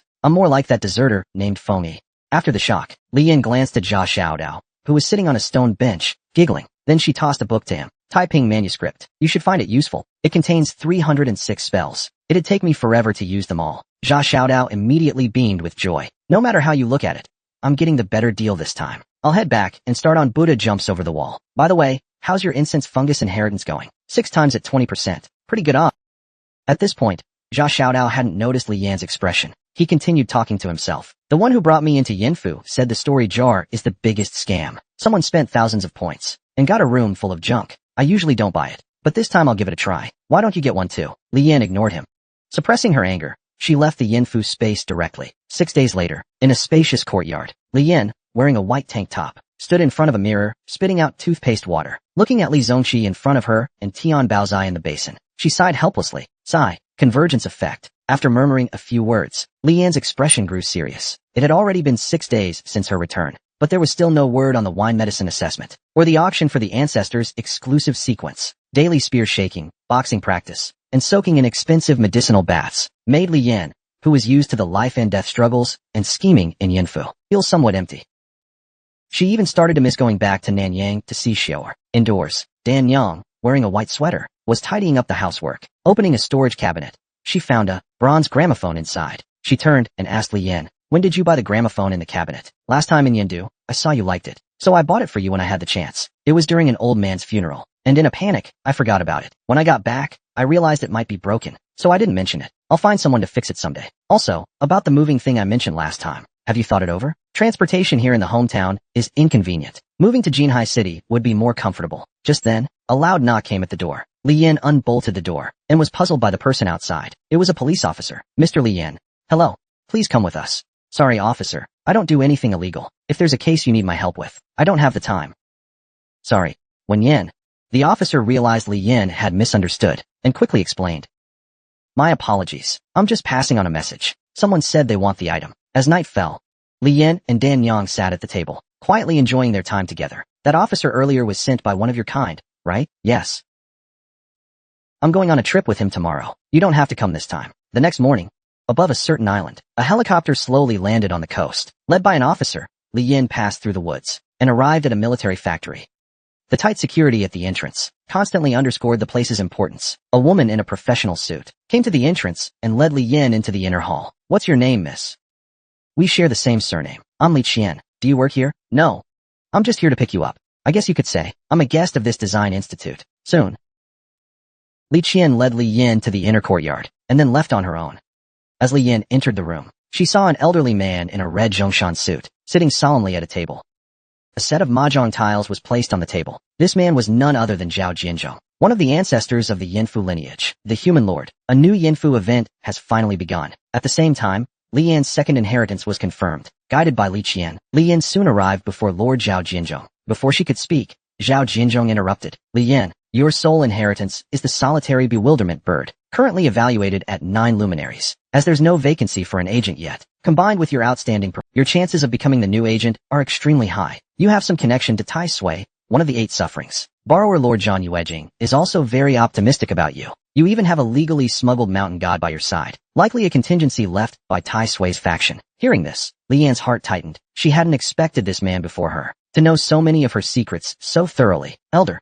May I ask, Lord? Zhao Jianzhong. Hearing the elder's title, though Li Yan was somewhat prepared, she couldn't help feeling a mix of caution and nervousness. Draw a tile and see. Zhao Jianzhong suddenly said. Li Yan didn't hesitate. She glanced at the 13 mahjong tiles before her, a hand 1 tile short of Fox 13 spirits. But that wasn't important. Li Yan casually drew a tile. Instantly, a flood of information. Zhang Mingyuan. Inheritance. Kaming longevity child. Ancestral home. Batu Tsangzhou. Lost his mother young. Has an eldest son. Currently resides at Baiquan Hotel, Guangzhou. Though only brief text. Each sentence extended, with more detailed annotations, even images and videos. Li Yan's expression darkened noticeably. She hadn't realized that Yanfu had been monitoring walkers through items all along. Then Zhao Jianzhong spoke slowly, explaining, Yanfu's operations are extraordinarily complex at every step. So high-ranking walkers inevitably shoulder some of Yanfu's duties, like clues for fruit entry and inheritance, walker reviews and requests, cleanup of local fruits, and so on. But we Yanfu walkers are as insignificant as insects, unable to directly access Yanfu's authority. That would mean merging with Yanfu. So most walkers seal their authority in objects. Some choose newspapers, some choose mahjong tiles, some choose computers. Depends on personal preference. I have in my hands data on all walkers in the Jiazi wine fruit, and their real-time monitoring. And foreign, none escape, with a delay of no more than 3 hours. Of course, whether you choose to abandon your inheritance, or choose to abandon being a walker, you'd choose to abandon being a walker, because you chose. Neither of those is within my authority. Li Yan fell silent for a moment before asking. Mo told me to avoid exposing my abilities in public. If something happens in public, someone will handle it, but it comes with a fee. I don't think that's Yanfu's rule, but your rule, isn't it, Lord? Truly a lord. Zhao Jianzhong didn't answer Li Yan's question. Instead, he casually drew a mahjong tile, speaking to himself. You're very dutiful, even after becoming a walker. With life and death at your feet, you remain dutiful. You remain dutiful. You remain dutiful. You remain dutiful. You remain dutiful. You're very dutiful. Even after becoming a walker, with life and death at your feet, you remain dutiful. I admire you. But you must. Not all walkers are as dutiful as you, if I'm not mistaken, as Yanfu walkers. Besides sharing Yanfu's duties, we can also actively set some things. To put it plainly, before you, Yanfu's permissions didn't include monitoring walkers, did they? But if I may be blunt, these things, you didn't need to tell me, did you? Though Li Yan wanted to understand Yanfu's rules more deeply, she knew some matters weren't for her level to touch. Zhao Jianzhong's eyes turned cold. Little brat. Speaking with barbs. But I like it. Let's get to business. Give me your Zhushin 5 records. What do you want in exchange? I may not match Zhang Yuejing's wealth, but I won't let you lose out. Li Yan pondered for a while, before cautiously saying, Elder, I'm just a junior who knows nothing. What do you think I'm lacking? Zhao Jianzhong shook his head upon hearing this. You're a slippery one. Li Yin smiled without responding. Compared to gaining more benefits, learning more from this elder, who's clearly been entrenched in Yinfu for half a lifetime, is what matters most for her future growth. Zhao Jinzhong didn't mind Li Yan's little schemes and began analyzing. You're already at 9 luminaries, without a second inheritance. The last event involved the Mazu inheritance, which you had Mo change to Xianjuan. You want to walk the Divine Hall path. I'll give you 2 options. I'll offer a high-tier Earth deity inheritance to trade for your Zhuxin 5 records. Second, I'll still give you an inheritance. Plus, I'll fully guide you on how to walk the Divine Hall path and give you a clue to the Donglong Tai inheritance. But whether you find it depends on your fortune. However, you need to do me a favor. Li Yin didn't choose immediately. Instead, she countered with a question. I've heard the Divine Hall path in Yinfu is rarely taken by walkers with little experience. Elder, give me some time to think it over. Zhao Jinzhong made a gesture of, as you please. Without saying more, Li Yin quietly left the room, squatting under a poplar tree. Expressionless, she chewed on a carrot while thinking. The situation is a bit tricky now. Zhao Jinzhong's options are, in a way, a subtle recruitment. The favor he's asking isn't likely a big trouble. Zhao Jinzhong, a Grand Lord, doesn't lack capable hands. This is actually a signal to Yinfu walkers that she'd be under Zhao Jinzhong's wing. Working for Zhao Jinzhong isn't something unacceptable. Able to keep all Yinfu, maintaining the current order of the Yinfu world. Without a doubt, Zhao Jinzhong is a formidable figure among lords. Otherwise, he couldn't hold such weight. Though it's nice to rest under a big tree, there's no free lunch in this world. Be it the 4 annoyances, or 8 sufferings, or Yinfu's lords, top-tier experts, are mere pawns in Yinfu's game. Though she's navigated Yinfu, drawing her sword in confusion, she's been part of several life-or-death events. If she can't see the storm brewing now, she might as well blind herself.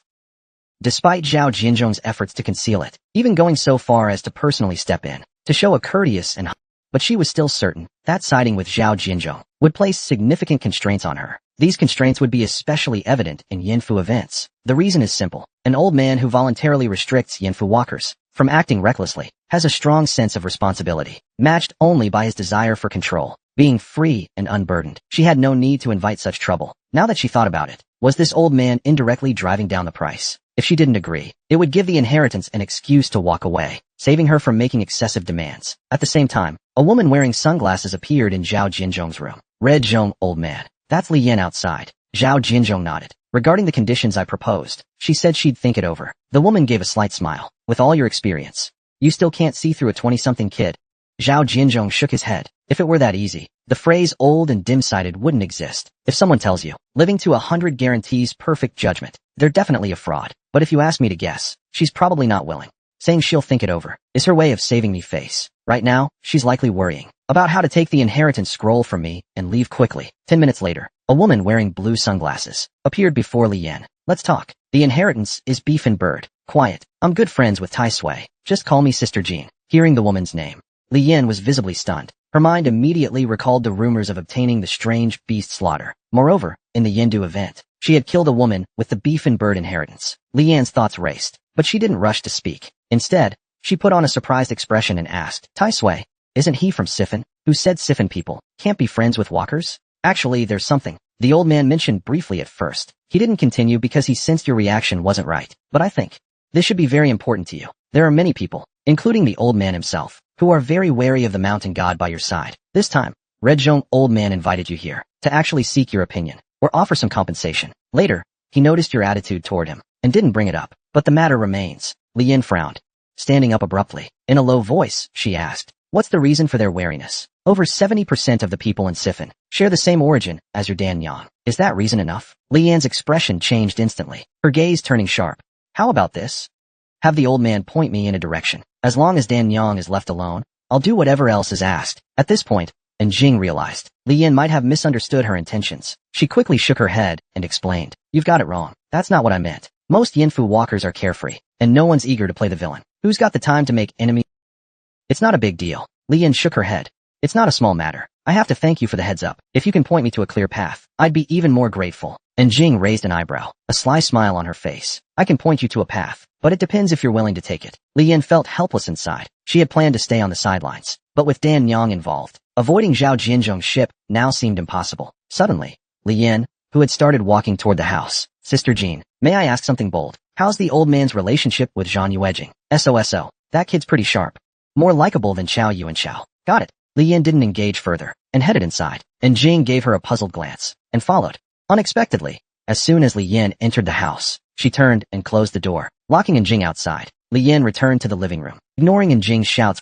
Instead, she took out the Shuiza ink map and handed it to Zhao Jinzhong. Old man, I'd like you to take a look at this. Zhao Jinzhong glanced at it, his eyes widening instantly. He grabbed the map in his hands. After studying it for a good while, the old man finally spoke slowly. You've put in some thought. I owe you one. You're too kind, old man. I only came across this map by chance and gained some benefits from it, so I didn't want to let it go to waste. But given the current situation, I can't afford to offend the lender, nor do I want to cause you trouble. In Minnan dialect, Shuiza ink means nothing to do with you. After Mi Li's death, she entrusted later walkers to pass this item to Jing. This naturally implies a close relationship between Mi Li and him. It's highly likely they were lovers. But in that earlier situation, handing the map directly to Jing wouldn't have been wise. It's clear this woman has a deep connection with Zhao Jinzhou. If I rashly told Jing that Mi Li was framed by Zhang Yuejing, she might start scheming in secret. If she plans something quietly, it might be fine. But if she's stubborn and confronts Zhang Yuejing directly, things could escalate. That would drag Zhao Jinzhong into it. At that point, Zhang Yuejing would hold a grudge against me. 961:00:22 Altera. System. Here is the translated subtitle file in English, continuing from where the previous segment left off, maintaining the original numbering and timestamps as requested. I've translated the content, removed any potential watermarks or extraneous characters.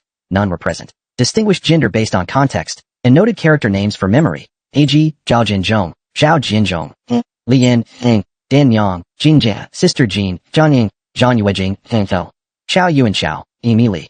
Gender is inferred from context, e.g., Li Yin and Dan Yang as female, Zhao Jinzhong and Zhang Yuejing as male, Sister Jean as female, Mi Li as female based on the implied romantic context.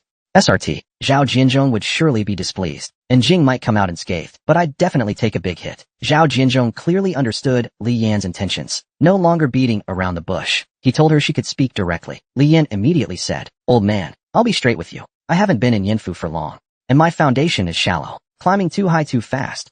I'm afraid I'd fall to my death. If you really have something you need my help with, just say it. But as for me, I'm more comfortable wandering freely. Also, I've heard about the one by my side. Before Li Yan could finish, Zhao Jinzhong raised his hand to interrupt. My rule is that walker issues are resolved in other fruits during Yinfu events. For now, I'll take charge of the mountain god matter, and no one will interfere again. But this isn't something settled with a single word. I'll need some time.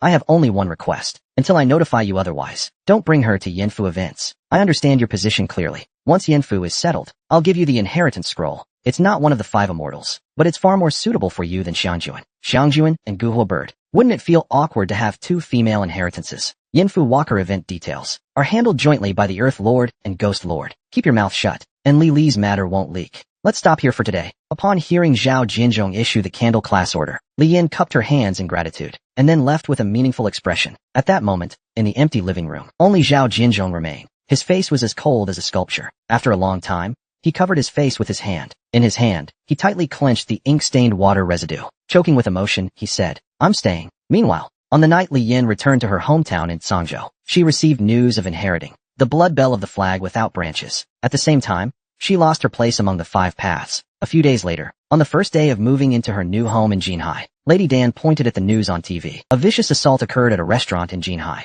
involving gang violence. The main suspect is still at large. Seeing Jia Xiaodao on TV, Li Yin, full of doubts, called him. After learning that Jia Xiaodao was fine, the two arranged a place to meet. The next day, Jia Xiaodao cooked 5 servings of Buddha jumps over the wall. He gave 3 of them to Li Yin. Buddha jumps over the wall. Consuming it increases the awakening rate of sigil walkers by 5%, effective for those with an awakening rate below 69%. While eating, Li Yin asked Jia Xiaodao, You said you're going to create the next sigil event yourself. What exactly does that mean? Jia Xiaodao immediately explained. It's the top-ranked fruit in the Ghost Clown axis. This fruit is quite interesting. Chefs have high status there. I once received a grand rating there, so I can enter again. This time, I'm stronger and want to get some good loot. Li Yin knew that Jia Xiaodao had to complete the event alone. He couldn't team up with her. Previously, Yushu had given her a key to a particular sigil fruit. He also told her not to enter right away. He said he would start his own event soon. That would be the best time to use it, since there's an item that can trigger a specific sigil event. She would then have a chance to return to Hong Kong.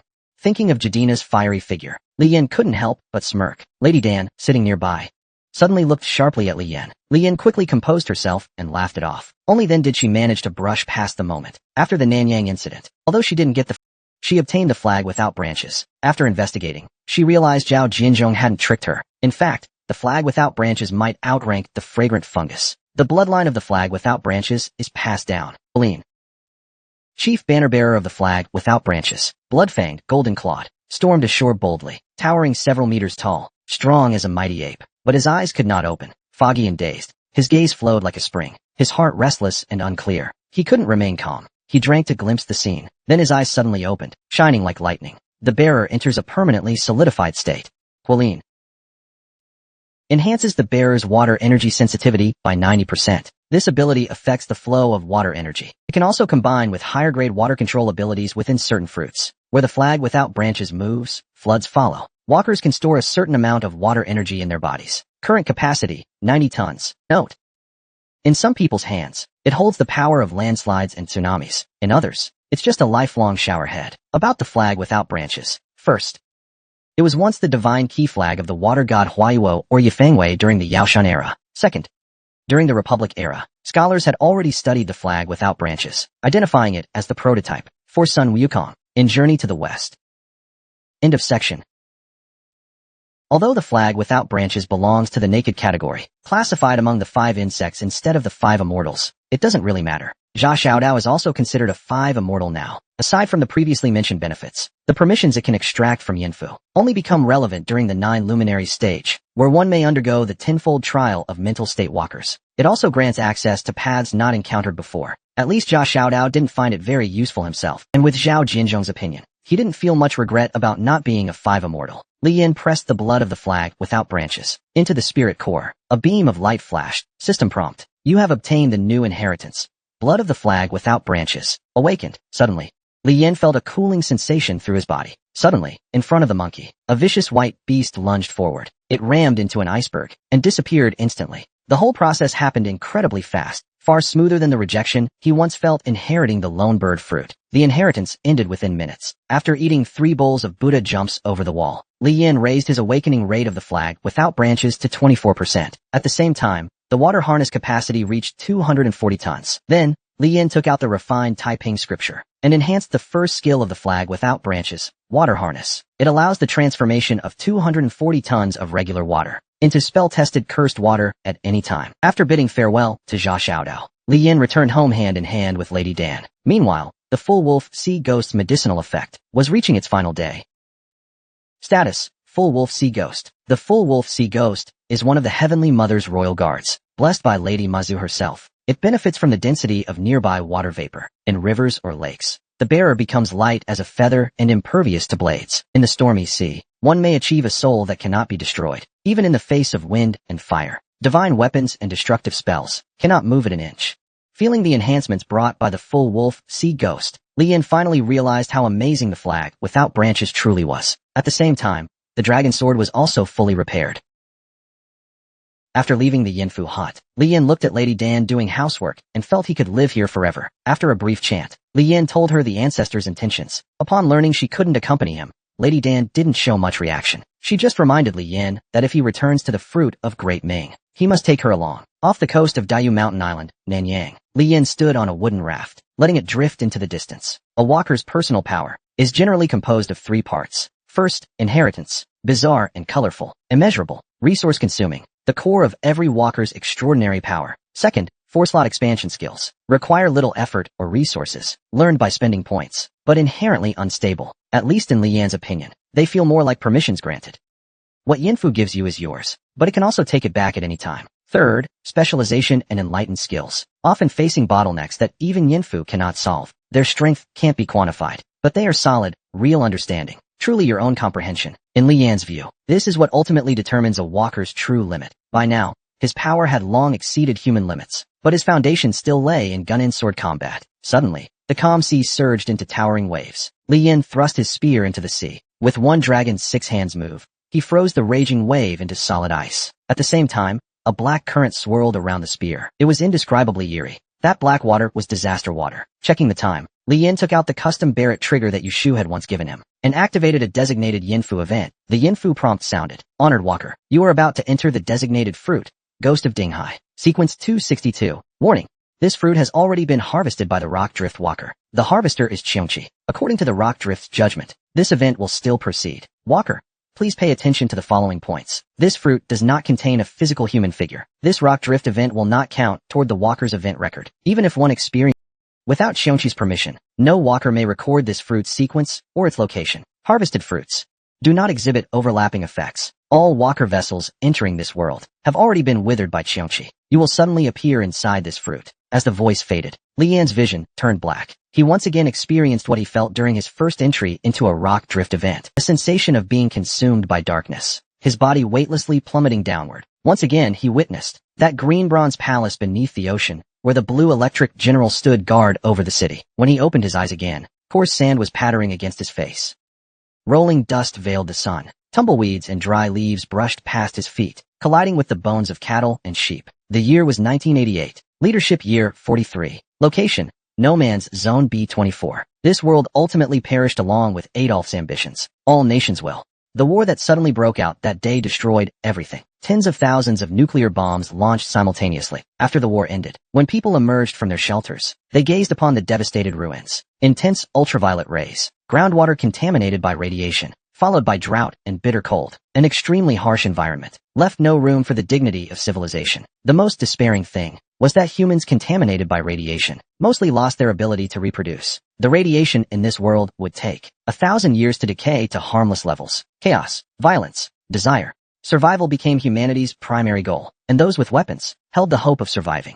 Sex became a bargaining chip. Guns and ammunition were hard currency. Armored vehicles, airships, tanks. Violence crushed all dissent. At the same time, under the influence of radiation, among human populations with near-collapsing genetics, anomalies quietly emerged. Welcome to Ghost Ridge East and the desert after the war. The sky was shrouded in thick dust, the sun barely piercing through the dim clouds, casting a lonely, merciless light below. The ground was covered in shattered ruins, scattered with traces nearly erased by time and war. I like it here. This is my backyard. No matter who you work for, hand over something valuable, and get lost. Looking at Ghost Lord Xiongqi's subordinate, Li Yan gave a faint smile. System prompt. The requirements for this rock float event are as follows. Find Waterdrop Park. Completion allows immediate return, where you may choose to stay for up to 1 month. You have a message from Elm Tree.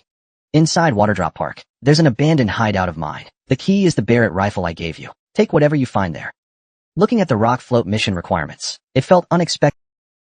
But just as the rock float world exploration notes, a sudden sound, a roaring bullet exploded near his feet. Li Yan calmly glanced in the direction of the shot.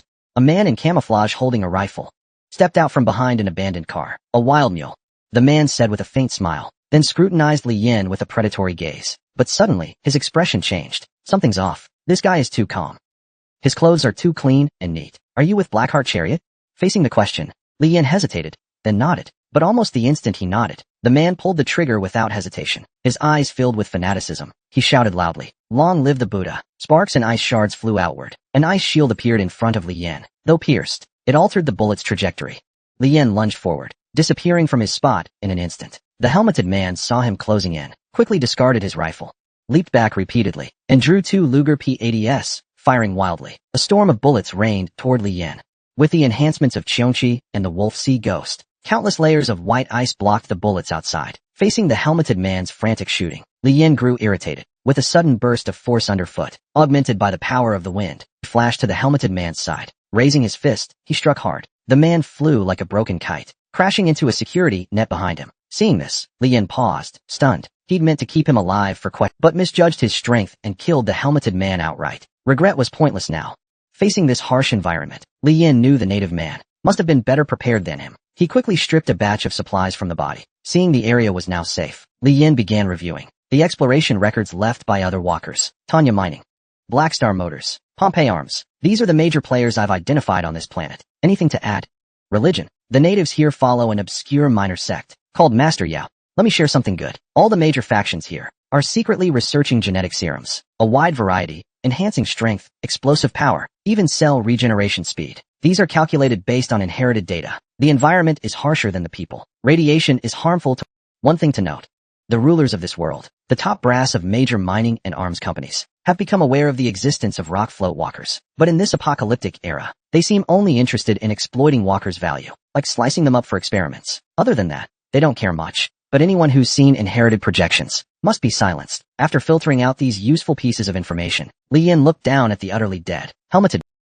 A line of text on his arm read, "Truth alone triumphs. The great way endures." Smirking slightly, Li Yan chuckled, turned, and left. It seems this place is far more interesting than he'd imagined. Night fell. A trail of dust rose across the vast, desolate land. The roar of an engine pierced the night sky. Li Yan, chewing on a carrot, sped wildly across the desert. The disturbance scattered countless mutated beetles in all directions, passing through abandoned highways, torn barbed wire. Li Yan finally left the desert behind. When he looked back at the desert, he saw a giant 8-legged spider, its legs covered in white fur, the size of a car, plunge into the soft sand with a thud, disappearing without even a whimper. Li Yan bit through his carrot, sighing to himself. If not for his heightened senses, and the speed of his thunder axe, too fast for the bugs to catch. On this journey, he'd have died without knowing how. Luckily, when storing 240 tons of water, he'd been cautious, and chose potable freshwater, not just seawater grabbed from Lantau Island. The water here is all colorful, clearly contaminated.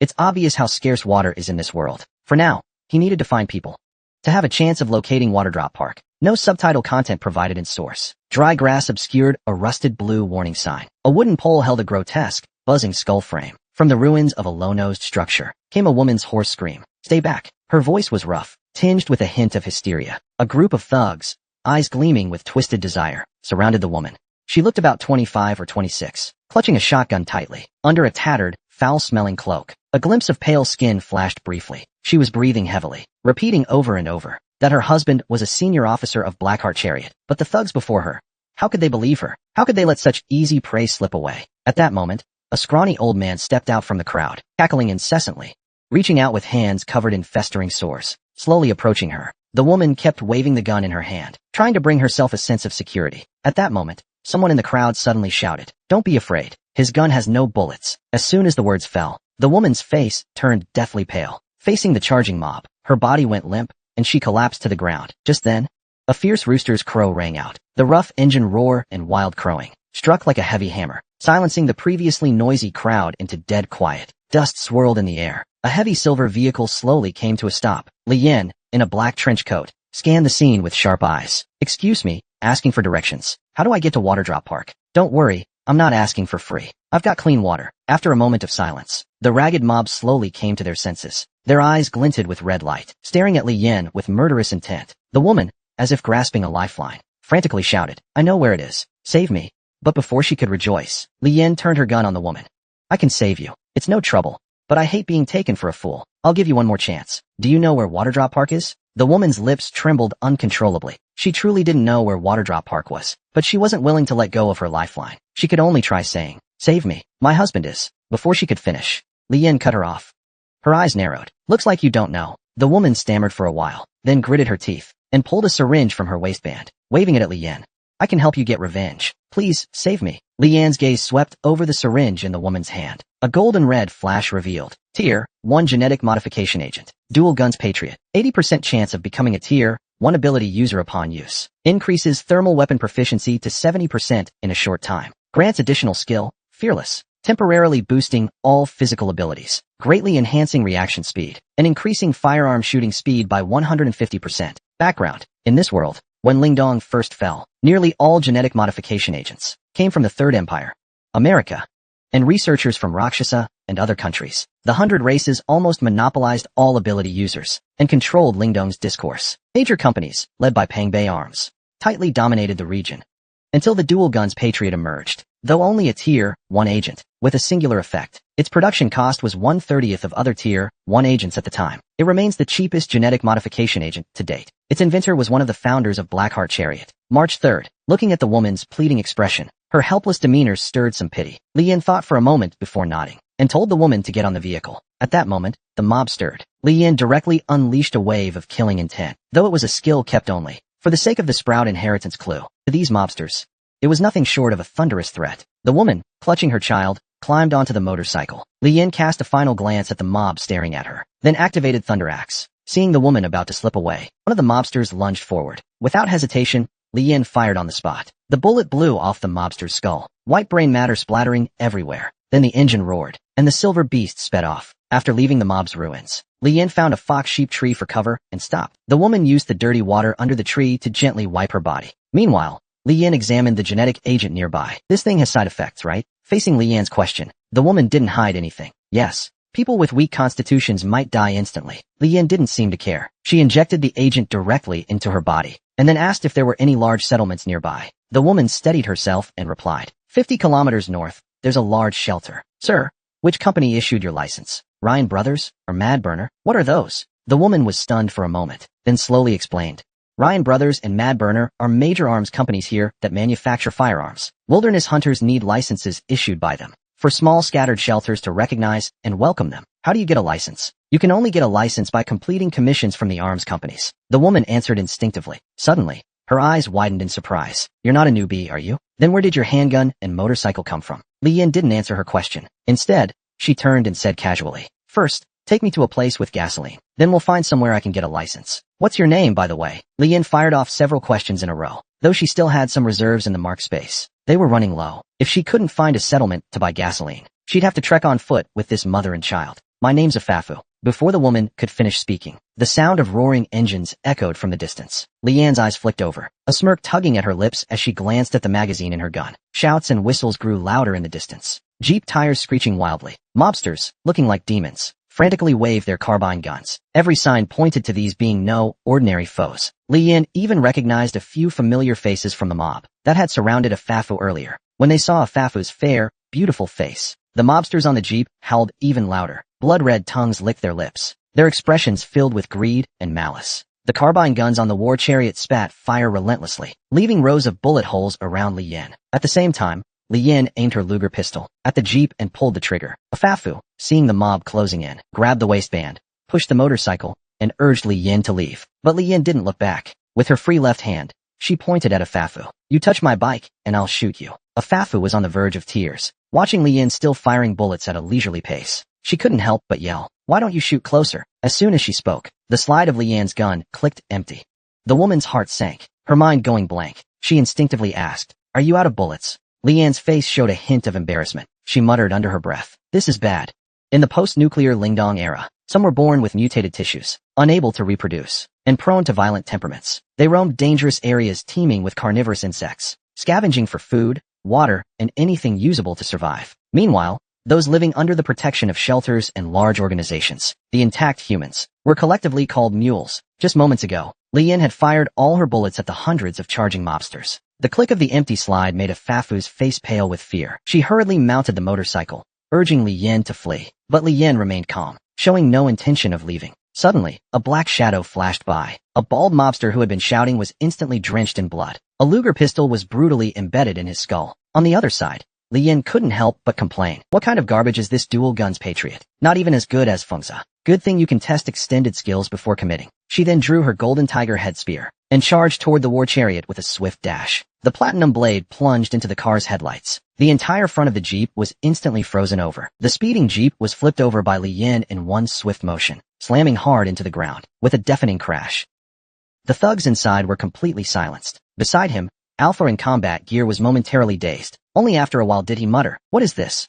Could that be a Tier 3 enhancement drug? From common Tier 1 or 2 units capable of moving through the wild alone, like dual pistol patriots, to those capable of devastation, fighting over gasoline and water resources, Tier 3 or 4 units are deployed. And finally, the legendary Tier 5 units, which no one has ever seen with their own eyes. This system was developed after the fall of Lingtong's military forces, combined with radiation zones and gene-altering drug effects. A summary of human categorization. Among them, the Tier 3 assault unit known as Yushin is without doubt a lethal weapon used by military groups to sweep through no-man's zones, with strength enough to kill mutated tracking beasts, and ghost-like explosive speed like white phantoms, paired with autonomous armed equipment.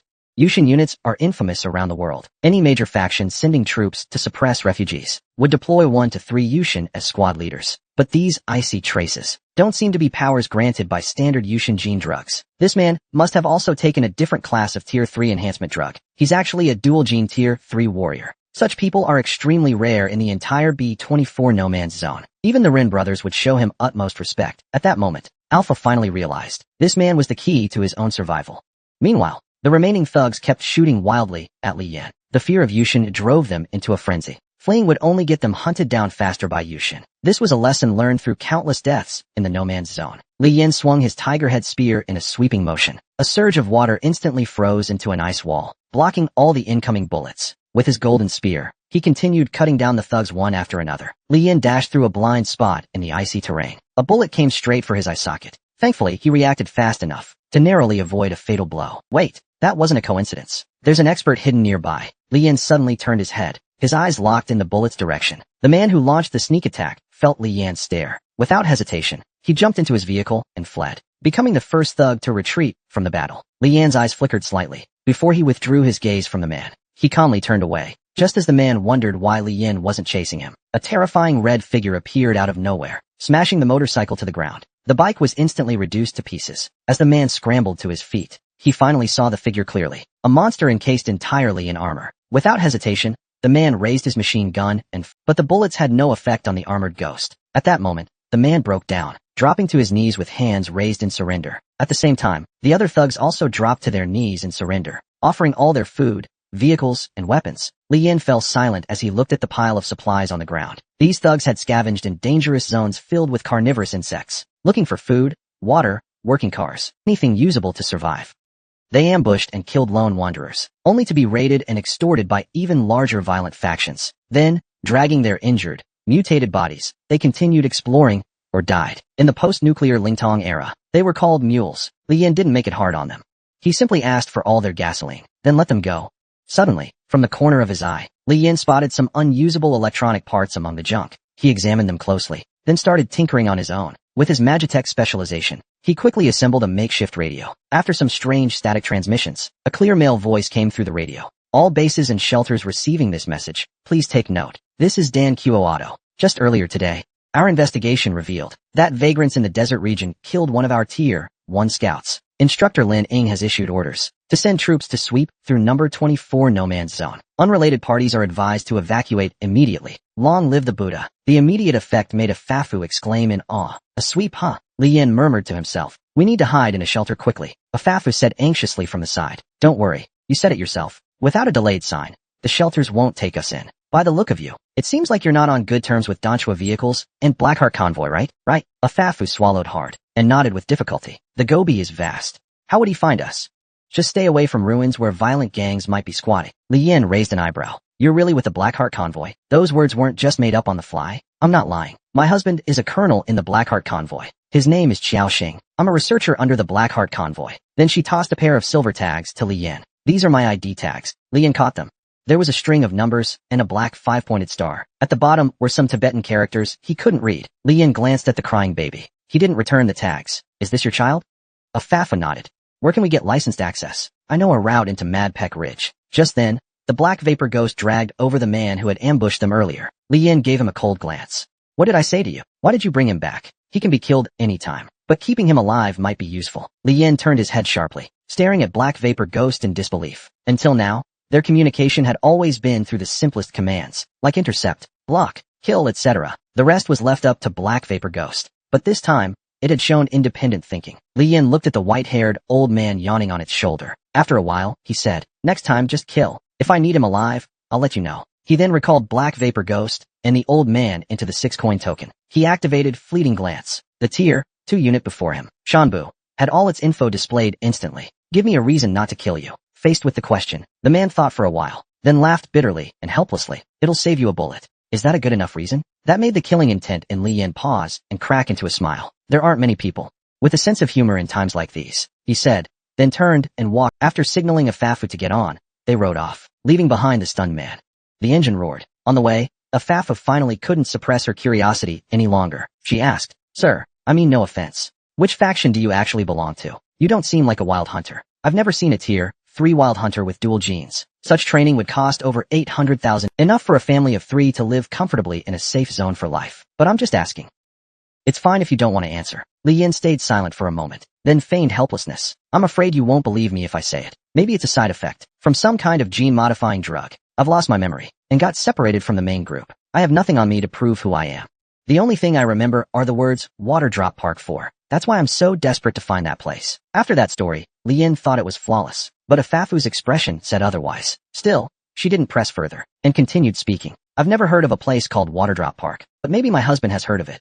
And organizations capable of training Tier 3 soldiers are few in number. They won't be too hard to find. Li Yan squinted slightly. He didn't ask Alpha about her past. Instead, he took the opportunity to ask about the Rin brothers, Mad Pekma, and if Dan Quoado was involved. Alpha chuckled. She organized her thoughts and began explaining. The Rin brothers run a local arms company, selling high-caliber sniper rifles and special bullets. They're native arms dealers with deep roots in the region. Very influential. ManhwaCapped is backed by Tanya Mining, with access to huge oil and iron resources. Thanks to this, ManhwaCapped established a long-term partnership with Tanya Mining. They sometimes clash with the Rin brothers. Both are major local forces. Together with Blackheart Tank and Tanya Mining, they are called the Three Pillars of Lingtong. Their influence spans nearly all the livable areas of Lingtong. But in Zone B alone, these three powers may not be stronger than the Rin brothers and ManhwaCapped. As for the Medicine Buddha, it's a local religion. Full name, Medicine Buddha of the Lapis Pure Land. They preach that all the suffering in this era is due to the Buddha's wrath. By believing in the Medicine Buddha, you'll be reborn into paradise after death. They're essentially a bunch of zealots. Yet across Zone B,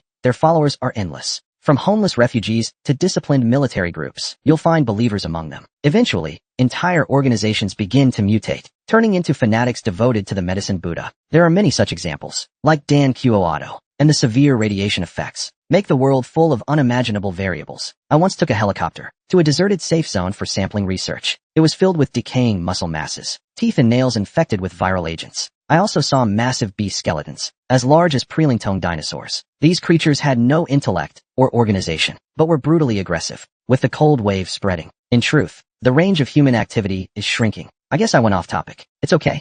I was listening intently. But Alphafer, let me ask you something. When Dan Qo Auto raids refugees, do they normally deploy bombers? Are you kidding?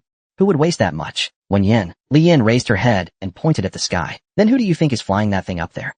Alphafer looked up in panic toward the sky. A million curses rushed through her mind. Li Yin, based on a brief glimpse, recognized it as a Tier 4 Black Buddha heavy fighter. It belonged to Dan Qo Auto, and there wasn't just one. A sinking feeling hit her heart. This is bad. How the hell am I supposed to solo an entire fighter squad? In the Lingtong era, men corroded the world like parasites, and women, in order to survive, knew what price they had to pay, especially the pretty ones. As the fighter jet roared across the wilderness, Li Yin's heart grew heavier. She wasn't sure if her strength could even be ranked in this crazy, war-torn world. She didn't know what tier she was, but she was sure of one thing. She couldn't handle a squad of fighter jets. One Black Buddha fighter, codenamed Pishaman, broke formation from the group and dove from 1,000 meters straight at Li Yin. A hail of bullets rained down like a storm. Dust clouded Li Yin's vision. The air was thick with acrid smoke. The sonic boom rang in her ears. Li Yin frowned deeply. With her lightning tomahawk, she darted between red pillars of stone, dodging the incoming. Seeing the target vanish, the pilot and Pishaman switched to high-speed bombs. A string of blue spheres traced a parabolic arc and landed in the sandstone field. In an instant, golden flames and tens of thousands of shrapnel fragments. The entire rock cluster was completely engulfed. Li Yin locked onto a towering rock mountain. He spurred Inazuma straight up toward the summit. The explosion's flames finally fell just above Inazuma. The massive impact instantly threw a Fafu off. She clutched the baby tightly, her lips trembling uncontrollably. With flickering eyes, she reached out to the man in midair. But at that moment, Li Yin chose not to save her. Instead, he flew Inazuma straight into the air. Flight activation. A girl wrapped in black feathers appeared in an instant, speeding toward the Black Buddha. In the blink of an eye, the girl's figure flickered. In her place appeared a young man in a black trench coat, eyes overflowing with violent rage. After several swaps, Li Yin quickly reached the top of the aircraft. The tiger head spear pierced into the cockpit. Countless ice spikes shot through the aircraft in an instant. Watching the plane crash down, Li Yin finally relaxed a bit. He switched places again with the solo bird and caught the falling of Fafu directly. A Fafu clutched her chest, unsure whether she was scared or exhilarated from surviving. She kept asking, "What ability is that? Are you a psychic teleporter? How did you do that?" Li Yin ignored her. After landing, he summoned the Inazuma battle axe. He grabbed the still-stunned Fafu and moved swiftly. The vast, indifferent sunset slowly sank below the horizon. Dusty yellow clouds tumbled away. Night was falling. Guided by a Fafu, the two of them raced through a city of ruins. They arrived at a slanted, black building. An iron plaque above bore the logo of ManhwaCapped. A brawny man with a red headscarf pointed a gun at Li Yin. He looked at the two with hostility. "Stop right there. Who are you?" "We're here to get a license granted by ManhwaCapped. We weren't commissioned to deal with you. Now get lost." The man with the red headscarf waved impatiently. Li Yin understood right away. Negotiating probably wouldn't work here in the wasteland. In a flash, his figure vanished. A second later, he had grabbed the man's head and slammed it into the poplar fence. Blood splattered everywhere. The once arrogant man passed out instantly. A Fafu covered her face, murmuring, "My God, this guy is seriously violent." Meanwhile, dozens of black gun barrels emerged from the windows. 7 or 8 red laser dots appeared on Li Yin's body. A flirty whistle pierced the air. A short-haired woman in a black tank top shouted from the 3rd floor, "Let him go, or I'll shoot your heart out." Li Yin obediently released the unconscious man in the headscarf, raising both hands. But the next second, Lin Sun's windward shattered. Dust exploded from the ground. Before anyone could react, Li Yan had already lunged toward the woman on the third floor. The woman reacted swiftly, pushing off the windowsill with her legs, and falling backward into the air, trying to evade Li Yan's strike. But she was still a second too late. Her slender leg was caught by Li Yan. With one pull, he dragged her out of the window. Though the short-haired woman had decent skills and managed to draw a dagger to counterattack against Li Yan's 98% encouragement specialization, she was quickly subdued. Li Yan didn't harm her. Instead, he clarified that he meant no harm. He just wanted a license from their company. At that moment, a gray-haired man appeared on the rooftop, shouting down at Li Yan, "We don't accept any requests from unknown individuals. Leave now, and I'll pretend nothing happened." Before Li Yan could respond, a Fafu suddenly spoke up. "We're not strangers. We're from the Blackheart convoy. We just ran into a bit of trouble. We don't expect help. We only hope for fair treatment." Then he asked Li Yan to return the nameplate to verify his identity. At those words, a short-haired man used a rope to swing and jumped down from the third floor. He reached out toward a Fafu, wanting to closely inspect the nameplate. At the same time, a golden red flash revealed the man's information. Incheon, Tier 3 Special Unit, Iron Hand. After carefully examining the nameplate in his hand, Incheon's expression softened slightly. He glanced at Li Yan and said calmly, "On behalf of Mad Burner, I apologize to you. I guarantee what happened earlier won't happen again. Can you release my people now?" Li Yan nodded. As he slowly stood up, he also helped the short-haired woman to her feet. At this point, Incheon raised his own question. "People from Blackheart Chariot, is it necessary to carry a Mad Burner license to hang around Zone B? Your own licenses, aren't they valid across all 16 war zones?" At those words, Li Yan and a Fafu exchanged glances. Knowing this man wasn't easy to fool, a Fafu knew she couldn't rely on Li Yan for this. She handed the child to Li Yan and stepped forward to explain to Incheon. "It happened suddenly. I don't have a Blackheart license on me, and there was no time to go back for it." Hearing this, Incheon raised an eyebrow. "Go back. Blackheart Chariot's 4 shelters in Zone B, 2 research centers, and even their main base have all fallen. Your colleagues are being hunted relentlessly. Where can you even go now?" Afafa's face immediately turned grim. She hadn't expected Mad Burner's intelligence to be so sharp. Worse still, they knew the real situation. Her expression stiffened as she glanced at Li Yan, this mysterious and powerful man. Then, with newfound confidence, she said to Incheon, "Where I go isn't important. What matters is who Mad Burner thinks will win this war in the end. Blackheart Chariot or Yashifo?" Incheon paused, habitually clenching his fists until they cracked. "Personally, I think Blackheart Chariot will come out on top, but I can't make decisions for Mad Burner. We don't need you to decide. We just need a license." Incheon rubbed his fingers, pondering for a moment, before finally saying, "Give me some time." He then lifted the man with the red headscarf and signaled the short-haired woman to leave with him. The woman looked at Li Yan with reluctance and said, "My name's Wei Dan. Let's spar again sometime." Li Yan, playing with the child, didn't pay much attention, just smiling and nodding. Once Mad Burner's people left, the atmosphere suddenly grew awkward. A Fafu explained nervously, "I didn't mean to hide Blackheart Chariot's situation from you. I wasn't lying either. I'm just really worried about those people." Before she could finish, Li Yan cut her off. "Do you really believe I have amnesia? None of that matters. The point is, I can help you, and you can help me." But Li Yan, that this woman, claiming to be a Blackheart Chariot researcher, was in such a wretched state. She and her child were carrying a bulletless thin-shell gun, scavenging for food in a drifter's den. Later, a lone chariot broadcasted via radio, threatening to wipe out the drifters, even deploying a Tier 4 unit like Black Buddha to slaughter the innocent indiscriminately. Clearly, this woman carried no small amount of trouble. Her earlier words were merely an attempt to drag him down with her. Still, Afafa's actions were, overall, measured. Besides, without her now, he'd have no idea where to find clues about Waterdrop Park. While the two were talking, a man with a broom-like hairstyle walked out of the building. Inside the building's lobby, a vast array of weapons and supplies were neatly arranged. Incheon casually blew smoke rings. "I just made a call." The higher-ups said, "You can trade enough supplies, or currency, for a Mad Burner license, just like other wilderness hunters. But we're stating up front, you're just ordinary wilderness hunters. From start to finish, we've heard nothing about Blackheart Chariot. There are 3 requirements for the license. You can choose one. 1 Tier 2 genetic agent of any kind, or 20 dual guns patriots, or 15,000 yuan in Tanya Mining's paper currency, or complete enough commissioned tasks." Li Yan recalled a Fafu mentioning earlier that some regions still recognized Lingdong's old national currencies, while others saw them as worthless paper. Major companies were aggressively pushing their own currency systems, but refused to acknowledge the legitimacy of others' currencies. As a result, weapons, ammunition, and various genetic agents became the more reliable hard currency. Li Yan knew he couldn't meet any of those requirements right now. He also knew how scarce clean water was in this desert city. He gently placed his hand on the table, and clear water flowed from his fingers into a cup. "Do you buy water here?" Incheon couldn't help but be moved. A Tier 3 unit, mind translocator. He picked up the cup, dipped his finger in the water, and tasted it. His cheeks puffed as he savored it, but he shook his head. It's good water, but will only take 2,000 yuan's worth at most. Li Yin didn't say more. Just nodded.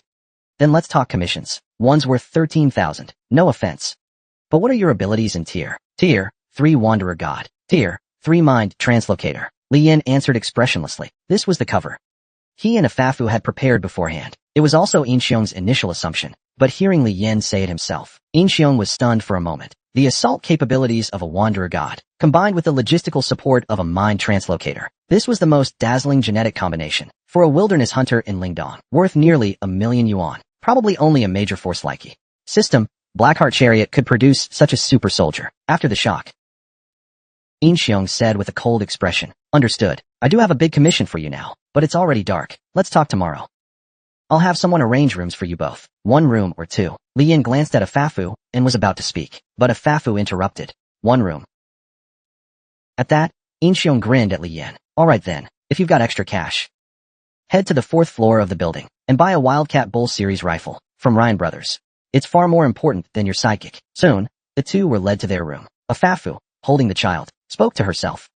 Yashifo, as a sect focused on preaching, in Zone B and its surroundings, has influence in the Lingdong era. That's nowhere near Blackheart Chariot's level, but the current situation is that almost all of Blackheart Chariot's bases in Zone B have been uprooted by Yashifo's forces. My husband, Xiao Xing, was a military officer, escorting a batch of medical supplies. During an emergency evacuation, he left Zone B half a month ago. We worked in different research. So when the war broke out, we didn't meet at all. The last time we spoke was before his unit withdrew.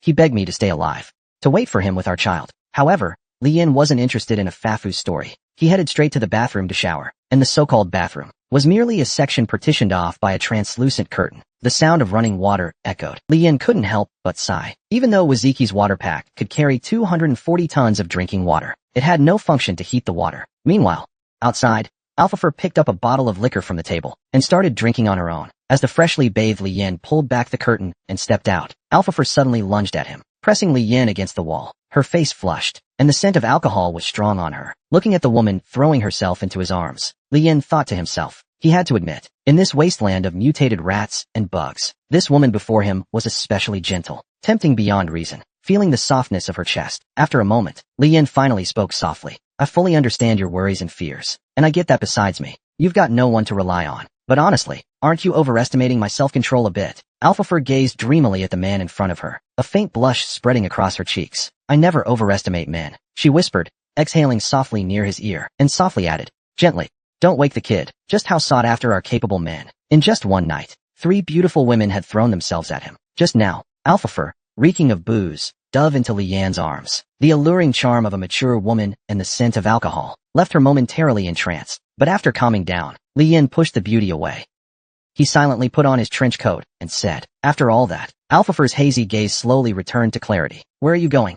To see if there's a good gun. One better than my junior. As the door shut behind him, Alphafer stood frozen in place. Unnoticed tears welled up in the corners of her eyes. Meanwhile, outside the door, Li Yin felt a tinge of regret. He knew what this woman was thinking. Getting herself drunk was likely to lessen the guilt of betraying her husband. Trying to please him was simply her way to survive in this end-times world. Was he really that bad? Back in Hong Kong, Fat Tiger, even a wealthy woman like Zhu Di Na, with fair skin and long legs, yachts, sports cars, all covered, open-minded, with all the tricks, and he still pulled it off. Whether arrogant or classy, backing off now was probably the best choice. Stepping over puddles and piles of trash, Li Yin arrived at the bar on the 4th floor, but just as he sat down, a woman with a pointed slicked hairstyle and a bare glossy head leaned in. I heard them say, there's a new wild tier 3 roamer in town. Is that you? Li Yin didn't answer her question. Instead, he faked searching his pockets, pulled out his empty hand, and smiled. I was going to buy you a drink, but I seem to be broke. The woman giggled instantly, then leaned forward slightly, not the least bit shy about showing off her body. Her sweet, alcohol-scented breath followed. No worries, I'll treat you. As she spoke, she pushed a pink cocktail glass forward, resting her slender fingers right on Li Yin's chest. How about we head to my room, and you show me what a roamer can really do? But before Li Yin could reply, the barrel of a large rifle suddenly slid between them. A man in a black tank top, Wei Dan, stared coldly at the woman. A single get lost instantly made the atmosphere awkward. The ponytailed woman's expression suddenly turned extremely ugly, but she seemed to know that she couldn't afford to provoke Wei Dan. She merely snorted coldly, stomped her foot, and left. At the same time, Wei Dan sat down in the woman's previous seat. He looked at Li Yin with a delicate expression. $30 a bowl. That woman's pretty cheap. Isn't the woman you brought along better than her? Or do you prefer wildflowers? Li Yin folded his arms and smiled. In Xiong said the guns here were good, so I came to check it out. Didn't you just say you didn't even have money for a drink? Now you've got money for guns. Talking money ruins feelings. The Rin Brothers Wild Yak series. 3,000 apiece. I'll show you the firepower. No money, no deal. Li Yin paused, then directly took out a crate of penicillin from his storage. He placed it in front of Wei Dan. Will this do? Wei Dan's eyes twitched, his gaze unconsciously fixed on the medicine bottles. After a long moment, he finally stood up. Follow me. Li Yin smiled. But just as she got up, she noticed a bronze-skinned man in the corner staring at her intently. She tilted her head and asked Wei Dan beside her, "Who's that? Is he into you or something?" Wei Dan glanced in the direction Li Yin pointed and replied nonchalantly, "His name's Abanima, a third-tier roaming warrior, part of Madpekma's main security unit. He just arrived this afternoon, a devotee of the Buddha trial. Also, tomorrow's commission is a major mission that's been in preparation for over half a year. Aside from outside involvement, the company will be dispatching internal forces too. You two arrived at similar times, so you'll probably be in the same group." Just then, Abanima on the other side seemed to notice their conversation. He gave Li Yin a sinister smile and made a throat-slitting gesture. Seeing the provocation, Wei Dan continued meaningfully. "Anyway, for tomorrow's mission, just watch yourself." Before he could finish, he noticed that Li Yin had already walked off, heading straight toward the table where Abanima and his two companions Saturday. Before any of them could speak, Li Yin kicked the table over. She looked coldly at Abanima and said, "The hell you waving at, dumbass?" Provoked, the three men were instantly enraged. A horse-faced guy was the first to swing a punch at Li Yin, but she casually kicked him flying. Seeing this, another man immediately reached for his revolver, but before he could react, Li Yin spat directly in his face. She then jammed a spoon into the trigger guard of his gun with her left hand. A slight twist of the wrist disarmed him on the spot. At that moment, the entire fourth floor erupted in whistles. People around began yelling, 3-on-1, and you're still losing? Get in there." And just then, Abanima hurled a black steel dagger at Li Yin. Li Yin caught the dagger midair. Two blades in, one body down. Abanima roared at her, then charged with his dagger, aiming directly for her cheek. In the blink of an eye, the two were locked in fierce combat. Abanima was clearly a veteran short-blade fighter, and his gene serum had enhanced his attack speed, not his reaction time. Up against Li Yin's 98% morale combat specialization, he was soon covered in wounds, some deep, some shallow. Though Abanima had started the fight, Li Yin hadn't gone all out yet. But knowing they'd be on the same team, tomorrow changed things. Rather than deal with sabotage mid-mission, it was better to accidentally injure him tonight. Flying solo was better than dragging dead weight. With that in mind, Li Yin slashed Abanima's arm with her blade, then kneed him hard in the stomach. Before he could recover from the shock, she stabbed him in the back with her dagger and kicked him away. Abanima collapsed, unconscious. Li Yin coldly dropped the dagger. "Take him to a doctor." Just as she turned to leave, the pockmarked guy she kicked earlier charged from behind with a dagger. Li Yin had no patience left. She wasn't interested in another fight. She flicked a stool at him with her foot. As his vision was blocked, she kicked up his dagger, did a spinning move, then landed a fierce spinning kick right to his neck. The man flew dozens of meters and crashed into a table corner. His neck was dislocated from the impact, but within seconds, it snapped right back. Li Yin's interest was piqued. She activated Flash Glimpse. Name, Lewis. Tier, 3 Soldier. Frankenstein Honor Origin Tie, a custom creation from Tanya Mining's Special Labs. Named after the famed character by British author Shelley. The Frankenstein serum grants ant-like strength, flea-like jumps, fish-like underwater breathing, and even jellyfish-style pseudo-immortality. Seeing the data Flash Glimpse returned, Li Yin sighed. These gene serums really could enhance anything and everything. And now she was tempted to get a serum of her own, one that suited her perfectly. She glanced down at the unconscious Lewis on the ground, and thought, his body may have healed, but his mind hasn't recovered yet. Then she turned to Wei Dan. "It's done. Where to now?" "Follow me." Li Yin nodded and followed Wei Dan into the darker parts of the building. Soon, they arrived at a relatively intact room, where a 10-meter-long metal rack was set up, displaying an array of heavy-duty firearms. Wei Dan casually picked one up and began explaining, one after another. Each was powerful and practical. But the prices made Li Yin scratch her head awkwardly. She hadn't expected to see legendary weapons in a place like this. Though not absurdly priced, their 90% firearm specialization requirement wasn't something easily achieved. Sure, specializations were easy to start, just visit a few zones. But breaking the ceiling? There were no shortcuts. Not even clear paths to follow. In a world full of armored tin cans, Li Yin knew her limits. She didn't lack ways to ambush. Range could be sacrificed. She just needed raw destructive power. If she really had to bash tanks with her tiger head lance, not only would it look weird, but her arms wouldn't hold up. She needed high-impact anti-armor firearms, specifically. Suddenly, her eyes lit up, spotting a gun with a very strange design. Mad Salesman. Type, shell gun. Rarity, rare. Condition, damaged. Its chamber holds 12 custom-made shells. Pull the trigger, and all rounds fire simultaneously, capable of fatally damaging any crafted armor. But even in top condition, it carries a high risk of misfiring. Note: designed by Xiaoka, future lead designer of the Wild Yak series. A wild creation born on the night a boy became a man. Just this one, utterly lacking accuracy. Excessive recoil, laughable range, too much muzzle strain. Abandoned by the Rain brothers due to extremely poor reviews after only a few uses. Aged and already damaged. Li Yin picked up the strangely shaped hand cannon. It felt awkward to hold, but it was exactly what he needed right now. Next to him, Wei Dan saw his choice and warned, "If you want that thing, 800 will do. But don't say I didn't warn you. It's broken and can't fire bullets." Li Yin didn't care about Wei Dan's words. He borrowed some discarded parts and a workbench. In no time, the crazy salesman cannon was dismantled to pieces. 4 hours later, a subtle smile crept across Li Yan's face. Although several mistakes almost rendered the gun beyond repair, he finally managed to invoke the effects of Magitech and completed its transformation. Modified Salesman Cannon, Hero Shotgun. Rarity, rare. Its chamber holds 108 high-explosive hero shells. Pulling the trigger unleashes all bullets in one burst, capable of dealing deadly damage to any known armor. Its recoil is even more terrifying, and the range is now only 15 meters. Note: a childish creation that blindly pursues destructive power and ignores all else. But this simple modification from another world has completely transformed the gun. Looking at his masterpiece, Li Yin couldn't help thinking, if I'd had this gun back then, I could have blasted the Black Buddha aircraft in one shot. With everything done, Li Yin let out a satisfied sigh, said goodbye to Wei Dan, who had kept him company most of the night, and planned to catch up on some sleep before the mission came in. But just a few steps out, Wei Dan called him back. Li Yin turned with some confusion and asked, "Something else?" Wei Dan yawned and shook her head with a smile. With a sigh, she said, But you kept tinkering all night, and I forgot." Li Yin froze, looked her over for a moment, then laughed, and said, "We'll make a date of it next time." He turned and left the room, leaving Wei Dan alone, flipping him off. What a waste of my time.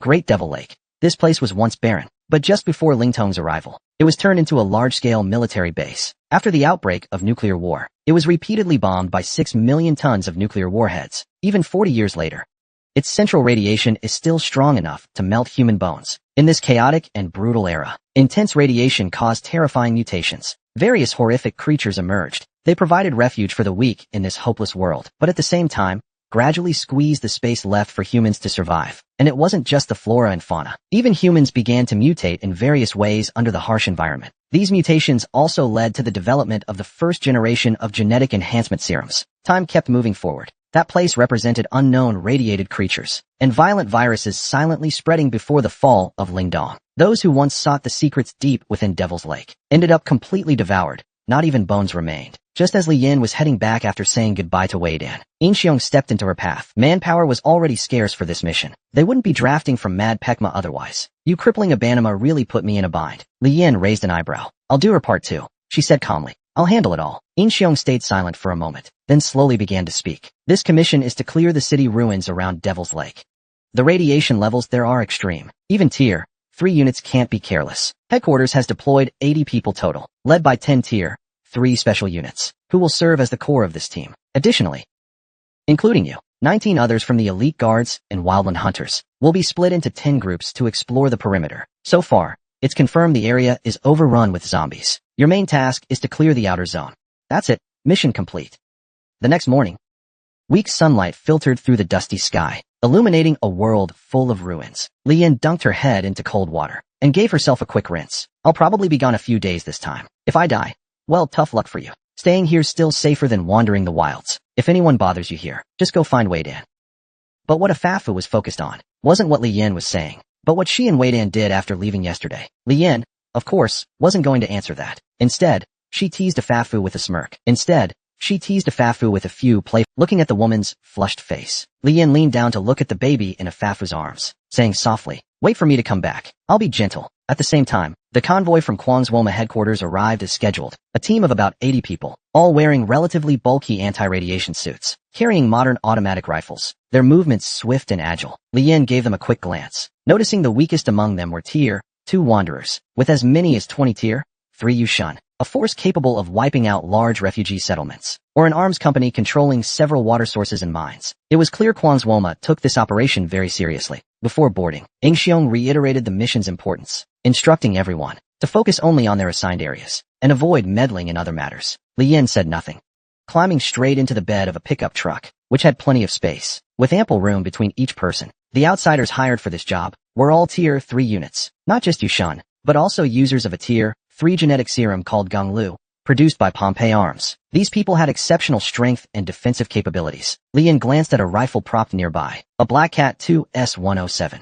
an anti-material sniper rifle capable of destroying tanks. He hadn't expected to see someone carrying this legendary weapon, just a day after reading about it. And the owner of this fearsome weapon was a mule, his neck wrapped in bandages, the stench from his body indicating severe diseased tissue. Lian gave the old man a few glances, though curious. He didn't pry into the old man's privacy. Soon, the team reached the outskirts of Great Devil Lake, and people lazily disembarked from the trucks. Looking at the disorganized group of hired hunters, Ingxiong couldn't help but feel concerned, wondering if these people were reliable. After another brief Ingxiong boarded an armored command vehicle and headed deeper into Great Devil Lake with the main force, the roar of engines echoing across the wilderness. Holding Lian's file, someone raised a question. Why was there no record of his past missions? They say he's an exile from Blackheart Chariot. Is that true or not? Higher-up's decision. I don't know the details. Just keep that in mind. I really don't have any clarity on this. A Tier 3 Yushun and telepath. How did he take down 2 same tier units in 20 breaths? He's a Blackheart Chariot soldier. Is that really so surprising? I know you're fond of Blackheart Chariot, but are you so sure?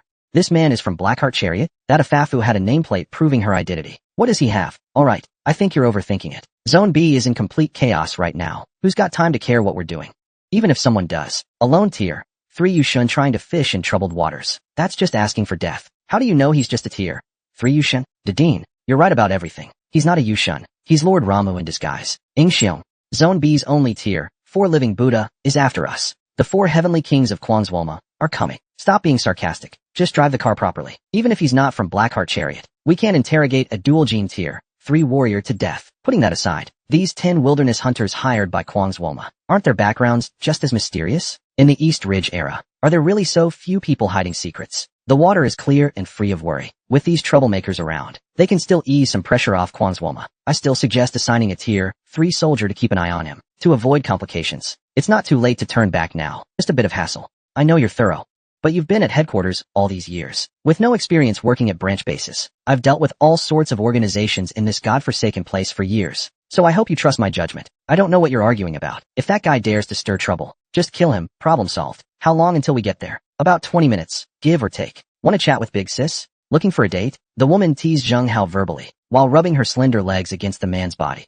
Seeing the group descend into chaos, Ingxiong was on the verge of exploding, ordering everyone to settle down. Meanwhile, the mercenary team was circling the broken walls around Great Devil Lake. As per prior instructions, upon reaching designated points, hired mercenaries would disembark to their assigned zones.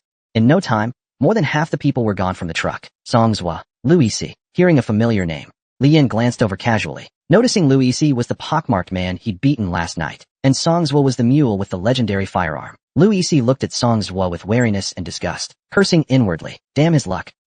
Paired with a highly contagious diseased mule. But as Luisi prepared to jump off, a dark gun barrel pressed against his head. I don't trust strangers as partners. You have 2 choices. First, get off now, come with me, and die inside. Or second, stay on the truck. And what happens? You have 5 seconds to decide. Smelling the scent of death from the barrel, Luisi immediately backed down, sitting obediently back in the truck. The vehicle moved toward the next target, this time to the cleanup zone assigned to Li Yan. He jumped off cleanly.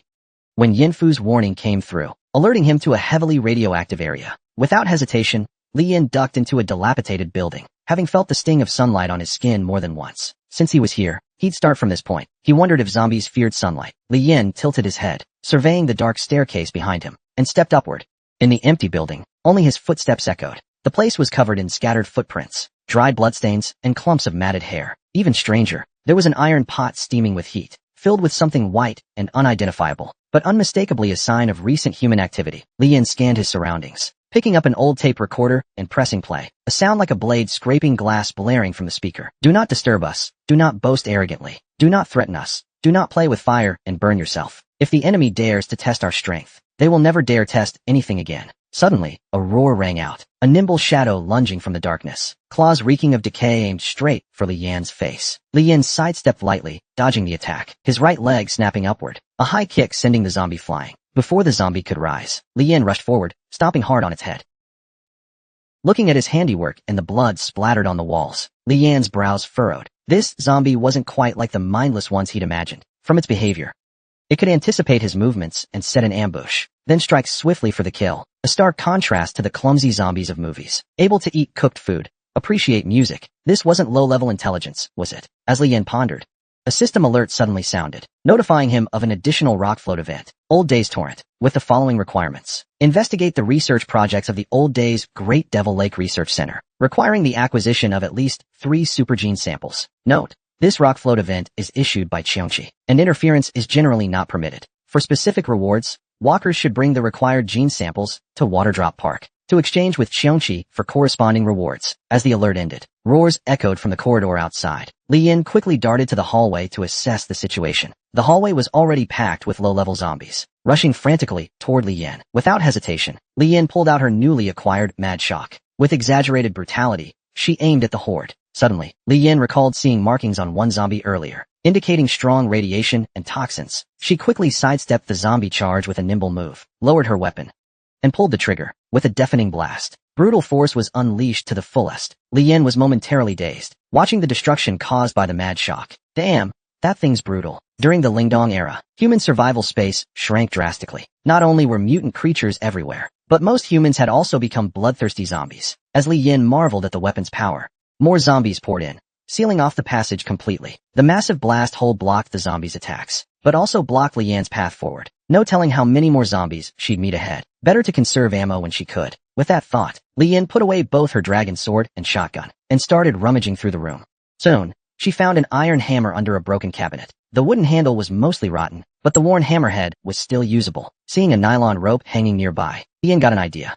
Before long, she had crafted a makeshift meteor hammer. After a few test swings, she returned to the hallway. Seeing more and more zombies, she summoned her Imperial Maiden Owl to fly above them, then swapped places and swung the meteor hammer, slamming it wildly into the zombie horde. Big hammer, 80 points. Small hammer, 40 points. In just a few minutes, the hallway was a complete mess, littered with zombie remains.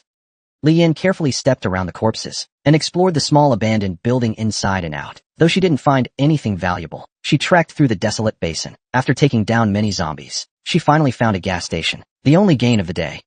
But the deeper she went into Devil Lake, the more desolate it became. The whole day, not a single lake, not even a ditch in sight. As night fell, amid black, jagged hills, Li Yan found a shady cave to clear out zombies.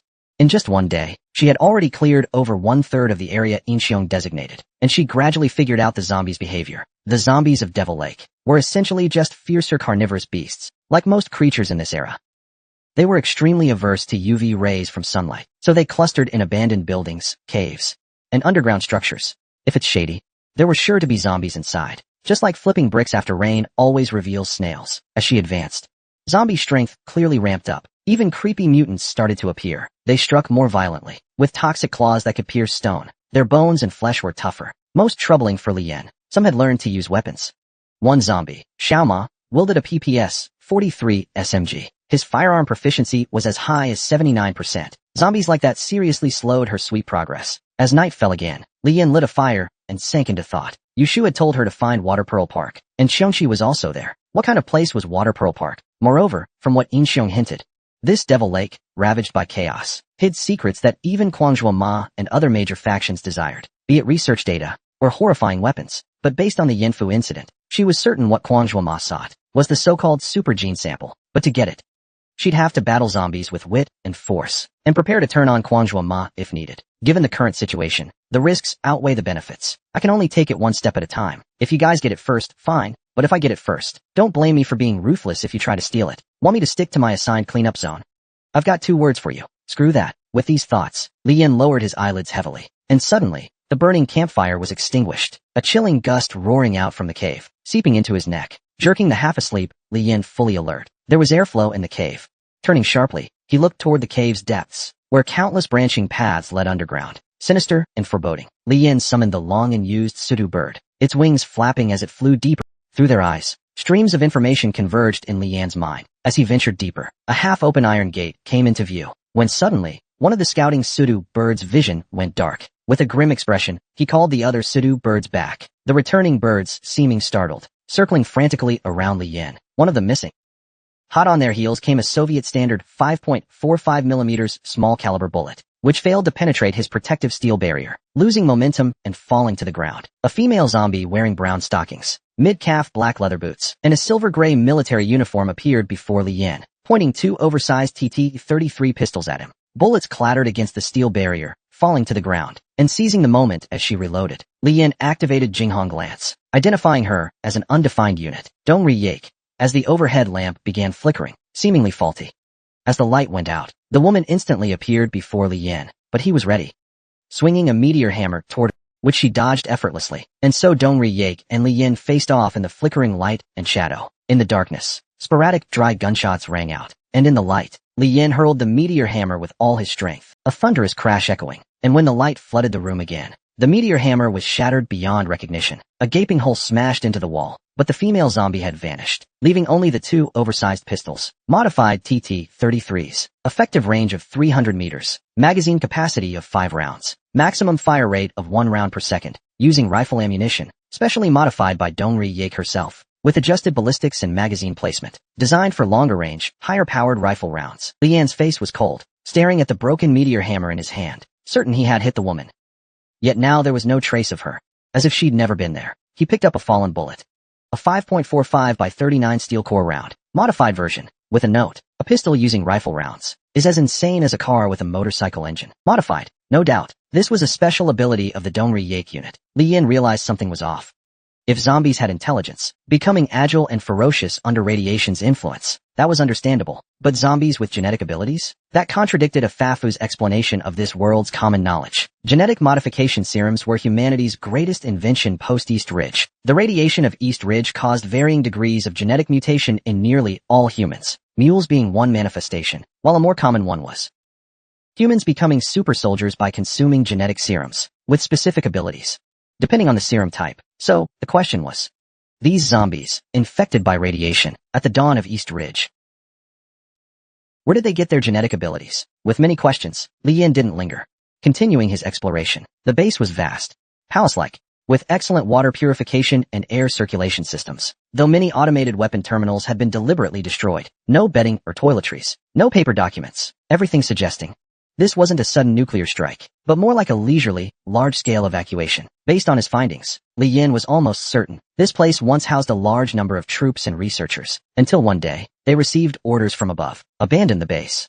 taking everything they could, even destroying the weapon terminals, before the nuclear bombs fell. After circling around, Li Yan finally found a few crumpled papers under a dusty drawer, the first line of which made his brows furrow. You know nothing of this world's truth. We naively thought the Dabantong Research Institute could lead us to end the war, when in fact, it was the war's mastermind. Dabantong Research Institute, a term Li Yan had nearly forgotten.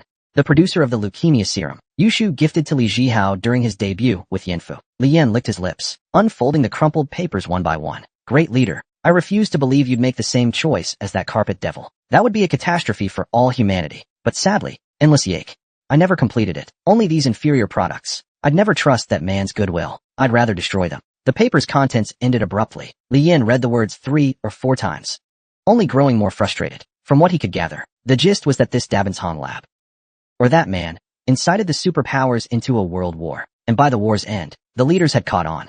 But the nuclear winter still arrived. It was a grand conspiracy engulfing all humanity. But Li Yan had little interest in this world's truth.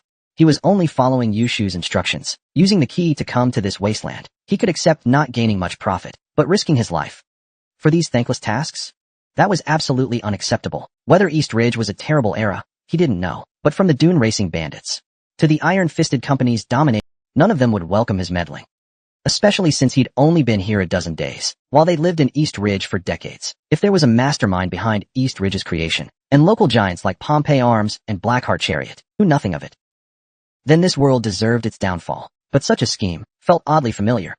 Somehow, it resembled Yanfu's style as a walker. Tai Sui, Xiongqi, none of them were ever straightforward. These papers rambled on with useless nonsense, avoiding any mention of endless Yake, or the research plans in this underground base, which, ironically, were most relevant to his current predicament. That was infuriating as hell. Gradually, Li Yan reached a dark blue alloy gate with a large gash. Fresh blood on the ground, not yet dry, likely just spilled. Li Yan slipped through the gap effortlessly, finding rows of glass incubation pods inside, brimming with a sense of age, each damaged pod bearing a sheet of A4 paper underneath, covered in cryptic text. One pod, numbered 017, had Dongri Yake 4 written in bold, with a woman's photo attached, alongside detailed data. Though strangely, A bright red X was marked below, and as Li Yin looked at the woman's photo again, he suddenly realized the woman up there was the living corpse he had just encountered. Once, the Great Devil Lake was majestic and vast, with green mountains and clear waters. Various animals roamed under grasslands and glaciers, but human buildings and nuclear radiation dealt a devastating blow to this land. Years of radiation destabilized the genes of all living creatures. In just a few months of evolution, herbivorous rabbits began gnawing on the corpses of hunting dogs. In these broken ruins, in this scarred and chaotic world, creatures in a state of genetic collapse often rotted and died within days. Those that survived turned into various monsters. Such phenomena were not uncommon in Lingdong's environment, and they also accelerated the major faction's research into genetic modification agents. While Li Yin was examining the data on winter yak, he suddenly noticed that, among the various yak designations, one glass container remained intact, though it was long empty. Compared to the large red crosses on the data beneath other containers, this one was covered in scribbled graffiti. The signature at the bottom read Zirgai. Li Yin organized his thoughts, piecing together a rough outline of the events. According to the data provided by Yinfu, after a nuclear war in this world, humanity nearly went extinct. Some surviving researchers, holed up in this underground base, continued studying so-called endless yaks for their country. These containers once held half-finished yak soldiers. Later, for some reason, the military decided to abandon the project, sealing these inhumane half-finished products here. After the nuclear strike, these yak soldiers awoke, infected by radiation and becoming living corpses. On the other side, an open metal box caught Li Yan's attention. The box was free of dust, clearly just opened. As if realizing something, Li Yan didn't hesitate and followed the blood trail outward. But before he got far, a loud explosion rang out, causing the entire base to shake. By the time Li Yan arrived, the exit before him had collapsed. It was too late to pursue. Li Yin couldn't help but marvel. This zombie is really clever. Knowing it couldn't beat me, it not only shot the machines to ruin them, leaving me no useful clues, but also took something important from the box and fled, blasting the cave exit shut to stop me from chasing. This series of actions is no different from a living person's, even more decisive than most. Is this still a living corpse? Li Yin knew he couldn't stay in the base any longer. If that female corpse decided to go all out and rig the base with a self-destruct device, he'd be done for. Without hesitation, he released all his speed birds to search for an exit, exploring the dark, branching paths around the base bit by bit. Finally, following a faint glimmer of light, he navigated the labyrinthine tunnels and emerged. By then, dawn was breaking. Looking at the vibrant, multicolored lake and the distant, speckled peaks, Li Yin knew this was no longer his assigned area, but a deeper, unfamiliar region. At that moment, Li Yin suddenly felt an itch on his arm. He quickly lifted his sleeve to check, and found tiny red spots had appeared on his arm at some point. Yinfu's prompt appeared. Radiation infection status. Due to the enhanced constitution from Full Wolf Sea Ghost, negative effects have been mitigated to some extent. Feeling a cool sensation spreading from his arm, Li Yin couldn't help but sigh. This Full Wolf Sea Ghost modification was worth every bit. He took a deep breath, mounted his silver thunder axe, and sped off along the lake. Meanwhile, in a distant ruin, soldiers wielding various old-fashioned firearms fired frantically at a massive monster. The creature stood about 10 meters tall, its clumsy feet easily crushing abandoned jeeps. Its face vaguely resembled a human's, with 4 arms. Outside its writhing lips hung half a living corpse's body. Its appearance grotesque and terrifying. Half its head, including one eye, had been blown apart, foul black blood streaming down. It wildly attacked the living corpses before it. At that moment, Li Yin hid inside an abandoned bus, observing the battle through the window. By his judgment, this monster's strength was no less than a typical Tier 4 unit. If a Tier 3 unit faced it head-on, there'd be no chance of survival. Only with an ultra-large caliber anti-tank sniper rifle would he stand a chance. Suddenly, a powerful bullet streaked in, blasting the giant monster's head with one shot. Li Yin only then realized the monster had been deliberately lured here by the sniper rifle's owner, with the intent to wipe out both the monster and the living corpses in one fell swoop. Truly a case of the mantis stalking the cicada, unaware of the oriole behind. The sniper was likely that bandaged old man, and by passing through the underground tunnels, he had stumbled into the old man's hunting ground. At this thought, Li Yin found himself in a dilemma. He couldn't guarantee the sniper wouldn't see him as prey, nor was he sure if the sniper had already spotted him. Against that legendary weapon, Li Yin didn't dare take any chances. If the sniper rifle hit a vital spot, there'd be no time to take medicine. He'd die on the spot. Leaving might not guarantee a safe escape, and approaching could provoke a stronger reaction. The continuous gunfire allowed Li Yin to pinpoint the old man's position. He was on the roof of a 3-story building, crouched beneath a man-high satellite dish, like an inconspicuous speck in the concrete jungle. In the end, the living corpse team was mostly wiped out by the genetically collapsed giant. At the same time, the coarse, drawn-out gunfire suddenly quickened its pace. A bullet, like a bomb, sent the corpse horde sprawling. A shell casing hit the ground. The old man, lips pursed, munched on peanuts nearby. Another shell casing fell, and the building-sized giant had half its body blasted apart, deader than dead. Li Yin sighed helplessly. He had no interest in outweighing this old man, especially since his position was too close to the battlefield. Besides the smell of gunpowder smoke, the rancid stench of living corpse blood rushing to his head was unbearable. He pulled out his modified radio, flipped his ancient blade to craft a makeshift megaphone, then cleared his throat into it. The sound carried far, clear enough for the old man on the rooftop to hear. Li Yin felt his attitude was decent enough, his message clear, but the response was a loud gunshot. Li Yan's face darkened instantly. Is this a blatant slap in my face? Then came a chaotic burst of pistol fire. Looking at the rooftop, Song's figure was gone. Sensing something was off, Li Yin didn't hesitate. Using the cover of the ruined buildings, he leaped toward the small building in a few bounds. Suddenly, the second-floor glass shattered. Song's, wrapped in bandages, crashed through the window, firing his pistol wildly into the building. He hit the ground, rolled, and came face-to-face with Li Yin. Their eyes locked. The old man raised his arm and, without hesitation, aimed at Li Yin and pulled the trigger. Then he quickly fled. Li Yin reacted swiftly, instinctively dodging the incoming bullet. 2 shots at me, and you think you can run? Li Yin didn't even blink. His body swayed upright, and in a flash, he was in front of Songzwa. A brutal kick landed on the old man's soft stomach. Songzwa flew back into the mud, unable to hold it in. Spewing bile, Li Yin stepped forward to demand why he fired, when a living corpse leaped from the building's window, pouncing at him. Hearing the wind, Li Yin didn't even bother turning around. With a wave of his hand, his tiger-head spear pinned the corpse to the wall. Why'd you shoot? The old man, clutching his stomach, struggled to stand. If I said it was a mistake, would you believe me? But you'd better look behind you. Li Yin glanced back, and countless living corpses had surrounded them. In this narrow alley, there was no way out. Seeing Li Yan's nonchalant demeanor, Songzwa couldn't help but warn. Don't underestimate them. Their fighting style is like the Wanderer God unit, but they seem to only use melee weapons like swords. Like other living corpses, you have to destroy their brains to kill them. Additionally, these undead possess considerable group combat experience, almost indistinguishable from seasoned wilderness veterans. They don't breathe or have body heat, and are masters at stealth infiltration. Just now, my attention was on you. Didn't expect to get ambushed by them. Where's your sniper rifle? Left it in the building. In that situation, saving... Don't worry, that 2S07 of mine is modified. Ordinary tier 3 hunters can't even use it, let alone these undead. Hearing this, Li Yin finally relaxed a bit. To him, that old man's sniper rifle was far more terrifying than these undead. At that moment, the undead in front began to attack. Li Yin flicked his spear tip. Swallow blade moved like a living creature, aiming straight for the undead's eyes. But the undead with the military knife parried sideways, forcibly blocking Li Yan's strike. This made Li Yin quite surprised. Since entering Devil Lake, this was the first undead to withstand a full round from him. According to the intel from Flash Insight, these were radiation undead of the beta level. They were originally survivors of the catastrophe, infected by intense radiation, mutating into elite undead, with full intelligence and combat skills from their previous life. They gained immense enhancements, with enhancement directions randomized, based on the type of gene enhancement serum they'd been exposed to. Note, according to fragmentary records found by Mad Pekma, these are powerful undead monsters near the revival zone, classified by pre- and post-Lingtong institutions as IT. Their activity strength is equivalent to Tier 1 to 2 units, with occasional anomalies reaching Tier 3.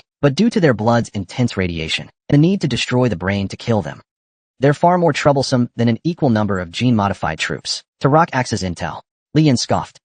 Occasional Tier 3, these 10-plus undead in front. None of them look weaker than a Banama. At this moment, the surrounding fighters abandoned all sense. They surged forward like a tidal wave. Li Yin let out a cold snort. His spear swept like a coiled dragon. The platinum cold energy burst forth, nearly filling the entire alley. Meanwhile, Songzwa behind him raised his handgun, continuously mowing down the living corpses ahead. The sounds of gunfire and clashing weapons echoed across the desolate ruins. Though the terrain was easy to defend, there was no way out. To avoid being overwhelmed by endless corpses, killing them became their top priority. But facing the blade-wielding corpses ahead, Li Yin could only rely on his strength and the spear's reach to barely suppress one of them. According to the Yinfu combat classification, these knife-wielding corpses had close combat specialization of about 80%, and aside from their heads, they had no weaknesses. Seeing the number increasing, Li Yin no longer hesitated. He stepped forward, unleashing his 8-ring spear technique to the fullest. He forcefully drove the fearless knife corpses out of the alley. Facing Li Yan's aggression, the corpse horde realized the situation was bad, and immediately turned and fled without hesitation. The move caught Li Yin a little off guard.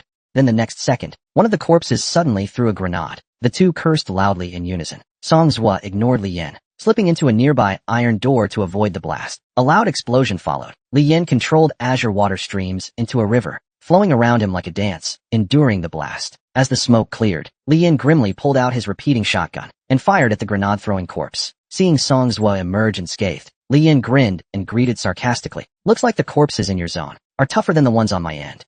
Songswood didn't respond, just pointed expressionlessly at a distant building. That scorched building is their nest. Inside it are biological research samples left by the former superpower of Lingtong. In the revival zone of Great Demon Fox Lake, Winter Yako stared silently at the man in front of her. But the man continued, speaking indifferently. No offense meant, Iron Lady of fearsome fame. I didn't see a trace of a tear for Ice Mutant, and all my units are still at their posts. As for the breach at the perimeter, that doesn't matter. Winter Yako had her head down. Suddenly, she raised it sharply and pulled the trigger at the man. The bullet burst into flames midair. The air warped suddenly, and a curvy figure appeared behind the man. With wavy crimson hair cascading like a waterfall, Jujio slashed at the man's neck with her dagger. But Winter Yako shot the dagger midair with deadly precision. The assassination failed, so Jujio quickly fled toward the door. At the same time, a shell blasted through the wall. The chandelier above crashed down, falling right in front of Vera, who was about to give chase. Seizing the chance, Jujio ran out holding her arm, glancing back with a smirk. Thank your mama. Outside the door, her teammates were already waiting. One of the muscular ones teased her. Jujia, didn't I say we should have stormed in directly? Got smacked, huh? Jujio flipped him off and cursed. Just then, Winter Yako and Yakov also stepped out from the broken wall. Trying to assassinate me? Which faction are you from? A hero stood forward with a blank face. Mad Pekma. Jujio glanced at Yakov. So you're the rumored controller of the Great Demon Fox? The prophet who commands Alpha-class radioactive undead. You don't look like much. Meanwhile, Li Haifeng also stepped forward. Behind him, a crowd surged forward. Fully armed guards of Mad Pekma. Why waste time talking? Just kill him. Elsewhere, Li Yin asked Songzwa about the biological samples. Exchanging them with Mad Pekma should fetch a good Songzwa crouched, reloading bullets as he replied. 100 grand is the minimum. The exact price depends on the sample content. But as for the price of the sample, we little wilderness hunters have no say in that. Whatever they say it is. Suddenly, Songzwa changed the subject and started talking to himself. At first I thought, you might be a spy, sent by some major organization to steal the Guangzhou horse operations results. But now it seems, you're probably not. Wenyan Lian secretly felt relieved that she didn't show too much excitement when she heard biological sample earlier. Otherwise, she would have blown her cover. You mean, I don't look like one of those genetically modified warriors from big organizations? No, you look too much like one. Clean clothes, uncommon weapons, your manner of speech and combat style. Only rich kids born in corporate safe zones act like that. Who else would go through all the trouble to use high-strength alloy to make an outdated spear? I've crawled through the wilderness for years. I can read people well, especially your fair skin. It's not even diseased. You may be a third-tier genetically modified warrior, but sun pigmentation caused by UV rays doesn't lie. You've barely lived outdoors at all. No spy would be this obvious. Luckily, you are quite skilled. Let me guess. Han ethnicity, from a major corporation. Blackheart War Machines. No, they're in big trouble lately. Yinhai Pharma? Twisted Yinhai Pharma. Wandering Souls and Telepots are their trademarks. And they have a lot of deranged cold weapon maniacs too. Li Yin smiled dismissively, silently impressed by the old man's wild imagination. Of course, she wouldn't be dumb enough to confirm anything. She didn't answer his suspicions. Instead, she looked at Songzwa in confusion. Why did you tell me about the research samples in the building? You went through all that trouble, killing almost all the zombies in the building. Why give it all away now for nothing? Is it just because I saved your...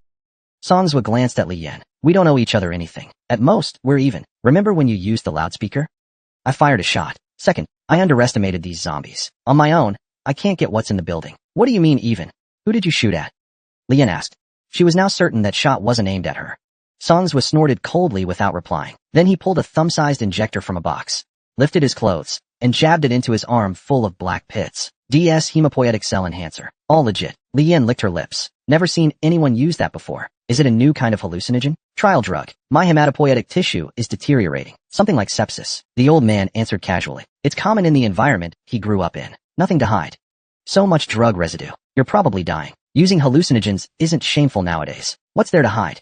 Li Yin mocked him on purpose, trying to dig out some valuable information. Though impatient, Songzwa still answered with restraint. This is from the main base of the Gene Research Institute. They have unique identifiers. Pompeii fungus fire doesn't sell hallucinogens. Li Yin silently took note of this information. She didn't press further. Instead, she got to the point. How did you know there were research samples in the building? Songzwa casually tossed her a notebook. I found this journal while sweeping through one of the rooms. It's a diary. Natasha, you probably don't know what kind of project we were working on. What kind of project we were actually carrying out. When I was transferred from Group 717, I actually complained. After all, Group 717's ground effect aircraft research was basically the highest level project I could get involved in. But you'd never believe it. There were 6 yaks in total, and tens of thousands of viable research samples. Yet only 6 were ultimately successful. The codename Yak was probably because the organization invested funding into them, comparable to a Yak-class warship. I don't even know where the main research lab is. The 2 times I went were both blindfolded. All I know is that it's underground. Guess who I saw there?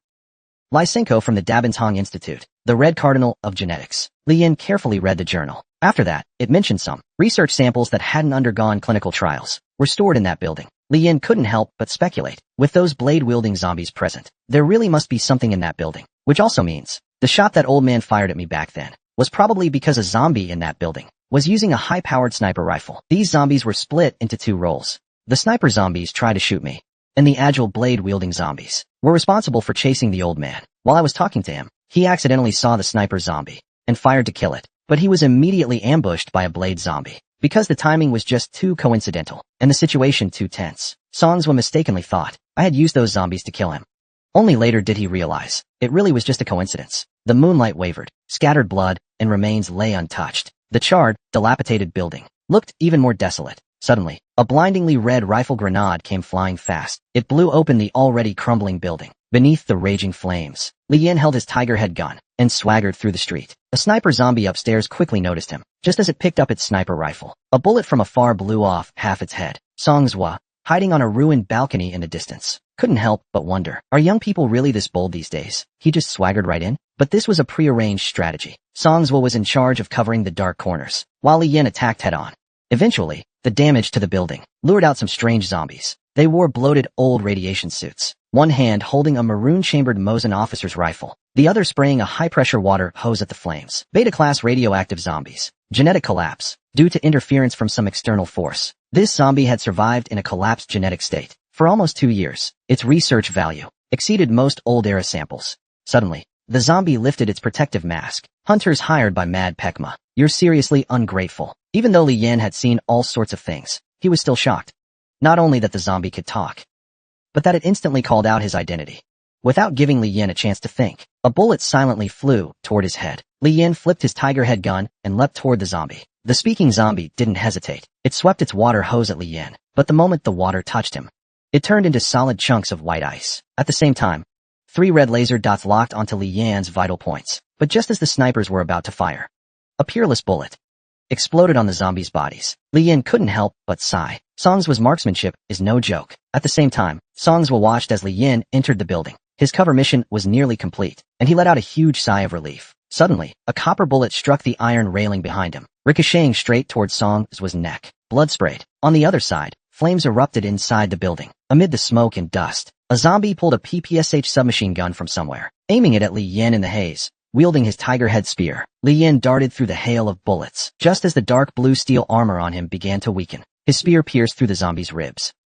He drove the furious spear tip into the zombie's skull. How did you know I was sent by Kwangswoma? Spill it, and you won't have to die again. The zombie glanced at the spear impaling its chest.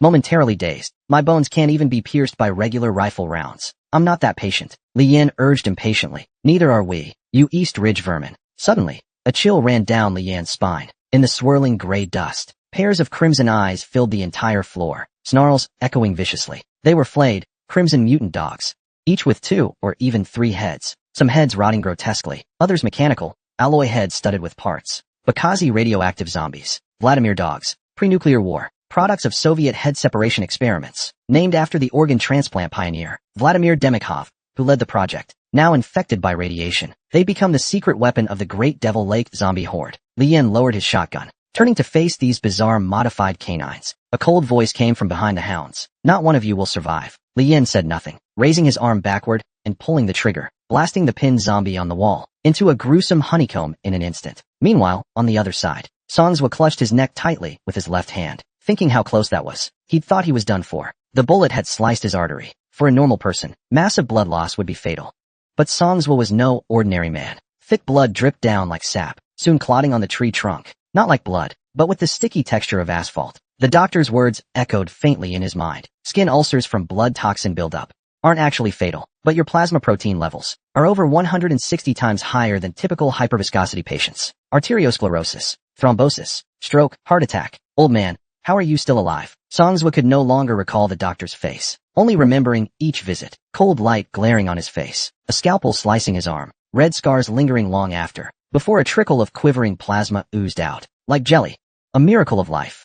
The doctor had marveled. Can I be saved? Songzwa had asked shakily, lying on the operating table, eyes bulging like a frog awaiting dissection. These days, strange diseases outnumber the plagues in the wild. Big companies with funds pour it into weapons development. Who's got time for this research? The Dabintong Research Institute has a drug called hematopoietic cell enhancer. Heavy doses could suppress your condition, but I must warn you, your heart's already under immense strain. If not for your Tier 3 Gonglu Foundation, you wouldn't be alive today. But heavy use of this drug will cause irreversible damage to your heart. Your heart rate will slow more and more until it gives out and you die. Didn't your son die from overdosing on it? The doctor's voice trailed off, silence settling in. Songzwa, lying on the frigid operating table, broke. This damned East Ridge. On the tree branch, Songzwa's consciousness snapped back to reality. He jabbed a coagulant tube roughly into his neck, then picked up his sniper rifle to scan the distant ridge. He saw flames roaring on a far balcony. A skeletal figure faintly visible, charred beyond recognition. Not him. He shifted the scope downward, locking onto a sniper zombie. Strange, there's more than one. A red laser instantly locked on a Songzwa's head. Kwanzwolma's special operation ended in failure. Not only was the 80-man core armored unit wiped out, but even their elite Tier 3 units had been turned into zombies. Just moments ago, facing the encirclement of zombie dogs, Li Yin had no choice but to use blood burst 5 times, killing 15 zombie dogs. To avoid the highly radioactive toxic blood, the intense use of blood burst left his eyes throbbing, his chest tight. Moonlight spilled down. Li Yin stepped over the pile of zombie dog corpses, heading down the corridor. Suddenly, doors on both sides flew open. A swarm of armed zombies poured out. Li Yin didn't hesitate, cursing his luck. He quickly formed an ice wall to block the incoming bullets. Then, seizing an opening, he leaped into the horde, moving like a dragon through the fray. In just a dozen breaths, he annihilated the zombies before him. But as Li Yin caught his breath, a zombie dog ambushed him from behind. Too late to dodge. Li Yin instantly formed ice armor on his arm, blocking the dog's bite, then kicked it flying with one swift strike. After leaving the room, to avoid surprises, Li Yin hurriedly ate the last of his Yuanmu jujubes. When a motorcycle burst through a third-floor window, crashing out of the building, the rider held a conspicuous black leather case. Seeing the man speed away, Li Yin moved to pursue, but hesitated, no longer doubting the zombie's intelligence, fearing a diversion tactic. After weighing his options, he ordered the black lacquer ghost watching Songzwa to give chase, though risky. The contents of that case made the gamble necessary. The black lacquer ghost obeyed, racing after the motorcycle. Meanwhile, Li Yin followed the diary's clues, heading to the sample storage below. Gear-shaped blue gate loomed before him. Countless dark gun barrels aimed at Li Yin from every corner. Facing these terrifying weapon terminals, Li Yin knew his steel armor and ice walls couldn't withstand such a dense bullet barrage. The imposing black gate was even more daunting. Li Yin took a deep breath, a white figure rising behind him. Dinu's Guhua bird projection surged toward the blue gate, a sea of fire erupting instantly. Thousands of metal shards forming a storm that swept everything. The entire passage was sealed tight. Any physical form facing it would be torn to shreds. Yet the Guhua bird projection passed through the metal storm unfazed, while Li Yin reloaded his shotgun, silently counting the seconds. As the Guhua bird crossed the bullet rain to reach the gate, the white figure morphed into Li Yin, shotgun in hand. After his steel armor shattered under a few bullets, Li Yin pulled the trigger, blasting dozens of holes, big and small, into the blue gate. Without hesitation, he switched to his tiger head spear and struck, smashing a gash through the half-meter-thick blue gate. Behind the gate stood a dozen calm-faced zombies in khaki uniforms. The remnants of the defeated zombie forces were gathered here. Li Yin scanned the room and smirked. Looks like you're out of moves. How about I take what I need, ask a few questions, and leave? You get to keep your lives. A zombie holding a Cheka saber spoke up. Before East Ridge, a German tried to make us bow. We said no. After East Ridge, a Ukrainian kid tried the same. We still said no. Today, our answer's the same. No deal. Moments later, in the room, no one but Li Yin was left standing. Bloodstains and shell casings littered the ground, making Li Yin's mood gradually darken. Excessive contact with living corpse blood deepened his infection level. Even full wolf sea ghost couldn't resist the intense radiation corrosion. Special recovery items like Yuanmo dates were also far less effective. Li Yin could only use the ointment and bandages he'd prepared to treat his wounds. Looking at the saber-wielding living corpse that spoke, Li Yin suddenly thought of something. I won't ask about the German, but tell me the Eastern European kid's name, and I'll make your death quick. But the living corpse turned away, completely ignoring Li Yin. Then let me guess, alright. His name's Sergei. Am I right? At those 3 words, the living corpse's eyes widened instantly. Li Yin smiled faintly. Thanks, I get it. With the sound of a gunshot, the entire room fell completely silent. Li Yin pulled out a wad of medical cotton to cover his nose, stepping lightly and heavily over the ground strewn with living corpse remains. At that moment, a golden red flash proved indispensable. Tier 5 Super Gene Hypothesis. Great Devil Fox Gene Collapse Phenomenon. Yak Atlas 64th Iteration Report. Second Quarter Post-Lingdong Era Human Activity Overview. Looking at the scattered documents on the ground, Li Yin could hardly believe it. These living corpses were conducting research underground, despite their terrifying appearance and bloodthirsty instincts toward ordinary humans and animals with lower radiation infection. Their strong sense of purpose and use of base relics showed. This was a highly organized, alternative society. These documents together could fetch a fortune, hundreds of thousands of yuan, or at least 100,000 even if undervalued. Li Yin collected all of them, then retrieved a black box from a nearby safe. Opening it revealed a vial of red liquid, while another slot was empty. Super Gene Sample. Thunder Yak. Note. Rewind to 1939, before the Lingdong arrival. The Rockshao regime, facing a domestic crisis, established the Great Devil Fox Research Base. In the politically complex Wujing, they appointed the Rockshao representative of the Dabin Central Academy, academician Li Senki, as chief designer of the Endless Yak project, boldly claiming to create super soldiers to end the war.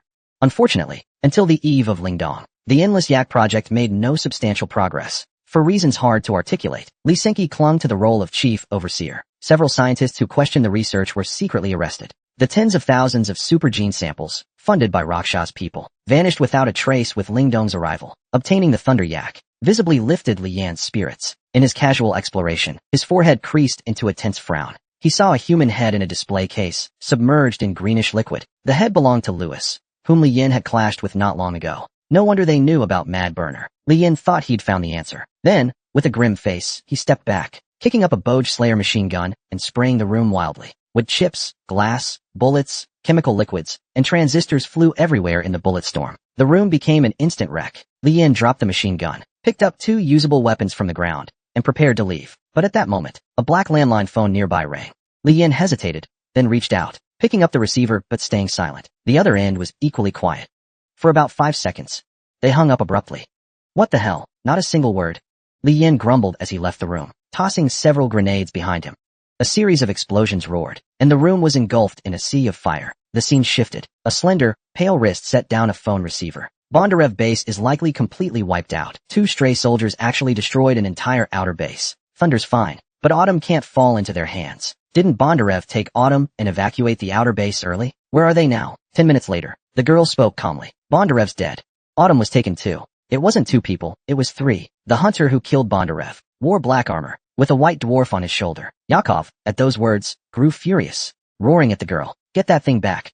At the same time, Li Yan emerged from the black building, arriving under a poplar tree. But Songzwa was nowhere to be seen on the tree. Aside from a trace of blood, there was nothing. Lost in thought, Li Yan's temples throbbed. A suffocating sensation flooded his nostrils like a tide. Almost instinctively, a torrent of water surged behind Li Yan, only to explode into a transparent mushroom cloud. Then nothing else happened. Li Yan stepped out of the water curtain, his mind flashing as he looked past 2 dilapidated houses. Fixing on a watchtower, Songzwa gripped a Wildcat Bull RS-107. Its black barrel, reeking of death, aimed straight at Li Yan. What's this? Turning on me? Li Yan narrowed his eyes, pulling out his modified megaphone and speaking in a low voice. Under the night sky, Songzwa's face looked grim, but his finger on the sniper rifle was steady as a rock. He bit down on a peanut, and a bullet fired instantly. The poplar tree beside Li Yan was snapped in half, its fluffy trunk letting out a strained groan as it crashed heavily to the ground. Where's the stuff? Songzwa demanded loudly. Let's talk this out. Do I look like someone who'd cheat you?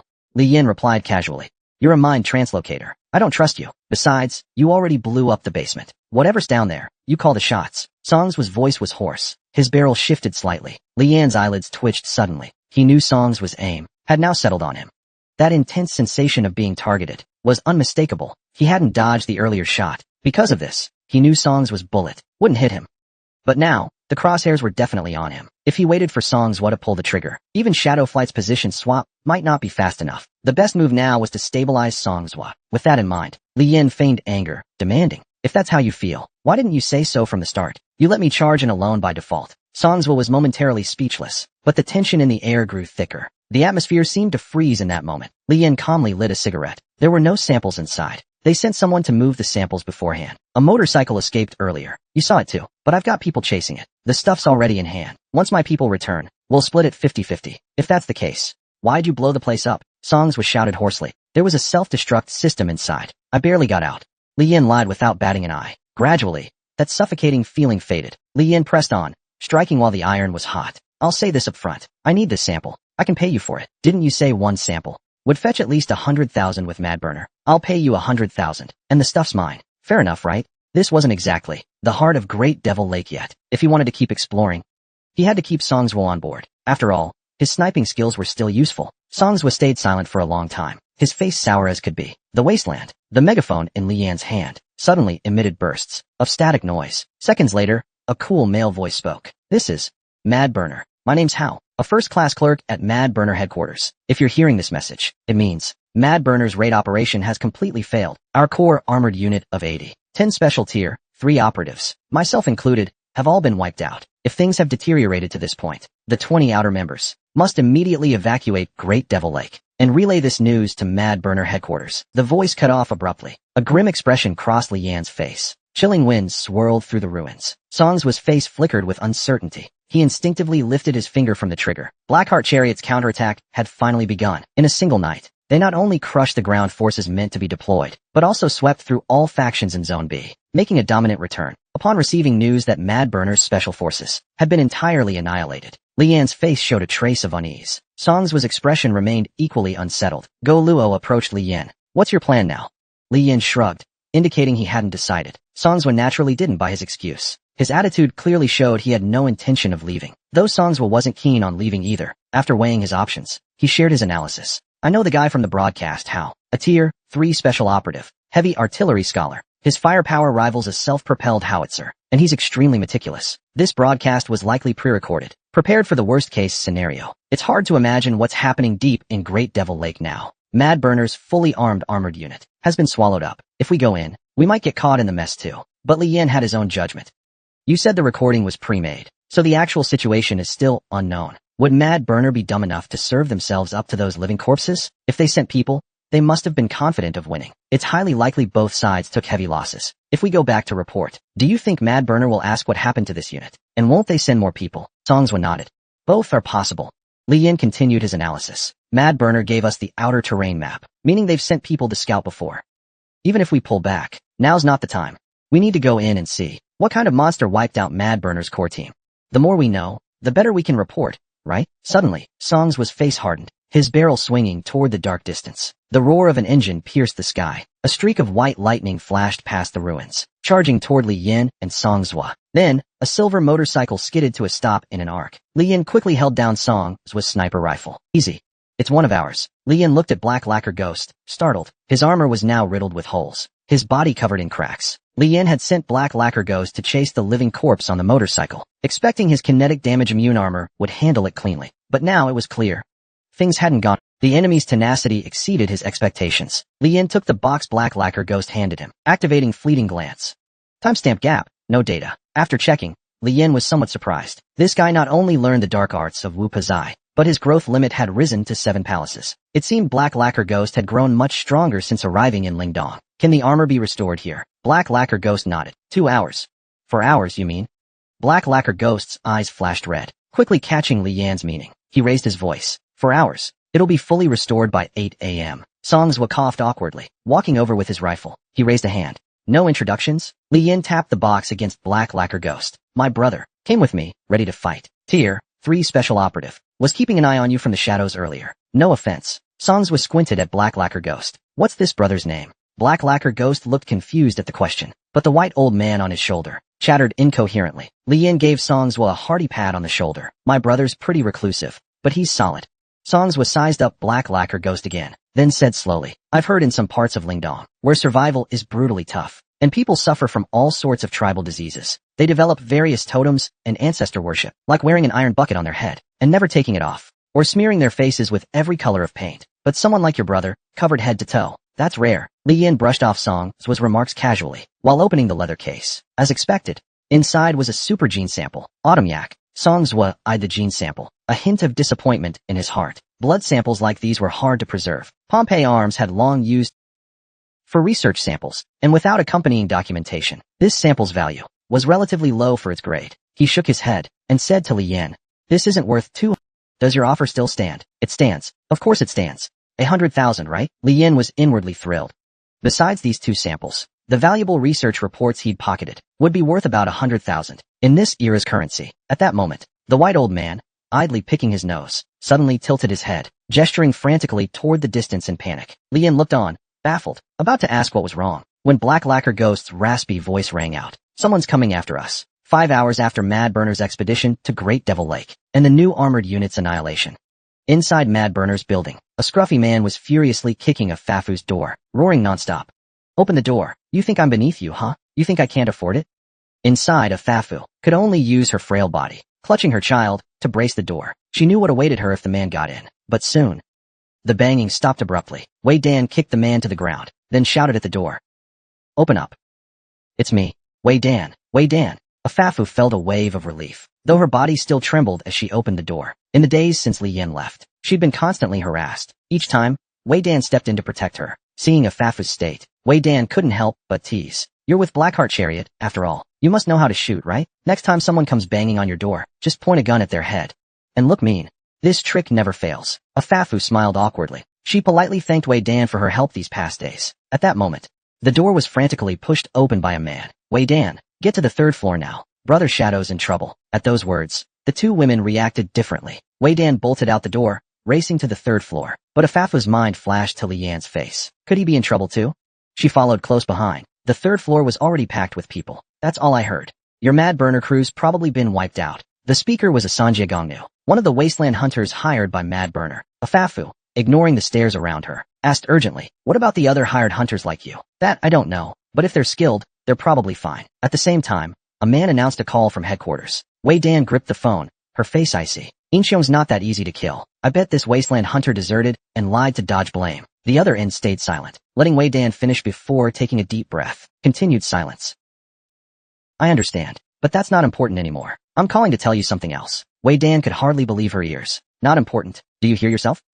Wei Dan, listen. What I'm about to say is critical. In about 10 minutes, their people will reach you. Do not engage them in any conflict. Sort all lethal weapons by type and crate them. Stack them somewhere visible. Also, gather all the Great Devil Lake data Inxiong didn't take with him, and hand it all over to them. Wei Dan's anger flared. Disarm. Are you out of your damn mind? Who the hell's coming? But the voice ignored her rage. I'll say it again. Do not engage them. One more thing. Compile a list of everyone in your subbase who follows the medicine Buddha. Hand it over to. Then tell those people to run for their lives. Just do as I say. That's an order. I'll send the paperwork shortly. The call ended. Wei Dan felt as if all her strength had been drained. It took her a while to leave the comms room. Orders from above. Everyone, turn in your weapons. Stack them somewhere visible. Instantly, the meeting room erupted in chaos. Wei Dan's face was cold as ice. 10 minutes passed in a flash. Outside the building, piles of weapons and ammo were stacked high. A Fafu stood at the crowd's edge, watching Wei Dan with worry. The sound of tires grinding sand grew closer. A fleet of armored vehicles, led by jeeps, rolled into Mad Burner's base. Suddenly, a soldier leapt from a jeep and opened fire on the crowd. Action continues. Blinding gunfire consumed everyone. The timeline shifts back to last night, 9:12 p.m., in the Dazi area, at the border of Zone B's Outer River District, GB-01 Survival Zone, home to over 10,000 private armed forces. The headquarters of the region's largest arms dealer, the Ryan brothers, fell. Chairman Lion Ryan was killed on the spot, at 10 p.m. sharp, led by Donswa Motors. All organizations openly serving the Medicine Buddha and their territories faced massive airstrikes. The Medicine Buddha's ground forces were crushed in 10 minutes. The Four Kings Air Corps, along with leader Lam Yuju, led survivors fleeing to the radiated zones. That night, from the I-15 no man's land, Blackheart Chariot's 5th Army marched into Zone B, smashing 12 local armed groups, including Mad Burner, each with over 1,000 soldiers. They seized 2/3 of Zone B's livable land. By dawn, they issued a statement. Blackheart Chariot War Committee solemnly warns all comrades in Asia State B Survival Zone. The situation is irreversible. Blood for blood, tooth for tooth. Meanwhile, Afafa stared at the endless feast before her, dazed. She prayed countless times for Blackheart Chariot's reinforcements to arrive like divine saviors, for her husband to appear before her as she wished. But when Blackheart Chariot's forces finally came, things weren't quite as she'd imagined.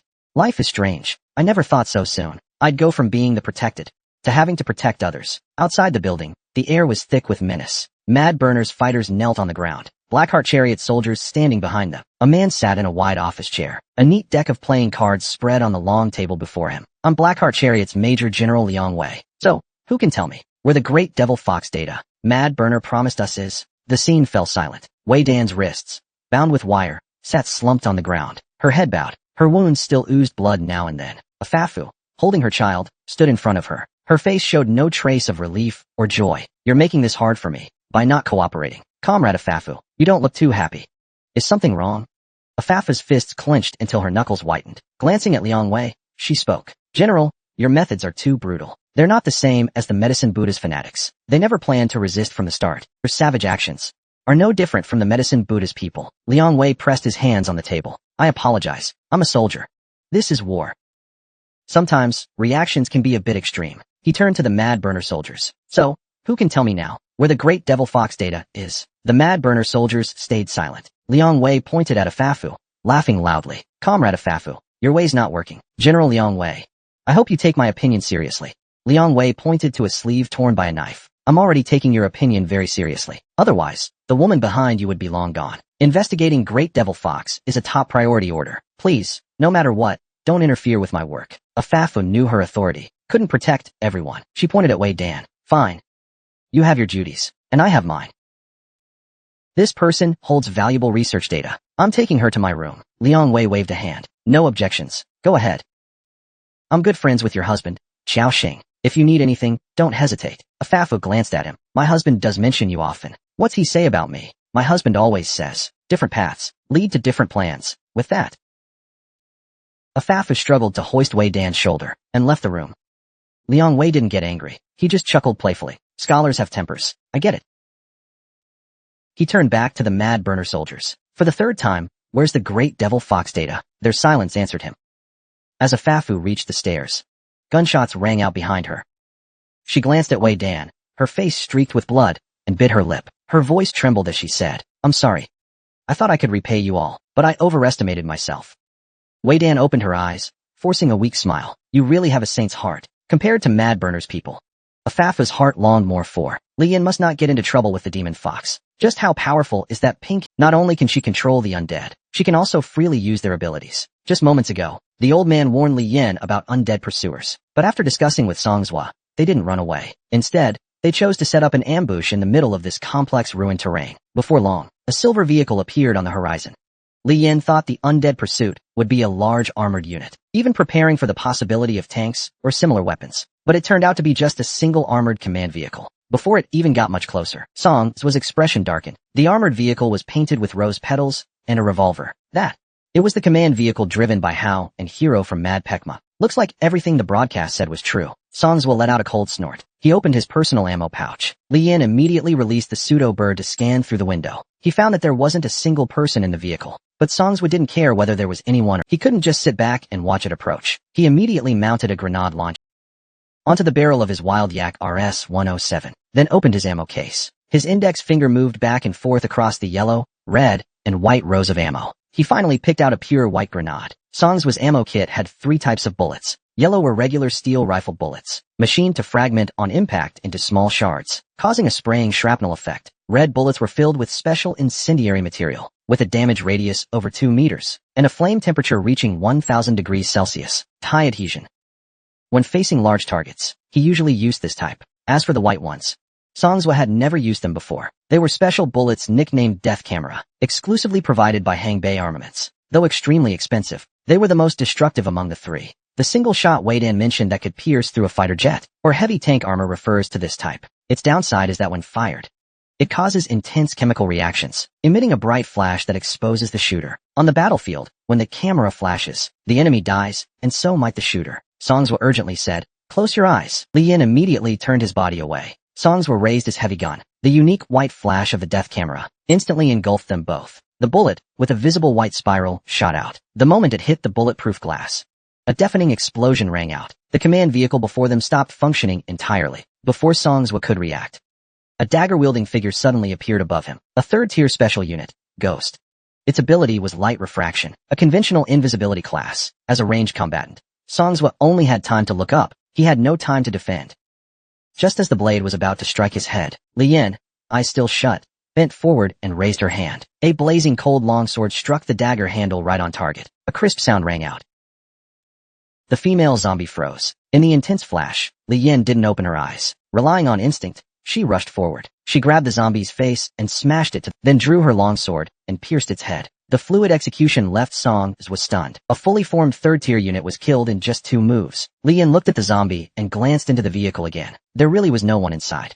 Songhwa explained, "It's probably because of a driver. That's also a third-tier special unit. They can remotely control vehicles and certain electronics." He then added, "If I remember correctly, Mad Pekma's core squad includes a female ghost and a driver that looks like a young boy." Upon hearing this, Li Yin immediately realized they might have to deal with an entire zombified Mad Pekma expedition squad first, before they could meet the zombie, who turned them into monsters like this. As soon as she finished speaking, heavy footsteps echoed nearby. A burly figure emerged from the reddish dawn haze. Silver chains wrapped around his wrists. His pierced chest revealed through the wound, the burning flames still rising from the armored vehicle behind. That man was none other than Hero, a super powerful third-tier unit. Li Yin lowered her dragon ring sword and smirked. "I thought you were something impressive. But you died so easily."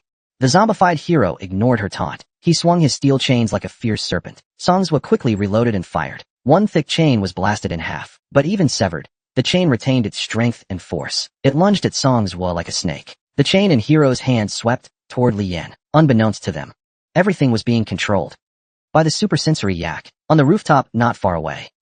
Seeing the strength of Li Yin and her companion, Psionic Yak couldn't wait to kill them and turn them into his puppets. Then he snapped his fingers in front of the already deactivated Jayod. "Just like that, I'll keep an eye on the remaining black-armored soldier. They think being cautious of the insect master keeps us hidden." Upon receiving the order, Jayod's pupils shrank. Around Songhwa and Li Yin were many abandoned, powerless vehicles, but now they were being manipulated by some indescribable power. Aged tires skidded wildly, rushing toward the two of them.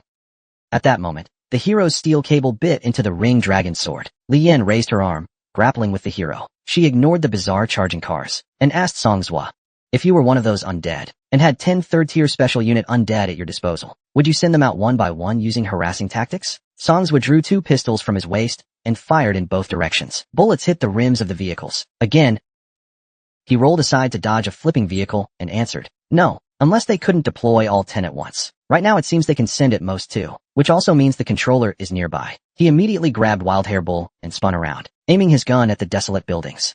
A shout scared the girl spying from the rooftop. Psionic Yak didn't think twice. He flipped backward and cleanly plunged 5 fingers into the floor, prying up a slab over 3 meters wide to block the unknown attack. But moments later, nothing happened. Psionic Yak realized he'd been tricked. He had reacted too strongly and revealed his position, so he no longer held back, pushed off the ground, and fled the building at high speed. Jayod wasn't so lucky. He got shot in the head by Songhwa. At the same time, Songhwa shouted to Li Yin, the abandoned building to the north. As soon as he said that, Li Yin had already raised her ring dragon sword and dashed off like the wind. Meanwhile, Hero's iron chain slammed towards Songhwa, startling him. He was a long-range fighter. No way he could handle a close fight with the adapted Hero. Luckily, the black chest demon appeared in front of Songhwa just in time and took the hit for him. The brutal iron chain strike didn't hurt the black chest demon at all due to its passive Dei trait. The black chest demon grabbed the chain in return and swung its chest piece to smash the fireball apart. At that moment, a dark figure appeared behind Hero. Songhwa looked up with a complicated expression. The man was Li Haifeng, someone he barely knew. Every time Songhwa took a job from Quanzhua Horse, it was through him. The guy was flashy, but righteous. Didn't expect him to die here too. Li Haifeng's unit was the Corpse Devourer, a rare magical combat type that could coat weapons with explosive flames. Songhwa hadn't noticed earlier, but now seeing a familiar face, he realized the metal glint around the wound on Hero's chest. It was subtle unless you looked closely. Also, Hero's right hand was bloodied, but the left wasn't. Songhwa concluded Hero had stuffed something into his fatal wound before dying. To others, he looked like a harmless little girl, but in reality, he was a killer well-versed in hot weapons. If anyone pissed him off, they'd be met with bullets like fiery snakes. Just now, Hero's frozen wound began to shine. Apparently, he forced something into it before dying. But before Songhwa could figure it out, a spark of blue flame emerged from Li Haifeng's fingertip. With a snap, it landed on Hero's metal chain. The alloy chain instantly caught fire, and his whole arm was engulfed in radiant flames. The black chest demon's red-furred eyes trembled slightly. The curse I could ignore regular bullets, but not high heat from fire.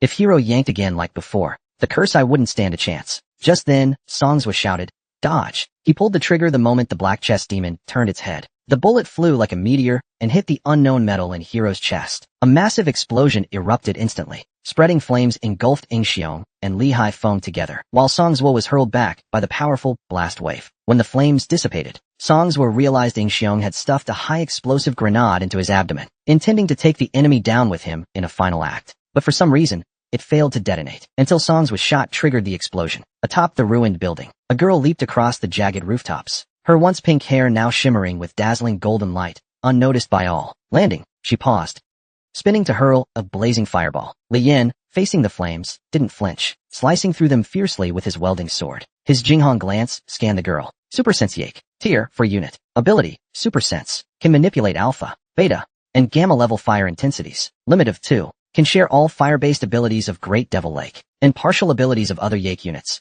wielding them freely. But if the original owner of an ability dies, that ability cannot be shared, nor can abilities requiring specialized weapons be shared. One of the test subjects of the Endless Yake project, fully adapted to Great Devil Lake's intense radiation, gaining extraordinary special abilities. The Super Sense Yake was also sizing up Li Yan, and moments later, concluded he wasn't Yushan. Li Yan ignored her words, saying to himself, I heard Medicine Buddha's leader, Lamiju. No wonder Kwang's Woma's forces were wiped out. Tier 4 units are a clear dividing line. Developing Tier 4 genetic abilities requires infrastructure and financial and human resources on an astronomical scale. Even today, in all of East Ridge, only the 3 major powers can afford it. Leaving aside heavy military assets like missiles and jets, units reaching Tier 4 solely through genetic mutation don't necessarily need destructive power, rivaling modern military gear of the same tier. But in certain wartime domains, they possess irreplaceable functionality. In East Ridge's chaotic early days, before the 3 powers' names emerged, people hadn't yet recovered from the shadow of the apocalyptic war,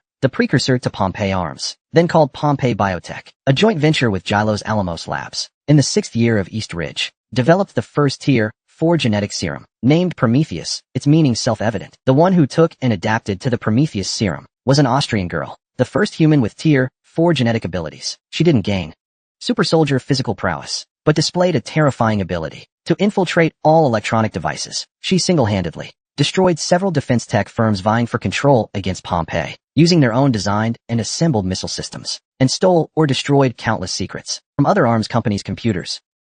Back then, among military organizations, that could truly shake East Ridge. A joke circulated. Prometheus's spark could ignite any company's data centers, except Blackheart Chariot, whose data was recorded on paper and abacuses. Of course, there were also combat-oriented Tier 4 units, with immense destructive power, far more agile and stealthy than missiles or jets, making them massively intimidating. Regardless, in this dark, turbulent era, where life expectancy barely reached 40 and was shrinking, the development of Tier 4 genetic units largely shaped the direction of human survival and evolution. They were rarely shared. Later, the 3 powers solidified, each possessing Tier 4 units, or gear to counter Tier 4 abilities, stabilizing the situation, until a few years ago, when Pompeii Arms and Yunhai Pharma struck a deal. Only then did Yunhai Pharma distribute a few finished Prometheus.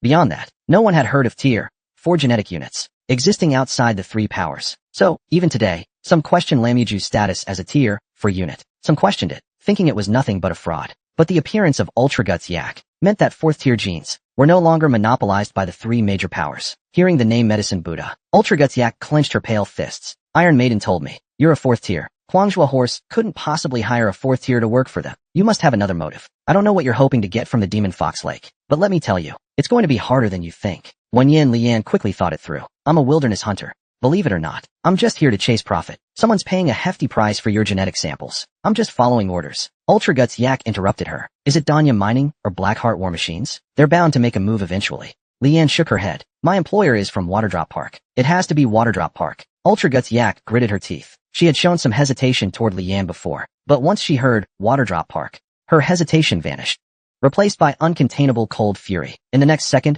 Ultra Guts Yak summoned a Gatling gun out of thin air and unleashed a furious barrage at Lian. Lian dodged the fire serpents with a sidestep and dashed toward Yak with a curved approach. Then came a swift draw slash. The Gatling gun split in two, along with a tear in Yak's skirt armor. Ultra Guts Yak instantly swapped to dual swords for defense. In the following battle, Lian realized that Yak possessed the most complete gene set. Steel Skull to resist high-power rifle shots, heightened perception, melee proficiency, and high-speed movement from Wandering Soul, enhanced shooting accuracy from the Rover, weapon power boost from the Trial Liver, storage abilities from the telepathic Lantern Treasure, all diverse and complementary, and she had very seasoned combat experience, mastery over all kinds of firearms, from long-range sniping, to mid-range firepower, to close-quarters combat. Ultra Guts Yak. But she didn't have any standout strengths either. Soon, Yak was kicked away by Lian, slamming through a rusted metal door, and finally stopped after crashing into a stairwell wall. Looking at the wound on her skin, Yak was stunned. Her skin was supposed to be bulletproof. Even rifle rounds couldn't pierce it, yet a plain metal sword just broke through it. Unbeknownst to her, the ring dragon sword now converted 3% of damage into 4% true damage. Leanne approached with the Han's sword, taunting her. Did they really think you'd be a match for us when they sent you? Leanne didn't intend to kill her. Otherwise, he would have used the tiger head spear and crushed her skull. On one hand, the living are more useful than the dead. Same for undead. On the other hand, if the demon fox could send a 4th tier yak to kill Leanne, that meant they had more than one 4th tier. Since Ultra Guts Yak could use the powers of all undead and yak warriors, he needed to experience it firsthand and prepare. Yak wiped the blood from her face, using a then glared viciously at Wildcat. Don't get cocky just yet. She spat the threat and turned to flee. Leanne chased while teasing her. Come play with Uncle, little lowly. Who would have thought the lowly robber with a Gatling gun would end up being chased across 3 streets by a Han sword? But just as the man was about to catch her, he suddenly changed direction, hurling the Han sword behind him. Turns out the lowly was using undead, trying to take Leanne down with her. Though the Han sword pierced the zombie, its grenade pin was already pulled. A blinding fireball engulfed everything. Thick black and yellow flames burst through the windows. Leanne jumped out from the upper floor during the explosion, but before she could catch her breath, more undead stormed in from below, strapped with explosives and armed with grenades. Looking around, the area was eerily open, with barely any cover to hide behind. There's at least 40 or 50 of them. No blind spots to evade. No wonder Lolita was so desperate to reach this building. But realizing it now was obviously too late. A living corpse lunged forward and detonated itself. The rest ignited one after another. In an instant, flames soared, and deafening explosions shook the sky. It took a while for the smoke to clear. The flames died out, leaving no fuel behind. Lolita, caught in the blast, emerged from the rubble, standing up in a disheveled state. Her clothes were torn to shreds, pale skin exposed. But that wasn't her main concern. She needed an excuse to report back to her superiors. The target's dead, but the sample was destroyed. Iron Lady was right. That person's formidable. If I hadn't done this, I might not have made it back. That should be convincing enough, right? Lolita's heart wavered with doubt. Then, Leanne emerged unscathed from the smoke, staring expressionlessly at a floating water orb in her hand. Lolita panicked when she saw who it was. At the epicenter of that massive explosion, how could anyone still be alive? Leanne ignored Lolita, who stood slack-jawed nearby, gazing at the rapidly spinning water orb and muttering to herself. So Wuji Chi can be used like this. High-speed water flow can withstand massive impact forces. I used to rely on ice walls to block bullets, because Wuji Chi's awakening level was only 24%. Forming a water barrier around myself was already my limit. Making the water flow at high speed internally during that process was beyond my current abilities. But with Jiufeng's enhancement, Guhua Bird's awakening level hit 69%. The speed and power I can achieve with ice now far surpass water. So, I can use an ice-water mix to create high-speed motion effects. Wuji Chi's fire cloak neutralized the flames from the explosives, but the drastic temperature shifts caused the water barrier to generate a surge of chaotic steam. I couldn't control it in time, and inevitably got burned. She reassured herself. These burns are nothing.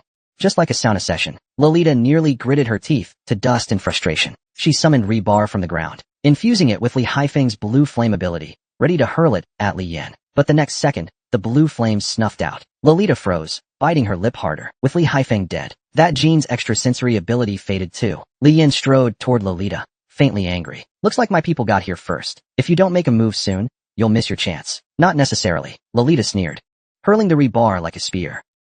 The power Great Devil Fox used to annihilate Mad Burner. I haven't even begun to unleash. The spear hurtled forward. Li Yan swung. Looking up again, she saw Lolita's bare back as she fled. Think you can escape? Li Yan surged forward, closing in on the fleeing Lolita like lightning. Her Huanlong sword hummed, thrusting from behind the wasteland. Lolita, clearly sprinting forward, spun midair to face Li Yan. She reached out with her right hand to block the Huanlong's blade. The gleaming sword met her pale fingers, and slick blood oozed from the blade's etchings. Yet the ferocious momentum halted abruptly. Li Yan's heart inexplicably twitched. She tried to pull the sword back, but Huanlong wouldn't budge. A sharp crack rang out, fractures spiderwebbed from the blade's center. A grating snap, brief and low, followed. Huanlong shattered into a shower of fragments. A shard grazed Li Yan's cheek. In her pupils, a delicate fist loomed larger and larger. When she looked ahead again, Lolita had escaped a great distance. Li Yan could only faintly make out the rippling of Lolita's shoulder blades as she ran, glancing down at her Huanlong. Only a foot-long stub remained. The upper half's fragments were scattered everywhere. The faint glow that usually cloaked the blade had vanished, leaving it dull and lifeless. The sword was clearly beyond repair. Even so, she couldn't bear to let it go. Crouching, she gathered the fragments piece by piece. In a daze, she suddenly noticed a finger. A crimson gold gleam flashed over it. Super Yak's pinky.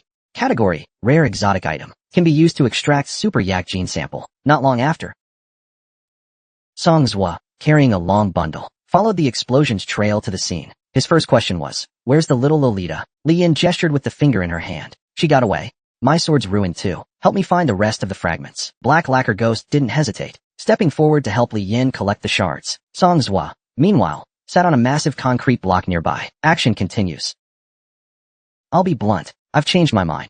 I'm leaving." Li Yin glanced at Songzwa. "What? Didn't we agree when we heard the broadcast?" Songzwa replied gravely. "Hearing Mad Burner got wiped out is one thing. Seeing it is another. These old bones of mine still have some years left. I don't want to take the risk. And if I have to die, I'd rather go with some dignity." Li Yin scanned the area, checking for any missed Huanlong fragments before speaking.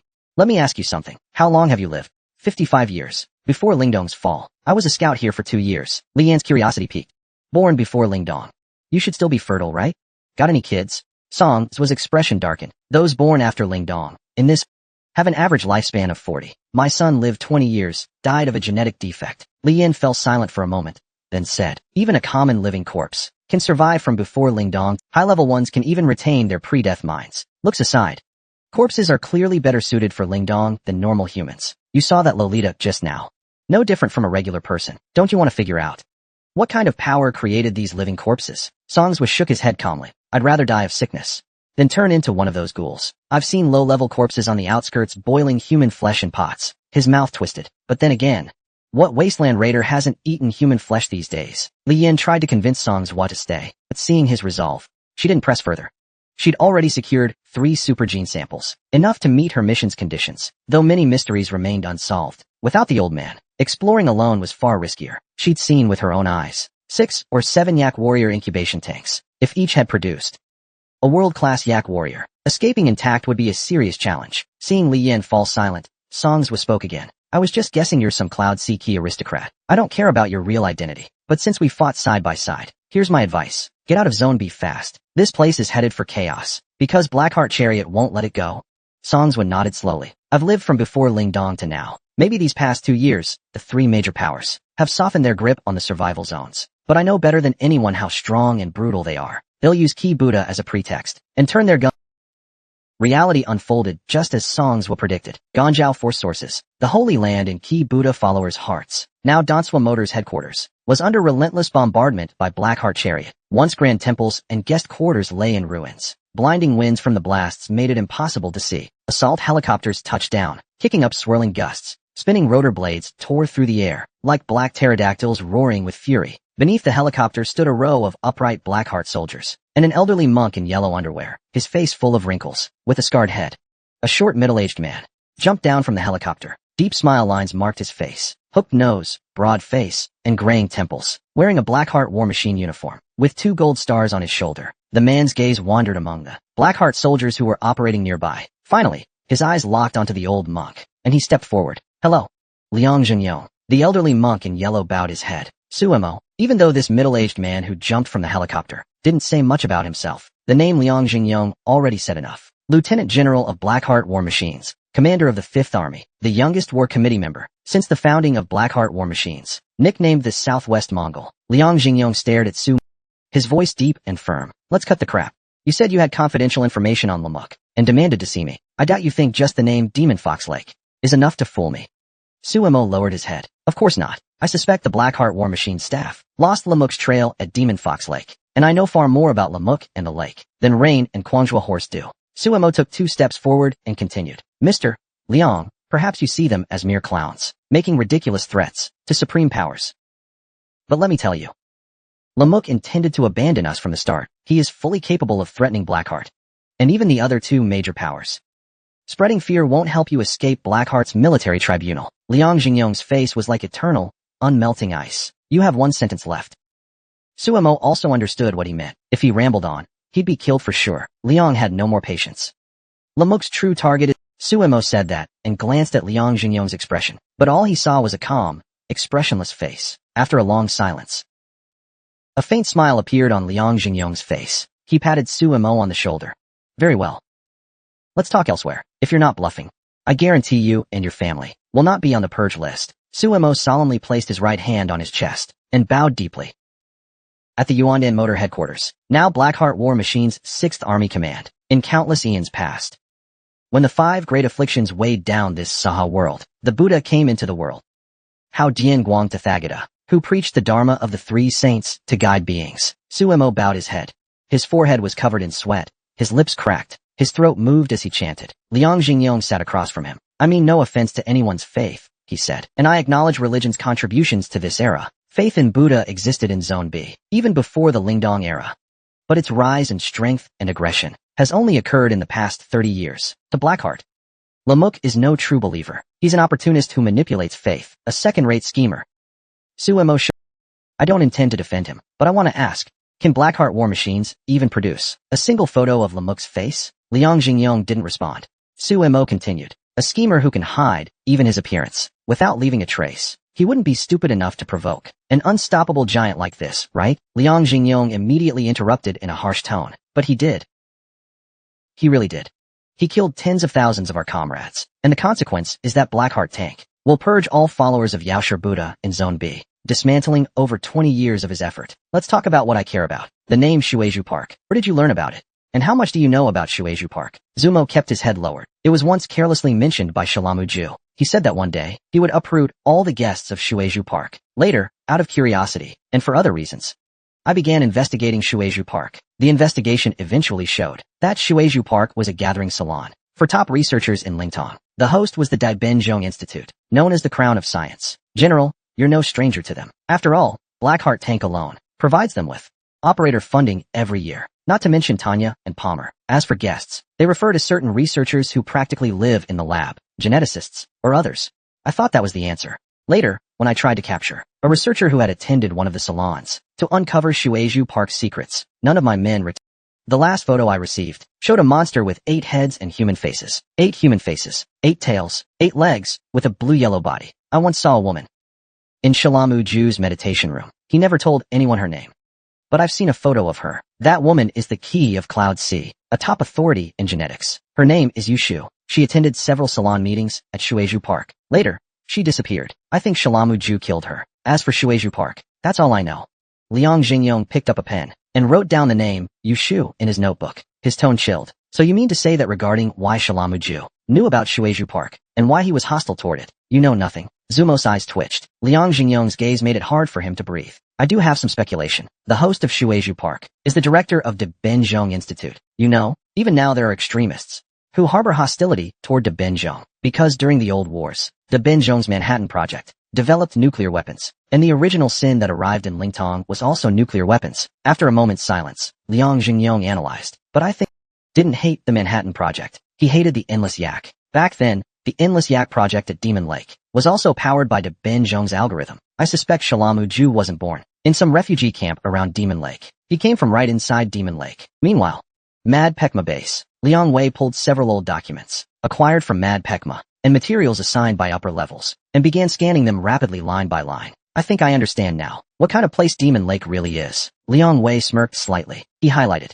the blacked out sections from top to bottom, originally published in the Swang Institute Journal, June 193X, from the periodical Who Are We? Even we cannot deny that the Benjong Institute pushed humanity's technological breakthroughs and its far-reaching influence on the global stage. Julius, Robert, Albert, Worm, von Karman, Alan, Maxon, encompassing nearly all Western nations, influential scientific giants in the realm of research. For Swang, with revolutionary zeal, securing an agent within Dabintong is an urgent necessity.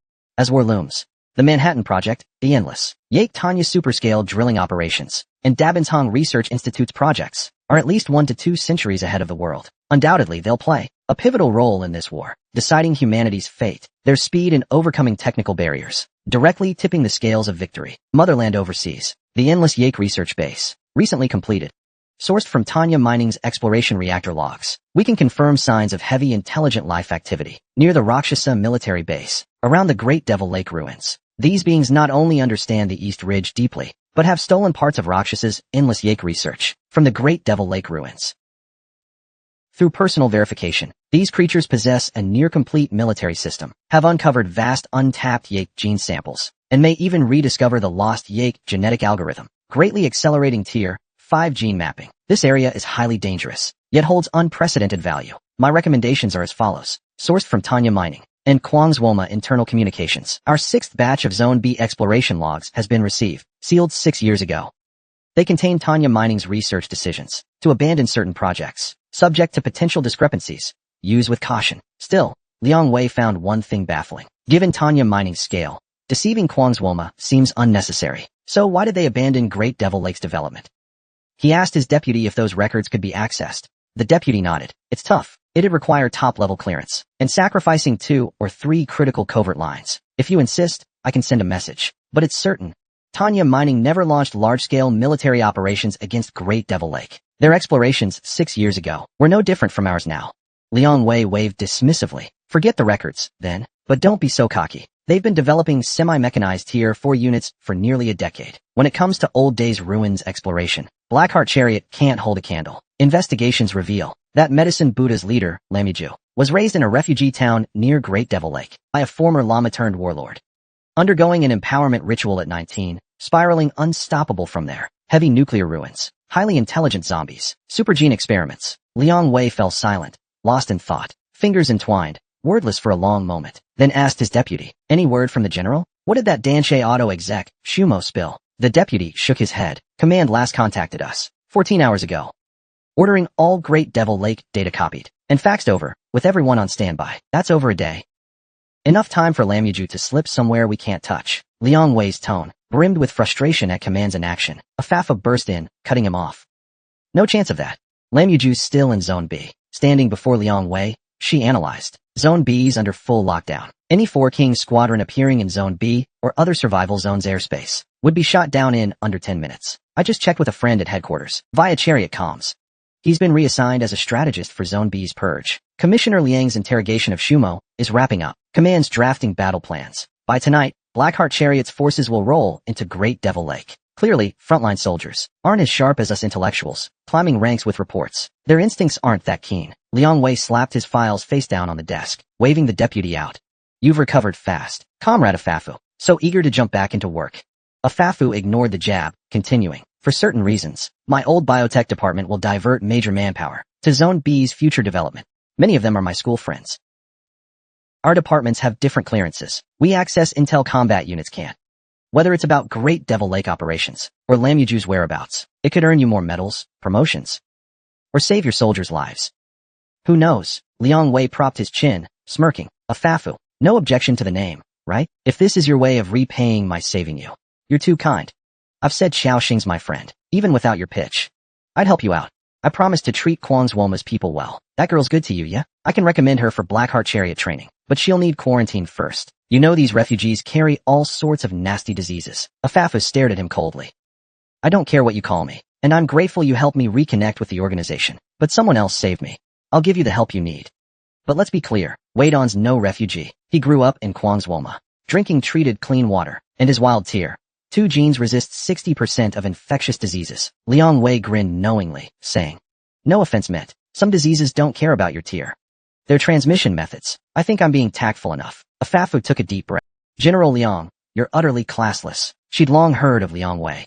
Liang Jingyong's only son, the 6th Army's rising star, born to privilege, yet climbing ranks through undeniable merit. His near-flawless record left no room for criticism, but his flippant, defiant, brutal reputation preceded him. Even in the 3 Powers' harsh wartime code, at Blackheart Chariot, few were as brazenly unpolished as Liang Wei. Liang Wei propped his chin, retorting, it's not about class. You just haven't seen those women's true faces. They'd do anything to stay with Blackheart. Whatever though, let's talk business. What do you want? Afafu stated her mission's core. When the main force moves out tonight, I demand to join your team. I need to find a man in Great Devil Lake and bring him back safely. Liang Wei tilted his head. Staff just raised Great Devil Lake's danger level by 2 grades. Researchers aren't allowed in principle. Too risky if something goes wrong. Afafu cut him off. General Liang, are you saying you can't keep me safe? Liang Wei sipped from his cup. Can I ask who this man is? He's my savior. I owe him. Afafu said coolly. Liang Wei grinned at her. I bet Xiaoxing wouldn't love hearing that, but deal. The scene shifts. Li Yin didn't push Songzhua to stay, planning to eat a full meal and leave. After all, greed leads to ruin. Li Yin knew he couldn't take every prize, or unravel every mystery. Who Sierra was, the secrets of Yake's abilities, or Dabintong Institute's role in this world. Supersense Yake's inexplicable hostility toward Pearl Park. Digging further would only cost more than it gained. Suddenly, Black Lacquer Ghost's eyes flashed red. Li Yin turned, asking what was wrong. Baizai says there's big movement outside. Black Lacquer Ghost stated, devoid of as the words landed. A rumbling sound echoed through the air. Li Yin and the others looked up. Dozens of fighter jets were now flying overhead. Since arriving in Lingdong, this was the first time Li Yin had been beaten so badly. Foaming at the mouth and unable to fight back, sharpshooter Songswa didn't even have the will to resist. He surrendered immediately, kneeling and disarmed. Just moments earlier, the Black Chest Demon had warned the group of danger. The next second, several fighter jets roared in from above. The sight left Songswa dumbfounded. There wasn't a single force in Zone B that could afford fighter jets. Even the Rain Brothers only owned a few dozen armed helicopters, and that already made them a local powerhouse in Zone B. Having taken down one of these fighters before, Li Yin was certain they belonged to the 4 heavenly kings of Dronzer Motors. She gave Songswa a grim look and urged him to find cover. Unexpectedly, Songswa gazed at the sky, unconcerned. What are you so worried about? They're deploying most of their arsenal. Each shell costs tens of thousands. They're not going to waste that on 2 stray wilderness hunters, unless you've somehow pissed them off. Li Yin didn't answer. She just smiled awkwardly. Either way, better to hide. At dusk, the 4 Heavenly Kings formation skimmed across the lake and toward the mountains. Eventually, they landed on the edge of a decaying airstrip along a mountain road. Awaiting them was Yakov. He was once an ordinary researcher at the Rakshasa Scientific Institute. When the nuclear war broke out, he injected himself with an untested version of the Hryakov gene and miraculously survived. In the records of Tanya Mining's exploration, Yakov is known as the mastermind behind the undead of Demon Fox Lake. Since Lingdong, all undead research on the Yakov gene and outside activities were orchestrated by him. To get even a photo of this man, Tanya Mining sacrificed 40 of its exploration team members. As soon as they landed, the pilots immediately sensed the intense radiation and quickly pulled out injectors to medicate themselves. This move instantly provoked the sneering undead behind Yakov. Bro, glucose shots won't help you here. The air is great, isn't it? No wonder. They were just ordinary 3rd-tier gene soldiers. Tier didn't matter. Humans simply couldn't survive here. Only Winter Yako's rotting face remained expressionless. Long time no see, Vera. A man who looked very zen was the first to speak. But Winter Yako didn't react. Instead, it was Yakov who won the last round. Isn't this our living Buddha? Without your robes, I almost didn't recognize you. Should I call you Lamuju, or respectfully address you as Allah? After all our decades of friendship, and you, doctor, don't believe in medicine Buddha. Just call me Lamuju. By the way, what happened to your neck? Lamuju smiled shyly. Yakov casually brushed it off. Just a minor issue. It's all taken care of. Lamuju's expression grew serious. I suggest you brace yourself. The real trouble is only beginning. He spoke like a prophet. Sure enough, a zombie in a muddy coat suddenly walked up to Yakov and whispered something. Yakov looked shocked after hearing it. Ina was injured? There's such a powerful rogue hunter in Zone B. But Yakov quickly calmed down. Probably sent by another organization with ulterior motives. Zone B is a mess now. Everyone wants a piece of the pie. Then he slowly walked toward Lamuju. Looks like we won't need to make a move. Once they hear Shueju Park, Blackheart tank, eager to clean house, will naturally fend off other forces trying to get involved, just as you planned. Lamuju chuckled faintly. You're making me sound like a megalomaniac out to upend the world, aren't you? Cult leader. Yakov's tone sounded like a joke, but his eyes were serious. Lamuju said nothing. His smile slowly faded. My followers died for the truth. Yakov rolled his eyes. I know. Long live medicine Buddha. He smirked again. But you better hope everything goes as you planned. Otherwise, you should know that your medicine Buddha is crumbling. The demon fox won't fall for your brainwashing. At that point, a dangerous glint flashed in Yakov's eyes. Lamuju shook his head and chuckled. Doctor, you know better than anyone. If I were in your position, I would have ruled this place 20 years ago. He said it lightly. But the mood instantly chilled. Yakov and the zombies behind him flared with rage. A vague oppressive aura emanated. Yakov cursed under his breath. Damn Eastern European beast. But he didn't show it on his face, just sneered coldly. He left with a stiff remark. If Yushu doesn't show up to fulfill her promise this time, then we have no reason to keep cooperating. Meanwhile, Li Yin remained unaware of the drastic external shifts. It was the dead of night. The temperature outside had dropped to well below -10 degrees. She used scavenged fuel to stay warm, preparing to leave at dawn. Returned to Mad Pekma Company to exchange for currency and permits. During these past days with the Demon Fox, Li Yin learned not only various Lingtong psychological tales, but also gained tangible rewards. First were samples of 3 super genes. Thunderyak. Fragments of Huanlong were spread everywhere. Li Yin held the broken hilt and reassembled it, then sealed it back into her mark. For Li Yin now, shattering the Huanlong sword was no big deal, especially since she had a Qingfeng sword as backup. But emotionally, Li Yin still felt some regret, counting the time she spent inside the fruit. This nameless Han sword, once treasured by Tai Sui, had been with her for over a year. Li Yin had used this sword in arena battle, been to the battlefield, killed demon spirits. After several point-based revivals, Li Yin had obviously come across better weapons, sharper and more capable than the Huanlong. Yet he still chose Huanlong as his primary weapon. He even planned to reshape it using 2 thorn mud to ensure that this ordinary weapon from the origin land could keep up with his growth rate. But now it seems, Huanlong has indeed lost its value and meaning for repair. It can only be kept as a memento. Just then, the black chest ghost who had been gazing into the bonfire meditatively suddenly became restless. Li Yin and Songzwa noticed, and immediately assumed combat positions, lying on the wall, listening closely for enemy movements. Then, without any warning, the wall was blasted open with a violent explosion, followed closely by a cold, metallic flashbang. Songzwa, overcome with fear, gripped his hand as if it had a life of its own, pulsating in his hands. The muzzle spat out 2 bursts of flame. The first bullet shot into the blown-out wall hole, followed by a muffled groan from someone. The second bullet shattered the rotted door panel, hitting the flashbang, still spinning midair. He then activated his protective steel shield. A second later, multiple bullets struck the shield and fell to the ground. But the shield that could withstand 2 full bursts of machine gun fire dimmed after just 4 shots. The seemingly ordinary bullets were far more powerful than the old guns used by Lake Demon zombies. This was definitely destructive power of the Lingdong era. Li Yin dashed through the dust. Looking up, he saw at the stairwell stood a combat soldier with both face and head covered in a radiation-proof helmet, firing an assault rifle at him. The steel shield was nearly at its limit. Li Yin stepped forward. A figure flipped down from the doorway. 2 sharp tactical knives crossed toward his neck.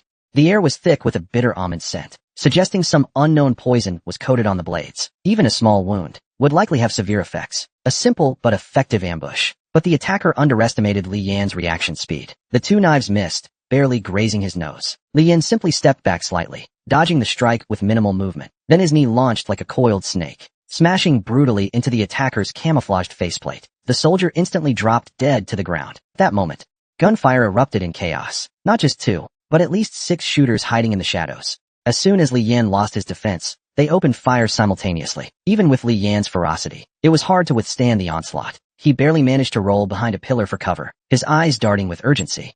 Yet the intense gunfire didn't stop. In just seconds, 200 mm, thick concrete, was shot through with a hole the size of his body. In that flash of light and sparks, Songzwa burst through the hole with dual pistols to assist, but the enemy firepower was overwhelming. He was forced back after just a few shots. Still, that brief window was enough for Li Yin to strike back. He slashed down with the green phoenix sword, cutting a rifle in half. Then with a reverse swing, he severed the soldier's head. Immediately he lunged forward, hooking his leg around another soldier's neck, yanking his collar, twisting his waist. He used the man's body to shield himself from gunfire, and the gunfire came to an abrupt stop. Who are you? Why are you attacking us? The enemy soldiers exchanged glances. Eventually, one of them removed his combat mask, revealing the mustached face of a middle-aged man. He unfastened the nylon strap on his shoulder and revealed a distinct insignia. 6th Field Army, Blackheart Armored Division. You are both ordered to disarm and submit to inspection. Plain and simple. Li Yin made no move to release the soldier. With that much righteousness, why didn't you just shout from the door earlier?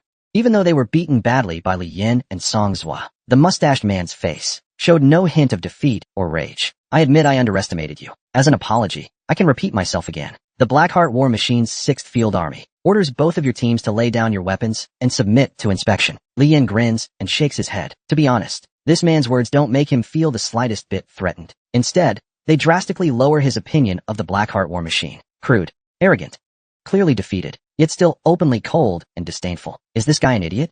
At that moment, the sound of 2 pistols hitting the concrete floor rings out. Li Yin turns his head in disbelief. The one who dropped the pistols is Songzwa. Old Man Song's face shows no expression. He gives Li Yin an almost imperceptible shake of his head, raises both hands slowly, places them behind his head, and squats down. He could clearly use those 2 pistols and the complex terrain to wipe out this entire combat squad inside the building. But now, he's given up resistance like a frail, ordinary. The mustache man's gaze shifts to Li Yin. I admire agile fighters, even if they come from the wilderness, but I won't repeat myself a 3rd time. Bai Zhang is serious. Don't provoke them. Li Yin sees this message in Old Man Song's eyes. That look speaks of a hunter who survived the wilderness since childhood, following the most practical rule: survival, endurance, and maintaining dignity only against those weaker. Li Yin responds with silence. The rumbling sound fades into the distance. The ceiling shakes even more violently. At the horizon's edge, green tank treads churn through the sand. Silver-armored Xiong tanks burst over the horizon. Semi-trailer off-road trucks follow unhurriedly behind. Several rugged, sweat-soaked black missiles stand tall. Their launchers, mounted on supports, aimed at the sky. Expressionless soldiers in black uniforms exude an overwhelming sense of dominance. It's nothing like the violent gangs, who flaunt their power with guns and off-road vehicles. This is a solemn, unstoppable machine of authority. The mustached man glances at the approaching armored forces and says slowly, The area around Great Devil Lake's machinery has been designated a Level 1 war zone. All suspicious persons found here can be shot on sight. Li Yin shrugs, plunging the tip of his Qing Feng sword into a pile of bricks. He raises his hands and slowly steps back. The soldier held hostage by Li Yin touches the blood mark on his neck, glancing fearfully at Li Yan's calm face, before hurrying to join the others. The mustached man looks at his fallen comrades on the ground, then walks slowly toward Li Yin. He looks up, stares at My name is Wu Jiaming. Normally, I'd have plenty of time to deal with you, but I know your name, Li Yin. He suddenly grabs Li Yan's shoulders with both hands, raises a hard knee, and slams it heavily into Li Yan's stomach. Li Yan's eyes darken, his whole body hunching slightly. Wu Jiaming doesn't stop, his knee striking with astonishing force, again and again into Li Yan's soft abdomen. The dull thuds mix with the twitching muscles of Li Yan's arms. Both the watching soldiers and Song Zhua were numb expressions. Finally, Wu Jiaming steps back, panting heavily. Li Yan, head bowed low, shakes his head slightly, touching his throat, which feels strangely sweet, still showing no reaction. You two injured 8 of our soldiers. Now we're even. I won't trouble you again in the future. Li Yan somehow manages a smile. Then I'd like to ask why you're teaching me a lesson, and not him. He points at Song Zhua. Wu Jiaming's face remains stern. I don't like the look of you. Is that enough? Li Yan tilts his head, saying nothing more. Wu Jiaming points at Li Yan. Take them back. Song Zhua, still squatting, speaks up. Inspecting and expelling unauthorized persons requires the inspected to present a company license recognized by the 3 major powers and to leave the war zone within 24 hours. Could this officer of the Blackheart war machine want us to stay the night? Li Yan narrowed his eyes thoughtfully. He'd expected Blackheart Chariot's arrival, so he quickly sealed the restless black lacquer ghost into the 6-coin copper. From this Blackheart officer's words, he caught a whiff of shifting tides and faintly sensed what awaited might not be the promised clear skies. This was a makeshift interrogation room. Li Yan faced a white wall and a young man claiming to be a major general, who looked even younger than himself. Hello, I'm Liang Wei, Blackheart Chariot Major General. I can now inform you. Zone B is fully under Blackheart Chariot's control. Li Yan had already overheard Zone B's collapse from soldiers' chatter. He was stunned by Blackheart Chariot's swift strike, yet puzzled that such a bold move drew no response from the other 2 great powers, wondering if their fragility was too glaring. His wrists bore metal cuffs, supposedly able to suppress Tier 4 gene abilities and below, but with a fleeting glance, Li Yan knew they were useless against him. He let it slide, but was ready.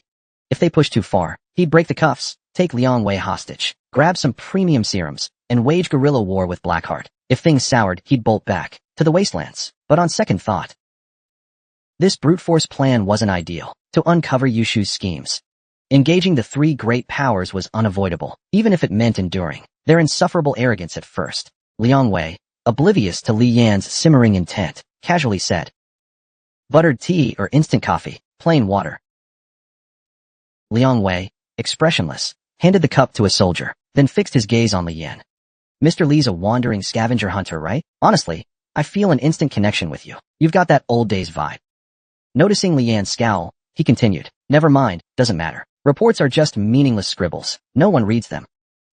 What people want never makes it to paper. Do you know a FAFO?" Li Yan's eyes flickered, deliberately weighing his tone. "I saved a mother and child. And yeah, that was her name. She said she's a Blackheart Chariot researcher, looking for her husband. That's her. I'll be direct." Liang Wei lowered his voice, tone turning cryptic, laced with calculated sleaze. "Have you slept with her? How was it?" "General Liang, I didn't catch that. What do you mean?" "Exactly what I said. Everything has a price. You protect a Fafu and her kid. She pays with her body. Fair trade. I was a scavenger hunter for 3 years. I know how the wastelands work." "You think I'd believe a Fafu's pure?" Liang Wei stared at Li Yan. Li Yan met his gaze calmly, after a long pause. "General, no offense, but I hope you don't mind me asking, are you into guys?"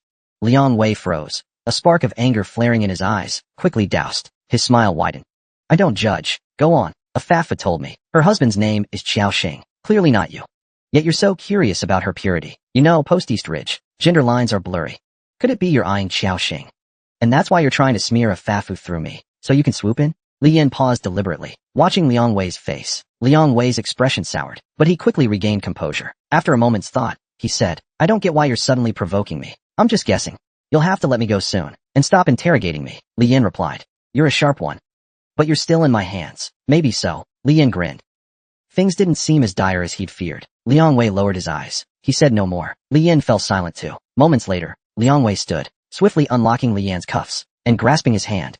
"A Fafu's on her way. Probably a few minutes out. She'll take you out of Great Devil House. War's about to break out here. We've got intel." Lamuju's remnants have fled to this area. Liang Wei's face was stern, not kindly. The crude, rebellious words from before seemed not to have come from him. Li Yin didn't pull away from Liang Wei's grip, but spoke up. I'll be direct too. What if I'd admitted it earlier? Don't know. Maybe for Blackheart's honor, I'd have killed you, Liang Wei answered. Or maybe, we'd be on the same side. Either way, you're free to go. He smiled broadly. Li Yin gave a casual nod. General Liang, till we meet again. He headed toward the interrogation room door, then paused, as if recalling something.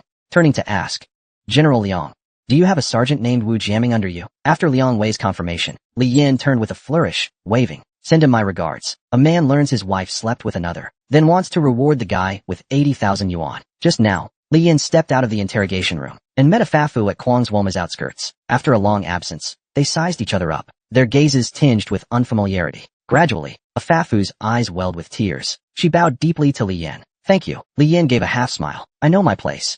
I won't bother you anymore. I won't cause you trouble, nor myself any. A Fafu assumed. Li Yin's meeting with Liang Wei must have been unpleasant, making him emotional, speaking out of anger. After all, she knew Liang Wei's abrasiveness well. As they spoke, a military vehicle approached from afar, slowly stopping before Li Yin and a Fafu. Inside sat a striking, cheerful man in uniform, smiling as he played with an infant in his arms. A Fafu smiled warmly, hurrying over to take the child. She spoke intimately with the man for a moment. Then they approached Li Yin together. Li Yin watched them, suddenly recalling a name he thought he'd forgotten. He had no designs on a Fafu, yet that name still stung.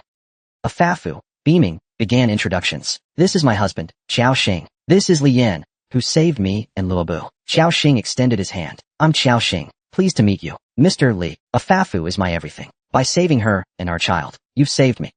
I'll never forget your kindness. Li Yin smiled, shaking his hand. A Fafu promised to use Blackheart Chariot's resources to investigate some things for me, or pay me a hefty commission. That's why I helped her. This is a deal. No kindness involved. Li Yan's words clearly told Xiao Xing. I saved your wife for profit. Don't overthink it. No problem. Xiao Xing wanted to say more, but a driver rushed over. Xiao Xing frowned, head aching. Liang Wei was whistling at the entrance, winking at the trio.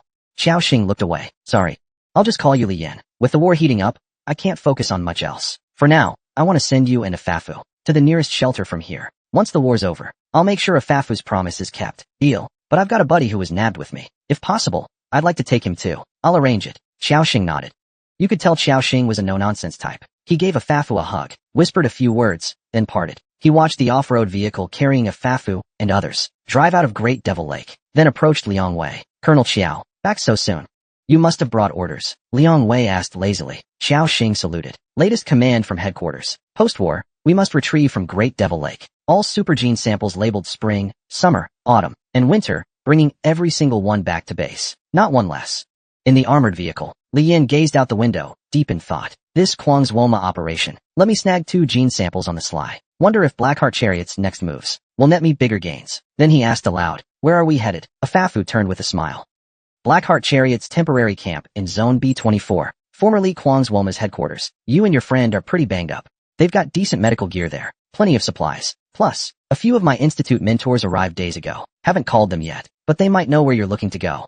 Li Yin, suddenly puzzled, asked, by the way, what's Kwangswoma's deal now? A Fafu paused, her face a mix of emotions. Strictly speaking, Zone B no longer has Kwangswoma, nor the Ryan brothers, Danche Auto, or Old Xiao Fortress. Blackheart crushed them all. Zone B's under temporary martial law. That said, with cooperation, leadership likely won't see much change. A Fafu had survived Medicine Buddha fanatic slaughter, but she didn't fully endorse the 6th Army's actions in Zone B. Clearing her throat, she continued, over the next 2 months, the 14th and 5th Armies will roll into Zone B. Blackheart's grip here won't budge for at least a year or two. Among Great Asia's survival zones, Zone B is one of the messiest. Harsh climate, shoddy infrastructure, and scavengers picking weapons from war ruins formed all sorts of groups. A chaotic mix of weird cults and factions. It's made Zone B a place too valuable to abandon, too useless to hold. Tangbei and Tanya propped up proxies here, but none ever fully committed. They used Zone B as a buffer for their disputes, a smart move. There's little profit to squeeze out. Blackheart's heavy hand this time stems from nearly 10,000 workers and soldiers massacred, sparking this brutal crackdown. The Supreme War Committee's report, Beyond Mourning the Dead, vowed an eye for an eye, blood for blood, blood for blood.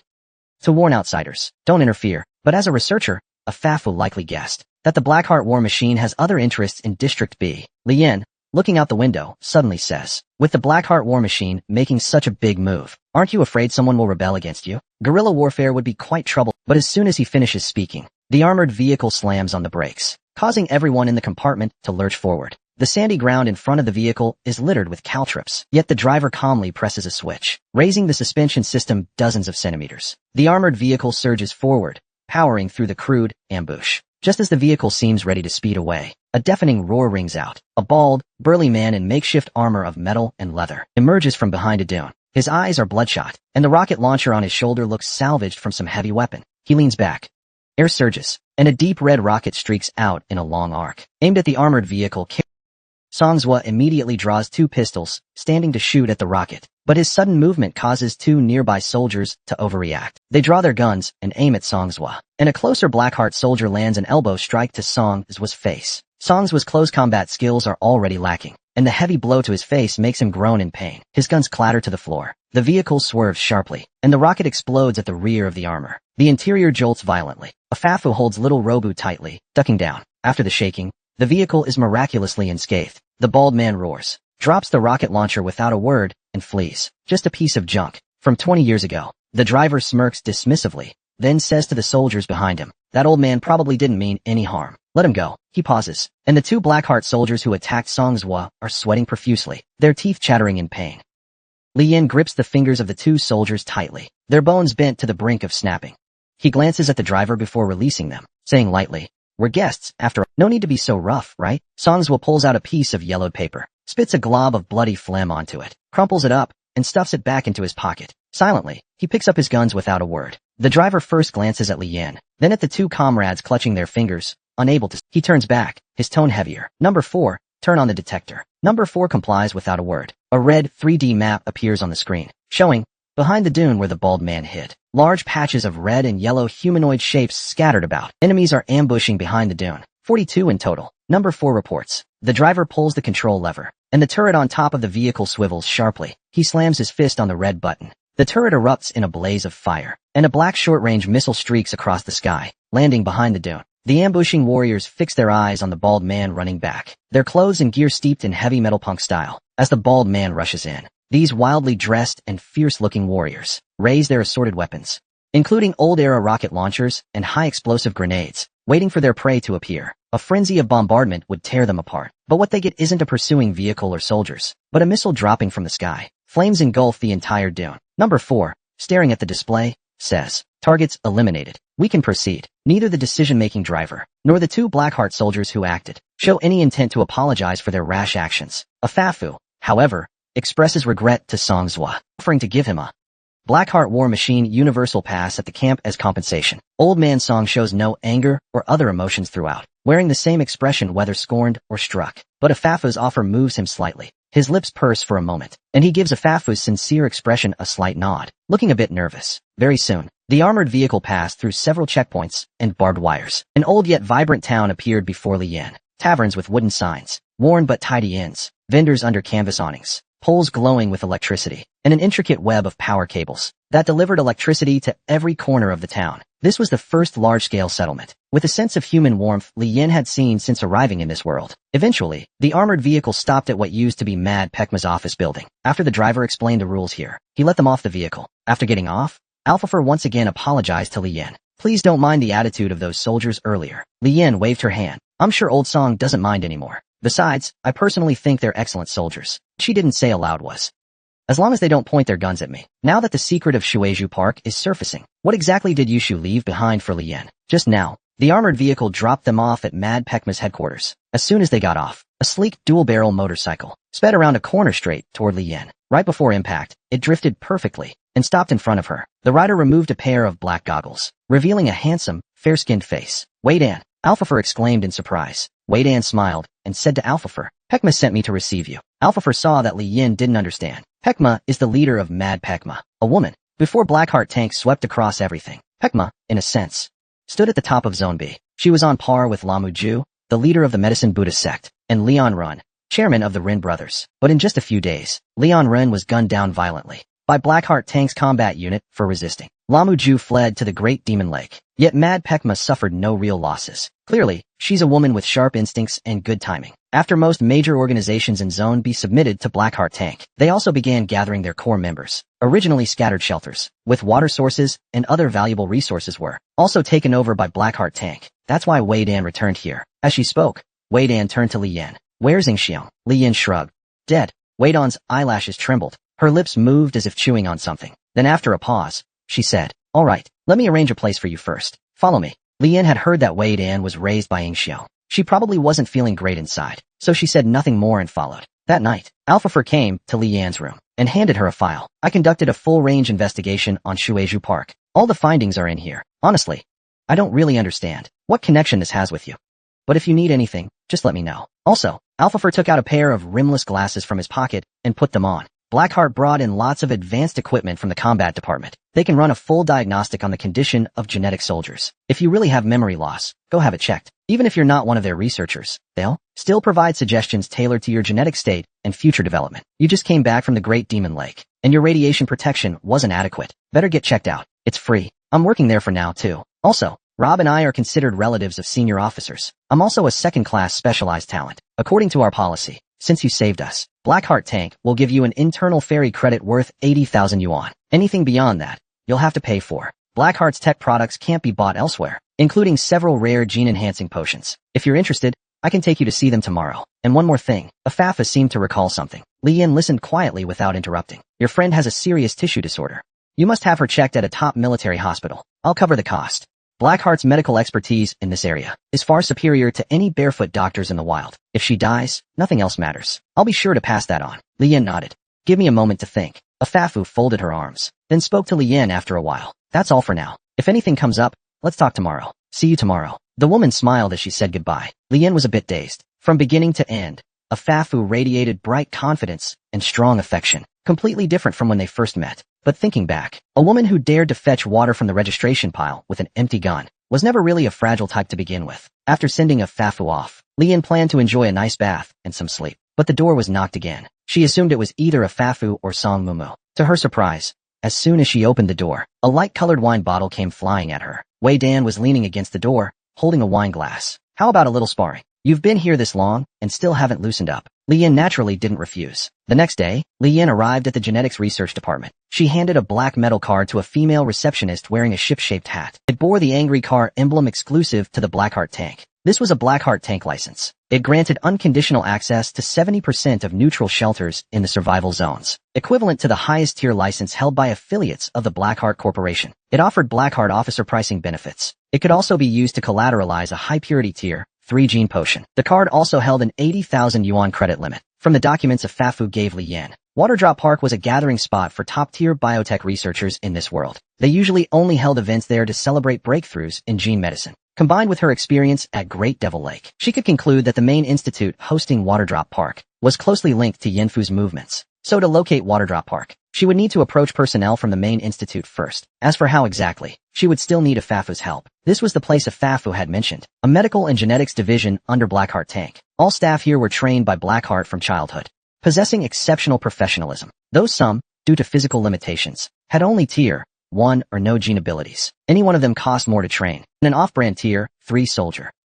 Some researchers, even, enjoyed benefits and power equal to tier 4 officers. Some were even eligible for the Supreme Council. After verifying the license, the young receptionist spoke up. How may I assist you? Her tone was friendly, but her gaze was strange. Li Yan didn't mind and said, here's the thing. I recently completed a mission involving the mad scorched horse. I found some scientific data at Great Devil Lake. I believe your side understands the content better than I do. I'd like to sell that data. Also, could you help me contact Afafu? The receptionist smiled and said, Sir, here's the procedure. Valuation of the data will take some time. We'll need to examine the content first, before we can make a judgment. Of course, please trust in Blackheart's integrity. No problem. Li Yan nodded. She looked around, then leaned closer to the counter. I'm curious. Those mad scorched horse members, how does Blackheart Tank handle them? Among them are 150 elite fighters and leaders above tier 2. They're considered external affiliates of Blackheart. Other soldiers and regular staff don't receive internal Blackheart benefits. They're treated like regular wild hunters without license. She replied in a flat tone. Just then, Li Yan overheard 2 nearby researchers whispering. She's back again. Still has the nerve to return? Can't believe she survived. She actually survived that? Who doesn't sell something to get by? Among refugees, there are all kinds of dirty deals for silver coins. Alphafor walked over grimly from the rumors and whispers. All of this was inextricably linked to Li Yin, a woman so beautiful she invoked jealousy. Her status, her background, all too dazzling to be ignored. If a colleague like that died in war, everyone would offer white roses and tears without hesitation. But if she returned alive, things would be very different. Especially when she clearly didn't have strong self-defense abilities, and still miraculously came back unharmed. Then people's curiosity and dark thoughts would be magnified. In the wild, ugly refugees think of nothing but food and sex. Alphafor had a child with her. How did she survive until now? Free time, huh? Alphafor scanned the surroundings. No one dared meet her gaze. Then she turned to Li Yin with a cold to smiling expression. Shouldn't you get a genetic assessment first? Li Yin didn't respond. She simply pointed to the side. Let's go somewhere more private. Inside a separate room, Li Yin finally answered the earlier question. You asked why I won't get a gene checkup? I'm afraid that after seeing my report, your Blackheart research team will be so amazed. You won't let me leave. Take a look at this first. 3-tier Hell Fusion used. Once. 3-tier Wandering Spirit. 3 times. 2-tier Roamer. 12 times. All ineffective. 1-tier Dual Gun Patriot. 54 times. All ineffective. Final diagnosis. Severe chromosomal disorder. Gene suppression observed. Chromosome replication has a high error rate of up to 4%. This subject has essentially lost the ability to withstand gene enhancement. Even injecting a single vial of 1-tier Dual Gun Patriot could lead to genetic collapse.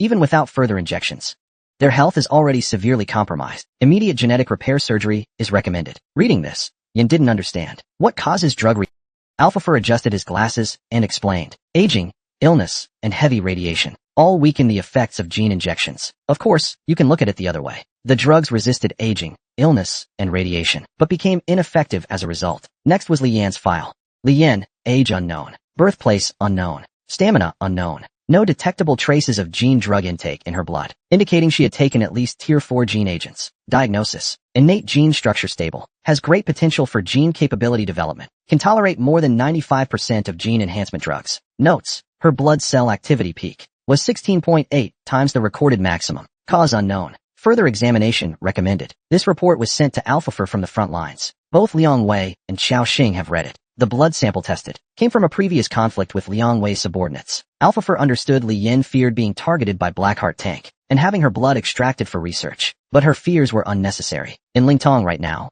gene mutations among various organisms have reached an unknowable level of complexity. Species go extinct every day, and new ones are born.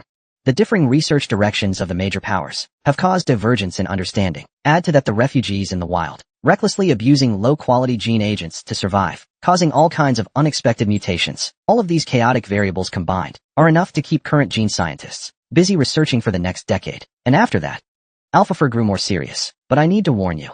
This kind of natural genetic evolution has an extremely high mortality rate. Without professional inspection, you might not survive it at all. Sudden death's not out of the question. Li Yin, I don't know who you worked for, or which company you were with. I won't pry, but you can't find them now. And even if you did, it might not solve your issues. Pausing, she added. Besides, you've lost your memory, right? Let the past stay buried. You could stay here, start fresh. Afafa's tone was earnest, her dark eyes fixed on Li Yin.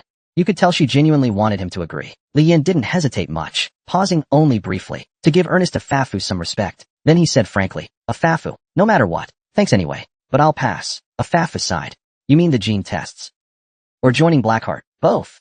Li Yan's tone was firm. All right, I won't push. So why'd you call me here? Afafu said, resigned. Still about Pearl Park. Li Yin replied. From Afafu's files to Li Yin, Pearl Park's like a Nobel Prize thing. But more private. Like a friends gathering.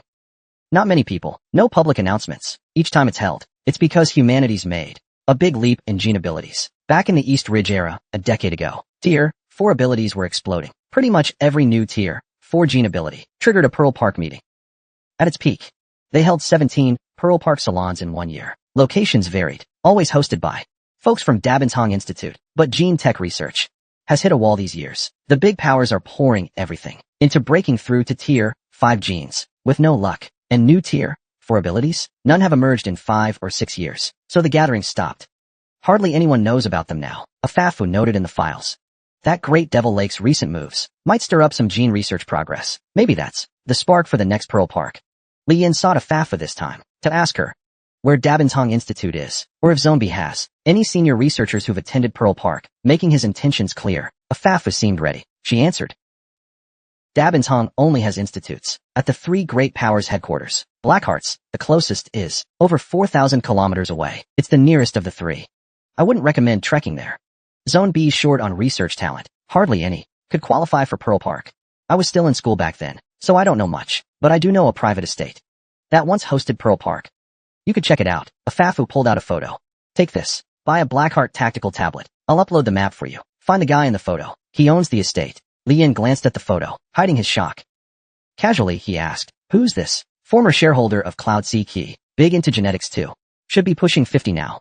The photo was taken when she was young. I've only heard of her. Never met her in person. Her name is Yushu. Is she pretty? Li Yin studied the photo closely. A woman in a white lab coat, with both hands in her coat pockets, wearing a long ponytail. Just average, I guess. Anyway, Li Yin pointed outside. Thanks. I'm going to buy a digital tactical board now. Then I'll come find you. I'll set off this afternoon to see if I can find anything. Alphafor looked a bit excited, his face full of questions. That fast?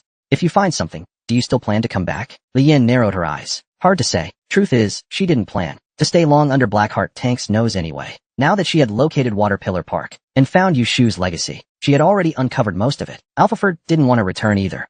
Just remind Li Yin. She promised to be Rob's godfather and can't go back on it. No problem. Li Yin gave a thumbs up, but Alphafor's inquiry about Waterdrop Park was quickly noticed by headquarters. His mentor called to ask if he was having any trouble recently and why he suddenly started digging up such outdated things. Alphafor explained it was all a coincidence because the military ordered him to fully analyze the source of the undead gene abilities from the Great Devil Lake within a month. And during the research process, he found a researcher who had published a paper on enhancing zombie brain activity, but couldn't find much about him, only that he had participated in the Waterdrop Park Salon, so he decided to check into it.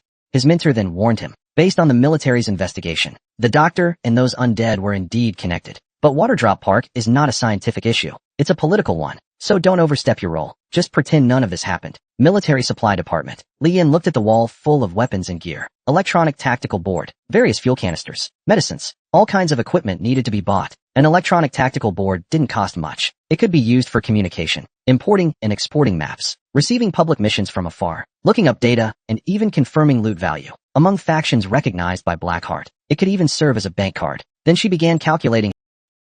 The research data from Great Devil Lake was valued at 128,000 yuan. After deducting the 100,000 she promised to Old Song, she had 28,000 left, plus the 80,000 limit in her ID. She had just over 100,000 total. Since she didn't plan to stay long in Blackheart, she might as well spend all of it at once. So Li Yin began checking the medications. Compound injectable Bacillin, matter extract concentrate, aloe adhesive spray, effects ranging from anti-inflammation to blood clotting and healing, and even radiation prevention. These medicines worked instantly and were on the restricted list. Total cost was over 25,000 yuan. Expensive, yes, but not something she could skimp on. She then went to the weapons section to look around. Most weapons either didn't suit her or were simply too expensive. So Li Yin had to ask the clerk, do you have any damaged ones? Old or defective, or ones discarded due to flaws or obsolescence? The clerk put down his parts and came over. You're trying to assemble and repair, right? That's common among hunters. But don't say I didn't warn you. Blackheart tech is way more advanced than the antiques you're used to. Paying for junk happens a lot, so think it through. Then he added, there's a large workshop in the warehouse, and extra spare parts. 500 yuan per hour, whatever you take out, is charged at 30% of original price. Sound fair? Li Yin smiled. Said that sounded perfect. The clerk called a soldier nearby to take her to warehouse number 4, but on the way there, she saw several wounded soldiers being carried back by medics. She pointed at the ambulance. Where are these wounded from? The headquarters soldiers didn't, only that they seemed to be from General Liang's unit. Were things going badly? That didn't seem likely. Even if Devil Lake had 7 or 8 so-called Tier 4 gene warriors, they shouldn't be able to shake things up head-on, not in the face of jets, tanks, and a massive load of aerial bombs. The downfall of Devil Lake is only a matter of time. In the meantime, Li Yin spotted Songzhua, who greeted him from the side. He told the soldiers to wait a moment, then walked over to Songzhua. Li Yin greeted him first, then took out a Tier 2 enhancement serum and handed it to him like a steam giant. This serum is higher quality than standard Romer grade ones and can rapidly boost muscle performance. It's like a weaker version of Tier 3 Oil God plus Tier 3 Steel Furnace. Haixin's war vehicles sell it internally for 50,000 yuan. Most people aren't even eligible to buy it. This serum also has medicinal benefits for treating difficult and complex conditions. This was a common feature of most gene-based serums in the Lingdong era. If gene collapse isn't a concern, it's like the old street-sold miracle pills. Treat illness if you have it, strengthen if you don't. Songzhua paused for a moment after seeing the serum, then accepted it gladly. The two men didn't fuss much about it. They just waved and parted ways. At warehouse number 4, The soldier began pointing to containers of different colors and started explaining. The green containers hold equipment too damaged and are to be shipped back for repairs. The red containers are for scrapping. I suggest you don't bother. Some of the scrap components aren't sold to outsiders. But before he could finish, he found that Li Yan had already opened the green container. The equipment inside was all available from the quartermaster, but repairing it yourself saves a lot of money. Some gear couldn't be fixed due to rare materials being damaged or depleted. Even advanced tech can't fix what doesn't exist. Aside from those cases, most of it was within Li Yan's skill range. Moments later, Li Yan pulled out a full crate of live rounds. The soldier immediately warned him. The workshop machines here couldn't handle them. Their precision wasn't enough. But Li Yan just waved it off and pushed open the door to the modification room. 2 hours later, Li Yan slowly pushed open the door. These were originally standard live rounds for Haitian war vehicles, but enhanced with magical tech, granting them added effects beyond powerful explosions. The explosive type was extra lethal against electric particle, airflow, and magnetic field shields. The armor-piercing explosive type was especially deadly against composite metals and mutated protein fibers.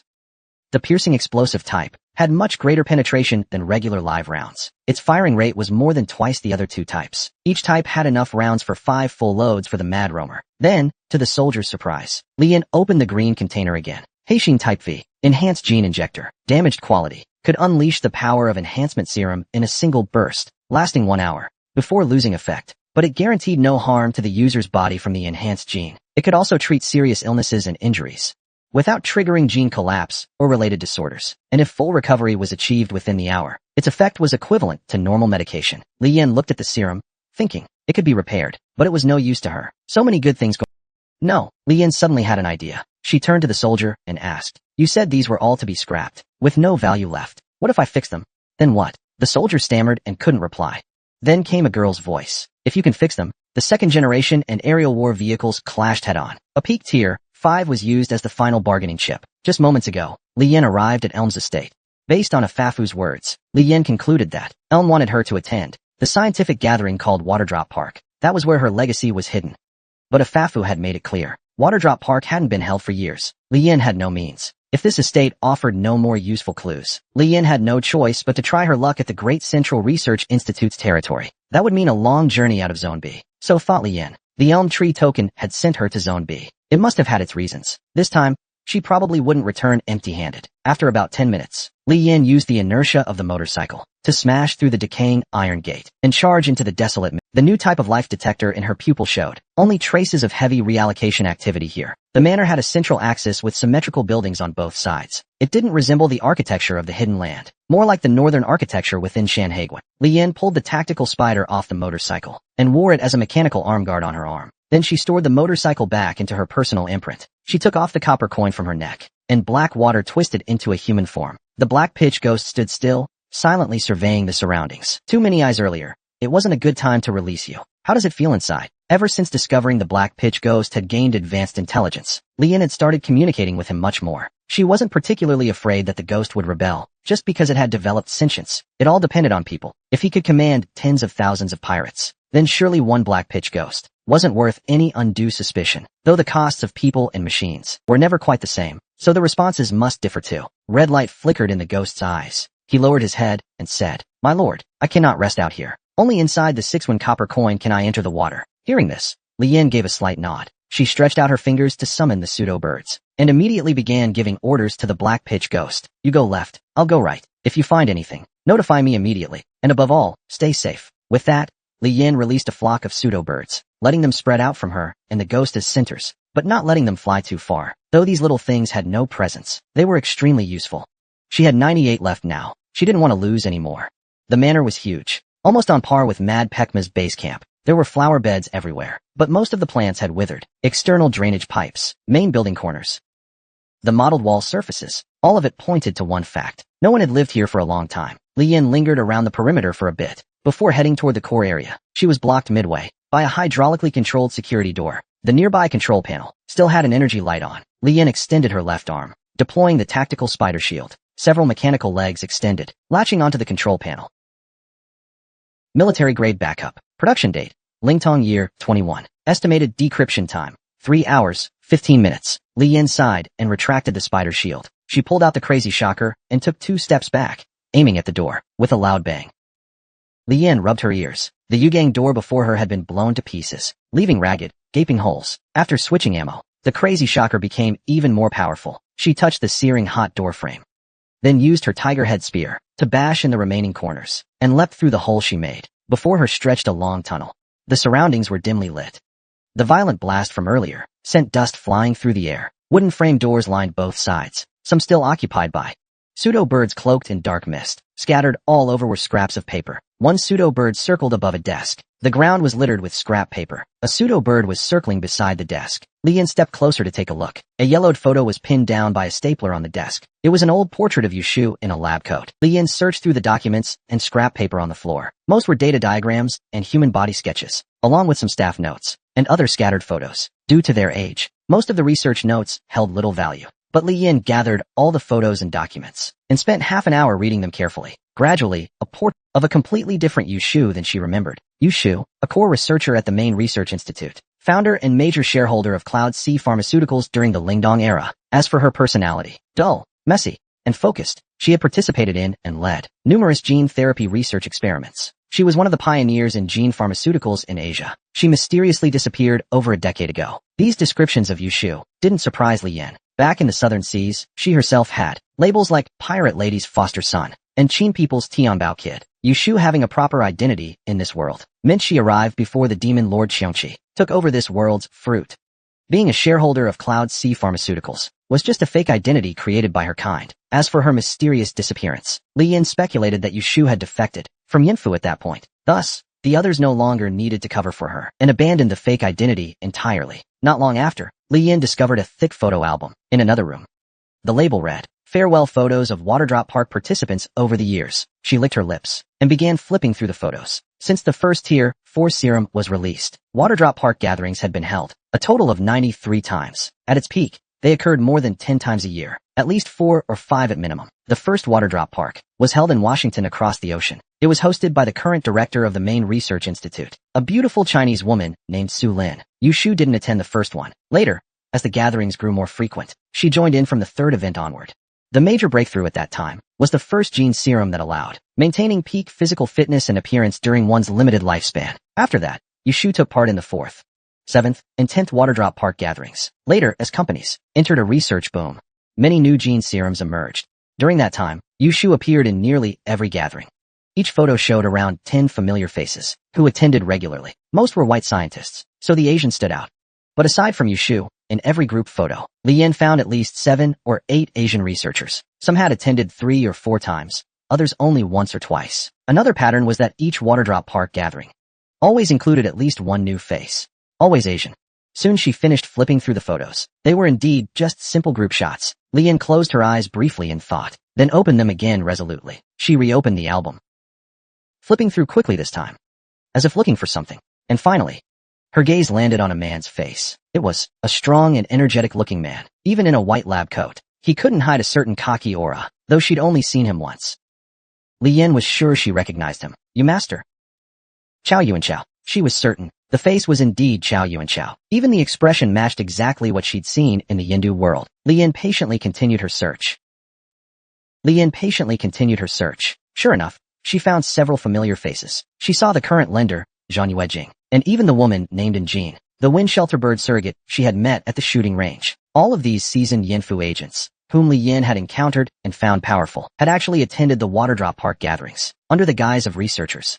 At Devil Lake, the thick layers of ice on the Foxface surface suddenly cracked violently. A black combat aircraft swooped across the sky. A chain of bullets sprayed fiery serpents toward enemy positions. A Haitian soldier firing distorted.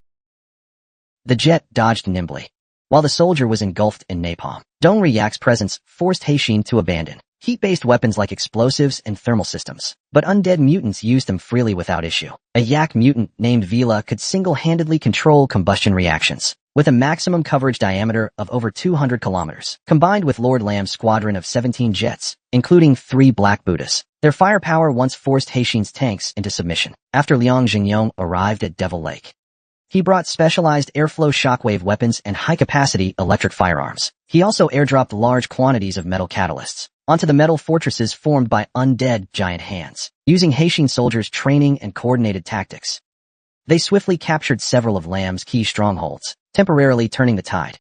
But inevitably, The war situation shifted into a tragic, attritional phase. Haixin suffered its heaviest losses since entering Zone B. Liang Jingyong, using his commander authority, attempted a long-range missile strike from over 500 kilometers away. But once the tactical warhead fell within Dongri Yak's range of influence, the best course of action became a decapitation strike on the battlefield against Dongri Yak. If Dongri Yak died, Devil Lake's resistance would collapse. However, the 6th Army could at most muster 5 Tier 4 combat class individuals, while the enemy reportedly had at least 8.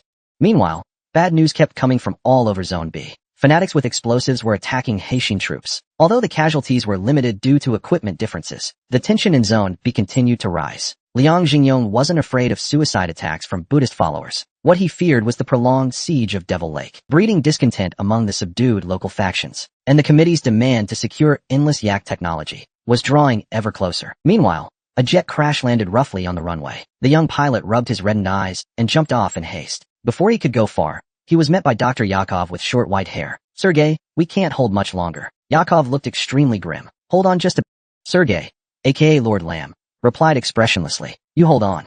My people won't. Yakov snapped. Lord Lamb let out a cold sigh and asked, how's the research? I heard we lost both the data and samples on Shiri Yak. If we get no results, this whole plan is done for. He sounded discouraged, but his face showed little emotion. The new equipment you brought performed brilliantly. Even without Shiri Yak, it's enough to complete the framework. A Tier 5 Supreme could become our greatest bargaining chip. Good. Lord Lamb yanked off his flight helmet. Then let's lay all our cards on the table.